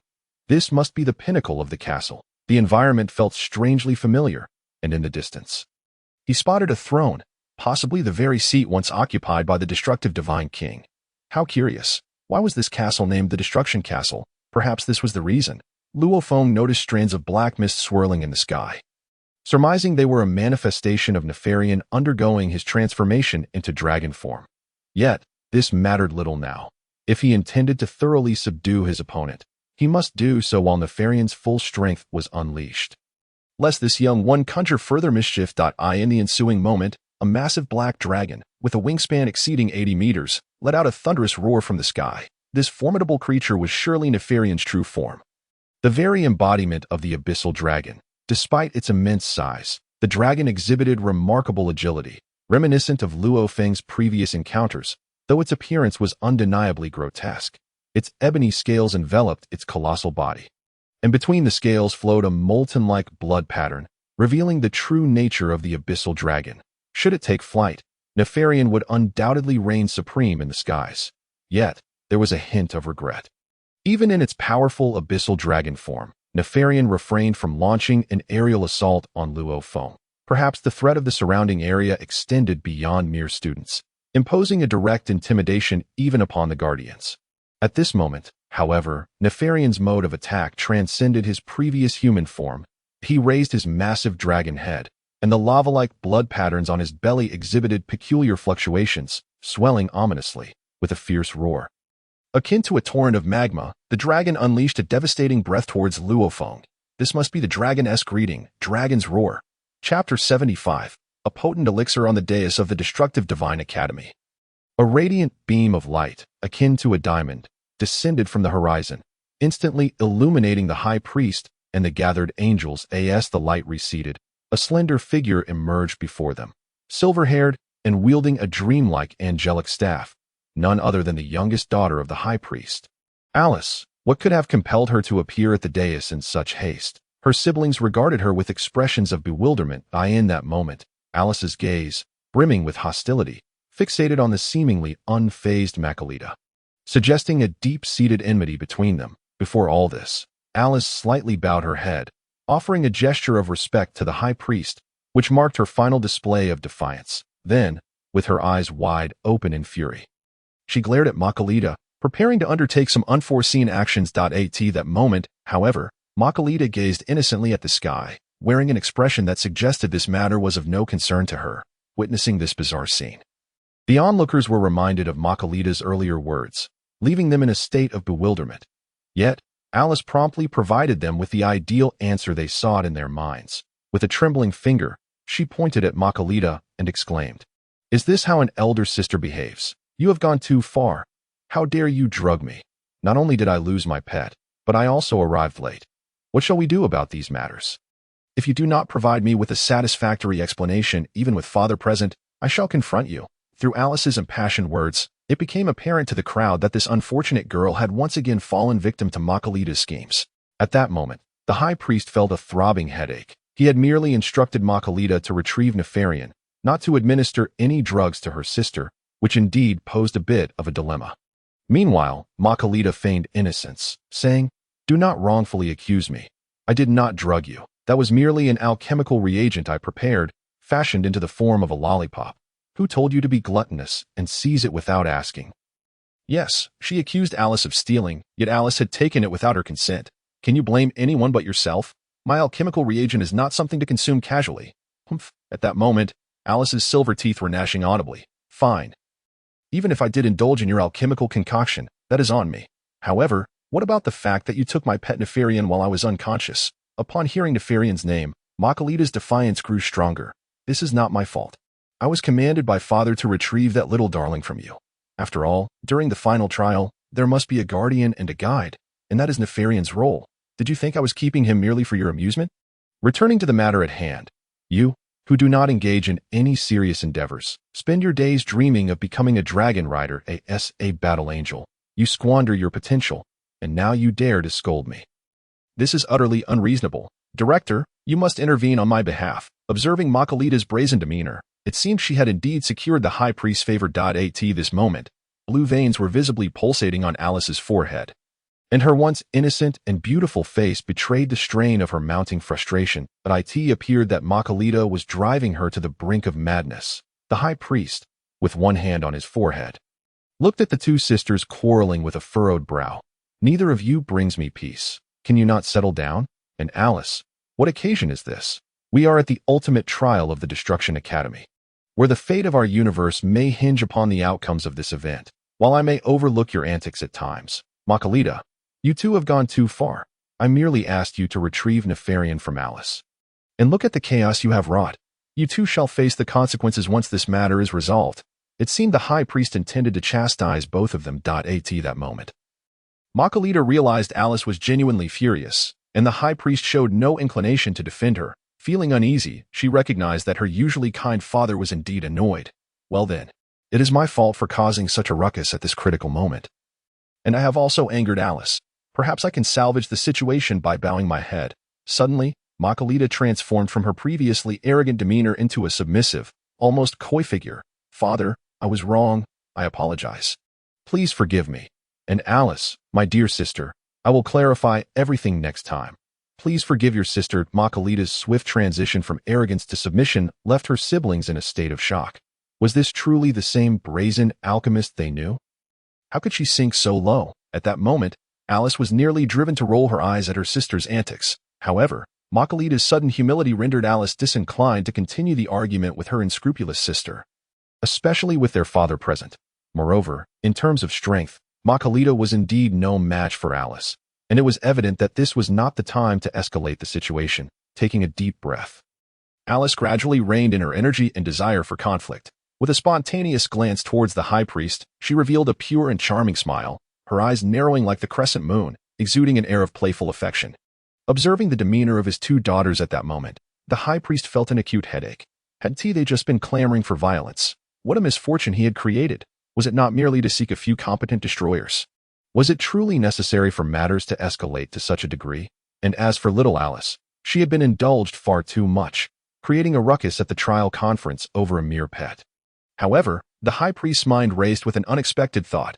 Oh, this Nefarian could actually transform into a dragon. It was surprising he had not witnessed its primal form, the abyssal dragon, all these years. But it seemed that this time, young Luo Feng might be in for trouble. With the high priest's sudden interjection, Alice and Makalita ceased their playful antics. Nearby, the sisters Kesai and Bados understood implicitly. One comforted Alice while the other reprimanded Makalita. Following the high priest's words, the crowd once again fixed their gaze upon the castle's rooftop, observing the battle between the dragon Nefarian and the destroyer candidate, Luo Feng. This conflict indeed piqued the interest of all the angelic mentors, for it was unprecedented to witness a destroyer candidate engage in combat against a demon-like abyssal dragon. Although Nefarian was a deep abyssal dragon, and formerly the mount and pet of the last destroyer king, it had been nurtured by Alice for an extended period, leaving its true combat prowess a mystery. Old legends spoke of its formidable strength, but at this moment, it appeared somewhat lacking, for upon transforming into a dragon, its breath attack left much to be desired. In their memories, the most potent magical assault of the dragon clan, originating from the dragon god, was the so-called dragon breath, with the most powerful branch belonging to the abyssal dragon lineage. Their dragon breath was not only the most formidable area attack, but also the mightiest magical strike. For any ordinary human, even one who had not yet become a destroyer, withstood the full force of a dragon breath was inconceivable. This attack, given its energy and range, seemed to be Nefarian's full-powered assault. As an elite among the abyssal dragons, having been trained under the legacy of the last destroyer king, its offensive capabilities would undoubtedly rival those of the angels. Even if there were slight disparities, they were merely marginal. After all, angels only wielded their staffs against each other. Yet, facing a mere candidate, Nefarian's use of such a lethal skill did seem somewhat excessive. However, at this moment, Nefarian thought differently. That little brat, Luo Feng, had just dared to insult him so brazenly, even pressing his head into the ground. Hmph. Now, he would use his ultimate skill to reduce him to cosmic debris. Regardless of who he was, even if he had fortuitously acquired the crown of the Destroyer King, Nefarian would not fear him. But now that he had been forced to reveal his true form, why should he hold back? To become his master or obtain the legacy of the Destroyer King, one must first withstand his dragon breath. At that moment, Nefarian reveled in expelling his dragon breath and magma, relishing the release that had been long overdue, blaming Luo Feng for standing in such an advantageous position. Yet, the next instant, as Nefarian's fiery breath coalesced before Luo Feng, the latter waved his hand gently, and the flames parted as if cleaved by an unseen force, surging past him and scorching everything on the rooftop into desolation.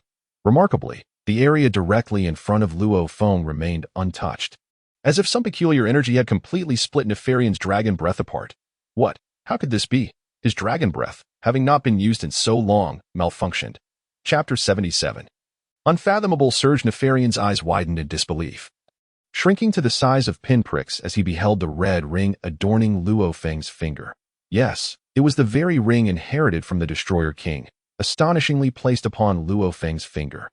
Could it be that his transformation and assault had led the sole artifact of the Destroyer King's legacy to recognize its master, thereby assisting Luo Feng in deflecting his dragon breath? At this moment, both Nefarian's mind and Luo Feng's were in a state of shock. When had the ring inexplicably slipped onto his finger, Luo Feng had already sensed an immense threat, yet he had devised a means to counter it. Relying on the power of the Destroyer God behind him to momentarily block Nefarian's assault, and then leveraging his agility to confront the abyssal dragon. To his astonishment, with just his initial move, he had entirely shattered Nefarian's dragon breath with his bare hands. This was beyond Luo Feng's imagination. Yet, curiously, this ring had merely lain quietly on the table in his room moments ago. He had neither touched it nor had time to investigate its origins. Could it be that the ring sensed the peril Luo Feng was in and had autonomously flown to encircle his finger, producing an automatic protective effect? Such an occurrence had indeed exceeded everyone's expectations. Not only were the two directly involved in a daze, but the high priest and the observing angels outside were equally bewildered. Among them, Alice's voice broke the silence as she exclaimed, "Nefarian, you little rascal. I told you to transform into a dragon for me to ride, yet you refused to obey. Softness and rigidity alike failed, and now you face an ordinary candidate, transforming into a dragon to battle? Had you simply complied, I would have lost interest." At that moment, this girl was more concerned with the legacy of the Destroyer King's ring appearing on Luo Feng's finger, shielding him from Nefarian's lethal attack. Meanwhile, the high priest, Bados, Ksi, Whis, and other angels inhaled deeply. Could it be that Luo Feng was indeed the destined one? After all, he was the one who found the crown of the Destroyer King and the one who unlocked the demon castle. Now, facing Nefarian, the former pet of the last Destroyer King. The crown had transformed into a crimson ring, and the one it chose to protect was also named Luo Feng. How was this possible? Could he truly be the new Destroyer King? As they contemplated this, the angels recalled various instances of Luo Feng's actions. The only one feeling a twinge of loss was Kesai, for from the moment her staff had malfunctioned, the greatest beneficiary had been that little brat Luo Feng. Moreover, before this trial, he had remained under the radar, showing little prowess, and his strength within the academy was among the lowest ranks. Yet, this unexpected turn of events was indeed quite significant. After all, her secret technique, the soul break, had been learned by Luo Feng. The soul break was a skill Kesai had acquired from the high priest, who had learned it from the Destroyer King himself. This was indeed the Destroyer King's closely guarded secret that Kesai pointed at Luo Feng's hand on the screen, exclaiming, "Goodness, I thought it was an illusion when he learned the soul break. Father, no, I mean. Esteemed Dean, did you notice? When Luo Feng waved his hand, it was evidently the Destroyer King's technique, the spell break." Upon hearing this, the angels collectively experienced an epiphany. Yes, this was indeed the ultimate technique of the former Destroyer King. First, he used the soul break, and now he had mastered the spell break, all while gaining recognition from the ring of the Destroyer King's legacy. It seemed this boy was indeed the one they had been searching for. The high priest smiled kindly. Heh, it appears we have indeed stumbled upon a treasure. Perhaps he truly is the one, and maybe our new universe is saved. Thus, the high priest uttered words that left the others perplexed. While only KSI remained in a daze, lost in thought. At this moment, her heart was tumultuous, and a myriad of thoughts surged into Kashi's mind. After all, Kashi was considered an elder among angels and the eldest sister among the offspring of the high priest. Due to Alice's interruption, the other angels and the high priest did not have the opportunity to closely observe the events unfolding in the demonic castle of the trial ground. However, as Alice and Kashi pondered, the high priest shifted his focus back to the battleground where Luo Feng was engaged in combat with Nefarian. This was undoubtedly the most intense battle within the entire castle, and the other angels showed little interest in watching the performances of other participants, directing their attention instead to this crucial confrontation. At this moment, Luo Feng succeeded in shattering Nefarian's formidable attack with a single palm strike. The next instant, Nefarian unleashed his energy with exuberance. Yet a bewildered expression remained etched on his face. When had this fellow acquired such a skill? This was an ability once possessed by the god of destruction. How could this young man possibly wield it? Moreover, what did that flicker of red light in his hand signify? Not only was Nefarian perplexed, but even Luo Feng, the instigator, found himself somewhat astonished. The fiery red ring that had been resting on the table earlier suddenly flew towards Luo Feng as if summoned by some unseen force. And in a peculiar manner, it slipped onto the index finger of his right hand. As the red glow flickered, the entire ring vanished into Luo Feng's body as if it had become invisible, perhaps indicating that this ring was now a part of Luo Feng's very being in this timeline. That it was not akin to the legendary and melodramatic rituals of blood sacrifice for recognition. Rather, it felt as though Luo Feng's belonging was returning to him. This return brought a profound impact upon Luo Feng, for as the fiery ring melded into his body, a vast torrent of information surged into his mind, all pertaining to techniques. It seemed as though a plethora of destructive skills inherited from the god of destruction flooded into Luo Feng's consciousness. Although he could not immediately digest this wealth of knowledge into combat prowess, it at least granted him an understanding of the legacy of the god of destruction. The transformation of the crown into a ring imparted a rather peculiar sensation to Luo Feng. Yet he had not anticipated the swiftness and magnitude of this influx of information. Chapter 78, Body Destruction Technique. At this moment, 6 forms of destructive divine power inundated Luo Feng's mind, each employing the techniques of soul destruction, law destruction, body destruction, armor destruction, void destruction, and space destruction. Furthermore, the methods of executing these techniques were firmly imprinted within Luo Feng's being. At this juncture, Luo Feng could not afford to linger in contemplation.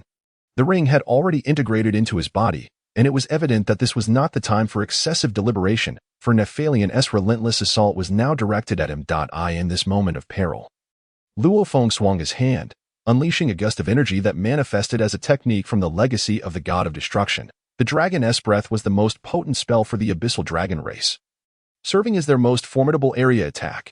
Luo Feng, employing this newly learned technique, managed to counter the impending assault, which subsequently swirled past him, howling along his sides, without allowing Nefarian to remain in a state of confusion.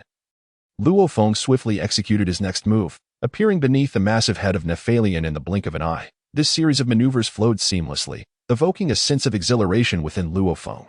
The soul destruction technique was merely a fragment of the inheritance from the god of destruction. The high priest had entrusted it to Kishi and sealed it within her scepter, permitting Luo Feng to learn this unique secret technique. Now, the remaining 5 techniques had fully integrated into Luo Feng's essence. At this moment, Luo Feng contemplated the future, pondering the possibility of merging these 6 techniques together. However, that was a matter for another time. In the face of the colossal abyssal dragon, Luo Feng's ordinary techniques seemed incapable of inflicting significant harm. Yet, given that he had just successfully countered the dragon's most powerful spell, the Dragoness Breath, it was time to test the so-called body destruction technique and ascertain its formidable offensive prowess. With a sudden, powerful uppercut, Luo Feng unleashed the body destruction technique from the inheritance of the god of destruction. The impact resonated as his fist collided with Nephalion's massive jaw, abruptly interrupting the dragon's attack. Nephalion, who had been in the midst of unleashing the Dragoness Breath, found himself momentarily stunned by this unforeseen blow, causing the spell he had been casting to falter. The body destruction technique had even caused the seemingly invulnerable Nephalion's massive head to twist in response. The force of Luo Feng's attack not only disrupted Nephalion's spell but also caused him to sway unsteadily, nearly toppling over. In that moment, Nephalion was not only bewildered but also felt a sense of disorientation. How could this be possible? This technique belonged to the god of destruction. How could it be wielded against him? Yet, he reassured himself that the human named Luo Feng was merely wielding destructive power, not the divine power of destruction. Otherwise, if Luo Feng possessed the full might of the god of destruction and unleashed these extraordinary techniques, Nephalion would surely be doomed. Nephalion shook his massive head, and though he took a step back, he quickly regained his composure. This young man had evidently encountered a stroke of fortune, despite possessing formidable techniques. His energy had yet to be fully transformed. Although he had gained the recognition of the god of destruction's ring and acquired these techniques and knowledge, his fundamental energy had not entirely converted into destructive divine power. Thus, Nephalion still held a chance. While Nephalion's heart had begun to yield to Luo Feng, it was a submission rooted in nostalgia for the former god of destruction, rather than a fierce desire to kill. His attitude towards Luo Feng remained one of ambivalence, oscillating between recognition and skepticism. Whether or not he would acknowledge Luo Feng as his master depended on Luo Feng's performance in the moments to come. Regardless of how powerful his energy was or how profound his understanding of the techniques inherited, if Luo Feng's combat intelligence was lacking, he would not merit Nephalion's respect. With this thought in mind, Nephalion recalibrated his mindset, recalling the bothersome combat angel Alice. Despite her formidable strength, it was absurd that she, a paragon among angels, harbored fantasies of becoming a dragon knight. Only the god of destruction was worthy of being her master. No one else could even dream of such a position. To make matters worse, the little angel named Alice had the audacity to entice him with sweets and delicacies, repeatedly striking him with her staff, threatening and intimidating him as if he were a mere 3-year-old dragon. It was utterly outrageous. In contrast, Luo Feng, in terms of both demeanor and capability, clearly surpassed Alice. At this moment, Nephalion had reached a fundamental conclusion. However, he remained uncertain whether Luo Feng would surprise him in the ultimate battle. As Luo Feng's fist struck Nephalion with the body destruction technique, the dragon swayed his head. Yet, Luo Feng sensed the underlying issue. Nephalion's massive physique, coupled with the molten patterns adorning his body, rendered his defenses nearly impenetrable. Although the body destruction technique had caused Nephalion to stumble, it evidently inflicted minimal damage, and he would likely recover swiftly. Luo Feng recognized that the techniques inherited were not weak. Rather, his current power was still merely destructive energy, not yet transformed into divine destructive power. This disparity was monumental, nevertheless. Luo Feng firmly believed in the principle that if one punch was insufficient, then one should simply deliver several more. If one fist could not resolve the issue, then multiple strikes would surely yield unexpected results. With this resolve, Luo Feng's figure shifted once more, positioning himself at Nephalion's abdomen. Perhaps the defenses around his head and neck were formidable, but targeting his abdomen should strike at the very heart of the dragon. In this regard, Luo Feng felt a sense of confidence in his strength. Observing Luo Feng's maneuvering, Nephalion revealed a peculiar smile at the corner of his mouth, his pupils gleaming with a mocking expression. Did this fool truly believe that the apparent vulnerability of his abdomen was a weakness? Do not jest. If you wish to strike at my abdomen, then first brace yourself for my physical assault. In an instant, Nefarian's two dragon claws transformed into fleeting shadows, howling as they launched a fierce attack toward Luo Feng. It appeared that this abyssal demon dragon was not merely adept at conventional dragon magic attacks. It was also no weakling in terms of physical prowess. Observing Nefarian's sneak attack, a smirk tugged at the corners of Luo Feng's mouth. It seemed he had indeed underestimated this colossal creature, yet everything remained under his control. Chapter 79. Breaking the armor. In the reverse scale, Luo Feng's greatest advantage in this world was his inheritance of ancient martial arts, specifically the so-called light body technique. As Nefarian's dragon claws lunged toward him, Luo Feng's figure blurred, morphing into a shadow that deftly evaded the onslaught. He effortlessly dodged the dragon's strikes, and astonishingly, not a single scratch marred his body. Even his clothing appeared untouched. Nefarian seethed with frustration. This fellow was as slippery as an eel, though his defenses seemed lackluster. Evading his attacks rendered them moot. The primary drawback of physical assaults lay in their point-to-point nature. Unlike the area of effect attacks characteristic of dragon breath, Luo Feng could only rely on his evasion skills, but it seemed he possessed both the ability to nullify magic and physical strikes. At this moment, Nefarian genuinely feared that if he inadvertently revealed his weaknesses to this little reptile, the consequences would be dire. As anticipated, an unexpected turn of events unfolded. Luo Feng's figure swayed, feverishly dodging Nefarian's dragon claws, which created considerable pressure for him. It appeared effortless, yet Luo Feng had to exert himself to the utmost to evade such swift assaults. After all, the size, power, and agility of dragon claws were formidable. A mere graze could shatter bones, while a direct hit would reduce one to a bloody pulp. The might of a dragon was no laughing matter, ranking among the most powerful entities within this dimensional space. However, it appeared that Nefarian was unaware of Luo Feng's combat style, which led to his missteps in physical combat. Yet this could not be a long-term strategy after a period of acclimatization, given Nefarian's battle intelligence. If he were to decipher the trajectory of Luo Feng's movements, the next moment would spell trouble for Luo Feng. Relying solely on his physical defenses, Luo Feng had yet to attain the might of a destroyer. And facing off against an abyssal dragon like Nefarian in a direct confrontation seemed unwise. At this juncture, a glimmer of golden light sparked in Luo Feng's eyes as he recalled another technique from his recent inheritance, the armor-breaking technique. Indeed, this move should have a unique effect against dragons. Nevertheless, Luo Feng understood that in the face of such a terrifying abyssal creature, until his destructive power fully transformed into divine might, he would need to target the dragon's vulnerabilities to inflict genuine harm or subdue his foe. Where lay the dragon's weakness? It resided in the abdominal region near the heart, for as a modern individual from a previous life, Luo Feng was acutely aware that the greatest vulnerability of such colossal lizard-like beings was the reverse scale located on their abdomen. This scale was the dragon clan's most formidable armor, yet paradoxically, also their most fragile point.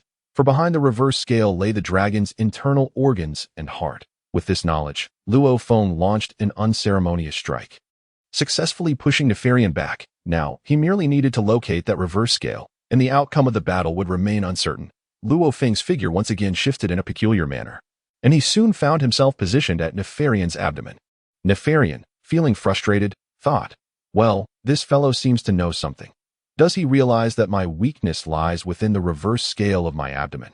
Although the reverse scale was indeed the dragon clan's Achilles heel, its defensive capabilities were also exceptionally robust. Nefarian retained confidence. As long as this fellow did not act as he feared, the odds would still favor him. Indeed, Luo Feng unleashed a powerful punch, attempting to exploit the reverse scale's vulnerability. Are you kidding me? You intend to use that watered-down version of the body-breaking technique on my weak point? Nefarian scoffed. The reverse scale is the hardest part of a dragon's body. With your meager force, I can easily absorb the impact. With a resounding thud, Luo Feng's strike landed squarely upon Nefarian's reverse scale, yet Nefarian's form did not even waver. The reverse scale radiated layers of black light, effortlessly dissipating Luo Feng's attack. Just as Nefarian was about to revel in his triumph, Luo Feng's right fist morphed into a long blade, and he shouted, "Body-breaking technique. Ha! You insolent brat. Your previous strike was merely a probe to locate my reverse scale. Once that position is revealed, your downfall is inevitable." It was indeed a test. Nefarian realized with alarm that this cunning adversary had revealed his hand. In that instant, it was too late for Nefarian to execute any evasive maneuvers. His weakness had been fully exposed. And it was clear that Luo Feng was also proficient in the subsequent armor-breaking technique. As Luo Feng transformed his fist into a blade and struck down upon Nefarian's reverse scale. A sharp crack echoed through the air. The reverse scale, reputed to be the hardest part of the dragon's body, shattered under the onslaught of Luo Feng's modified armor-breaking technique, sending Nefarian into a state of shock. However, it would be unjust to claim that Nefarian's strength was lacking. In terms of magical and physical attacks, as well as bodily defenses, he was undoubtedly among the elite of this realm. Yet now, faced with Luo Feng's destructive prowess, he found himself in a rather awkward position.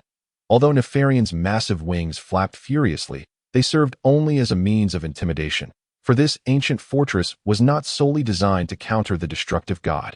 It was also a stronghold against their abyssal dragon kin. Indeed, even in his dragon form, Nefarian could only flounder on this rooftop like a comical duck, as dragons were unable to soar, particularly given the significant vulnerabilities that had emerged in his defenses. This was a cautionary matter that even the formidable Nefarian dared not disregard. If he were to take to the skies after transforming into a dragon, despite achieving a 100% enhancement in strength, he would still regard this ridiculous little creature with disdain. Yet, confronted with the terrifying entity above, Nefarian would rather not risk an unceremonious demise. This predicament left him feeling both aggrieved and terrified. Luo Feng, having discerned the entire situation, seized the opportunity to target the reverse scale on Nefarian's abdomen, employing the newly acquired armor-breaking technique to shatter it. Chapter 80. Avoiding the vital points in the next moment. Luo Feng prepared to showcase his prowess. The exhilarating sensation of subduing a legendary dragon beneath his heel was truly delightful. Moreover, the effectiveness of the armor-breaking technique was undeniable. Such thick dragon scales and reverse scales had shattered under a single strike. However, Luo Feng held no murderous intent at present. Otherwise, a single sequence of armor-breaking, body-breaking, and soul-breaking techniques could have swiftly dispatched this terrifying abyssal dragon, reigning supreme at the apex of the biological hierarchy. Yet, at this moment, eliminating his adversary seemed an unwise choice. Instead, capitalizing on this powerful opportunity to hone his skills appeared to be an excellent strategy. Luo Feng attempted to employ the final two techniques bestowed by the Destroyer King, the void breaking and the illusion breaking. However, he soon realized that he could not yet master these techniques, as full integration of the Destroyer King's power into his being was necessary for their effective use. Only then could the ultimate skills of the Destroyer King manifest their true potential. But that was a matter for another time. For now, with the refined destructive power he possessed, the techniques of soul breaking, magic breaking, body breaking, and armor breaking, if executed in harmony, seemed more than sufficient to contend with the Nefarian before him. In the following moment, Luo Feng's tactical acumen and combat style transcended Nefarian's comprehension. Initially, Nefarian had anticipated that shattering the reverse scale would compel Luo Feng to relent, yet this seemingly frail opponent showed no intention of letting up. After all, Nefarian's previous dragon breath and claw attacks had lacked lethal intent. However, they had still posed a threat. It was as if Luo Feng had been invigorated, recognizing that Nefarian could not take flight. He was determined to capitalize on this opportunity to deliver a decisive blow. Indeed, Luo Feng was intent on seizing this moment to thoroughly dismantle this arrogant foe, his hand grasping firmly upon the reverse scale that was on the verge of shattering. With a sharp crack, the reverse scale of Nefarian was unexpectedly torn away, causing him to nearly faint from the pain. Although the reverse scale boasted impeccable defense, it was also the most sensitive part of his body. That wretched little brat dared to rip away his dragon scale, yet Nefarian found himself powerless. His massive form, unable to take flight, left the location of his reverse scale exposed before Luo Feng. The agility of Luo Feng was such that even Nefarian, despite his dragon form, could not catch him, as the skills of a dragon were primarily utilized for aerial magical assaults and claw strikes, making close-quarters combat a domain in which the abyssal dragon was not particularly adept. Now, Luo Feng seized the opportunity to threaten Nefarian's life. With one hand, he pried open the defensive space of the reverse scale, while with the other, he unleashed a rapid series of strikes targeting the ordinary flesh behind the reverse scale, employing the technique that had previously failed to inflict damage on the dragon. Bang, bang, bang. Each punch infused with destructive power penetrated deep into Nefarian's body. This was not merely a matter of pain. These were grievous wounds. After all, just behind the reverse scale lay the most vulnerable heart of the dragon. Should the heart sustain damage, Nefarian would find himself facing imminent demise. However, it was evident that Luo Feng was no simple adversary. He harbored no intentions of dispatching Nefarian with a single blow. As an inheritor of ancient martial traditions, he showed no mercy to his enemies, only delivering fatal strikes. Yet, in the face of his potential steed, or rather, the sole legacy left to him by the previous god of destruction, relinquishing the chance to kill was clearly not an option. Luo Feng understood that having achieved the divine inheritance of the god of destruction, his next step was to traverse the vast universes and experience life. Thus, he must first subdue his opponents. Perhaps this would afford him a modicum of peace in the days to come. Luo Feng possessed a profound understanding of the god of destruction and the angelic lineage, as the previous worldviews and frameworks had laid the foundation for his knowledge. While there were aspects he was unaware of, the general situation was crystal clear. Without a capable subordinate, his future existence would be exceedingly dull. Therefore, there was no justification for eliminating his golden enforcer here. Although Luo Feng's every strike aimed at Nefarian's vital points, he was an exceptional martial artist of the ancient tradition, whose mastery over agility and power was perfectly balanced. Each strike targeted the weaknesses of the reverse scale, yet each blow skillfully avoided Nefarian's heart, striking instead at the internal organs behind its a result.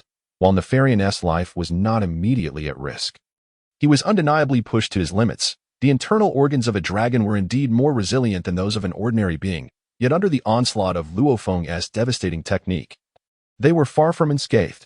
Although his heart remained intact, the series of strikes had undoubtedly left Nefarian's liver, spleen, kidneys, and stomach in a state of disarray. At that moment, he began to regret transforming into his dragon form. As the high priest and the angels watched intently as Luo Feng relentlessly battered the dragon Nefarian, suddenly, the scene before them distorted into a massive black vortex. At that moment, Whis exclaimed, "Could it be that someone has successfully inherited the legacy of the god of destruction? Are they about to emerge?"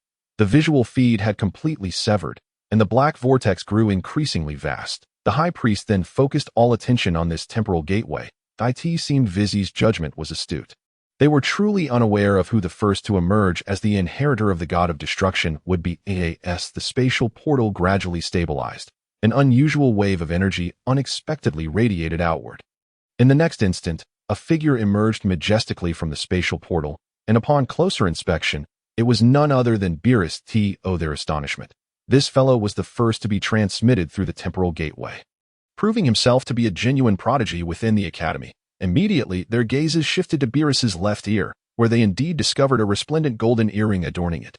This was the very symbol of the inheritance and recognition of the god of destruction, signifying that Beerus had achieved a significant success. Upon further observation, it appeared that Beerus's complexion bore a subtle difference from that of a typical god of destruction. He had become noticeably slimmer. Perhaps a consequence of the divine inheritance. The angels collectively exhaled in relief. After such an extensive period of training and cultivation, at least one individual had successfully inherited the divine position of the god of destruction. It seemed this time, their efforts had not been in vain. Among them, the most gratified was the high priest, who had always held a favorable opinion of Beerus. He had not anticipated this success. Noticing the high priest's warm gaze, Beerus emerged from the portal, scratching his head in slight embarrassment at the attention he received. Whis promptly approached him, saying, "Congratulations, Beerus. You are indeed the first to successfully inherit the position of god of destruction." "No, wait. You can no longer be called merely Beerus. You have become a qualified god of destruction. Henceforth, should we refer to you as Lord Beerus?" This statement, which Beerus had initially expected would elicit laughter from the assembled angels, instead resonated with the many concerns nestled within the heart of this angel. Beerus awkwardly scratched his head in response. "Whis, it seems you might be overstating things. My success was largely due to luck. I simply acquired the earring and became a god of destruction. What does it matter whether I am called Lord or not?" The high priest cleared his throat and interjected, "Beerus, you may not realize this, but since you have accepted the inheritance of the god of destruction and truly become one, it is not inappropriate to address you as Lord. After all, upon reaching your respective universes, you will be tasked with overseeing the development and balance of the entire cosmos. Here, you are a student. Once you step into the universes below, you will be the true sovereign and ruler." The high priest continued, "Even the angels accompanying you will merely serve as your aides. You must understand that once all angels arrive in the lower universes, their combat prowess will never surpass that of you so-called gods of destruction that I in those realms. Angels will never be able to unleash their full power. From the moment you inherited the position of god of destruction, you must adjust your mindset accordingly. Well, there is no point in belaboring this. Each of you will have your own insights and experiences upon reaching your respective universes and territories. At that time, you will gradually find your rhythm with your angels and the god of destruction. As for these trivial matters, I shan't elaborate further though. How did you manage to pass the trial? Each individual's experiences and paths are unique, and I am genuinely curious about this. Upon hearing the high priest's inquiry, Beerus rubbed his hands together to alleviate his awkwardness, observing the angel's eager gazes. He began to explain. Well, it was largely a matter of luck. My acquisition of the inheritance is a rather lengthy story. Just as Beerus was about to embark on a detailed account of how he came to attain this inheritance, Vizzy raised a hand. All right, Lord Beerus, we are already aware of the preceding details. What I wish to know is how you gained the recognition of the guardian of the god of destruction's earring after entering the mysterious chamber. If you could just share that with me, I would grasp your developmental trajectory. Upon hearing Vizzy's question, Beerus's lips twitched slightly, but he did not express any strong desire to elaborate. He merely replied coolly. Perhaps it was simply that I resonated well with the earring. The guardian merely told me that if I could master the ultra instinct technique, he would acknowledge my inheritance as a god of destruction. Coincidentally, just before entering the trial assembly, I managed to learn the ultra instinct through some special means. So, I casually demonstrated it a couple of times, and the guardian inexplicably nodded, then vanished. Beerus continued. Then, the earring simply found its way onto my ear. Moreover, I now feel that my entire being has undergone a certain elevation of destructive power, with a chance of transforming into true god of destruction energy. High Priest, what is the meaning of this? Originally, it was that simple. Upon hearing Beerus's words, the most unsettled was Kasai. However, Kasai refrained from expressing any inappropriate opinions, as the root of this matter lay with Champa, seemingly unrelated to Beerus, yet by a twist of fate. Due to the shattering and theft of his staff, Beerus mastered the Ultra Instinct technique. Remarkably, he gained the recognition of the god of destruction's guardian, which, in itself, is a commendable achievement. Whis, however, gently covered his mouth in astonishment, exclaiming, "To think your inheritance is a trial of Ultra Instinct. How unexpected." Nevertheless, to receive the guardian's acknowledgement is indeed Lord Beerus's fortune. I believe you may have further opportunities to refine your Ultra Instinct. How about you accompany me to Universe 7? That might be the most suitable direction for your development. Beerus, uncertain, turned his gaze toward the Grand Priest, who affirmed his thoughts. With a clenched fist, Beerus declared, "Very well, Whis, I shall accompany you from now on." Whis chuckled merrily, feeling delighted that he, Whis, was the first to discover the inheritance of the god of destruction. Of course, in terms of mastery of Ultra Instinct, Whis was the strongest among the angels, perhaps due to his innate talent and Beerus's fortuitous abilities, making them a fitting pair of god of destruction and angel. At this moment, Beerus was in high spirits and lightly patted Whis on the shoulder, casually remarking, "As for you, angelic mentor, let us not dwell on titles. Once we arrive in our regional universe, I shall be your mentor and servant, plus I will serve as a neutral observer. The future development and strength of our regional universe will depend on Lord Beerus's efforts." But what's this about the destructive power within me converting into the power of a god of destruction? Whis chuckled softly. "You need not worry. This is inevitable. What you have learned in our Academy of Destruction is merely the foundational destructive power. Once you receive the acknowledgement of the god of destruction's earrings, the destructive power within you will gradually transform into the power of a god of destruction. At that time, your strength will see tremendous elevation. Without adequate power, how could one aspire to dominate the vast cosmos? Very well, take a moment to rest and adjust the power of destruction within you. As for how far your power can ascend, that will depend on your contributions to the universe. The better and stronger the universe develops, the more your strength will rise accordingly. Should you have any uncertainties, we shall discuss them once we reach the lower universe. Who would have thought I would be the first to achieve this in the universe? Truly unexpected. Observing Whis's exuberance, Makalita and Alice clenched their teeth, wishing to retort but were silenced by the Grand Priest's gaze. Just as Whis concluded, the temporal gate before them resonated with an unusual energy. Which fortunate soul has successfully obtained the inheritance of the god of destruction? The anticipation was palpable. Yet, the next figure to emerge was a rather hefty foot. The onlookers exchanged glances, wondering if it was indeed that rotund individual. To their astonishment, the second to emerge was Champa, who did not possess the resolute demeanor of Beerus as he stepped out of the temporal gate in a dazed state, patting his exceedingly large belly as he staggered out.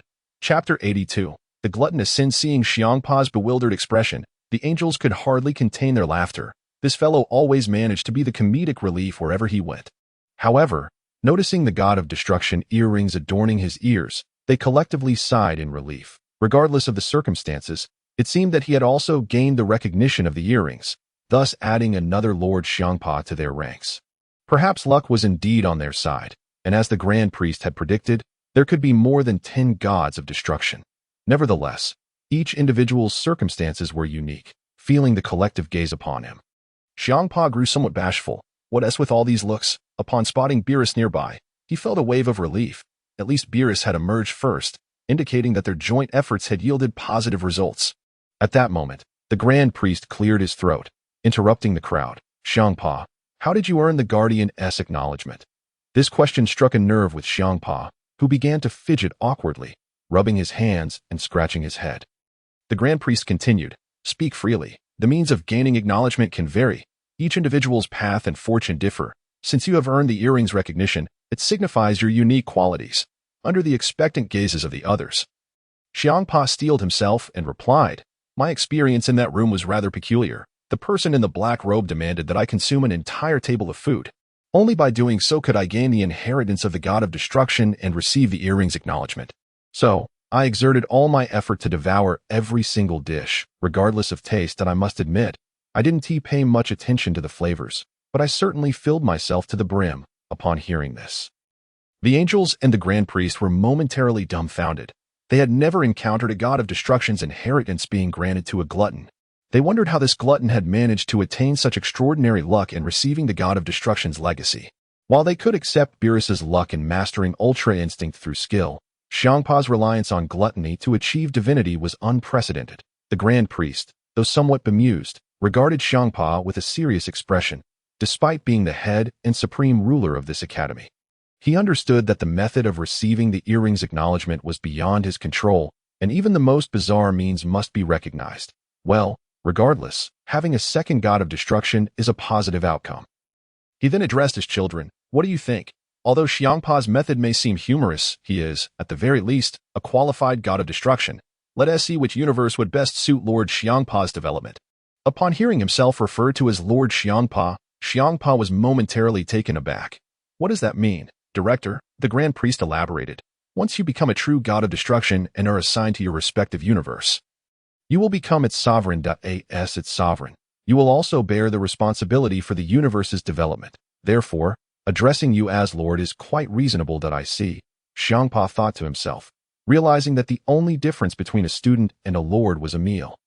He couldn't help but grumble inwardly, pondering why he had to toil so hard if it was this simple. At that moment, Beerus smiled and remarked, Lord Champa, I believe your style and strength would suit our Universe 6 quite well, especially since it belongs to the Majestic Universe. This way, you can join your brother in becoming the wild god of the Majestic Universe. Beerus continued, although your ascent to divinity was through eating.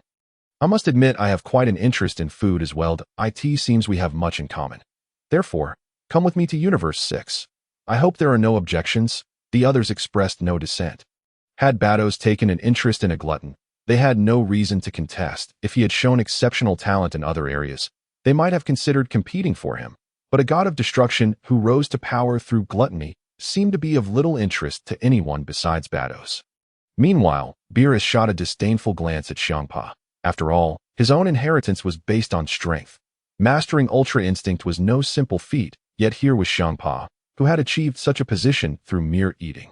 The thought of sharing the title of god of destruction with such an individual was quite embarrassing. However, now was not the time to dwell on these matters, as they were merely the first 2 gods of destruction. And there was no telling what peculiar selections might follow. Well, since we are here, we should make ourselves comfortable. Now is not the time to delve into such matters. We must swiftly transform our destructive powers into divine powers of destruction. As the High Priest mentioned earlier, it is only by elevating our divine strength to the utmost that we can guide the universe back onto its rightful path. The universe's strength will enhance our own. For after all, within Beerus resides a heart that yearns for greatness. Consequently, the two pondered why it was necessary to address the high priest with such reverence, and why it seemed that the angelic race could not exert their full powers within the lower universes. However, these queries felt distant, and perhaps in their respective universes they would find the answers they sought. Thus, Whis and Beerus each selected their desired god of destruction, while the angels nearby felt a sense of trepidation. Uncertain of how many would emerge as qualified gods of destruction from the temporal portal, and whether they would resonate with their own essence, this uncertainty lingered in everyone's hearts. Once a qualified god of destruction was chosen, they would embark on a journey within the lower cosmic realms to carve out their destinies. However, if no suitable companions emerged, they would have no choice but to return to the palace of the Omni-King with the High Priest. Yet, all of this hinged on fate. One cannot force what is not meant to be, as the angelic race maintained a commendable mindset in this regard. A forced endeavor yields no sweetness, and this truth was well understood among them. Gradually, several individuals stepped forth, chosen by the angels for their respective universes as gods of destruction. It appeared that this harvest was quite favorable, and the high priest nodded approvingly in his heart. Initially, he anticipated that 6 to 8 qualified gods of destruction would emerge, which would suffice to meet his expectations. However, with 9 successful candidates already inheriting the divine mantle of destruction, it seemed that his academy's objectives had been surpassed. Chapter 83. Ramses and Lord Catral. After all, the upper limit for inheritors of the god of destruction was 18 now. Seeing that half of the candidates had succeeded, the high priest felt a surge of excitement. Curious if more surprises awaited. Just then, a massive figure emerged from the temporal portal, a testament to luck, for it marked the 10th success. The high priest marveled at this, but the newcomer bore a rather sullen expression, seemingly devoid of enthusiasm. Upon seeing this comical figure, the crowd was momentarily taken aback before breaking into knowing smiles. It was Ramses, the white elephant. The fact that he had also succeeded in becoming a god of destruction was indeed unexpected. Yet his demeanor left many perplexed. Had he encountered some peculiar predicament? As if to answer their unspoken questions, Ramses raised his hands in exasperation. Esteemed mentors and the headmaster, I shan't elaborate further. This trial required me to forge iron. Am I destined to be a blacksmith by birth? The angels exchanged glances, rendered speechless by the absurdity of the blacksmith trial. Nevertheless, having such a craftsman among them seemed advantageous. For within the angelic ranks, only Kes possessed a similar talent for repairing items and staves. Otherwise, Kes would not have managed to restore her celestial staff's gemstone in such a brief span of time. To everyone's astonishment, this latest candidate turned out to be highly compatible with Kes. Without hesitation, Kes declared, Ramses, you shall be our god of destruction for Universe 10. I never anticipated such a remarkable inheritor to emerge. I feared I would return empty-handed. However, your talent will soon yield results. The crystal orb on my staff is not yet fully restored, and the subsequent tasks will fall to you. In that instant, Ramses' expression became even more colorful. Wait, does this mean I will be the repairman among the gods of destruction? But perhaps this is for the best. I have little interest in combat, and delving into blacksmithing aligns more with my temperament and preferences. Thus, amidst laughter and joy, Ramses stepped into Kes's domain. The wait was brief before yet another figure burst forth from the portal. This one was slender, causing a momentary pause among the angels. Wasn't this the fellow who constantly dressed as a clown? Surprisingly, he too had gained recognition for the inheritance of the god of destruction. The high priest silently praised his luck. This marked the 11th success, and it seemed they might return with a bountiful harvest. He had never dared to hope for all 18 slots to be filled, but witnessing this chaotic individual emerge with a less than favorable expression raised eyebrows. The newcomer, however, immediately fixed his gaze on angelic Margarita. Teacher Margarita, this time your influence has truly worked wonders. My trial involved concocting alchemical potions. Thankfully, I learned well from you, and by sheer luck, I passed the test and acquired the title of God of Destruction. What do you say, Margarita? May I join you? Margarita, however, furrowed her brow, incredulous that alchemical trials were part of the God of Destruction inheritance, and that this fellow had managed to secure such a title through alchemy. Alas, it seemed all was dictated by fate, and now was hardly the moment to refuse. Originally, she had wished to withdraw to an uncharted corner to study her alchemy in peace, but with a successful alchemist now before her, she recognized a rare opportunity. Thus, she relaxed her frown, allowing a smile to grace her lips. Welcome, esteemed Wymead, to our Universe 11, where you shall be our god of destruction and its ruler. Once you arrive, we can delve into alchemy together. That would be a splendid choice. It appeared that this gathering had yielded fruitful results. and the high priest's anticipation grew, especially as the temporal portal shimmered with an unusual energy, suggesting further surprises. Might there truly be a 12th individual destined to become a successful god of destruction? The high priest's eyes sparkled with hope. Could it be that young man named Luo Feng? Although Nefarian had been subdued and remained inside, perhaps this lad had encountered an extraordinary opportunity. Just as this thought crossed his mind, an unexpected scene unfolded before the high priest. The figure emerging from the portal was not Luo Feng, but rather a small mouse, Ketral, one of their students at that moment. Ketral donned the earring that symbolized the god of destruction, prompting a collective sigh of relief among the angels. Another god of destruction had successfully inherited their divine title. However, Ketral exhibited peculiar behavior, gesturing towards the portal while muttering in frustration, completely lacking the demeanor of a god of destruction. What curious misadventure had he encountered? The high priest's lips twitched slightly as he inquired.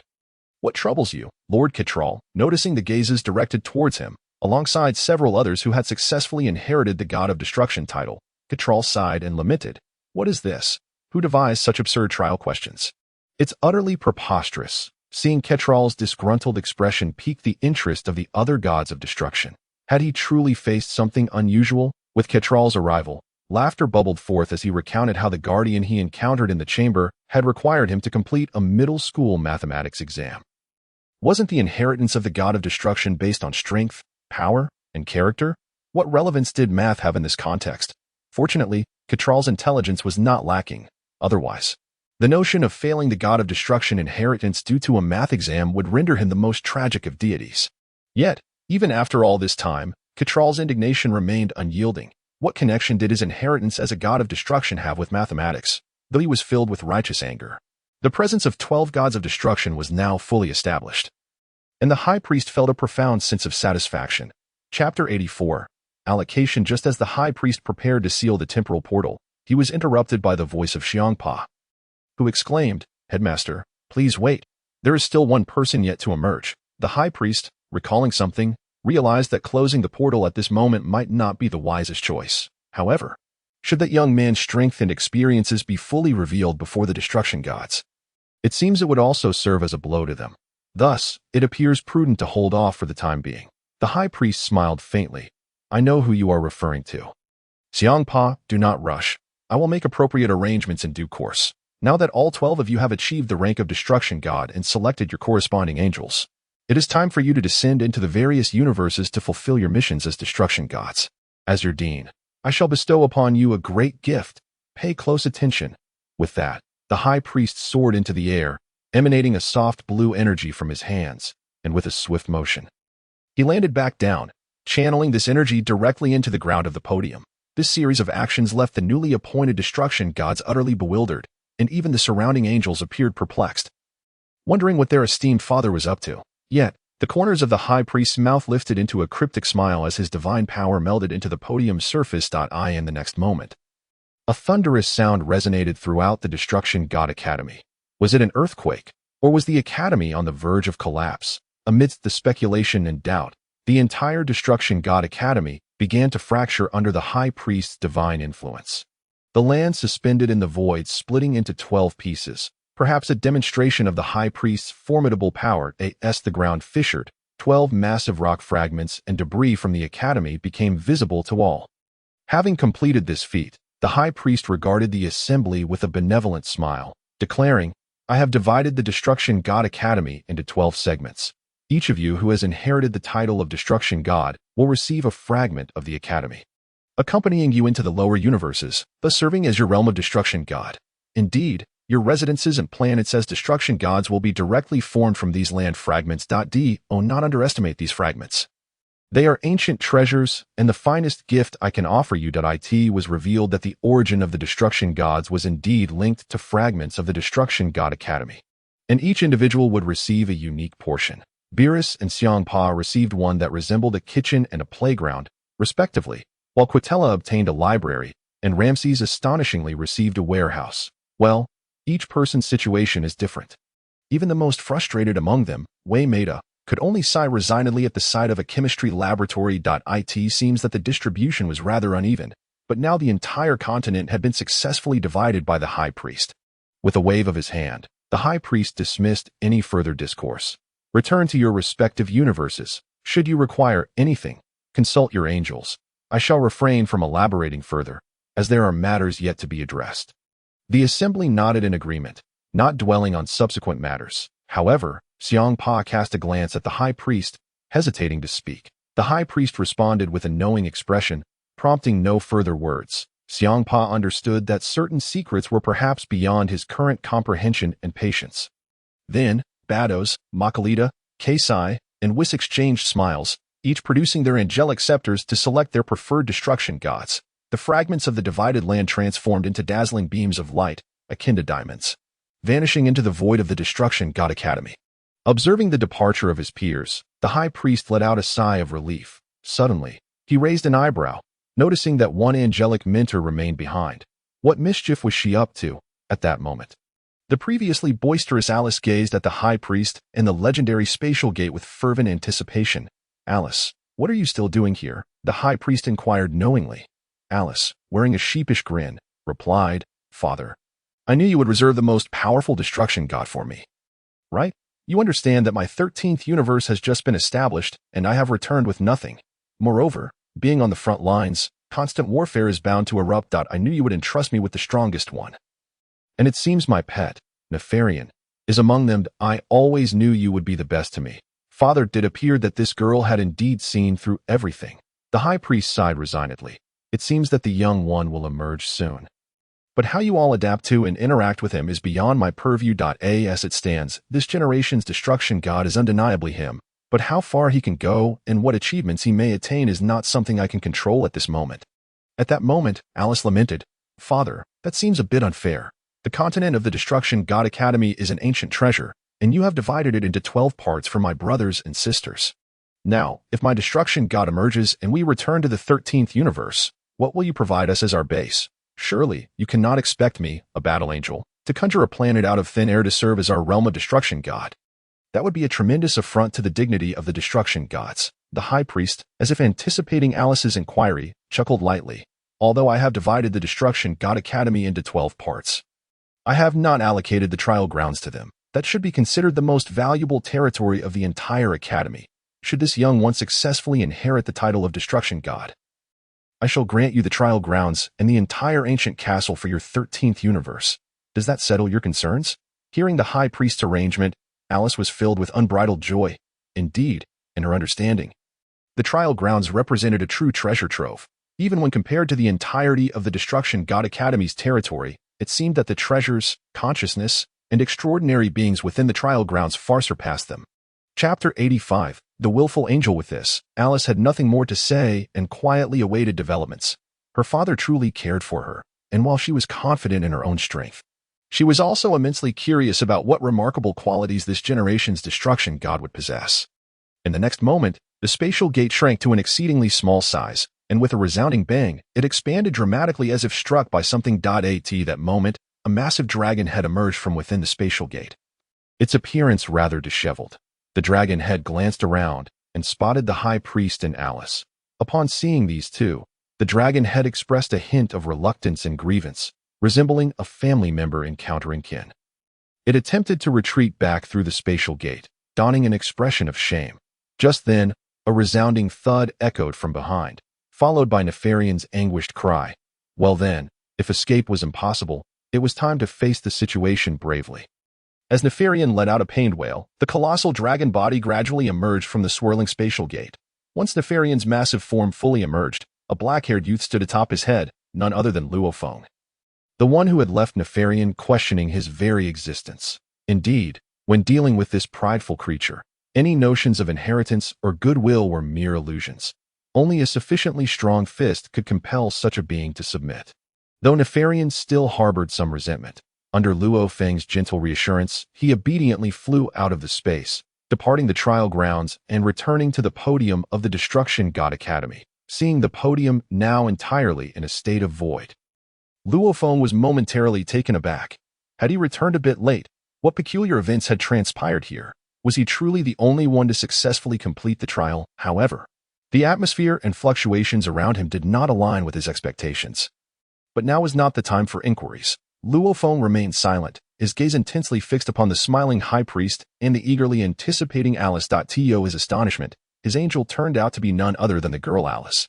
Although in his previous life he had little knowledge of her, the memories of this life revealed that Alice was the high priest's most cherished and beloved daughter, without exception. Furthermore, she was the sole battle angel among all the celestial beings. While other angels were unable to fight at full strength in the lower realms, each possessed their own unique talents and paths. Alice, despite her graceful appearance, had occasionally received the high priestess' true teachings regarding combat prowess. She was somewhat headstrong, yet with such a beautiful companion by his side, Luo Feng expressed no objections, although Alice felt a sense of relief in her heart. Realizing that this time the god of destruction and his steed had successfully gained the god of destruction's acknowledgement of their inheritance. She couldn't help but feel displeased by the thought that her elaborate schemes to become a dragon knight appeared futile. The spineless little pet, Nefarian, had indeed been tamed by Luo Feng, which jeopardized her plans. However, a flicker of inspiration ignited within her. If she could manage to win over Luo Feng, her aspiration of becoming a dragon knight might still be within reach. The high priest paid no heed to Alice's inner musings. Nor did he offer any clarification to Luo Feng, merely stating, "Congratulations, Luo Feng, you have indeed acquired the legacy of the Lord of Godhood. However, you still have a considerable distance to cover before reaching that esteemed level. Your journey in the lower realms will require diligent cultivation. I have great faith in your potential." Luo Feng responded with a knowing glance, as his goal was to grow stronger, regardless of the high priest's words. He was determined to become the inheritor of the god of destruction. Through his recent battle with Nefarian, he had gleaned many profound insights and abilities. Yet, to consider the god of destruction as his ultimate destination was a jest. He aspired to transcend even that and become the mightiest force in this world, a dream that burned brightly within his heart. Nevertheless, he realized that discussing such lofty ambitions was perhaps ill-timed and inappropriate. Although Luo Feng had grasped certain aspects of the god of destruction's legacy and energy, fully transforming the destructive power within him into the divine force of destruction would require a lengthy process. Elevating that divine power to embody the capabilities of the god of destruction was not something one could achieve through mere effort. The high priest continued casually, and Luo Feng could only nod in response. "Very well, esteemed high priest, please inform me about the universe I am to venture into." The high priest's eyes sparkled with enthusiasm. "Without a doubt, it is the 13th universe. Although this universe possesses its peculiarities and may present challenges for you, there is also a stroke of fortune. Alice, my most beloved daughter and the mightiest battle angel, will be by your side. While you may encounter unforeseen dangers and difficulties in the 13th universe, I am confident that your collaboration with Alice will bring great advancements to that realm." The high priest continued, "Moreover, as a reward for your acquisition of the god of destruction's legacy, and considering the unique situation of the 13th universe, you may put forth a special request. As long as it lies within my capabilities, I shall fulfill it." With this, Luo Feng felt a wave of relief wash over him. His primary concern had been that, despite the overwhelming power of the god of destruction across the multiverse, each universe's god of destruction had its corresponding weaknesses. To develop a universe, it necessitated the appointment of one or more qualified realm kings, whose duty was to continually create planets and universes. Any substandard creations would be eliminated by the god of destruction, thus establishing a cycle of creation and destruction, aided by the angels to facilitate a positive developmental loop within the universe. At this moment, Luo Feng's greatest worry was the interdependence between the realm kings and the god of destruction. Should a realm king tragically fall to an enemy, the god of destruction, being a life bond, would inexplicably perish as well. In other words, no matter how powerful Luo Feng might be, if the realm king in his universe was slain, he too would meet a grim fate, with no chance for survival, while the angels, as overseers and guides, would remain unscathed. Contemplating this, he realized that even with the legacy of the god of destruction, his strength had not yet reached the level to fully encompass the entirety of the lower realms universe. Chapter 86. The Realm King. At this moment, Luo Feng's mind raced with thoughts. His eyes flickered momentarily before he addressed the high priest. "Very well, esteemed high priest, I have no other requests, regardless of the nature of the lower universe. I shall strive to develop it into the most formidable domain. As for other matters, I have but one request. I shall select my own realm king, so you need not concern yourself with that. Of course, if none are suitable, I will seek alternative solutions, but I refuse to be shackled by a weakling realm king. If you cannot grant this, then perhaps I shall forego the title of god of destruction." As anticipated, the high priest bestowed upon Luo Feng a knowing glance. I have long suspected you would not be easily deceived like the typical god of destruction. Very well, I shall grant you this privilege. However, you must understand that without a realm king, the development of your universe will be exceedingly difficult. Furthermore, should your universe stagnate, your destructive power will remain at the level at which you acquired the inheritance. To further enhance your energy or strengthen your capabilities, it will be intricately linked to the progress of your universe. In essence, the better your universe develops, the stronger you will become. I trust you have grasped this fundamental truth upon receiving the inheritance? Luo Feng nodded in agreement, fully aware that the development of the universe indeed correlated with strength. After such extensive discussions, he displayed no particular reaction, while the high priest silently sighed, believing Luo Feng had come to understand the gravity of the situation. It was now time for the high priest to reveal his true intentions. With a moment of hesitation, the high priest cleared his throat and slowly articulated, Luo Feng, you are aware that your inheritance differs from that of other gods of destruction. Luo Feng nodded lightly.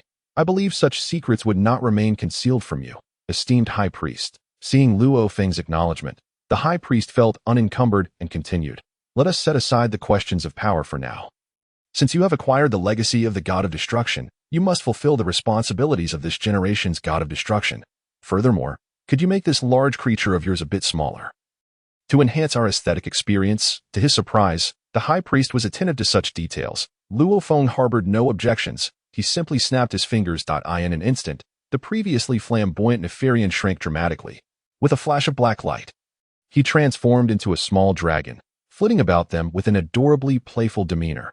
This might well explain why Alice had chosen Nefarian as her pet. A mini black dragon was sure to pique anyone's interest. Observing Nefarian's compliance, Alice's eyes were filled with discontent and humiliation. When had this creature become so obedient? Yet, this was not the moment for her to throw a tantrum. With the high priest's endorsement, she believed she was destined to partner with this newly appointed god of destruction. That if that were the case, once they reached their own universe, she would be in control. With her combat angel prowess and innate talent, she had no reason to fear Luo Feng, the newly minted god of destruction. Upon contemplating this, Alice refrained from voicing any further dissent, choosing instead to observe in silence. She listened to the Grand Priest's exposition and noted the lack of objections from the two. He continued, well, in truth, these secrets are not particularly worth concealing from you at your level. Our dimension comprises a total of 30 universes. A flicker of astonishment crossed Luo Feng's eyes at the revelation of such a multitude.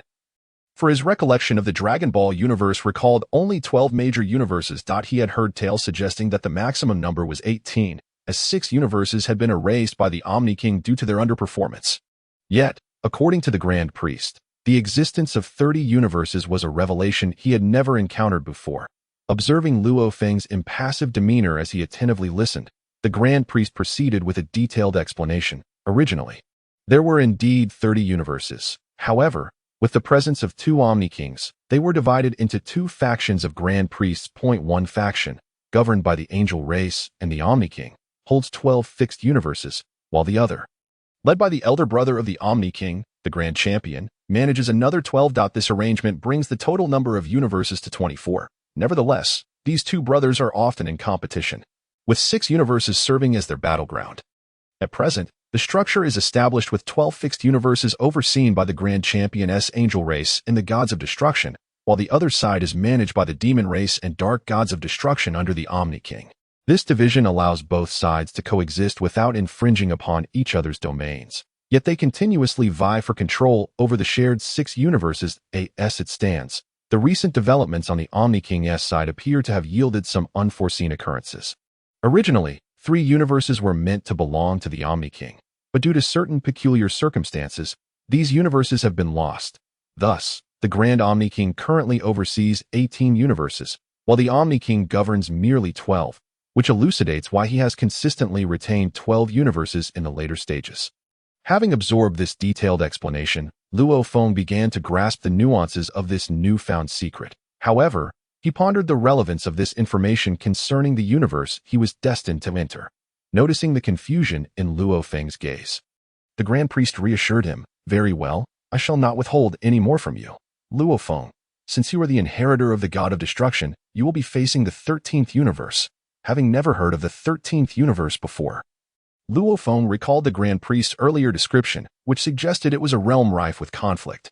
Yet, he perceived this as an opportunity. Challenges breed vitality and excitement. He dismissed any concerns regarding this war-torn territory, believing that as long as he could establish his own domain, the potential for miraculous achievements lay ahead. Observing Luo Feng's nonchalant demeanor, the Grand Priest felt a tinge of regret and decided to speak candidly. These 6 universes have become a battleground due to the ongoing rivalry between the Grand Omni King and the Omni-King. As you know, the ultimate ability of the Omni King is the erasure technique. While the Grand Omni King possesses the greater erasure technique, amidst their mutual annihilation, the 13th to 18th universes have been rendered almost entirely vacant, aside from the spatial framework of the universes. All the star systems and life forms therein have been completely eradicated by these 2 titans. This is why the 13th universe has been assigned to the Omni-King. In time, you will come to understand my intentions in sharing all this with you. In essence, the 13th universe now stands desolate, devoid of any substance. Would you still consider the need for a supreme Kai? Chapter 87. A ray of golden light. Luo Feng pondered briefly. Even if it were a void space, he had no intention of requiring the presence of a supreme Kai, as that would only place his life in the hands of a lesser being. Grand Priest, he asserted earnestly, I assure you I will find my own way. Just entrust the 13th universe to me. And rest assured, seeing Luo Feng's unwavering determination, the Grand Priest chose not to indulge in further discourse. Each individual has their own aspirations. The conversation had reached its conclusion, and the path ahead was for Luo Feng to determine. Nonetheless, the Grand Priest harbored his own hopes that Luo Feng would surprise him in ways he could not yet envision. The universes 14 through 18 remain under the Grand Omni King's jurisdiction. You are aware that we angels must contend with the demon race under the Grand Omni King's command, and I need not elaborate further on that front. However, as a god of destruction, we already possess a competent deity on our side. The Grand Omni King, on the other hand, commands true dark gods of destruction. The caliber of adversaries from the dark god race that may challenge your domain will depend on your performance, but rest assured, I will not remain idle in this matter. You have seen this angel, Alice, my youngest daughter. Do not underestimate her. She is the strongest among my offspring, the only one endowed with the talent of a battle angel.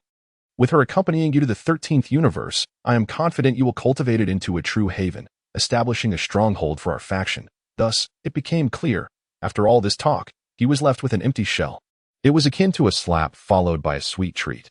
The prowess of a battle angel aside, according to the Grand Priest, ordinary angels cannot wield their powers in the lower universes, whereas battle angels are free from such constraints. In any case, having a free combatant and healer is undoubtedly advantageous, and it appears that the little dragon he had captured would also play a significant role. At that moment, Alice gazed at the Grand Priest with a hint of reproach. Father, is this fellow truly reliable? The Grand Priest offered her a reassuring glance. Given that he has gained the recognition of both Nefarian and the ring of the god of destruction, I believe he is no ordinary individual. You both may confidently develop the 13th universe. If you manage to reclaim the remaining 5 universes, I shall consider it your great achievement, one that cannot be overlooked. When that day arrives, Luo Feng, any requests you make will be fulfilled. Indeed, it seemed a grand promise had been made before even setting foot out the door. However, before Luo Feng could respond, Alice interjected. Father, please do not accuse me of being petty or biased. You have divided the entire Academy of Destruction into 12 portions for those 12 gods of destruction and 12 angels. Yet, you have stated that the 13th universe is devoid of substance. A mere void. While I have great confidence in my combat abilities, we must consider the capabilities of this new god of destruction. The Grand Priest appeared to anticipate her concerns, a slight smile gracing his lips. Actually, I have prepared something for you. With a flicker of divine light, a distant area of trial transformed into a radiant purple glow, which floated gracefully in the Grand Priest's hand. Behold, the entirety of this trial ground, including the ancient castle within it, constitutes the realm of the god of destruction I have prepared for you in the 13th universe. This is an ancient relic passed down through generations, now bestowed upon you. So, do you have any objections? Enough of this chatter. I have other matters to attend to.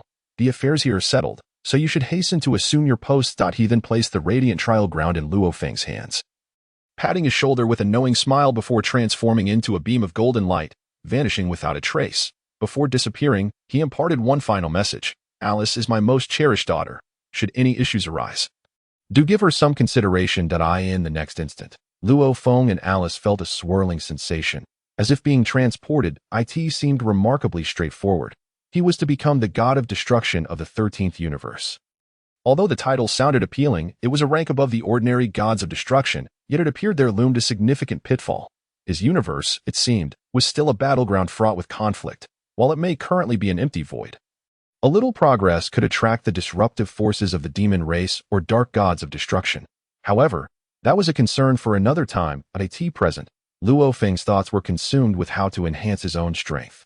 Before doing so, he realized he must first construct a perfect home, his own realm of destruction. Without a domain, what could he possibly achieve? Observing Alice beside him, her expression one of sheer bewilderment, Luo Feng let out a faint sigh. He had anticipated receiving either Kashi or Bedusi, yet unexpectedly found himself paired with this individual named Alice. The nuances of her character and disposition remained unknown to him, though he could discern from her darting gaze that she was indeed an eccentric soul.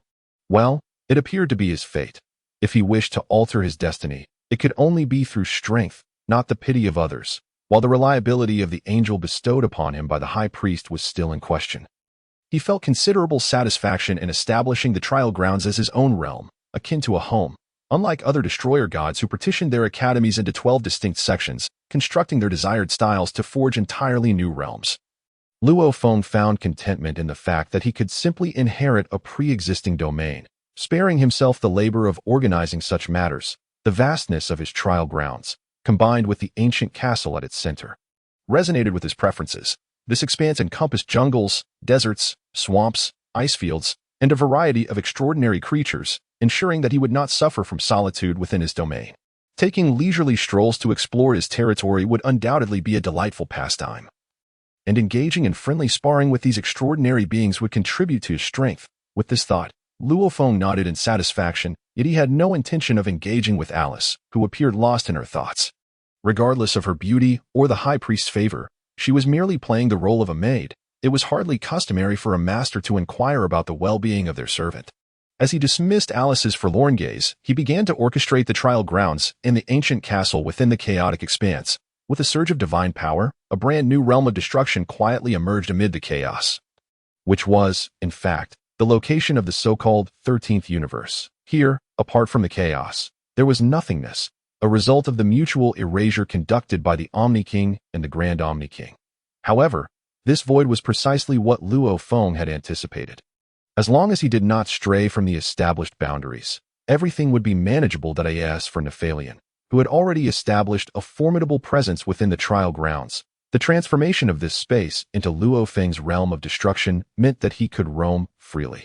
At present, Luo Feng lacked the time and energy to ponder the thoughts of Nephalian or Alice. He retreated to his room within the ancient castle, where his immediate priority was to fully convert the destructive power within him into the divine power of destruction.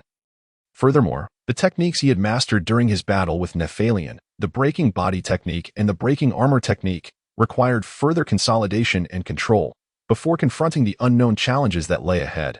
Enhancing his core strength was of paramount importance.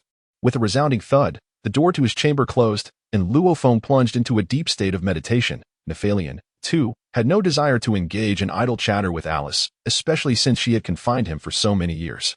Now that he had finally found a master of sufficient strength, he was disinterested in lingering with Alice any longer. Alice, as an angel, harbored a peculiar aspiration to become a dragon knight. Nephalian, noticing her wistful gaze, felt a surge of discontent. How could a proud abyssal dragon like himself be desired as a mount by a mere female angel? Even if she felt nothing, it was a profound humiliation for the dragon race. If she were indeed a true powerhouse, it might be tolerable, but despite her reputation as a genius among battle angels, her strength was not significantly superior to his. Fortunately, with Luo Feng, the newly appointed destroyer god.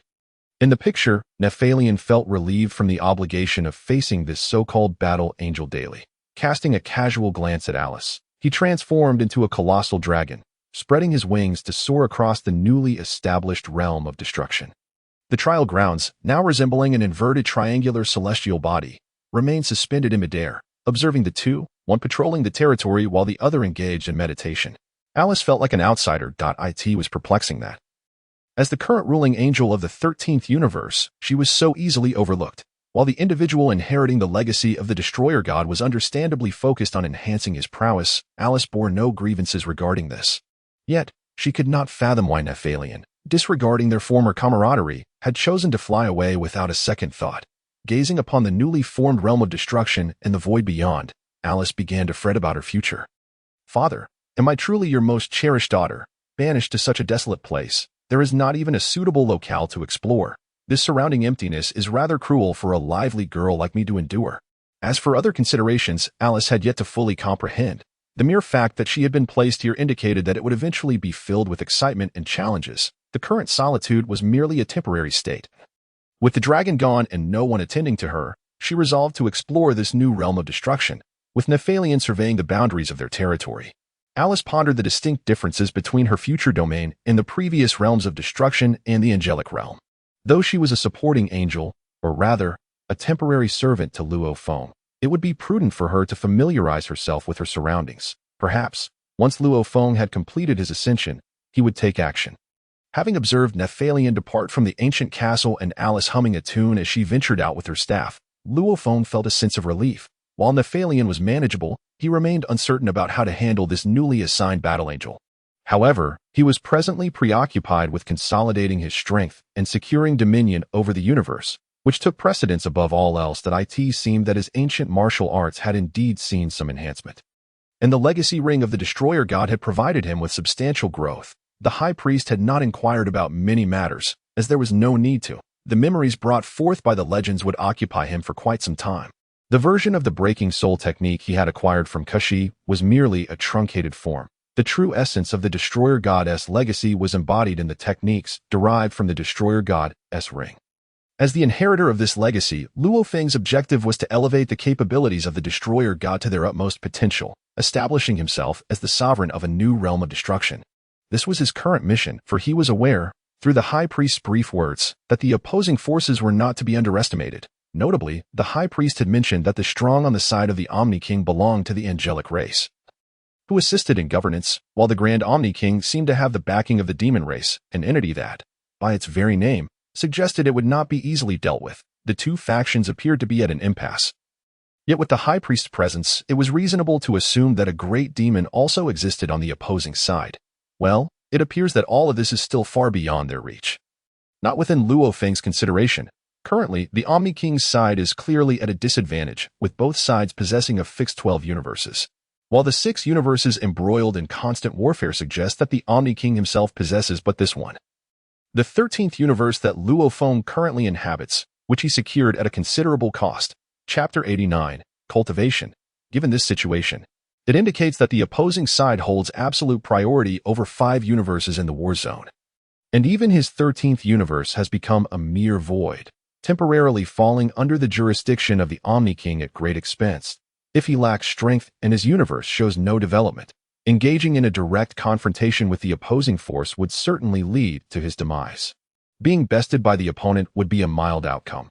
Should he encounter a formidable member of the Demon Clan or the Dark Destroyer Clan now, he would simply be a plaything. After all, he is merely a recent graduate from the Destroyer Academy. With this thought in mind, Luo Feng felt an increasing urgency to enhance his power. However, he did not immediately enter the anticipated state of cultivation. At this moment, he sensed the destructive power within him gradually transforming into the power of a destroyer, a process that may be lengthy.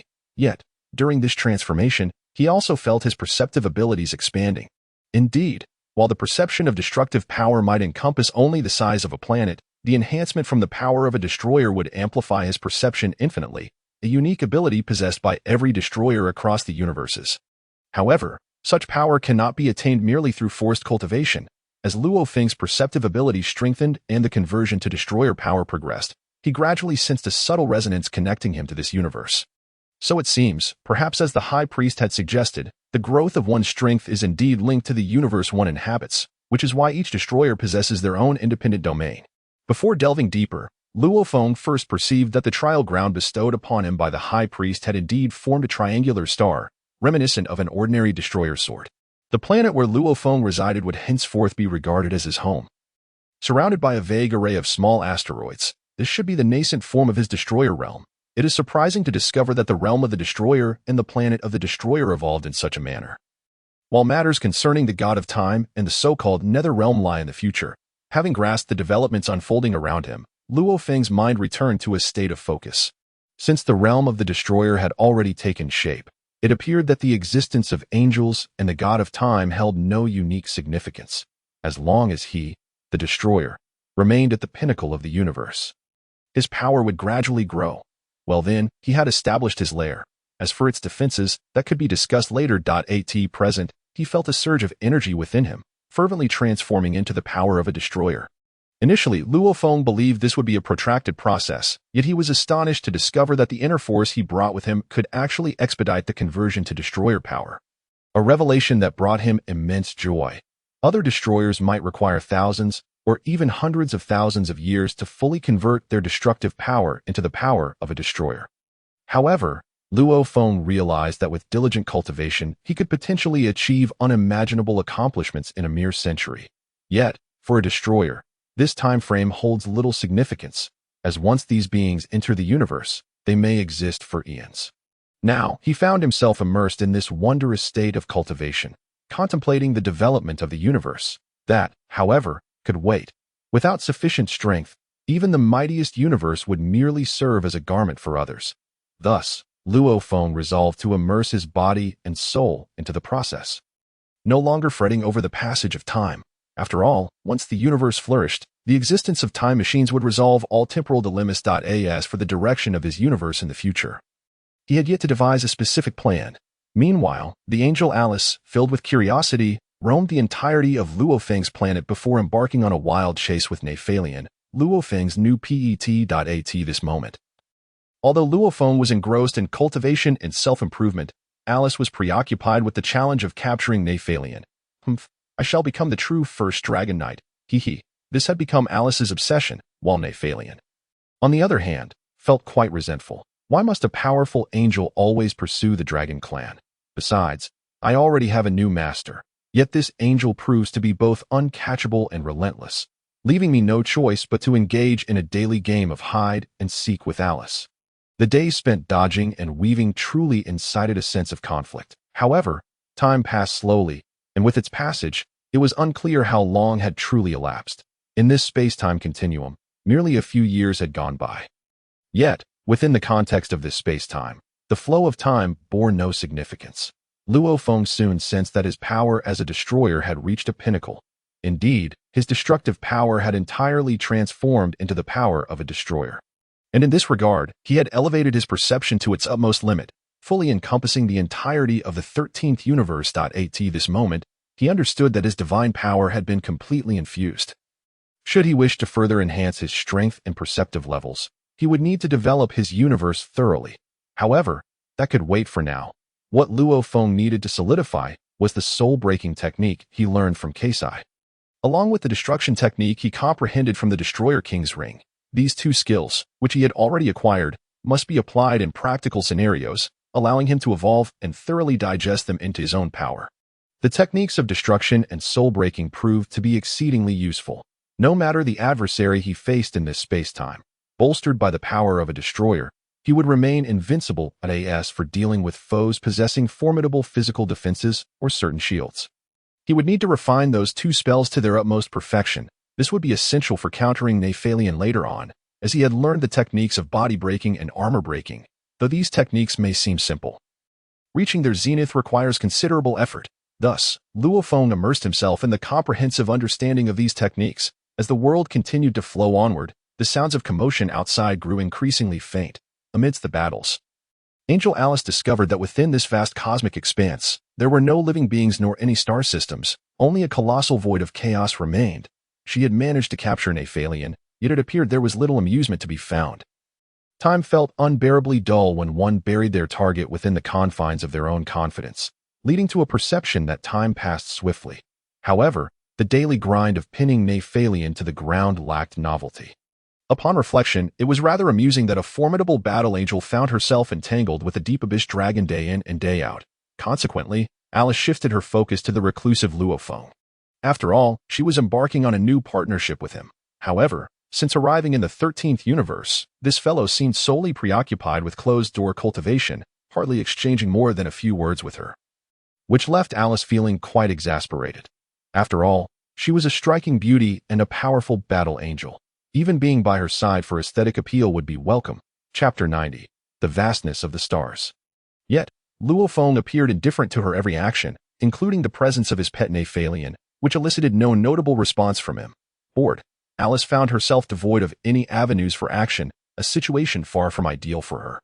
At this moment, observing Luo Feng diligently cultivating within his room, Alice tiptoed to his door, contemplating her approach. Ultimately, she gently cleared her throat, retrieved her angelic staff, and knocked on Luo Feng's door. Lord Luo Feng. How long has it been? Are you still in the midst of your cultivation? At this moment, Luo Feng also paused his cultivation, for he had realized that he had reached a certain bottleneck in his training. The transformation of his destructive power into divine destructive energy had not yielded a significant enhancement in his strength, primarily due to the lack of substantial developments across the entirety of the 13 universes. Consequently, his progress had been exceedingly slow. The only solace was that he had mastered the 4 innate skills of the destructive god king: soul destruction, law destruction, body destruction, and armor destruction, to perfection. However, he felt a lingering discord with the last 2 techniques.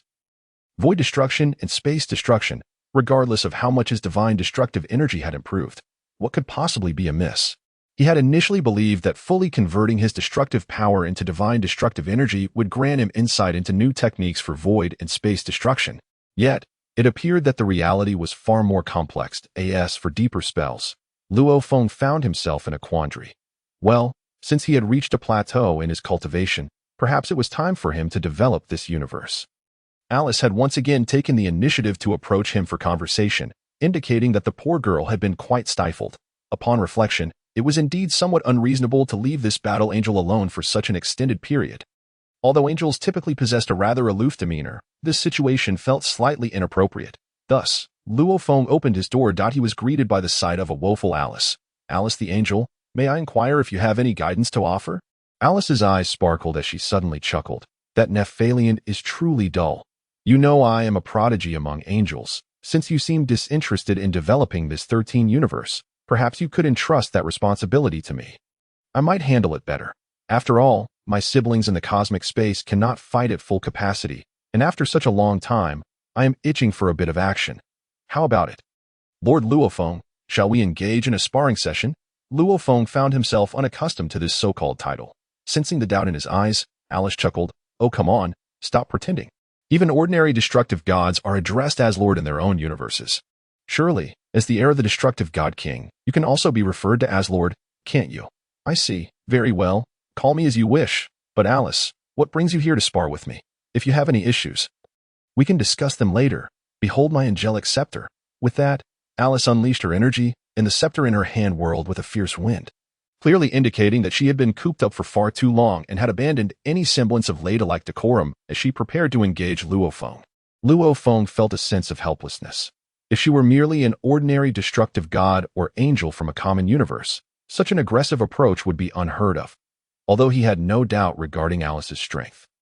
He had never anticipated such an immediate challenge. When had he ever seen Whis relentlessly pursuing Beerus across the destructive god realm? Bados never had a habit of pressing Champa into the ground for a fight. Why had he attracted such a non-compliant angel? However, upon further contemplation, it mattered little.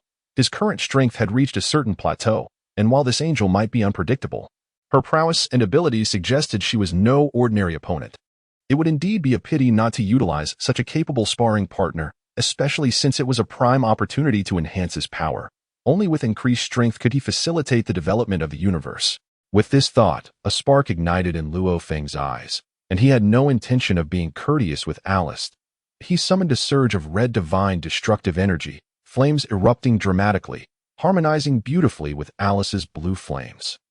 A brilliant red flame danced alongside Alice's angelic blue flame, both appearing to gaze at each other from the air, embodying a state of impending battle. At that moment, Nephalian, peeking from a distance, sensed the unusual activity. His new master, Lord Luo Feng, had emerged from his retreat. I hope Lord Luo Feng can muster some spirit this time. It would certainly help me avenge my grievances. After all, Nephalian had been enduring years of torment at Alice's hands with no outlet for his pent-up frustrations. In the realm of combat and strength, The abyssal dragon Nephalion was indeed at a disadvantage compared to the angel Alice. Soon, to Nephalian's astonishment, a scene unfolded before him that was nothing short of delightful. The so-called battle prodigy. Alice found herself on the receiving end of a thorough beating from Luo Feng. In truth, Alice was feeling immensely frustrated herself. Hadn't this young man just recently inherited the title of Destructive God King? While the true power of a Destructive God King, if fully unleashed, would even make a high priest yield, she believed her capabilities were still formidable enough to match him, despite their disparity in strength. Yet, in practice, the reality was quite different. Luo Feng's techniques and skills were far beyond her expectations. Was this truly the performance of an ordinary disciple who had recently transitioned to divine power? Although Alice struggled to comprehend it, the harsh truth remained. Luo Feng's attacks were fierce, and while he refrained from delivering lethal blows, the sensation of being dominated left her quite discontented. After a prolonged exchange, Alice called for a halt mid-air. This isn't fair. Wait a moment. You say stop, and I must stop. How absurd. In Luo Feng's dictionary, there was no concept of pity or coddling. Since Alice had come to provoke him, he would engage her to the fullest. After witnessing this encounter, he truly felt the inadequacies in some of his own techniques and skills. His understanding of divine destructive energy had progressed further, revealing new applications. Luo Feng was thoroughly enjoying the fight, while Alice was increasingly vexed. The most combat-savvy individual of the angelic clan found herself being thoroughly outmatched, and Luo Feng showed no intention of sparing her feelings. Chapter 91. Upside down regardless. She was a princess of the angelic race, at least a beauty of sorts. How could he strike her with such severity? Although she managed to defend against Luo Feng's onslaught, the frustration within Alice swelled to an unbearable degree, casting a shadow over her pride. After all, she had come seeking joy and amusement, only to find herself pinned to the ground, and who could withstand such humiliation? Adding to her indignation was Nephalion, that rascal, cheering her on from the sidelines. This was nothing short of a disgrace. In that moment, Alice set aside her so-called image as a battle angel, discarding her princess airs. She realized that without resorting to her true power, Luo Feng would continue to underestimate her. The curse that limited the angelic clan's full fighting capabilities seemed irrelevant to her, and if she were to unleash her full strength, it wouldn't wreak havoc upon this already ethereal realm. With this thought, Alice's aura suddenly shifted, her blue energy transforming into a vast expanse reminiscent of the stars, radiating with an extraordinary luminescence. Witnessing Alice's transformation, Luo Feng felt a ripple of surprise within him. This was the true talent of the battle angel, but what of it? He possessed the legacy of the destructive god king, a distinction that set him apart from ordinary destructive gods. Not to mention, the purity of his divine destructive energy was unparalleled.